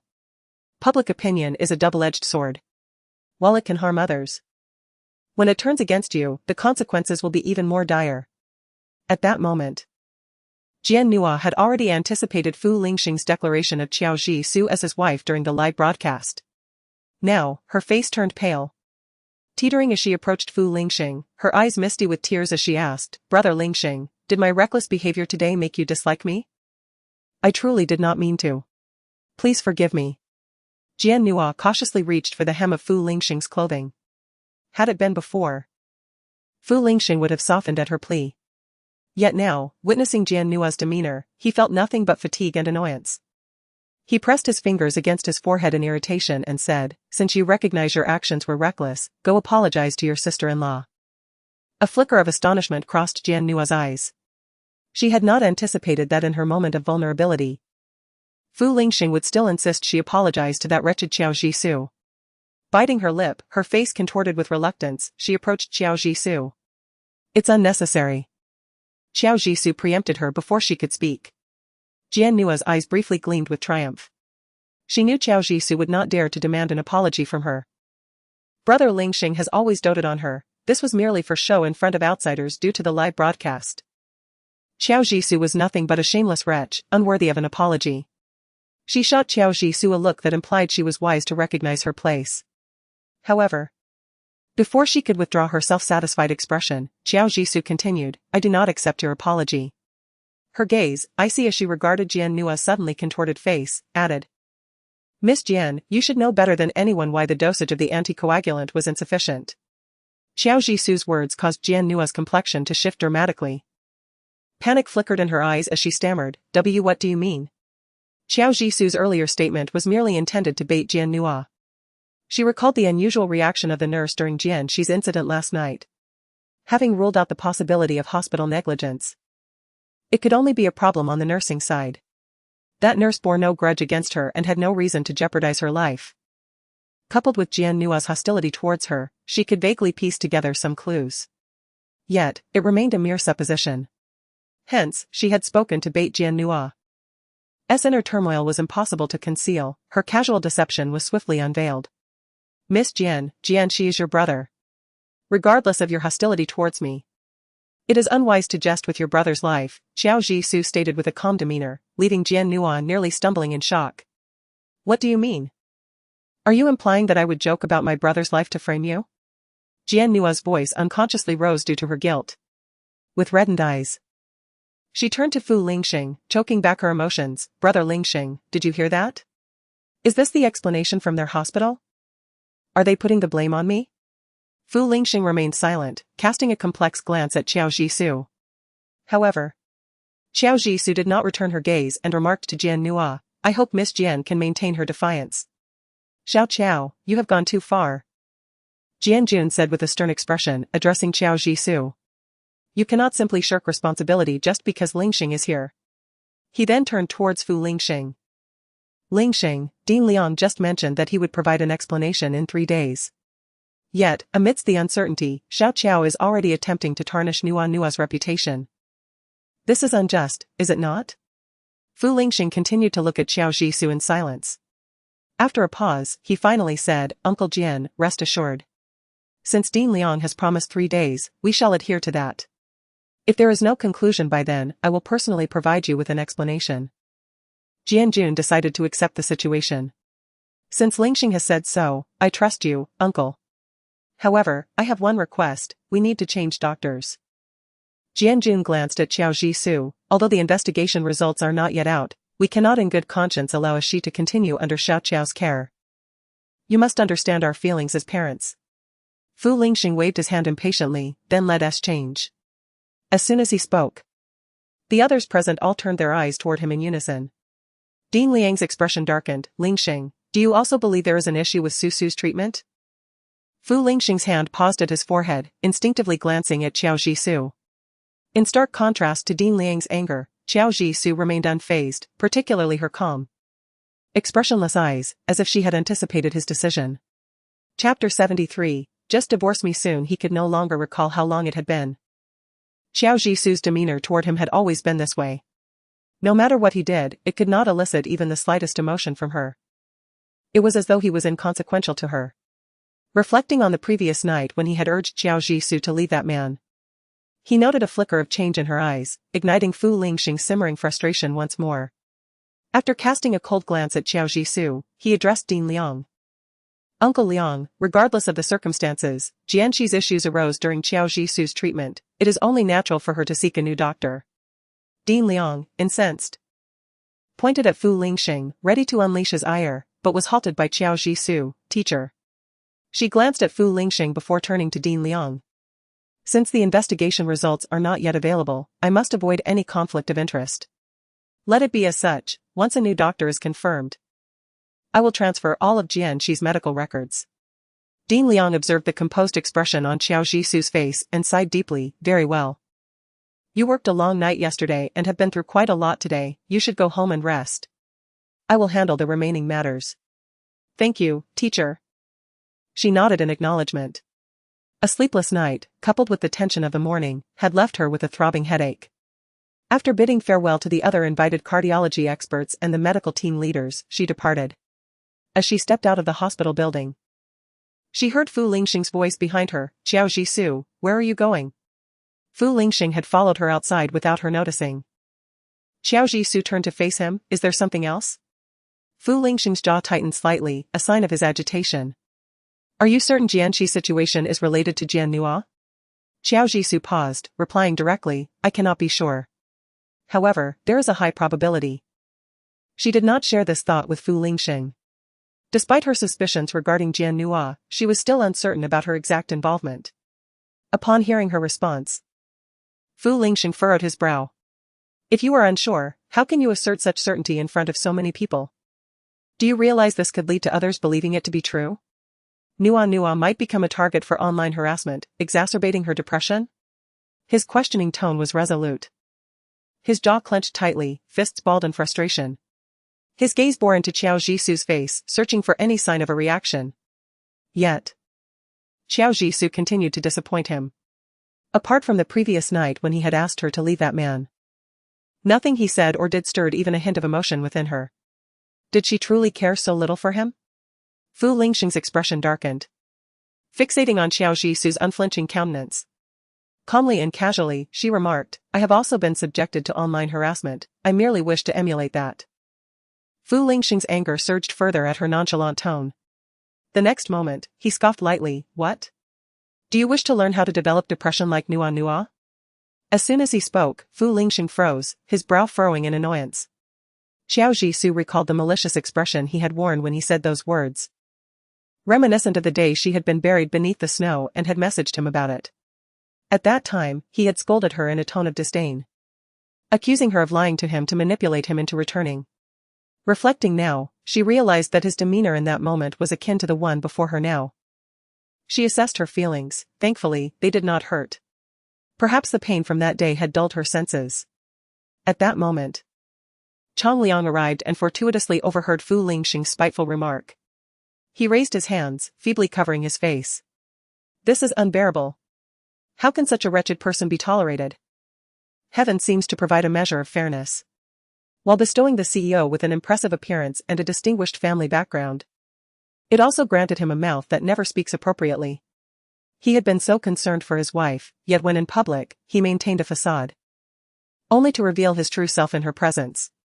Who else, if not him, should be single? He rubbed his face vigorously, intending to intervene to defend his boss. Just then, he heard Xiao Jishu chuckle lightly. I am perfectly fine, please do not curse me, President Fu. After that, she turned and continued walking out of the building. Today, the handsome man was being discharged. She intended to take him home while she had the chance. Madam! Madam! Chang Liang hurriedly rushed forward, blocking Xiao Jishu's path. Assistant Chang, Xiao Jishu acknowledged him with a nod. Madam.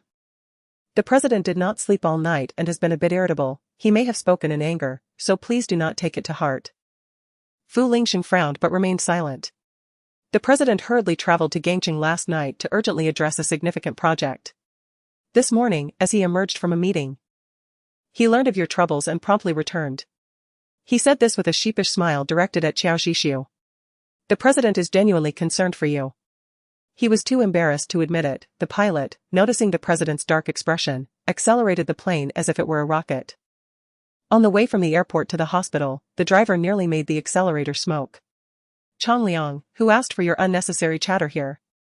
Fu Lingxing interrupted coldly, his gaze instinctively avoiding Xiao Jishu, betraying his discomfort as if fearing she might see through him. Do not misunderstand. I am merely concerned that your public image could affect the stock price of Fu Corporation. I cannot account for this to the shareholders, he explained stiffly. His face set in a stern expression. Chang Liang covered his face once more. Excellent. There's no saving him. Book the cremation. Even Hua Tua couldn't revive him. Chang Liang silently sealed his lips. Xiao Jishu remained impassive. No, I do not misunderstand. Given the current situation, I certainly would not delude myself into thinking that Fu Lingxing rushed back from Gangcheng out of concern for me. Initially, she thought he came to support Jian Nua. And when he publicly declared their marital relationship during the live broadcast, she assumed he had lost his mind and would surely regret it later. However, upon hearing his explanation, she understood. It was indeed a matter of concern for the stock price of Fu Corporation. Everything began to make sense. Although they had not publicly acknowledged their marriage, many familiar with the Fu family were aware of it. If someone were to exploit her medical incident to trouble Fu Lingxing, it would undoubtedly impact Fu Corporation's stock price. His worries were justified. With this in mind, she said to Fu Lingxing, therefore, for safety's sake, it would be best for you to divorce me sooner. That way, my public image will not affect you in any way. Chapter 74, Xiao Jishu's infidelity, how can I calm down? Hearing Xiao Jishu once again urge him to divorce, Fu Lingxing's already grim expression sank even further. He stared at Xiao Jishu's nonchalant demeanor with a piercing gaze, deepening the mockery in his eyes. What? Are you so eager to divorce me for that shameless dog outside? He spat. Why did he feel like he was bickering with a puppy? Was he truly comparing her to a dog? Xiao Jishu's calm face suddenly darkened with irritation. She shot Fu Lingxing a cold glance, saying, rather than worrying about me keeping a dog, perhaps you should contemplate how to manage the scandal regarding your sister Nua Nua nearly causing harm to her own brother. With that, Xiao Jishu turned and left without a backward glance. Xiao Jishu, clarify your words. Fu Lingxing's forehead bulged with veins as he was infuriated by her indifferent demeanor. But she did not look back, quickening her pace instead. President, please calm down. Chang Liang urged. Calm down? Xiao Zhishu has cheated, how can I calm down? Fu Lingxing bellowed at Changliang. Cheated? Who? Surely you're speaking of yourself, always entangled with that girl from the Jian family. The lady would never cheat on you. Changliang instinctively defended Xiao Zhishu, but upon realizing the implications of his words, he quickly covered his mouth. Shut it. Close your mouth. Seeing Fu Lingxing cast a sinister glance in his direction, he hastily corrected himself. What I meant was, how could the lady, who adores you so, ever cheat? There must be some misunderstanding. Adore me? Xiao Zhishu harbored feelings for him? Misunderstanding? The entire hospital was aware of her keeping a little dog outside. How was I? As her husband, left in the dark? Ah? Changliang was taken aback. The lady has a dog outside? Fu Lingxing maintained a stoic demeanor, but inside, fury surged. Changliang frowned, observing Fu Lingxing, hesitating to speak. This only served to further inflame Fu Lingxing's anger.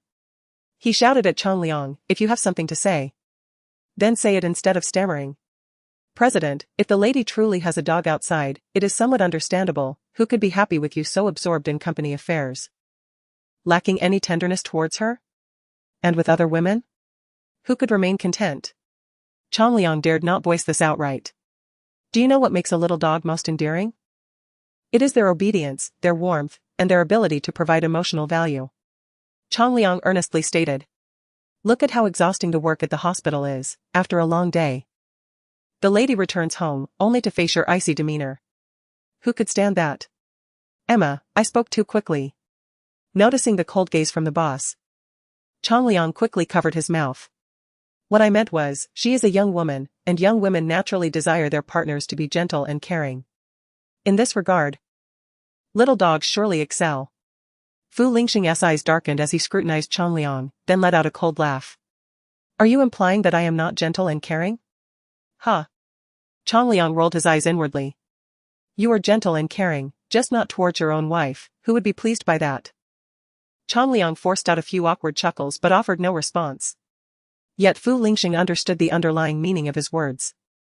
I married her to avoid complications. If she requires my energy and time for emotional support, why should I complicate matters by entering into this marriage? Leaving that icy remark, Fu Lingxing cast a glance at Xiao Zhishu, who had already disappeared through the hospital entrance, gritting his teeth in a low curse before striding away. Once he was out of earshot, Changliang muttered, just wait for a lonely old age. You complicate your own life with this marriage. Speaking so defiantly. What was he angry about earlier? His eyes were red with rage. Despite the live broadcast having concluded, the incident surrounding Xiao Zhishu's surgery and the gossip regarding her being a third party had been clarified. However, the online fervor did not diminish with this clarification, rather. The scene of Fu Corporation's president fiercely defending his wife had catapulted to the top of trending topics, overshadowing Xiao Zhishu's scandal. President Fu's fierce defense of his wife. The so-called childhood sweetheart turns out to be a clown. President Fu, the slap was not on my wife's face but on mine. President Fu claims his face isn't big enough. On a certain microblog, the narrative shifted from condemning Xiao Zhishu's medical skills and her role as a third party to praising her and Fu Lingxing as a perfect match, a beautiful couple. Additionally, they mocked Jian Nua collectively. Jian Nua's fans, who initially championed the notion of the domineering president's exclusive affection for his little wife, were now silent as quail. Only a few die-hard fans continued to resist. Are you blind? Nua was merely concerned about her brother's health, she never claimed to have married President Fu. Exactly. It was Fu Corporation's employees who spoke without basis. Do you lack discernment? Do you believe everything you hear? We, Nua, merely regard President Fu as an elder brother. Jian Nua indeed did not explicitly acknowledge herself as Fu Lingxing's wife in the video. This provided her fans with a convenient excuse, allowing them to brazenly leap into action.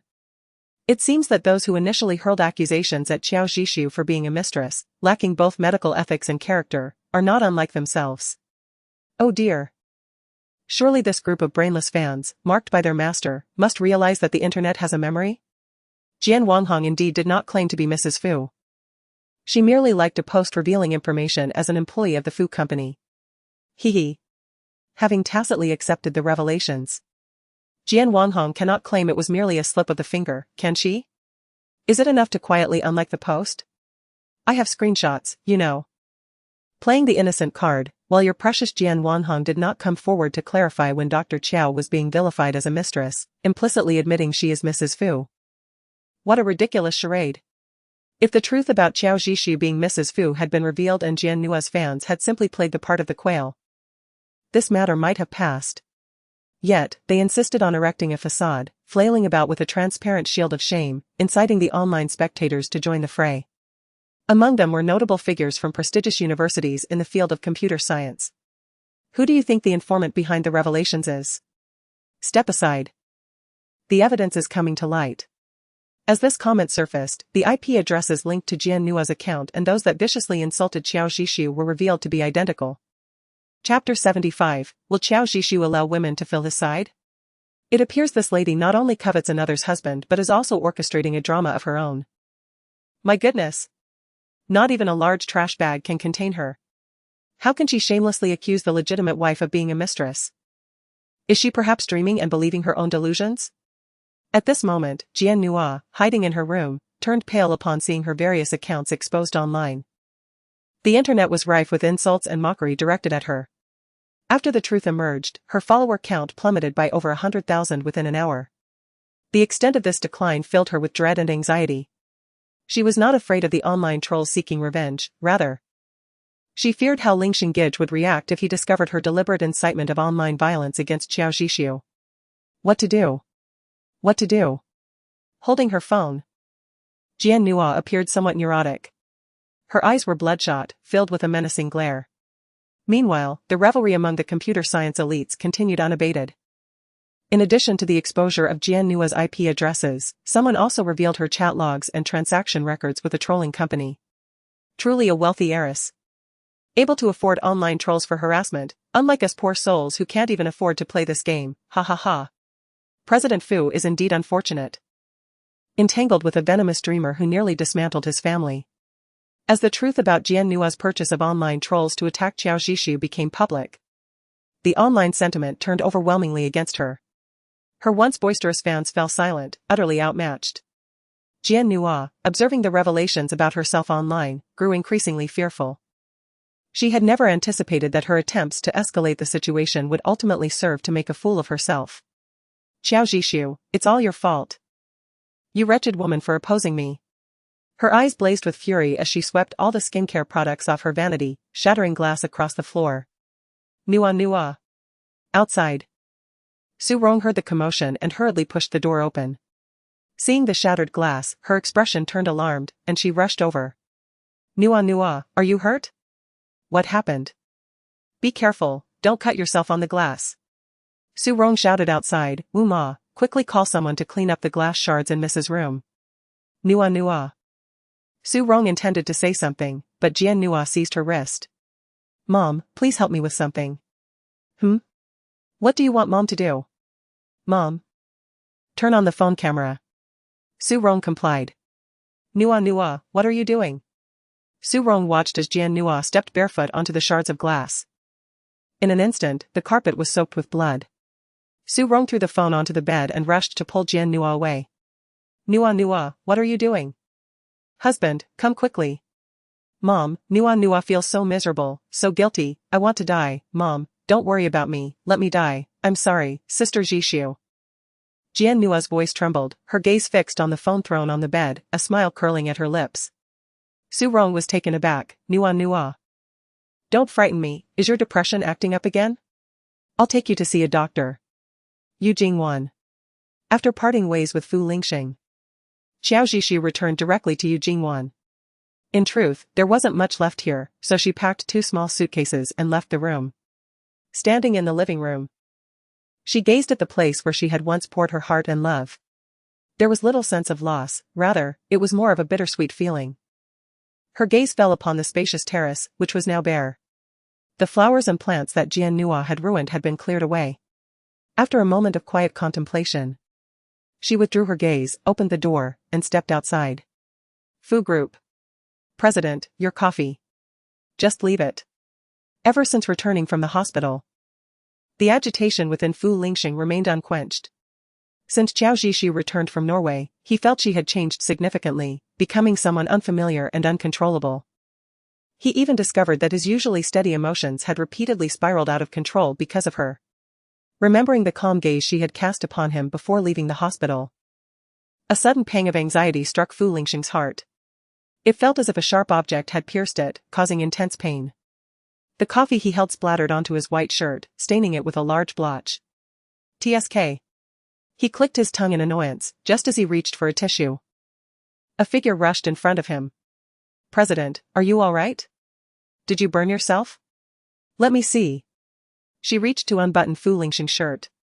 The overwhelming scent of perfume invaded his nostrils, intensifying his irritation. Without mercy, he shoved the woman away. His fierce gaze swept over her, causing her to tremble in fear. "President, I was just worried you might burn yourself," she stammered. "Get out." Fu Lingxing barked, simultaneously pressing the intercom. Shortly after, Secretary Yao entered. Upon witnessing the scene, her brows furrowed slightly as she approached Fu Lingxing. "President. Who is this woman, and who let her in?" Fu Lingxing irritably tugged at his tie, a surge of frustration boiling within him. Secretary Yao glanced at the trembling woman and sighed internally. Given the opportunity to work at Fu Group, one would think she would focus on advancing her career rather than attempting to climb the corporate ladder by clinging to the president. "Summon the Human Resources Director." Fu Lingxing commanded coldly. "Understood," Secretary Yao replied, casting a furtive glance at Fu Lingxing before exiting. Such trivial matters typically required little more than a casual dismissal, as the CEO was usually composed. Today, however, he seemed uncharacteristically agitated. It was peculiar for someone from the executive office to summon the HR director. Though puzzled, Secretary Yao nonetheless called the HR director to the office. "What brings me here at the CEO's request?" the HR director inquired. Secretary Yao offered a sympathetic glance. "What is the situation with the new female clerk you hired?" The HR director's mind raced, recalling the new hire, and hurriedly followed Secretary Yao into the CEO's office. "You called for me, sir? Who was responsible for bringing such a foolish woman into the company?" Fu Lingxing's frustration was palpable, causing the HR director to instinctively wipe the cold sweat from his brow. "It was Mrs. Fu who asked me to arrange a position for her in the company," he stammered. Fu Lingxing's hand, which had been adjusting his tie, froze. "Who did you say? Xiao Zhishu would dare to use her influence to place such an incompetent person beside me?" Perhaps the mention of Xiao Zhishu had a calming effect, as Fu Lingxing's fury suddenly subsided. "It was indeed Mrs. Fu," the HR director replied, bracing himself. He had been momentarily foolish, as the woman's dubious intent was evident from the start, yet he felt compelled to honor Mrs. Fu's wishes by hiring her. Following her instructions, he had placed her in the executive office as a clerk. Who could have anticipated that she would cause trouble on her very first day? Meanwhile, Secretary Yao, who already knew that Jian Nua was not Mrs. Fu, couldn't help but feel a deeper sympathy for the HR director. Out of camaraderie, Secretary Yao kindly reminded him. "Director Chen, she is not the madam." "Ah?" The HR director's face fell in disbelief. "Then why does she not deny it when others call her madam?" Upon hearing this, Secretary Yao awkwardly tugged at the corner of his mouth. Fu Lingxing, sensing something amiss, directed a sharp gaze at the HR director. "What do you mean?" The HR director glanced at the woman, who was now pale with fear. She covered her mouth and tearfully began to explain. "CEO, I was introduced by Miss Jian. I am a devoted fan of Jian Nua and had just graduated without finding a job in the capital. I was one of the first to learn that Jian Nua's childhood friend was Fu Lingxing of Fu Corporation. I merely mentioned to Jian Nua that I hoped she could help me get a word in with him. To my surprise, she readily agreed, claiming that he had always indulged her and would never refuse her. Within just a few days, I received an acceptance notice from Fu Corporation and even a position in the executive office. This meant I would have the chance to see the CEO every day. The face I could only admire in finance magazines was even more striking in person, and it struck me to my core. CEO, I beg you for another chance. I truly did not mean any harm, I was merely concerned that you might burn yourself, she wept, her tears streaming down her face. Secretary Yao stood by, silently observing the unfolding drama. Yes, your tears are quite captivating, but you cannot weep in front of someone who cannot see, Secretary Yao thought to himself. wishing for some sunflower seeds to enjoy the show. Get her out of here. Fu Lingxing barked impatiently. The woman began to sob even more dramatically, losing her composure entirely. CEO, please grant me another chance. She cried. The HR director was already terrified, having mistakenly brought in a fool who angered the CEO on her first day. How could she still ask for another chance? He himself was lucky to have a position at all. Leave at once. Do not embarrass yourself further. Conflicted with both anger and fear, the HR director was unwilling to let the woman linger any longer. He seized her by the arm and quickly ushered her out. Fu Lingxing returned to his chair, turning his attention to Secretary Yao, who had yet to leave. What is the situation?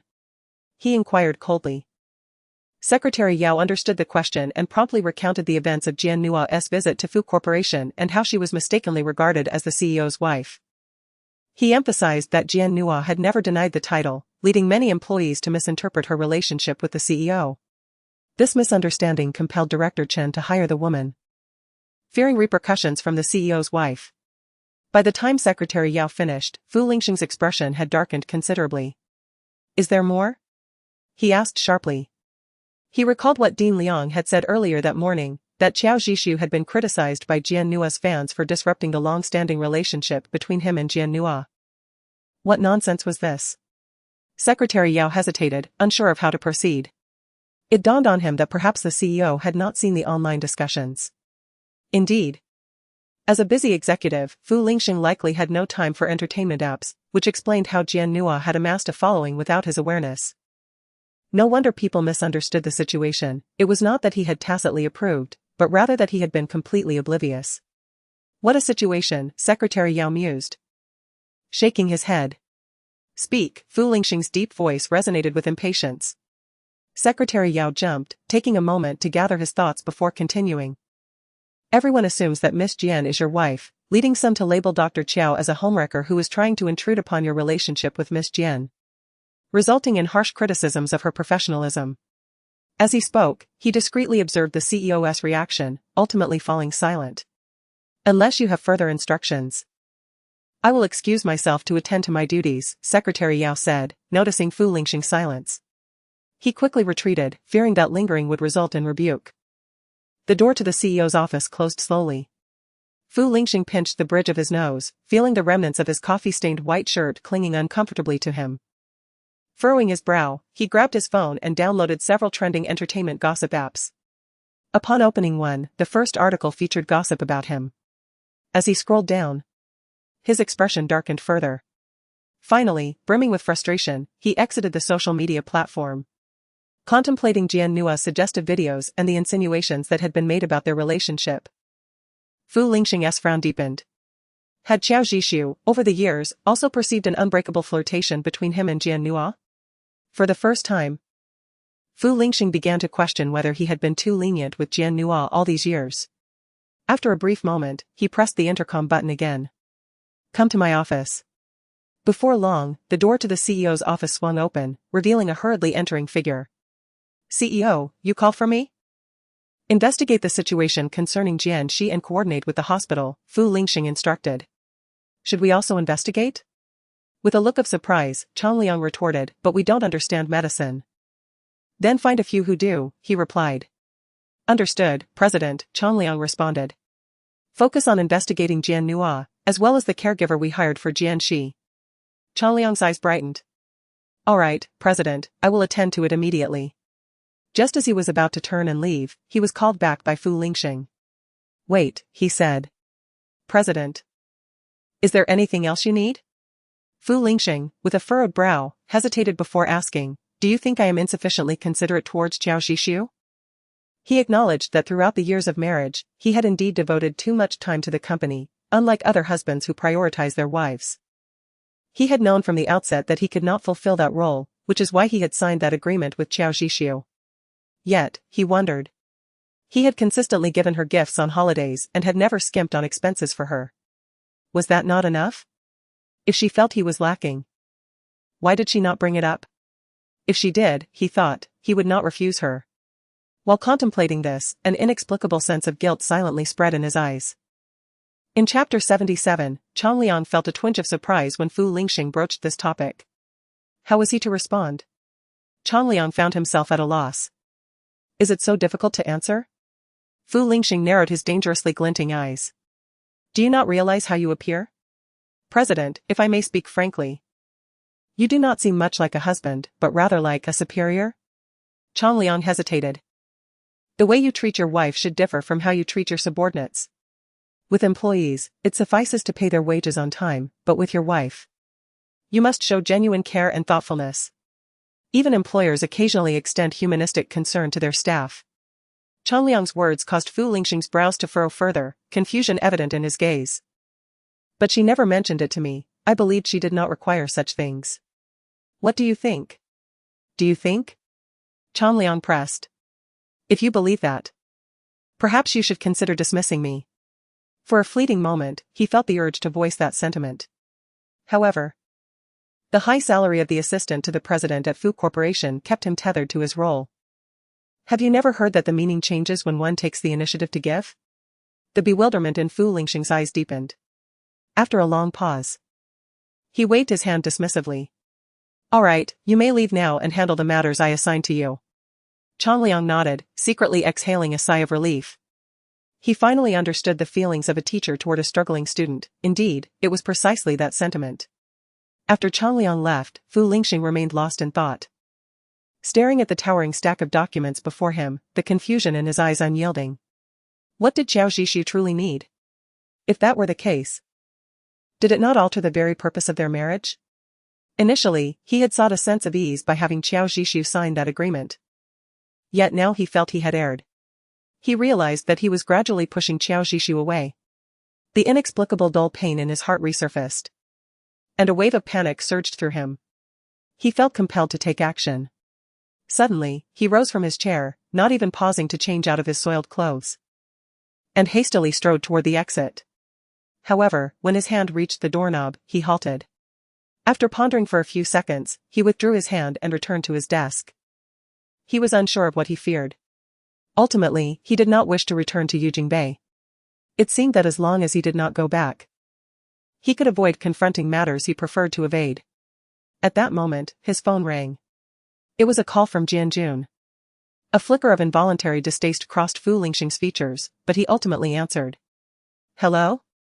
Lingxing, there has been an incident with Nua. Could you come to Jingda Affiliated Hospital? Jianjun's anxious voice resounded through the receiver. Furrowing his brow, Fu Lingxing recalled the online comments about Jian Nua and asked in a low tone, what happened? Those ignorant netizens are accusing Nua of trying to be the mistress and ruin your marriage with Xiao Zhishu, calling her all sorts of names. I don't quite understand. But Nua is emotionally unstable and has been sent to the hospital. She has been insisting on seeing you. A wave of uncontrollable irritation surged within Fu Lingxing. Lingxing, I beg you as your uncle, please come to the hospital. The doctor is trying to treat her, but she won't cooperate. Ultimately, Fu Lingxing acquiesced. I will head over now. After hanging up, he glanced at the stains on his shirt, changed into a clean one in the break room, and left Fu Corporation for Jingda Affiliated Hospital. Meanwhile, in the emergency waiting room, Jian Nua sat casually on a chair, engrossed in her phone. Seemingly unperturbed by the urgency described by Jianjun Nua, you should let the doctor treat you first. What if you end up with a scar? Su Rong frowned at her daughter, who appeared so relaxed while playing on her phone. We could have gone to Yizhen. Why did you insist on coming here? What if you run into Xiao Zhishu? That would be unfortunate. At the mention of Xiao Zhishu, an unmistakable disdain darkened Su Rong's expression. Hearing this, Jian Nua lifted her gaze to Su Rong, a smirk playing on her lips. I want Xiao Zhishu to know that even if the whole world acknowledges her as Lingxing's wife, the one he cherishes most is still me. Su Rong opened her mouth to respond but was interrupted by Jian Nua's question. Mom, did you record the video I asked you to? Yes, don't worry. When Lingxing arrives, I will find the right moment to send it out. Just then, Jianjun's voice sounded at the door. He is here. Lingxing has arrived. Upon hearing this, Jian Nua quickly passed her phone to Su Rong. Mom, has Lingxing arrived? I need to apologize to him. It's all my fault. It's because of me that Xiao Zhishu has been misunderstood and criticized. Jianjun pushed the door open at that moment. Nua, calm down. Lingxing will not blame you. do not feel guilty. Jian Nua looked up at the doorway to see Fu Lingxing standing there, his brow tightly knitted. However, she could tell that this time, his expression was not filled with the same concern as before. Although he had come to see her, it seemed to be out of a sense of obligation. Realizing this, Jian Nua's heart sank. Tears welled in her eyes as she rose from her chair. Lingxing. As her foot, cut by glass, touched the ground, a sharp pain elicited a scream, and tears flooded her eyes. When she stumbled, she fell directly into Fu Lingxing's embrace. But in that instant, he caught her with his arm. Lingxing. With that cry, a few tears rolled down Jian Nua's cheeks. One by one, they fell in a seemingly rehearsed sequence. Fu Lingxing suppressed the surging impatience in his heart and guided her to a nearby chair. Let the doctor tend to your wounds first, he said, his tone somewhat cold. Jian Nua dared not act recklessly as before and cooperatively allowed the doctor to bandage her injuries. She awaited Fu Lingxing to inquire about the cause of her wounds. Yet he remained silent even after the doctor had finished. His gaze was fixed on his phone, occasionally furrowing his brow, lost in thought.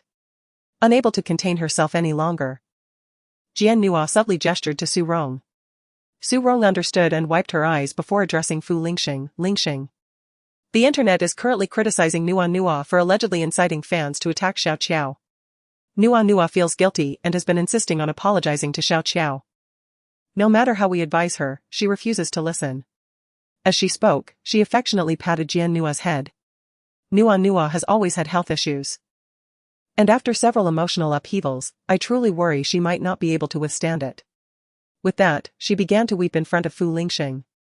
Jian Nua's eyes reddened, and she looked at Fu Lingxing with a pitiful expression, saying, Brother Lingxing, I truly did not intend for any of this.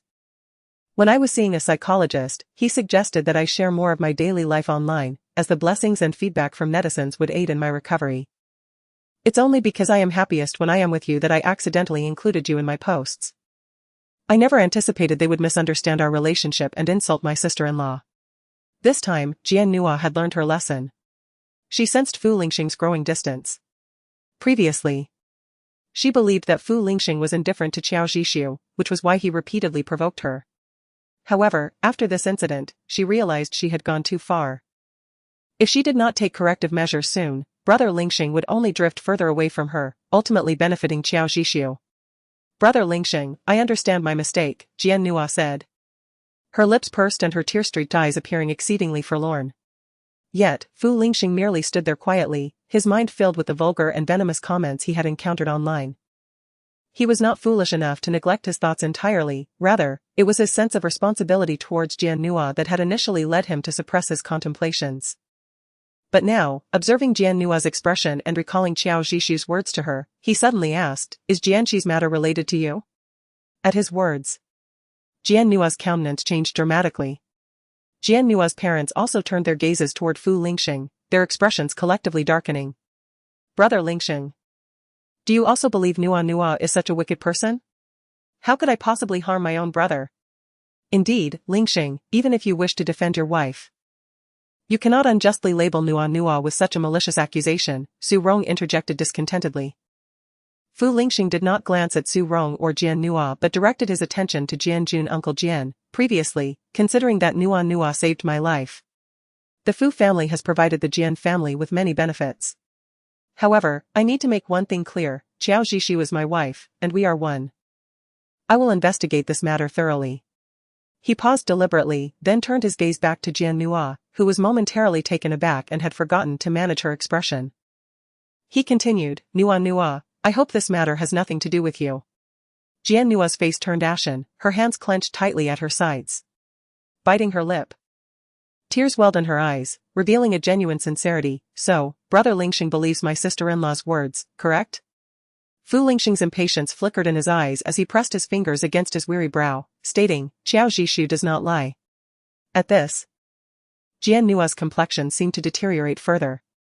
The facade of composure she had maintained now appeared genuinely shaken. Tears streamed down her cheeks as she shouted at Fu Lingxing. Do you think I would lie? Fu Lingxing remained silent, the nameless irritation within him continuing to grow. Take good care of her. If you need assistance, contact my assistant, he said, preparing to leave.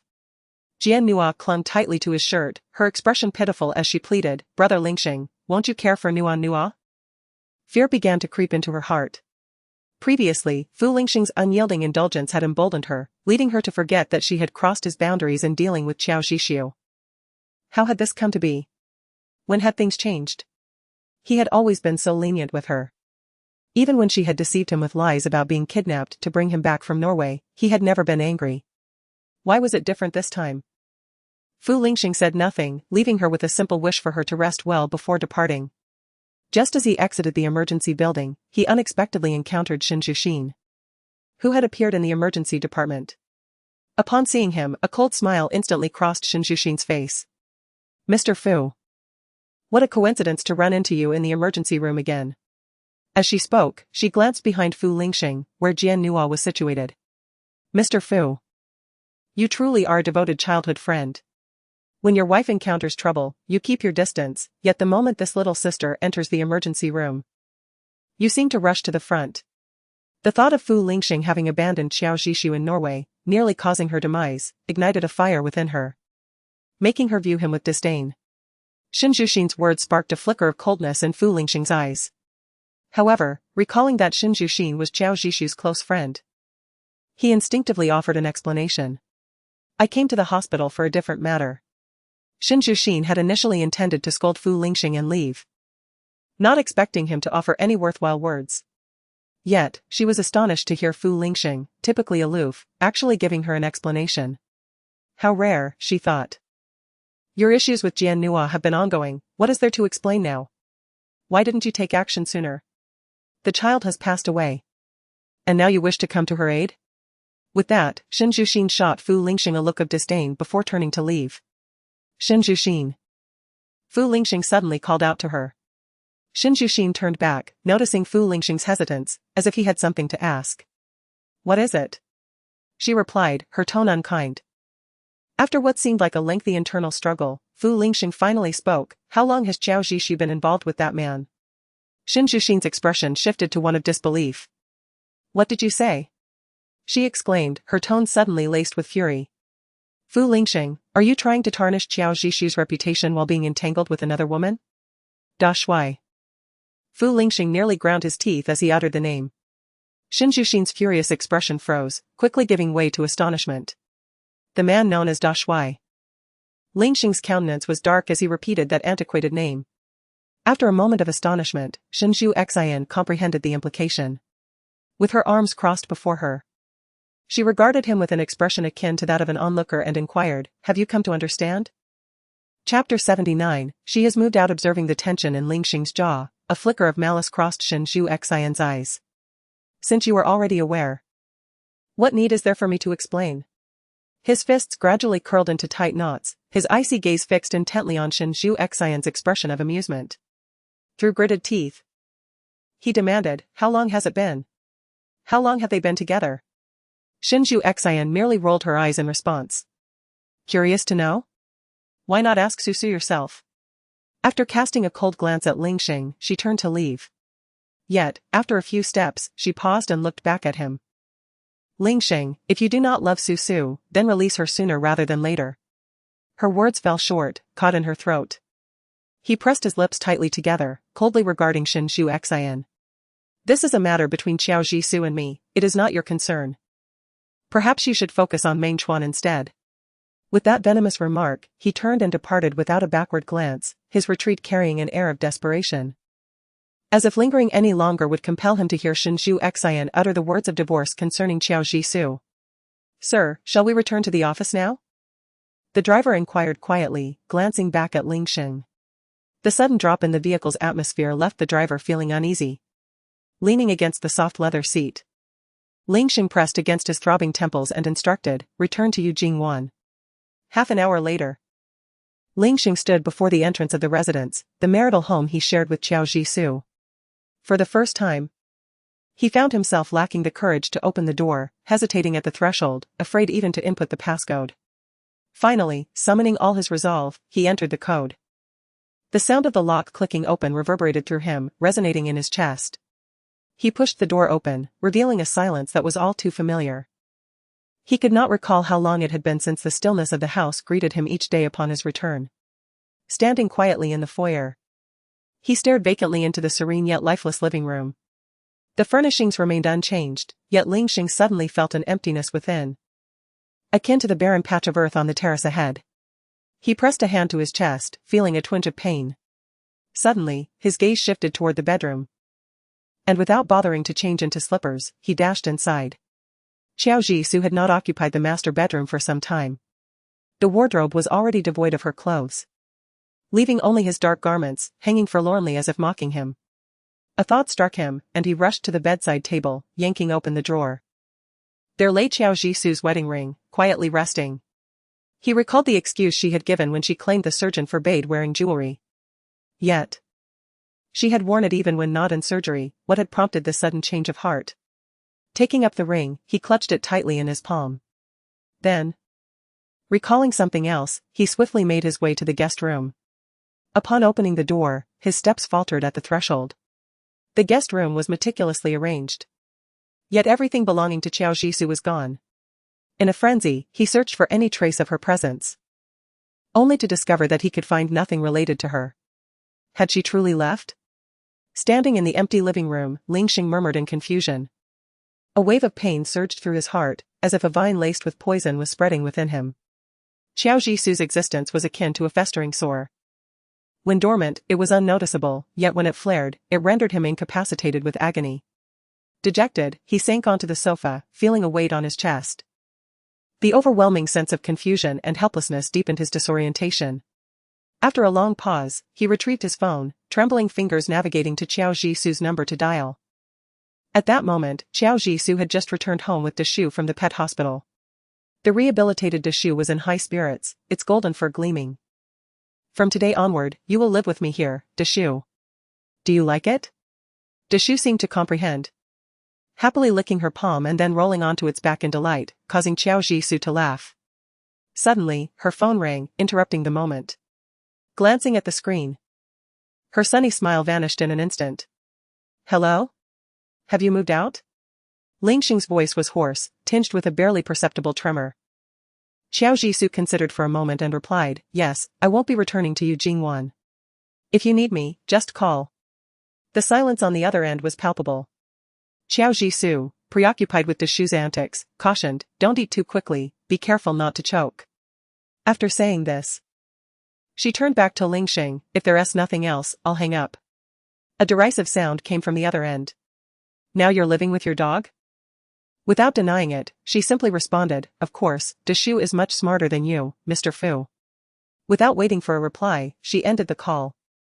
Unwilling to hear any disparaging remarks about Deshu from him, she scooped Deshu into her arms, declaring, who says our Deshu is foolish? He is the smartest. Deshu seemed to understand, happily tilting its head and licking Qiao Jisoo's chin. Meanwhile, Lingxing stared at his phone, the busy tone mocking him. Qiao Jisoo doted on her pet far more than he, the rightful partner, could ever hope to achieve. How ridiculous. Fuming, he tossed his phone aside and leaned back against the sofa. He was uncertain how long he remained there until his phone rang again, this time from Chang Liang. Sir, we have identified the cause of Jianxi's illness. I have sent the results to your email. After hanging up, Lingxing opened his personal email. A message from Chang Liang arrived just a minute ago. As he opened the attachment, his expression grew increasingly grave until it turned frigid. Concurrently, a video was trending on Weibo, depicting Jian Nua curled in a corner of her bed, her face a mask of despair as she repeatedly murmured, Sister Jisoo. I'm sorry. It's all my fault, I'm sorry. Chapter 80, Depression is the veil for Wang Hongjie. The video's backdrop was her disheveled bedroom, littered with chaos. Scattered across the floor were shards of glass.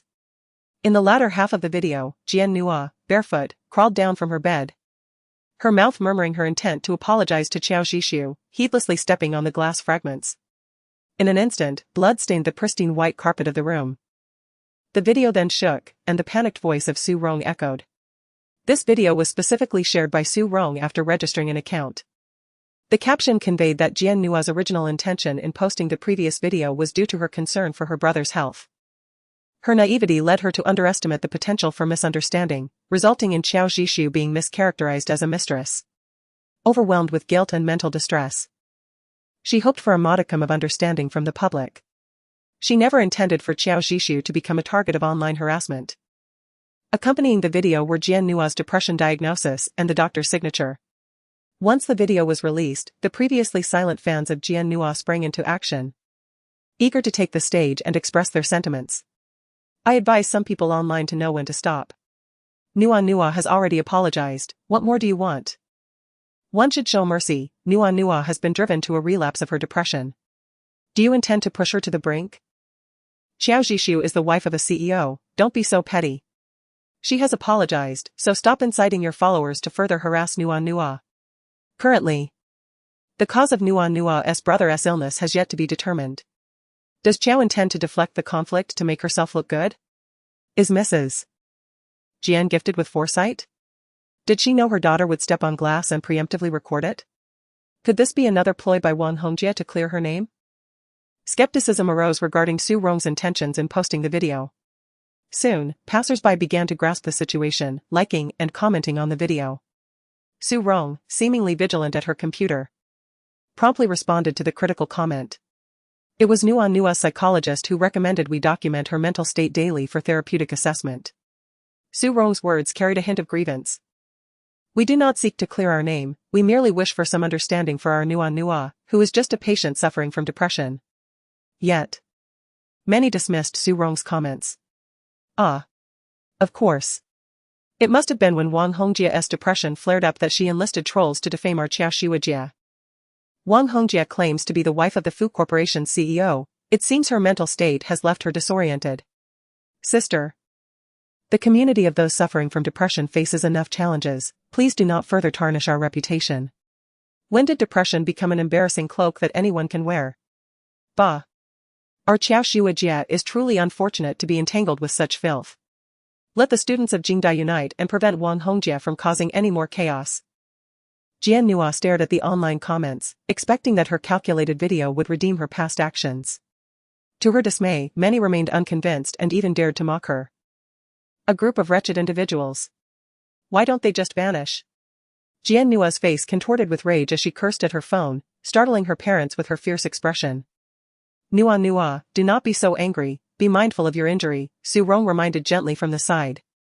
With a sullen face, Jian Nua then turned her gaze to her parents, stating, Mom, Dad, in 2 days, it will be time to judge Qiao Zhishu. At that moment, you must firmly refuse to settle, we must ensure Qiao Zhishu loses her job and can never work in the medical field again, or else we will destroy her. Hearing this, Jian Jun furrowed his brow. But Lingxing will certainly side with Qiao Zhishu. If we do not settle, would that not mean offending Lingxing? Jian Nua scoffed. Lingxing only briefly believed in Qiao Zhishu after witnessing her perform surgery on my brother.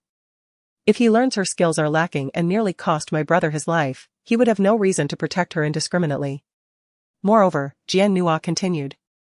If Lingxing truly protects Qiao Zhishu, we will discreetly escalate the matter.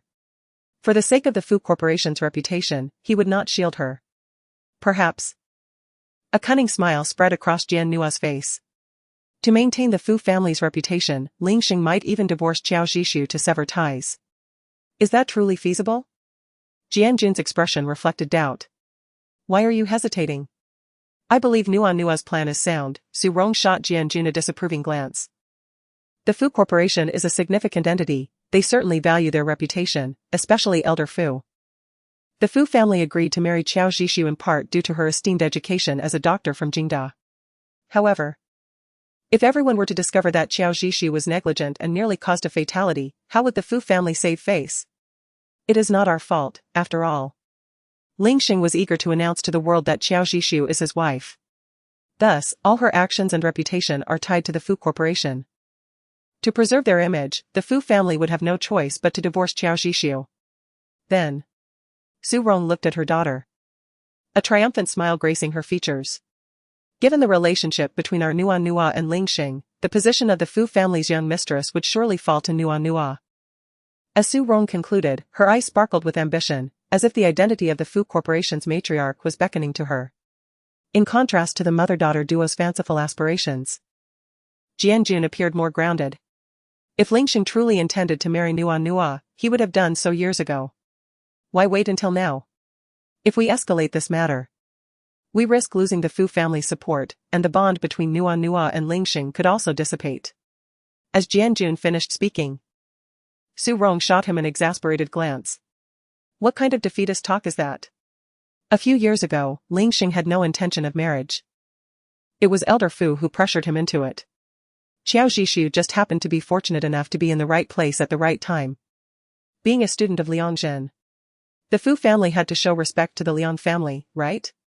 The more Su Rong spoke, the more convinced she became of her reasoning. If only Nua had been in the country earlier, perhaps it would not have come to Qiao Zhishu being Mrs. Fu. Now, after Lingxing divorces Qiao Zhishu, she will be a divorcee, while our Nua, being an unmarried young lady, is still worthy of him. The Fu family would cherish her rather than reject her. Chapter 81, Unveiling the Truth. Despite Su Rong's fervent assertions, Jianjun remained skeptical about the situation. However, seeing the eager expressions on his wife and daughter's faces, he ultimately chose not to voice his doubts. After all, if what the two women suggested were true, becoming Lingxing's father-in-law would indeed be a tremendous blessing, elevating the Jian family significantly. The trio was engrossed in their plans when they received a call the next day from the affiliated hospital of Jingda University. They informed them that the cause of Jianxi's thrombosis had been identified, and they requested a meeting to discuss subsequent treatment measures. After hanging up the phone, Jianjun, with an expression of uncertainty, remarked, "Did they truly determine the cause so quickly? Were we not told we would receive a response in 3 days?" Upon hearing this, Jian Nua let out a cold laugh, asserting, "How could they possibly uncover the truth? Surely, they are not attempting to placate us with a feeble excuse." Dean Liang, being Qiao Zhishu's mentor, would undoubtedly devise a means to protect her. In any case, father, you must not yield easily when the time comes. We must insist that the hospital provides a satisfactory explanation. Observing her daughter's unwavering confidence, Jianjun displayed a hint of hesitation. Nua. How can you be so certain they won't find out? Realizing she nearly divulged too much, Jian Nua quickly retracted her words, stating, "Isn't the situation quite evident? Since those medical experts have claimed that it was due to my brother's insufficient dosage, isn't this the hospital's responsibility? Qiao Zhishu is my brother's physician. She administered the treatment and prescribed the medication. Regardless, she cannot escape her involvement. Moreover, considering how discreetly she executed her actions, there is no way they could uncover the true cause within the hospital." Jianjun found his daughter's reasoning compelling. "Very well, we shall follow your lead, Nua. We will head to the hospital, and even if Dean Liang attempts to exert pressure using the Liang family, we must remain resolute. Rest assured, father, I am fully prepared." Jian Nua gestured toward a diamond-encrusted brooch on her attire. "This is a specially designed hidden recording device. Should Dean Liang dare to openly shield Qiao Zhishu, I shall ensure he faces ruin alongside her." Upon learning that the investigation results had surfaced so swiftly, Qiao Zhishu felt a wave of surprise. As she glanced at the findings provided by Dean Liang, she was not taken aback. So it is indeed her.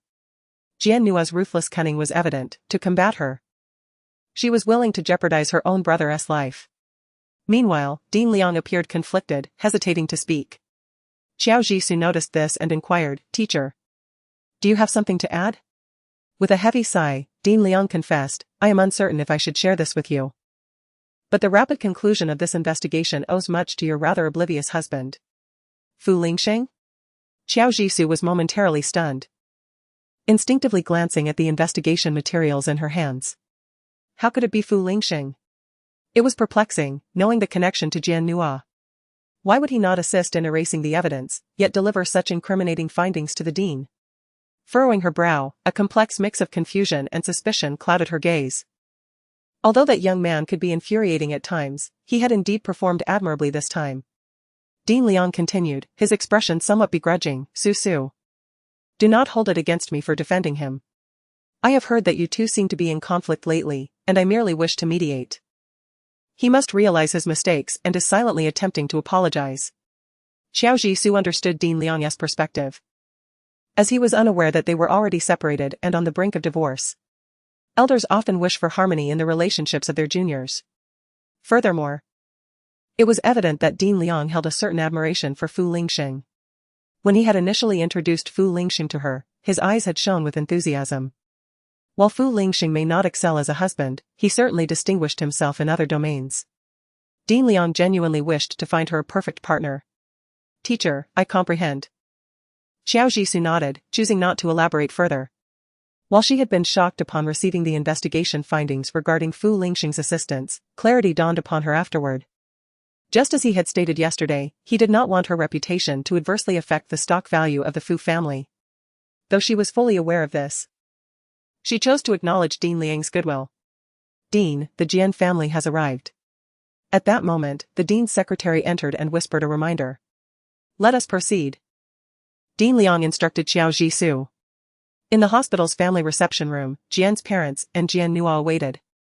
As they entered, Jian Jun was the first to rise from the sofa and approach them. Dean Liang, I have heard that you have clarified the cause of my son's incident? Dean Liang nodded, casting a cryptic glance at Jian Nua.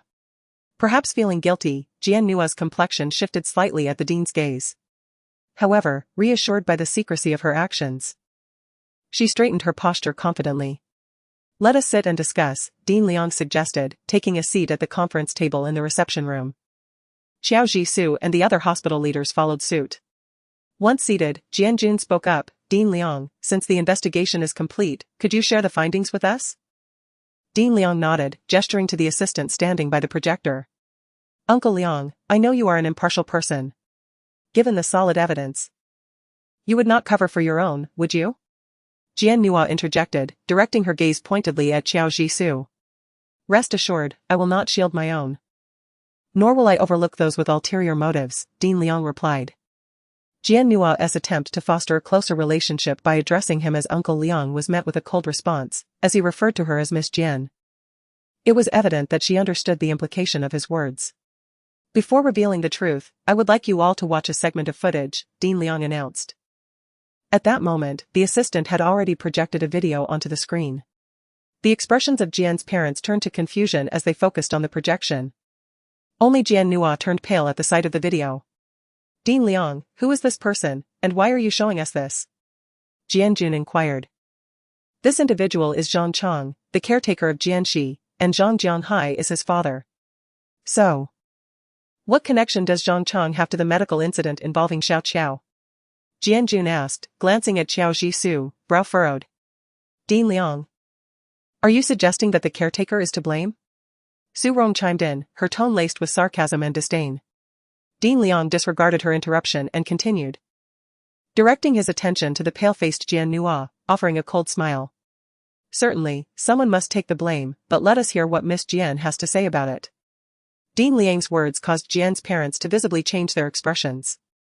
Jian Nua instinctively recoiled, looking at Dean Liang and stammering, why are you asking me? What could I possibly know? Su Rong, noticing Dean Liang's intention to cast suspicion on her daughter, was instantly enraged. Dean Liang, Xiao Jisoo is your student. It is understandable that you wish to protect her, but how can you accuse my daughter? She exclaimed angrily. Could she possibly harm her own brother? Jian Jun, however, remained composed, pondering the surveillance footage intently.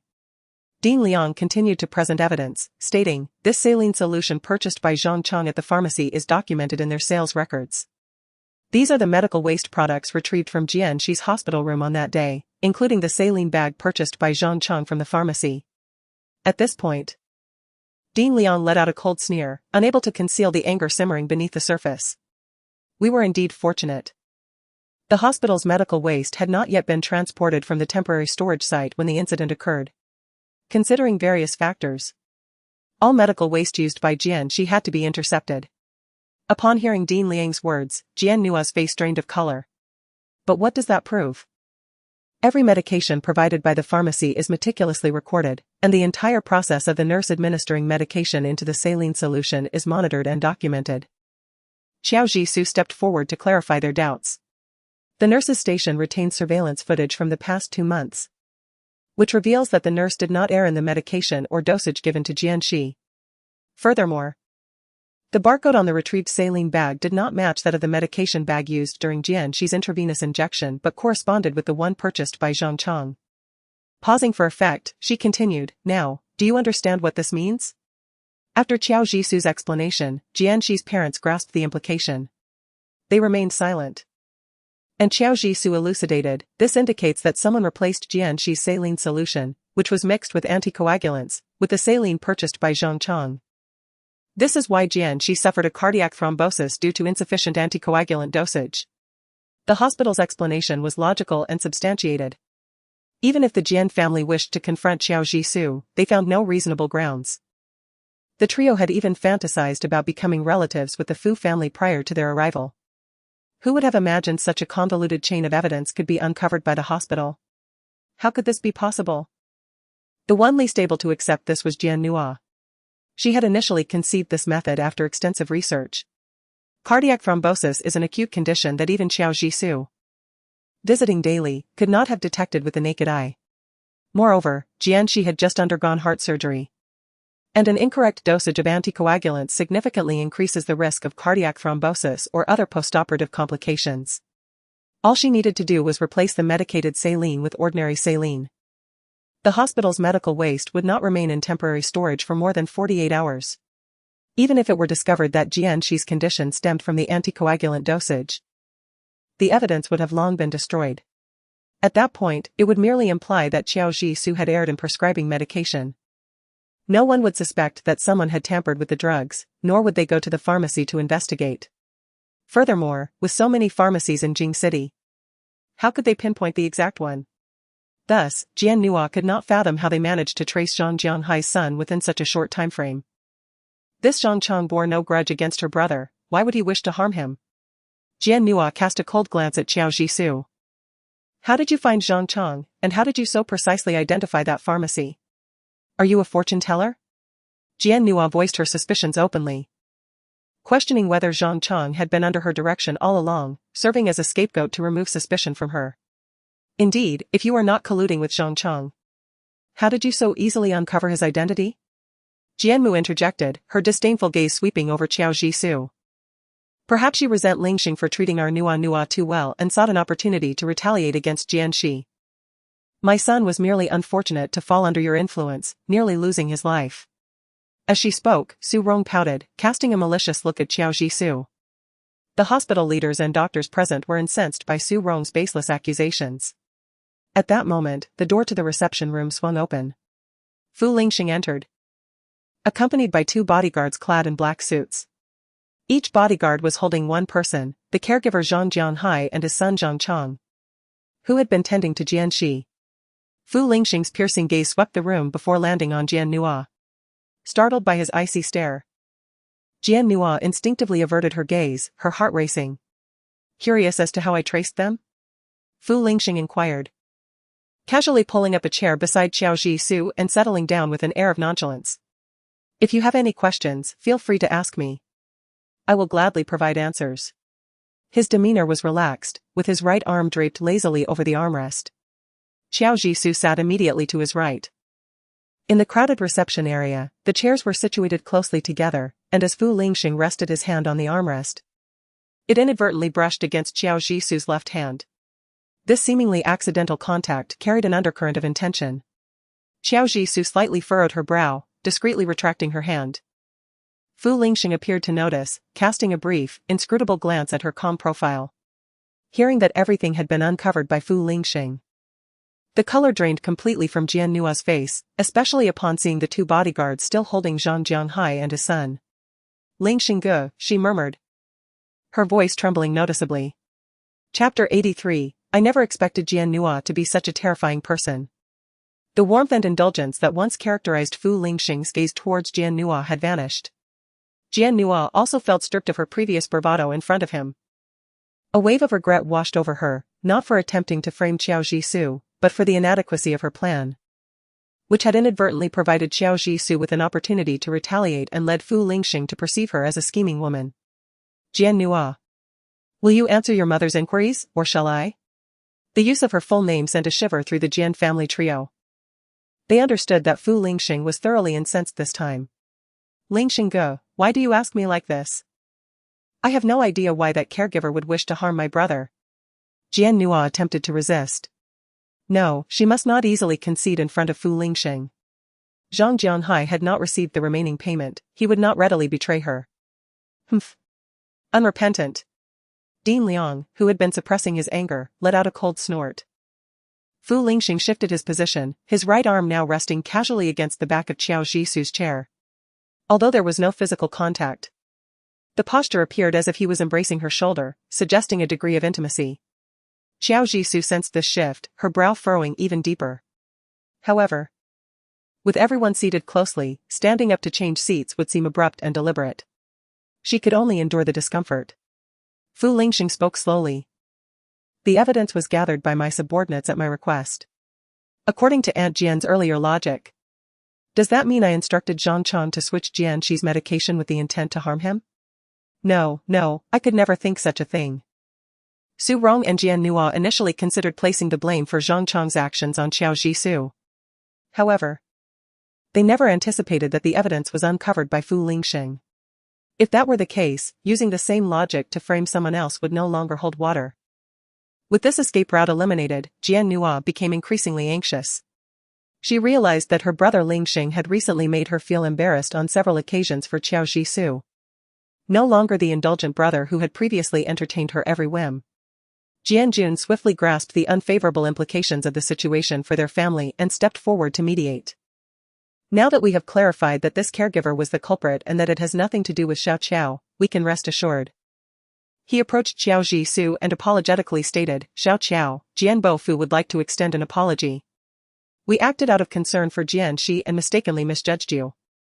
We hope you can understand our position. Understand? She retorted, when Miss Jian was being criticized online. I did not see any understanding from you. Dean Liang, protective of his own, scoffed with sarcasm. Jian Jun chuckled awkwardly. And seeing that Fu Lingxing had no intention of intervening, he could only look at Qiao Jisu with a sheepish expression. Xiao Qiao, I sincerely apologize. I hope you can forgive our previous impulsiveness. However, after glancing at Jian Nua, Qiao Jisu responded, I accept your apology, Mr. Jian. Now that the truth has been revealed, shouldn't Miss Jian apologize online to both me and our hospital? Upon hearing this, Jian Nua's countenance changed drastically. She protested. But it was the caregiver's fault. What does that have to do with me? Why should I apologize publicly? Do I have no pride left? Seeing Qiao Jisu's unwavering demeanor, Jian Nua turned to Fu Lingxing with a pitiful expression. Lingxing, are you really going to let her treat me this way? Fu Lingxing's hand rested casually on the back of Qiao Jisu's chair, tapping idly. His posture was relaxed and nonchalant, leaving no indication of his thoughts. Yet, Jian Nua felt increasingly uneasy as a result. If Qiao Jisu had dared to confront her in such a manner before, her brother Lingxing would have intervened long ago. There would have been no need for her to take the initiative. Moreover, his current cold demeanor only heightened her anxiety. Finally, Fu Lingxing ceased his tapping and turned to Jian Nua, stating, the 1 million in Zhang Chang's account was transferred by you. His tone was calm yet declarative, striking Jian Nua's family like a thunderbolt. Jian Nua's face drained of color, her brother's life was worth only 1 million to her. Fu Lingxing's gaze bore into her, his dark eyes resembling an unfathomable abyss, invoking an instinctual fear. Lingxing, Jian Nua's voice trembled, growing increasingly unsteady. She knew Fu Lingxing had the means to uncover these facts, leaving her no room for denial. What do you mean? Jian Jun and his wife were both bewildered by this turn of events. Isn't it the caregiver who wanted to harm my son? How does this involve Nua? Su Rong stared in disbelief at her pale-faced daughter, while Jian Jun quickly pieced together the convoluted situation. The caregiver had been bribed by his daughter to frame Qiao Jisu. His gaze toward Jian Nua was a mix of anger and fear. His seemingly innocent daughter was, in fact, capable of such dreadful misdeeds. With a resounding slap, he struck Jian Nua's face. Beast! Are you even human? How could you wish to harm your own brother? Jian Nua was momentarily stunned by the blow, but quickly recovered, covering her face and shaking her head. Father, I'm sorry. I only meant it as a joke. I never intended for my brother to die. I was just curious about what would happen if he didn't take his medication. Despite the flimsy nature of her excuse, it was still preferable to openly admitting that she had colluded with the caregiver to sabotage Qiao Jisu. As long as she maintained that she acted out of curiosity, combined with her supposed mental health struggles, the incident could quietly dissipate within the Jian family. The Jians would never report their daughter for endangering their own son. And if they chose not to pursue the matter, outsiders would have no right to intervene. Ultimately, the most unfortunate and innocent victim in this entire affair was the unfortunate Jianxi. After his initial fury subsided, Jianjun became calm, realizing that, just as Jian Nua had calculated, he would have to endure this situation despite his anger. Otherwise, his daughter would face imprisonment. Chapter 84, President Fu has no authority over my decisions. After careful consideration, Jianjun turned to Fu Lingxing with a begrudging expression, as though he were the one holding the final say in the matter. Lingxing, we never anticipated Nua would be so reckless as to make such a joke. Thankfully, Shi is unharmed, so let's consider this matter closed. Fu Lingxing raised an eyebrow. Closed? Jianjun nodded awkwardly. Nua has been spoiled by us. Once we return home, we will certainly discipline her. We sincerely apologize for the trouble this incident has caused the hospital and Xiao Qiao. Although he was ostensibly apologizing to the hospital and Xiao Jisoo, the words were directed at Fu Lingxing, as if his approval would resolve everything. Suddenly, Fu Lingxing let out a low laugh, lifting his eyelids lazily to regard Jianjun. But the victim in this matter is not me, I cannot decide this. Jianjun's expression shifted slightly, his discomfort evident. He understood Fu Lingxing's implication. His gaze slowly turned to Xiao Jisoo, stating, Xiao Qiao, it can be resolved here. Before he could finish, Xiao Jisoo interrupted, I still maintain my request, Miss Jian must clarify the truth online, restoring my and the hospital's reputation. And then we can consider this matter concluded. At this point, she smiled ambiguously, observing Jianjun's obvious desire to protect his daughter. As for the unfortunate Jianxi, you as parents may choose to overlook it, but we outsiders are indifferent. Xiao Jisoo's meaning was unmistakable. The blatant mockery in her gaze caused Jianjun's cheeks to flush with embarrassment. Indeed, Jianxi was his son, nearly harmed by Jian Nua's actions. Yet now, to protect his daughter, he chose to ignore his son's plight. Jianjun looked at the derisive expression on Xiao Jisoo's face, feeling an overwhelming sense of shame. But what could he do? Would he truly let his daughter face imprisonment to seek justice for his son? With a daughter incarcerated, where would he place his own dignity? Furthermore, if Nua were to enter, they would only drift further away from the Fu family. They would no longer be able to derive any further benefits from the Fu family. Upon hearing Xiao Jisoo's words, Fu Lingxing cast her a sidelong glance, his expression inscrutable.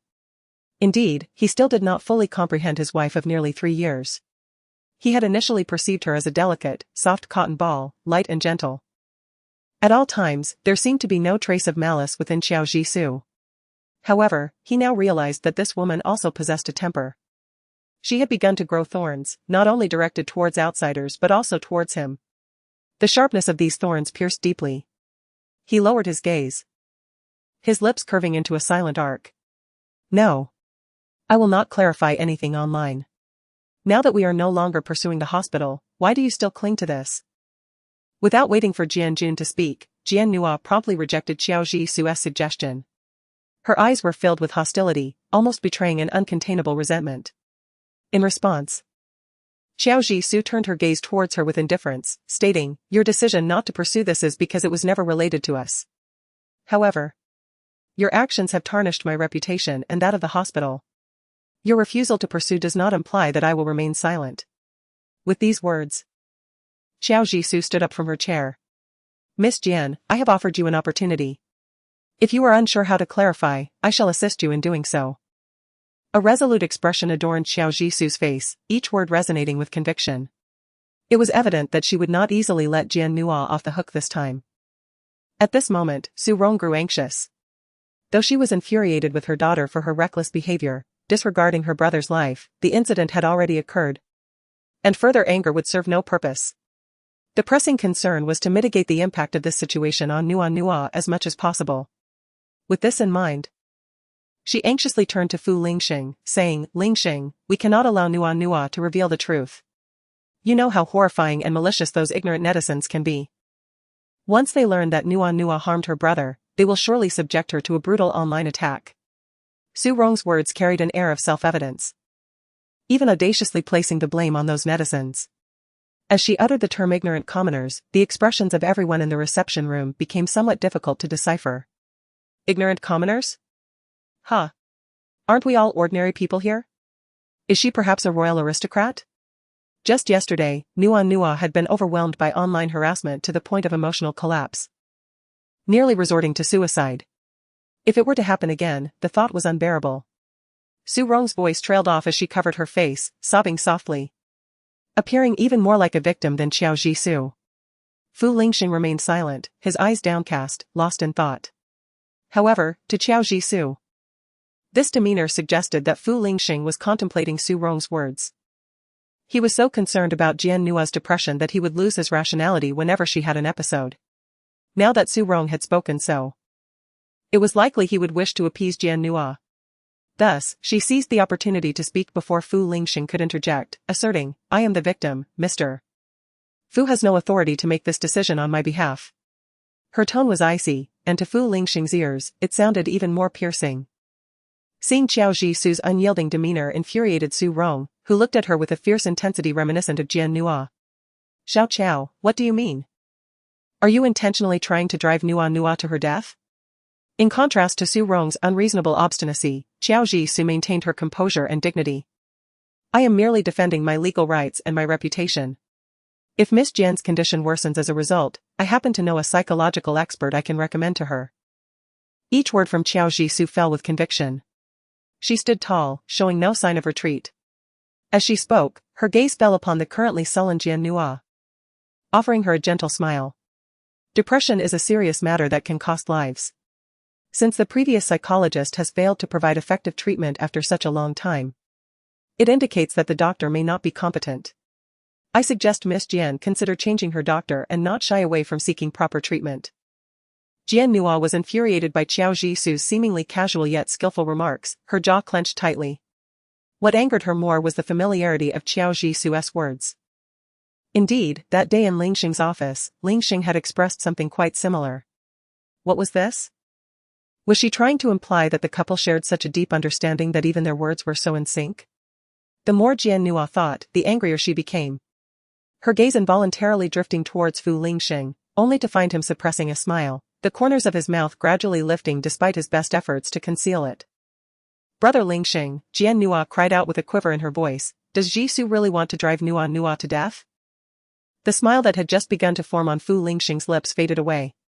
He straightened in his seat, directing his gaze back toward Xiao Jisoo. Sensing his scrutiny, Xiao Jisoo met his gaze. Before Fu Lingxing could speak, Xiao Jisoo preemptively declared, "I do not agree." She surmised that Fu Lingxing had been swayed by Jian Nua, wishing to persuade her to let the matter rest. But why should she? Though her temperament was amiable, she would not easily allow herself to be trifled with. Jian Nua had sought to ensnare her, and in the process, her parents had suffered countless derogatory and unrefined insults online. They had done nothing wrong, dedicating themselves to education and research without misconduct or harm to others. Merely because their daughter had become infatuated and gambled her marriage on it, entangled with a scheming childhood friend, they were subjected to public scorn. Why should this be? Xiao Jisoo questioned herself. She had previously subjected herself to humiliation, but why should she allow her parents to suffer for Fu Lingxing's sake? Fu Lingxing, you may use your connections and means to force me to compromise, but it is utterly impossible for you to expect me to agree to simply let this go. Xiao Jisoo's gaze towards Fu Lingxing was calm and restrained.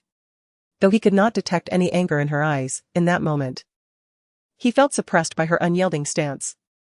He had never demanded her agreement to a reconciliation, yet her words implied that he intended to appease Jian Nua. This thought caused his brows to furrow, a hint of displeasure clouding his expression. Xiao Jisoo noticed this change. Her refusal to let the matter rest had evidently displeased Fu Lingxing. However, she would not retreat an inch this time. With this resolve, she straightened her posture, her tone more assertive. Locking her eyes onto Fu Lingxing's, she firmly reiterated, "This is my matter, you have no authority to decide for me." Xiao Jisoo, do not overstep your bounds, Jian Nua retorted sharply. At that moment, the door to the reception room was pushed open once more from the outside. "Who is it that lacks shame?" came a deep, resonant voice, filled with authority. The gaze swept across the room before settling on Fu Lingxing, glaring at him fiercely. The appearance of this individual astonished everyone present. "Grandpa," Fu Lingxing rose from his chair and approached the elder. "Get lost. If you can't even protect your wife, what use are you?" Fu Lingxing remarked. The person in question was none other than the esteemed elder of the Fu family, Fu Zhendong, the grandfather of Fu Lingxing. Accompanying the elder were two others. Dad, Mom, what brings you here? Qiao Zhishu expressed surprise upon seeing her parents. Professors Qiao and Shen had been engrossed in a new medical research project recently, secluding themselves in the laboratory and were unaware of the online disparagement directed at their daughter. Initially, Qiao Zhishu had wished to resolve the matter swiftly, to quell the public outcry online without involving them. To her astonishment, they had arrived alongside Old Master Fu. Professors Qiao and Shen exuded the quintessential demeanor of scholarly educators. Both in their 50s, they radiated an intellectual aura coupled with the seriousness and decorum characteristic of researchers. Professor Qiao donned a pair of silver-rimmed glasses, his hair neatly styled with a few strands touched by gray, exuding an unpretentious natural charm. He wore a white shirt paired with a light gray knitted vest, complemented by matching trousers and a light gray wool overcoat, embodying a composed demeanor. Qiao Zhishu's mother, Professor Shen, displayed an even more pronounced scholarly elegance. With a gentle aura, her eyes sparkled with warmth as she regarded others, presenting an amiable disposition. Qiao Zhishu inherited both her appearance and temperament from her mother. If you hadn't come, we wouldn't have known how much you've been bullied. Professor Qiao stated solemnly. His gentle gaze, usually warm when addressing students, now bore a sharper edge as it rested solely on Fu Lingxing. Feeling somewhat inexplicably guilty under Professor Qiao's scrutiny, Fu Lingxing rubbed his nose, greeting, Dad, Mom, it's been a while. Initially, Professor Qiao had held a favorable view of Fu Lingxing as a son-in-law. As Qiao Zhishu had previously mentioned, aside from his inadequacies as a husband, Fu Lingxing was remarkable in many respects. His educational background, appearance, and family lineage were all highly regarded by any father-in-law and mother-in-law. However, upon discovering that Fu Lingxing had abandoned their daughter for half a month to frolic with another girl, their perception of him, once glowing, was doused with a cold reality. Nevertheless, as time had passed and their daughter had not mentioned the incident, they chose not to bring it up either. Little did they know, upon leaving the laboratory, they would learn of their daughter's public humiliation online, where she was labeled a mistress for a considerable duration. Both professors, typically emotionally stable individuals, found themselves incensed upon reading the harsh comments online. It has indeed been a long time since we last met. If we saw each other daily, we wouldn't be unaware of how our daughter has been mistreated, Professor Qiao remarked, his gaze firmly fixed on Fu Lingxing. Fu Lingxing awkwardly tightened his lips into a smile, remaining silent. Having faced reprimand from his father-in-law, he accepted his fate with humility. Fu Lingxing believed he possessed the awareness to endure this situation. Professors Qiao and Shen were oblivious to the fact that Qiao Zhishu and Fu Lingxing's marriage was a mere facade. Yet, Qiao Zhishu was acutely aware. Thus, when she observed her father's discontent towards Fu Lingxing, she felt a pang of anxiety, fearing that Fu Lingxing's pride might compel him to utter something that would embarrass her father. Casting a concerned glance at Fu Lingxing, she found him merely smiling awkwardly. Was he really going to endure this quietly? Qiao Zhishu sensed something amiss. This was not characteristic of Fu Lingxing. She scrutinized him for a moment. And upon confirming his lack of retort, she exhaled with slight relief. She then turned to greet Old Master Fu, Grandpa. Old Master Fu, who had been glaring at his grandson moments earlier, softened immediately upon meeting Qiao Zhishu's gaze. Ah. Xiu, my dear. Qiao Zhishu moved closer to her parents, whispering, Dad, Mom, please do not worry. I will handle this matter. Professor Qiao patted his daughter's hand, his expression easing slightly.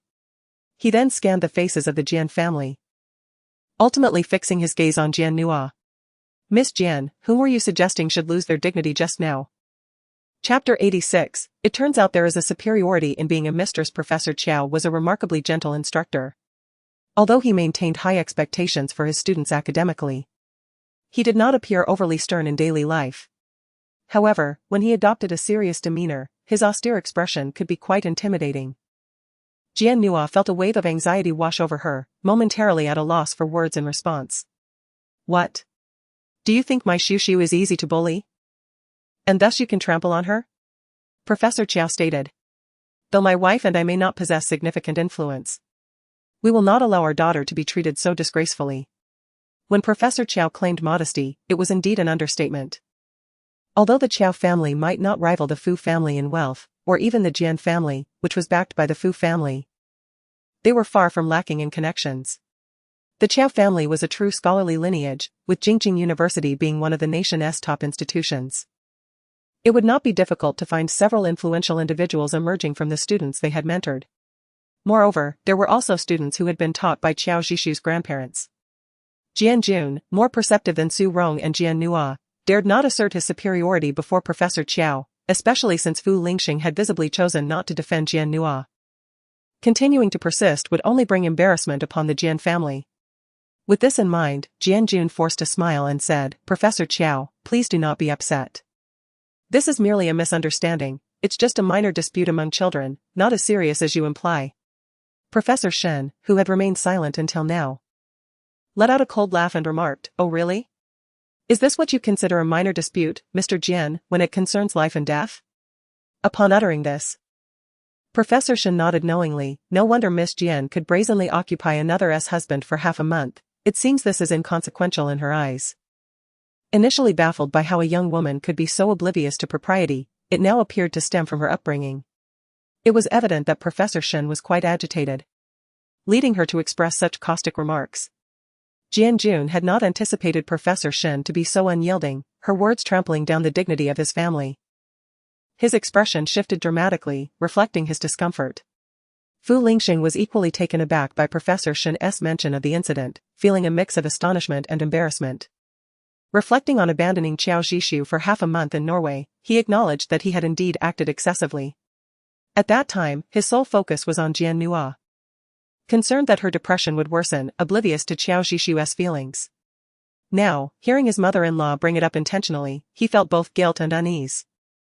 Glancing instinctively at Qiao Zhishu, he noted that her expression remained largely unchanged, as if she were not directly involved in what Professor Shen deemed a heinous act.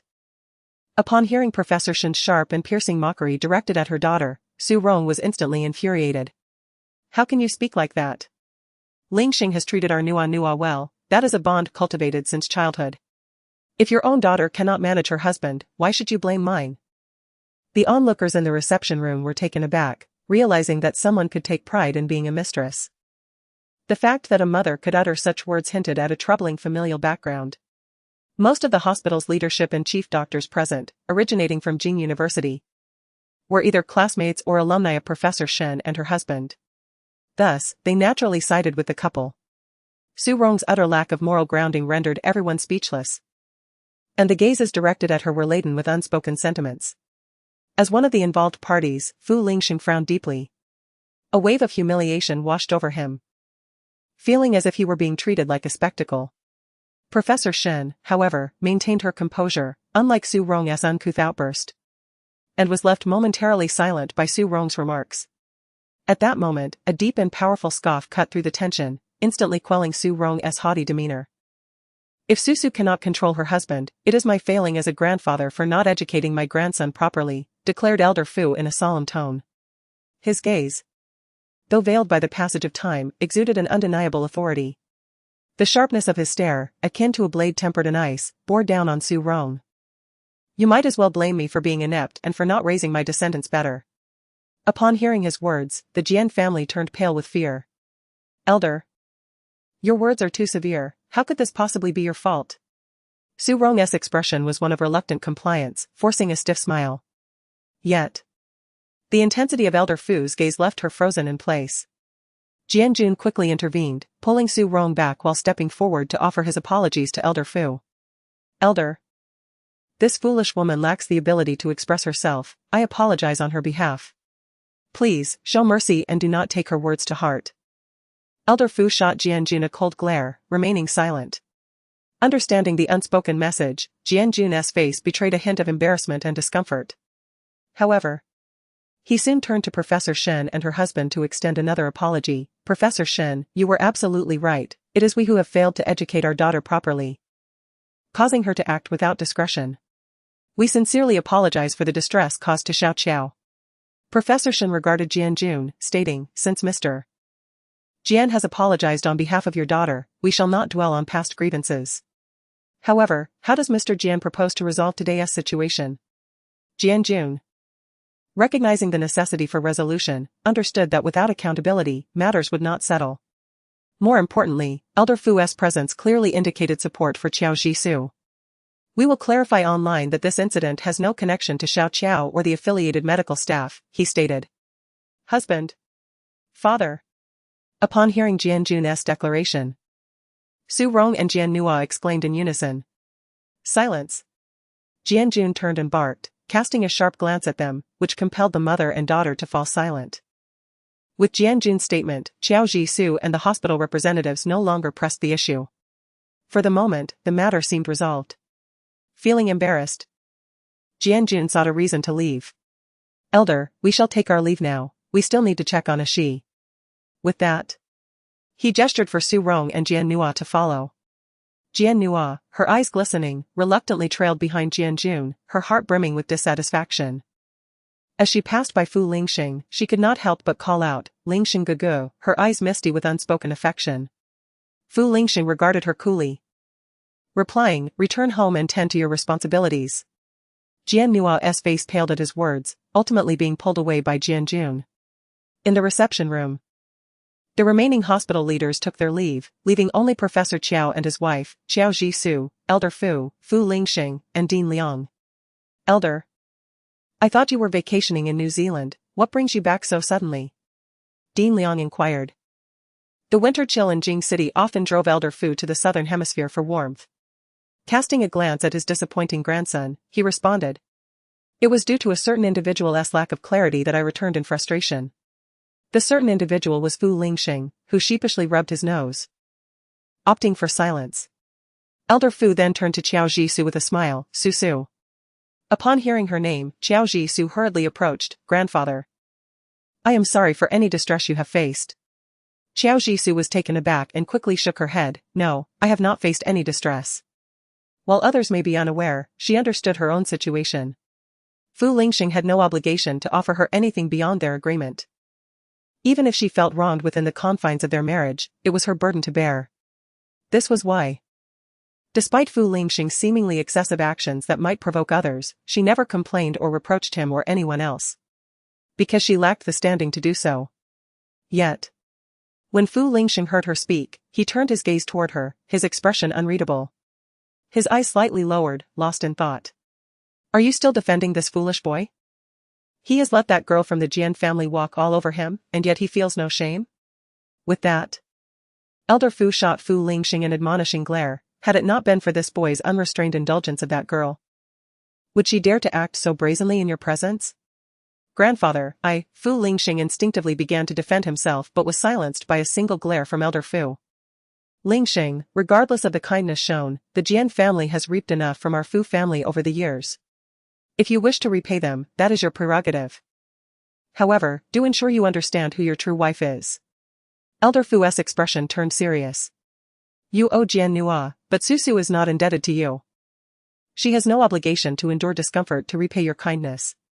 Fu Lingxing opened his mouth, wanting to say something, but upon seeing Xiao Jisu's calm demeanor, he swallowed his words. I understand, Grandfather. Listening to Elder Fu admonish Fu Lingxing, Xiao Jisu felt a pang of sorrow. She had always believed herself to be clear-headed. Even when feeling wronged by Fu Lingxing's coldness and neglect, she endured because it was self-inflicted. However, hearing Elder Fu chastise Fu Lingxing directly, she recognized her own grievances, and the emotions she had suppressed within surged forth, bringing a prickling sensation to her eyes. Noticing his grandson accepting the reprimand, Elder Fu's expression softened slightly. Su, rest assured, with me here, should the Jian family mishandle this matter, I shall personally intervene. Thank you, Grandfather, Xiao Jisu expressed her gratitude politely. Subsequently, Elder Fu suggested they share a meal together, but Professor Qiao and his wife declined, stating they were pressed for time with ongoing data analysis at their laboratory and had only managed to come by in a rush. At this moment, I must return to the laboratory. Upon hearing this, Old Master Fu did not press the matter further. Aware of your busy schedules, I, an old man, shall not delay you any longer. Let Lingxing escort you back to the laboratory. Fu Lingxing quickly stepped forward. Dad, Mom. Allow me and Susu to take you back. As he spoke, he cast a glance at Xiao Jisu, who opened her mouth to refuse but found herself unable to voice her objections in front of her parents and the elder. Professor Qiao, however, immediately perceived the reluctance in his daughter's eyes and promptly declined Fu Lingxing's offer, saying, "No need, Xiaoli has come to pick us up." Xiaoli was a doctoral student under Professor Qiao, known to Qiao Jisoo as well. He was the only doctoral student under her father, truly a unique gem. "Dad. Since your senior brother is here to pick you and Mom up, you shouldn't delay any longer, please head back," she hurriedly interjected. Fearing that Professor Qiao and his wife might hesitate, allowing Fu Lingxing to insist on accompanying them. She understood that the old gentleman's intention in having Fu Lingxing escort her parents was to ease the relationship between her and Fu Lingxing. However, she felt that time was of the essence, rendering such gestures unnecessary. Hearing her father mention that his student was there to pick them up, she naturally wished for them to depart as swiftly as possible.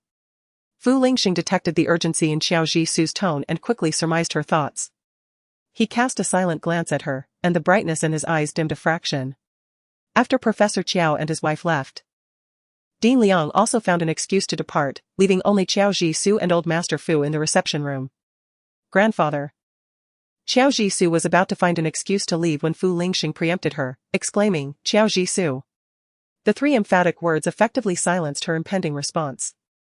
He stood before her, towering in stature while blocking Old Master Fu's line of sight.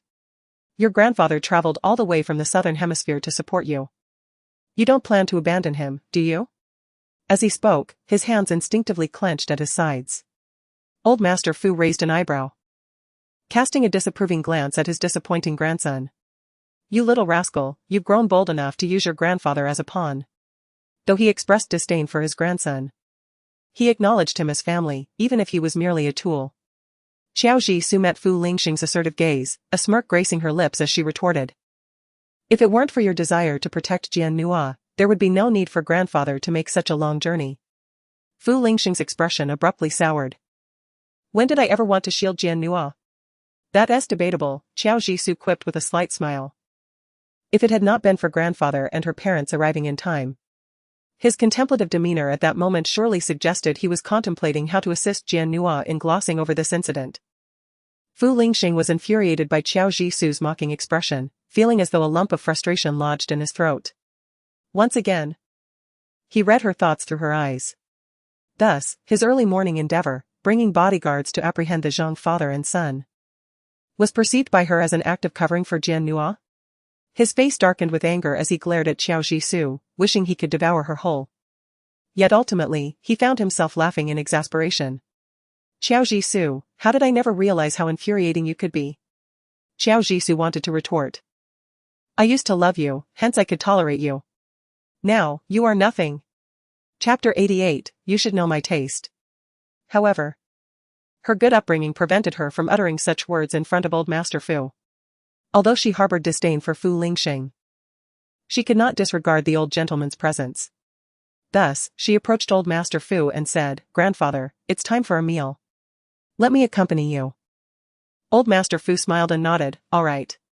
As he spoke, he shot a sharp glance at Fu Lingxing and instructed, "You go drive." Fu Lingxing rubbed his nose, replying, "Understood, grandfather." After Fu Lingxing left, Qiao Jisoo assisted Old Master Fu in exiting the reception room. With the new year just 10 days away, everyone will be back. You and Lingxing should stay at the old residence for some time. Old Master Fu's sudden suggestion startled Qiao Jisoo. She quickly sought an excuse, saying, "Grandfather, the old residence is quite far from the hospital, and I have numerous surgeries scheduled at the year's end. Staying there might be inconvenient." "Oh, I see," Old Master Fu sighed regretfully but did not press the issue. "I can see that you and Lingxing have had quite a few disagreements due to that girl from the Jian family." Qiao Jisoo hesitated, then shook her head, assuring, "No, grandfather, you need not worry about us." "Ah, that child Lingxing, everyone praises him for his intelligence and cunning. Yet somehow he remains ensnared by that little girl from the Jian family. Even I, an old man, can see that Jian Nua's methods are rather rudimentary." "How can he not?" Old Master Fu expressed, a hint of irritation in his voice. Qiao Jisoo smiled without responding. Perhaps Fu Lingxing was not oblivious but simply chose to ignore what did not matter to him. When one cares for another, they naturally overlook some seemingly trivial aspects. And within those trivialities, she too belongs. However, she lacked the standing to complain, hence could not lament her situation. They say that a child who cries receives candy. But the key is that someone must care when you cry. Su, in truth, Lingxing is good to Jian Nua, it's just, grandfather, the car has arrived. Xiao Jisoo interrupted old Master Fu's unfinished thought. She sensed that he was about to speak kind words to mend the rift between her and Fu Lingxing. But she deemed it unnecessary. Regardless of the nature of Fu Lingxing's relationship with Jian Nua, it did not alter the impending conclusion of their marriage. She had no interest in delving into the convoluted emotional journey between Fu Lingxing and Jian Nua. Old Master Fu recognized Xiao Jisoo's sentiment and refrained from further discussion, merely sighing deeply before casting a sharp glare at Fu Lingxing, who had just lowered the car window. Fu Lingxing looked puzzled. Xiao Jisoo assisted Old Master Fu into Fu Lingxing's car, both taking a seat in the back. Fu Lingxing glanced at the two in the rearview mirror and quietly instructed, Xiao Jisoo, please sit in the front. Xiao Jisoo frowned, rejecting, it makes no difference where I sit. Are you treating me like a chauffeur? Fu Lingxing's eyes darkened as he asked in a low voice, is that so? Xiao Jisoo fell silent, prompting Old Master Fu to bellow from the back. If you're asked to drive, then drive. You're in the driver's seat, are you not the driver? Grandfather, Fu Lingxing protested, frowning in discontent. If you are unwilling, then you may return. Su and I can just eat at the hospital cafeteria instead. Old Master Fu insisted. Upon hearing this, Fu Lingxing hastily pressed the button to lock the car doors, acknowledging, understood. As Fu Lingxing reluctantly transformed from President Fu to Little Fu, he responded with a half-hearted acknowledgement and slowly drove away from the hospital. The vehicle came to a stop outside an upscale seafood restaurant.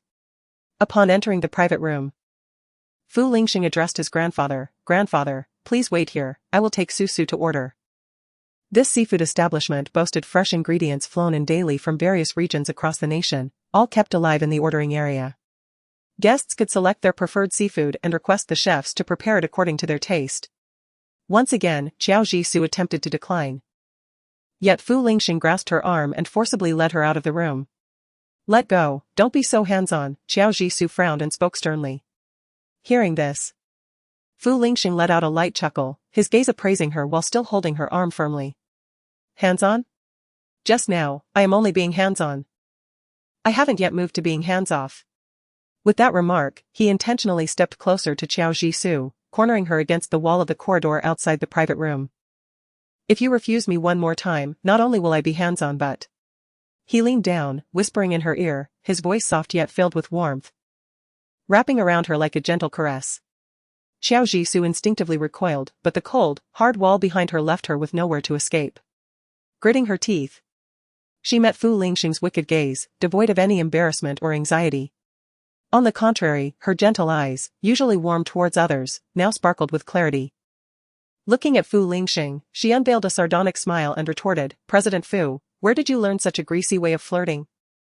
Fu Lingxing's flippant smile instantly faltered, and his eyelids twitched in disbelief. Greasy? How dare she label him as such? Anger welled up within him, to the point where his chest began to ache. Seizing the opportunity while he was momentarily stunned, Xiao Jisoo pushed him away, stating, Grandfather is still waiting. Let's not waste any time. With that, she bypassed Fu Lingxing and proceeded towards the ordering area. Standing still, Fu Lingxing radiated an aura of indignation. Just last night, Fu Lingyi had told him that her little puppy would flirt in a similar manner, utterly captivating her. Why was it ineffective with Xiao Jisoo? Did she not have a puppy as well? Was her puppy not capable of charming her to the point of abandoning everything else? The more he contemplated, the more frustrated he became. Fixating on Xiao Jisoo's composed demeanor, he realized he was not truly angry, rather, he felt a profound sense of helplessness stemming from her aloofness and coldness. With a resigned sigh, he approached her. Xiao Jisoo was conversing with the waiter about her grandfather's dietary restrictions. All right, madam, I have noted everything, the waiter replied, do you have any other instructions? Xiao Jisoo shook her head and, seeing Fu Lingxing approaching, inquired, is there anything else you would like to order? Fu Lingxing glanced at the dishes Xiao Jisoo had already selected, all of which were his grandfather's favorites. He raised an eyebrow, swallowing the names of the dishes he had intended to order and stated, since you have already chosen, let you be the one to order, you should know my preferences. Chapter 89, Have you ever concerned yourself with what your wife has done? Xiao Jisoo was baffled by Fu Lingxing's sudden change of heart. Just as she was about to suggest he order for himself, he declared, I am uneasy leaving grandfather alone in the room, I will check on him first. With that, he turned and strode away. Left with no choice, Xiao Jisoo ordered a few more dishes from the waiter. That should be all. Understood, madam. If there are no further instructions, I will promptly place the order in the kitchen. After the waiter left, Xiao Jisoo returned to the private room. At that moment, Fu Lingxing was cautiously enduring a reprimand from his grandfather. Upon her entrance, the grandfather immediately shed his disdainful expression directed at Fu Lingxing, replacing it with a warm and affectionate demeanor. The rapid change left Fu Lingxing momentarily speechless. Su, have you ordered the dishes? Yes. I selected a few at random, I hope they align with your taste, grandfather. Xiao Jisoo took a seat beside her grandfather. Fu Lingxing's gaze lingered on her silently. Meanwhile, his grandfather beamed with satisfaction, declaring that Su had undoubtedly chosen dishes he loved, even considering his dietary restrictions. Company is soon closing for the holidays, right? Fu Lingxing's grandfather suddenly asked. Fu Lingxing nodded, yes, after the company annual meeting in a couple of days. Some employees from out of town will start heading home for the new year.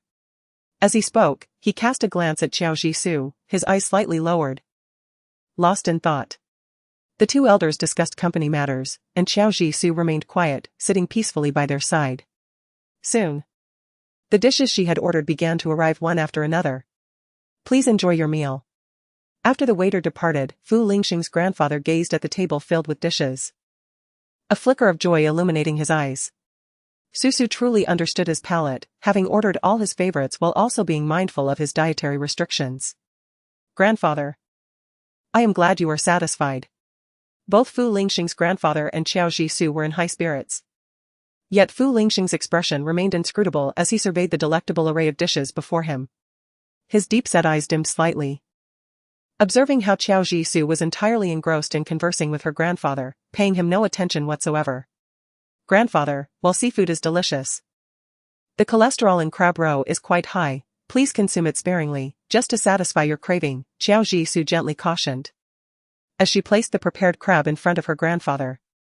Alright, I will heed Su's advice, Fu Lingxing's grandfather cheerfully acquiesced. Even when Xiao Jisoo took away the crab roe he desired, Fu Lingxing could not help but acknowledge that whether as a wife, a descendant, or even as a colleague or friend, Xiao Jisoo effortlessly elicited affection from others. There seemed to be an inexplicable charm about her that drew people closer. His strongest impression of her was her formidable essence, emotionally stable and rarely given to outbursts. However, recently, Fu Lingxing hesitated to reflect on that. Xiao Jisoo's temper had not been particularly pleasant lately, though it seemed directed solely at him. His gaze fell upon the sumptuous dishes on the table. While they were visually appealing, each contained ingredients he disliked, such as onions, cilantro, and ginger.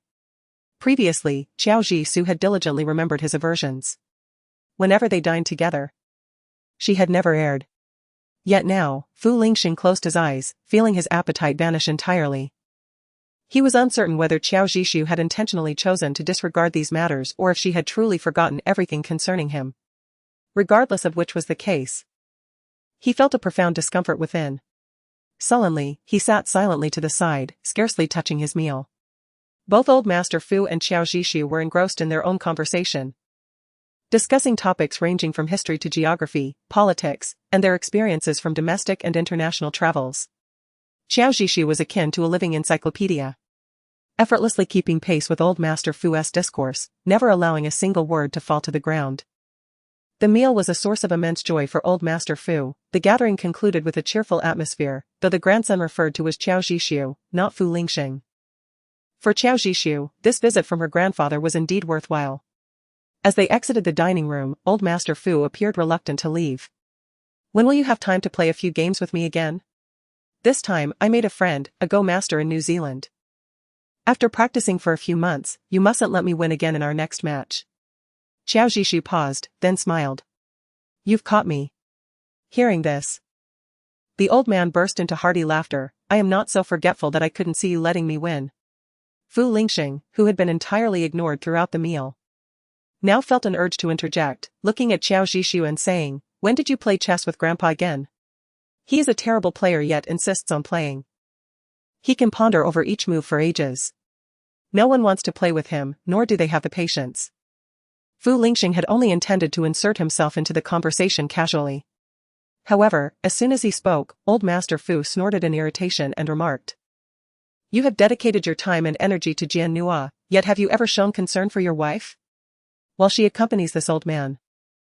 You are busy with Jian Nua, aren't you? This mention of the matter agitated the old man. With a powerful huff, he added, you still have the face to ask. Fu Lingxing fell silent, slightly displeased as Old Master Fu continued to link him with Jian Nua in front of Qiao Zhishu. Grandpa.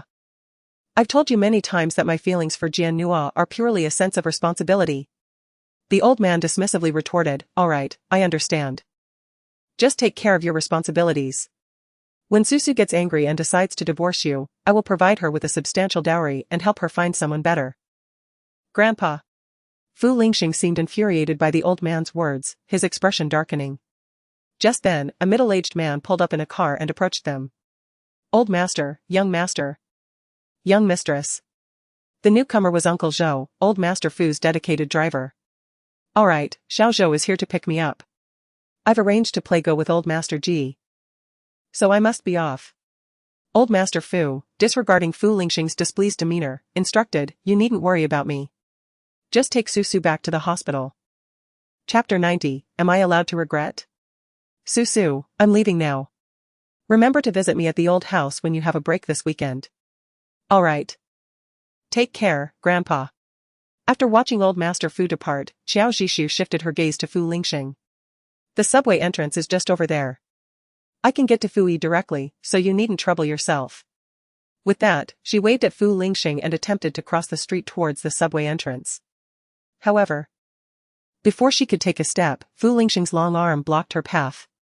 It was unclear whether Old Master Fu's comment about finding Qiao Zhishu a new husband affected him.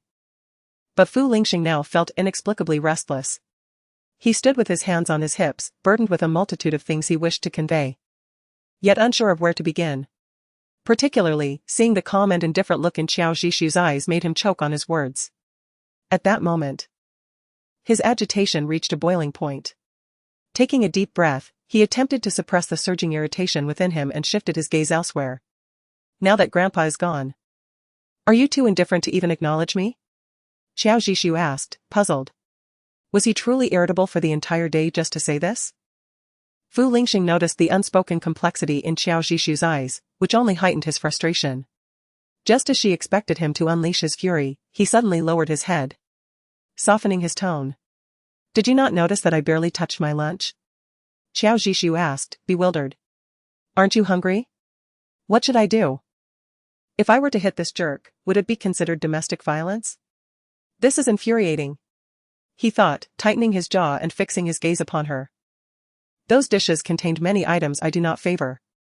Qiao Zhishu, did you remember this before, or did you intentionally forget today? He finally voiced the question. His husky tone laced with a hint of hurt. Qiao Zhishu fell silent at his words. She had not forgotten Fu Lingxing's dislikes. Previously, it was due to her concern, coupled with her good memory. Now, it was simply because she remembered well. The reason she had not mentioned his aversions today was that she had completely forgotten about them in her focus on Old Master Fu. Seeing Qiao Zhishu's silence, Fu Lingxing interpreted it as tacit agreement. He appeared even more aggrieved, a faint blush creeping into the corners of his eyes. You truly do not take my concerns to heart. Qiao Zhishu, disinterested in explaining this trivial matter, simply replied, then remember it for next time. Relying solely on others is unwise, only yourself can be truly reliable. Quite philosophical, he thought, feeling even more irked. All right, you should return to your company. I need to head back to the hospital. Qiao Zhishu attempted once more to walk towards the subway entrance. This time, Fu Lingxing did not stop her. Merely watching her silently for several moments before suddenly speaking, do you wish to divorce? That single question halted Qiao Zhishu in her tracks. She looked up at him. So you agree? Only in this moment could Fu Lingxing discern a glimmer of light in Qiao Zhishu's otherwise tranquil eyes. His jaw tightened unconsciously. He lowered his head, meeting her gaze, and said in a low voice, you must understand, although we signed that contract, it was merely a private agreement between us. Xiao Zhishu seemed to anticipate what Fu Lingxing was about to say, and the spark in her eyes dimmed once more. As expected, he continued, legally, we are married. Recognized as a true couple by the state and the law. If you wish to divorce, there are numerous procedures to follow. We can skip the division of assets. Just visit the Civil Affairs Bureau to complete the formalities. Once the cooling-off period ends, we can obtain a divorce certificate, and the process is not particularly complicated. Xiao Zhishu patiently responded to Fu Lingxing's words. However, he merely smiled at her. From his smile, Xiao Zhishu sensed a hint of malice. Indeed, he then said. What if I refuse to cooperate? He fixed his gaze on her furrowed brow and emphasized, as long as I do not cooperate, this marriage cannot be dissolved. Xiao Zhishu was evidently infuriated. I will file for divorce. And on what grounds? Fu Lingxing inquired. The breakdown of the marital relationship. Where is the breakdown? Fu Lingxing pressed. Xiao Zhishu instinctively opened her mouth to respond, only to be taken aback by her inability to identify even a trace of disintegration. There had been no quarrels between them. Their relationship was so harmonious that even if she told a judge of their discord, the judge would scarcely believe it. Yet, suddenly, she recalled something. The matter between you and Jian Nua, she has documented it all online. I could easily gather some material to serve as evidence of a broken relationship. Fu Lingxing narrowed his eyes slightly. Is that so? Just based on those videos, which I never even released? He scoffed, Xiao Zhishu. I never imagined you could be so naive. Reflecting on the videos Jian Nua had taken, which showed Fu Lingxing in a vague light, Xiao Zhishu fell silent. After all, in Huagua, divorce was more challenging than ascending to the heavens. Even with photos and videos of the couple together, it was unlikely a judge would grant a divorce unless caught in the act of infidelity. Moreover, she possessed no evidence whatsoever. Fu Lingxing was right. As long as he refused to agree, it could take years to finalize the divorce. For a moment, Xiao Zhishu felt somewhat deflated. Since you care so much about Jian Nua, why not divorce me and allow her to take this illusory position? You could then care for her openly without anyone whispering. Xiao Zhishu endeavored to speak calmly to Fu Lingxing. She lacked the energy to escalate their conflict to a point of mutually assured destruction. Her words caused Fu Lingxing to furrow his brow. I have no romantic feelings for Jian Nua. I could never marry her. Why is it so hard for you to believe? Fu Lingxing's voice grew more irritated, drawing the attention of passers-by. Whether I believe it or not is irrelevant. What we are discussing is our divorce. In stark contrast to Fu Lingxing's almost explosive demeanor, Xiao Zhishu remained remarkably composed. Regardless of Jian Nua's existence. The time frame for our marriage is 3 years, is it not? Xiao Zhishu locked her gaze onto Fu Lingxing's eyes. Sharply and profoundly pointing out this fact, this is the deadline you established, have you forgotten? Her words rendered Fu Lingxing utterly speechless. Xiao Zhishu's calm and coherent arguments left him with nowhere to hide. He suddenly understood the feeling of being ensnared in one's own web. It was truly uncomfortable. Can I change my mind? Fu Lingxing ground his teeth. Xiao Zhishu's eyes narrowed as she shook her head, no. She fixed her gaze on Fu Lingxing, refusing to allow him to evade. 3 years, not a minute less. This is what you stated. She paused, similarly, not a minute more. I am a person of my word, and I hope you are as well, President Fu. Upon hearing Xiao Zhishu's words, Fu Lingxing found himself laughing in frustration. She had turned his own words back on him, and he had no means to counter. Ultimately, he was the first to relent, yet he begrudgingly asked. What do I lack compared to that handsome guy? Xiao Zhishu? Has this man lost his mind? Why is he comparing himself to a mere puppy? Now he is even comparing himself to a handsome man. What sets them apart? Her handsome man was warm, attentive, and amusing. If they were to compare, he fell far short. Fu Lingxing perceived her expression of exasperation, which revealed her disdain for him. He did not grant Xiao Zhishu the opportunity to respond and interrupted her. Enough, you don't need to answer. He smiled self-deprecatingly, I know that in your heart, I can never measure up to your handsome man. Xiao Zhishu found it rare for Fu Lingxing to possess such self-awareness. It's good that you understand. Leaving this piercing remark behind, Xiao Zhishu turned to leave. Fu Lingxing did not stop her but quietly followed behind. His towering height of nearly 2 meters, combined with his striking demeanor, made him appear like a chastised dog trailing after Qiao Zhishu, effortlessly drawing the attention of passers-by. Even not far from them, Qiao Zhishu noticed several young women stealing glances and excitedly discussing something, their eyes filled with admiration for Fu Lingxing. Qiao Zhishu halted and cast a sidelong glance at the man beside her. What exactly do you want? She could no longer tolerate the situation and asked Fu Lingxing. Fu Lingxing's dim eyes looked at Qiao Zhishu with a hint of grievance, and he softened his tone. Get in the car, we need to talk. Without waiting for Qiao Zhishu to refuse, he added, aren't you the one who wants a divorce? Let's have a proper discussion. If we reach an agreement, divorce is not off the table. Are you serious? Qiao Zhishu looked at Fu Lingxing with skepticism. Fu Lingxing, feeling even more stifled, suppressed his irritation and nodded solemnly. After a few seconds of contemplation, Qiao Zhishu finally nodded. All right. Upon seeing Qiao Zhishu agree, Fu Lingxing did not feel the anticipated joy. He never imagined he would one day have to use divorce as a bargaining chip just to have a proper conversation with Qiao Zhishu. He chuckled to himself derisively as they walked toward the car parked by the roadside. Once inside, Qiao Zhishu cut straight to the chase. All right. What do you want to discuss? Fu Lingxing frowned and asked, are you really that eager? Qiao Zhishu regarded him in silence, her hand resting on the car door handle, stating, if you don't wish to talk now, I will get out. I have work to attend to this afternoon, and I'm in a hurry. She reached for the door, but Fu Lingxing promptly grasped her hand. We will talk. Right now. Qiao Zhishu withdrew her hand from the door handle. Fine, you go ahead. How do you want to discuss this? As long as she could smoothly obtain the divorce certificate, she would cooperate with Fu Lingxing's requests as long as they were not excessive. With this thought, she suddenly remembered something and added, if you want me to forego having Jian Nua apologize online, then let's not discuss it. We can just drag this out. Seeing Fu Lingxing's expression darken, she presumed she had hit the mark and added, but just so you know, President Fu, as long as we remain married, Jian Nua will always be the third party. If you can bear to let her continue being criticized online, then we can just prolong this. I am indifferent. At this point, she let out a derisive laugh. Just don't exacerbate her depression, I cannot bear that responsibility. That's enough. Fu Lingxing's face turned ashen as he spoke coldly. His shadowy gaze, imbued with an ominous aura, fell upon Qiao Zhishu's face. Why do you always bring Jian Nua into our matters? Qiao Zhishu was taken aback. Aren't you the one who wanted to use Jian Nua to negotiate with me? Qiao Zhishu. For the first time, Fu Lingxing felt a sense of existential doubt. Had he been blind in the past? How could he have thought Qiao Zhishu, this rascal, was easy to deal with?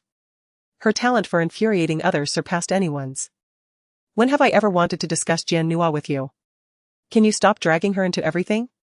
Fu Lingxing glared at Qiao Zhishu through gritted teeth, his rage palpable. The sound of her knuckles cracking was a testament to her unparalleled ability to infuriate others. Qiao Zhishu noticed that Fu Lingxing's eyes were tinged with red from fury. Realizing she had digressed, and thus, fell silent. Indeed, at this moment, one would not wish for my reputation to be tarnished. She muttered softly, aware that if her reputation suffered, so too would that of the Fu family. When it came to the choice between Fu family and Jian Nua, Fu Lingxing would undoubtedly opt for the former.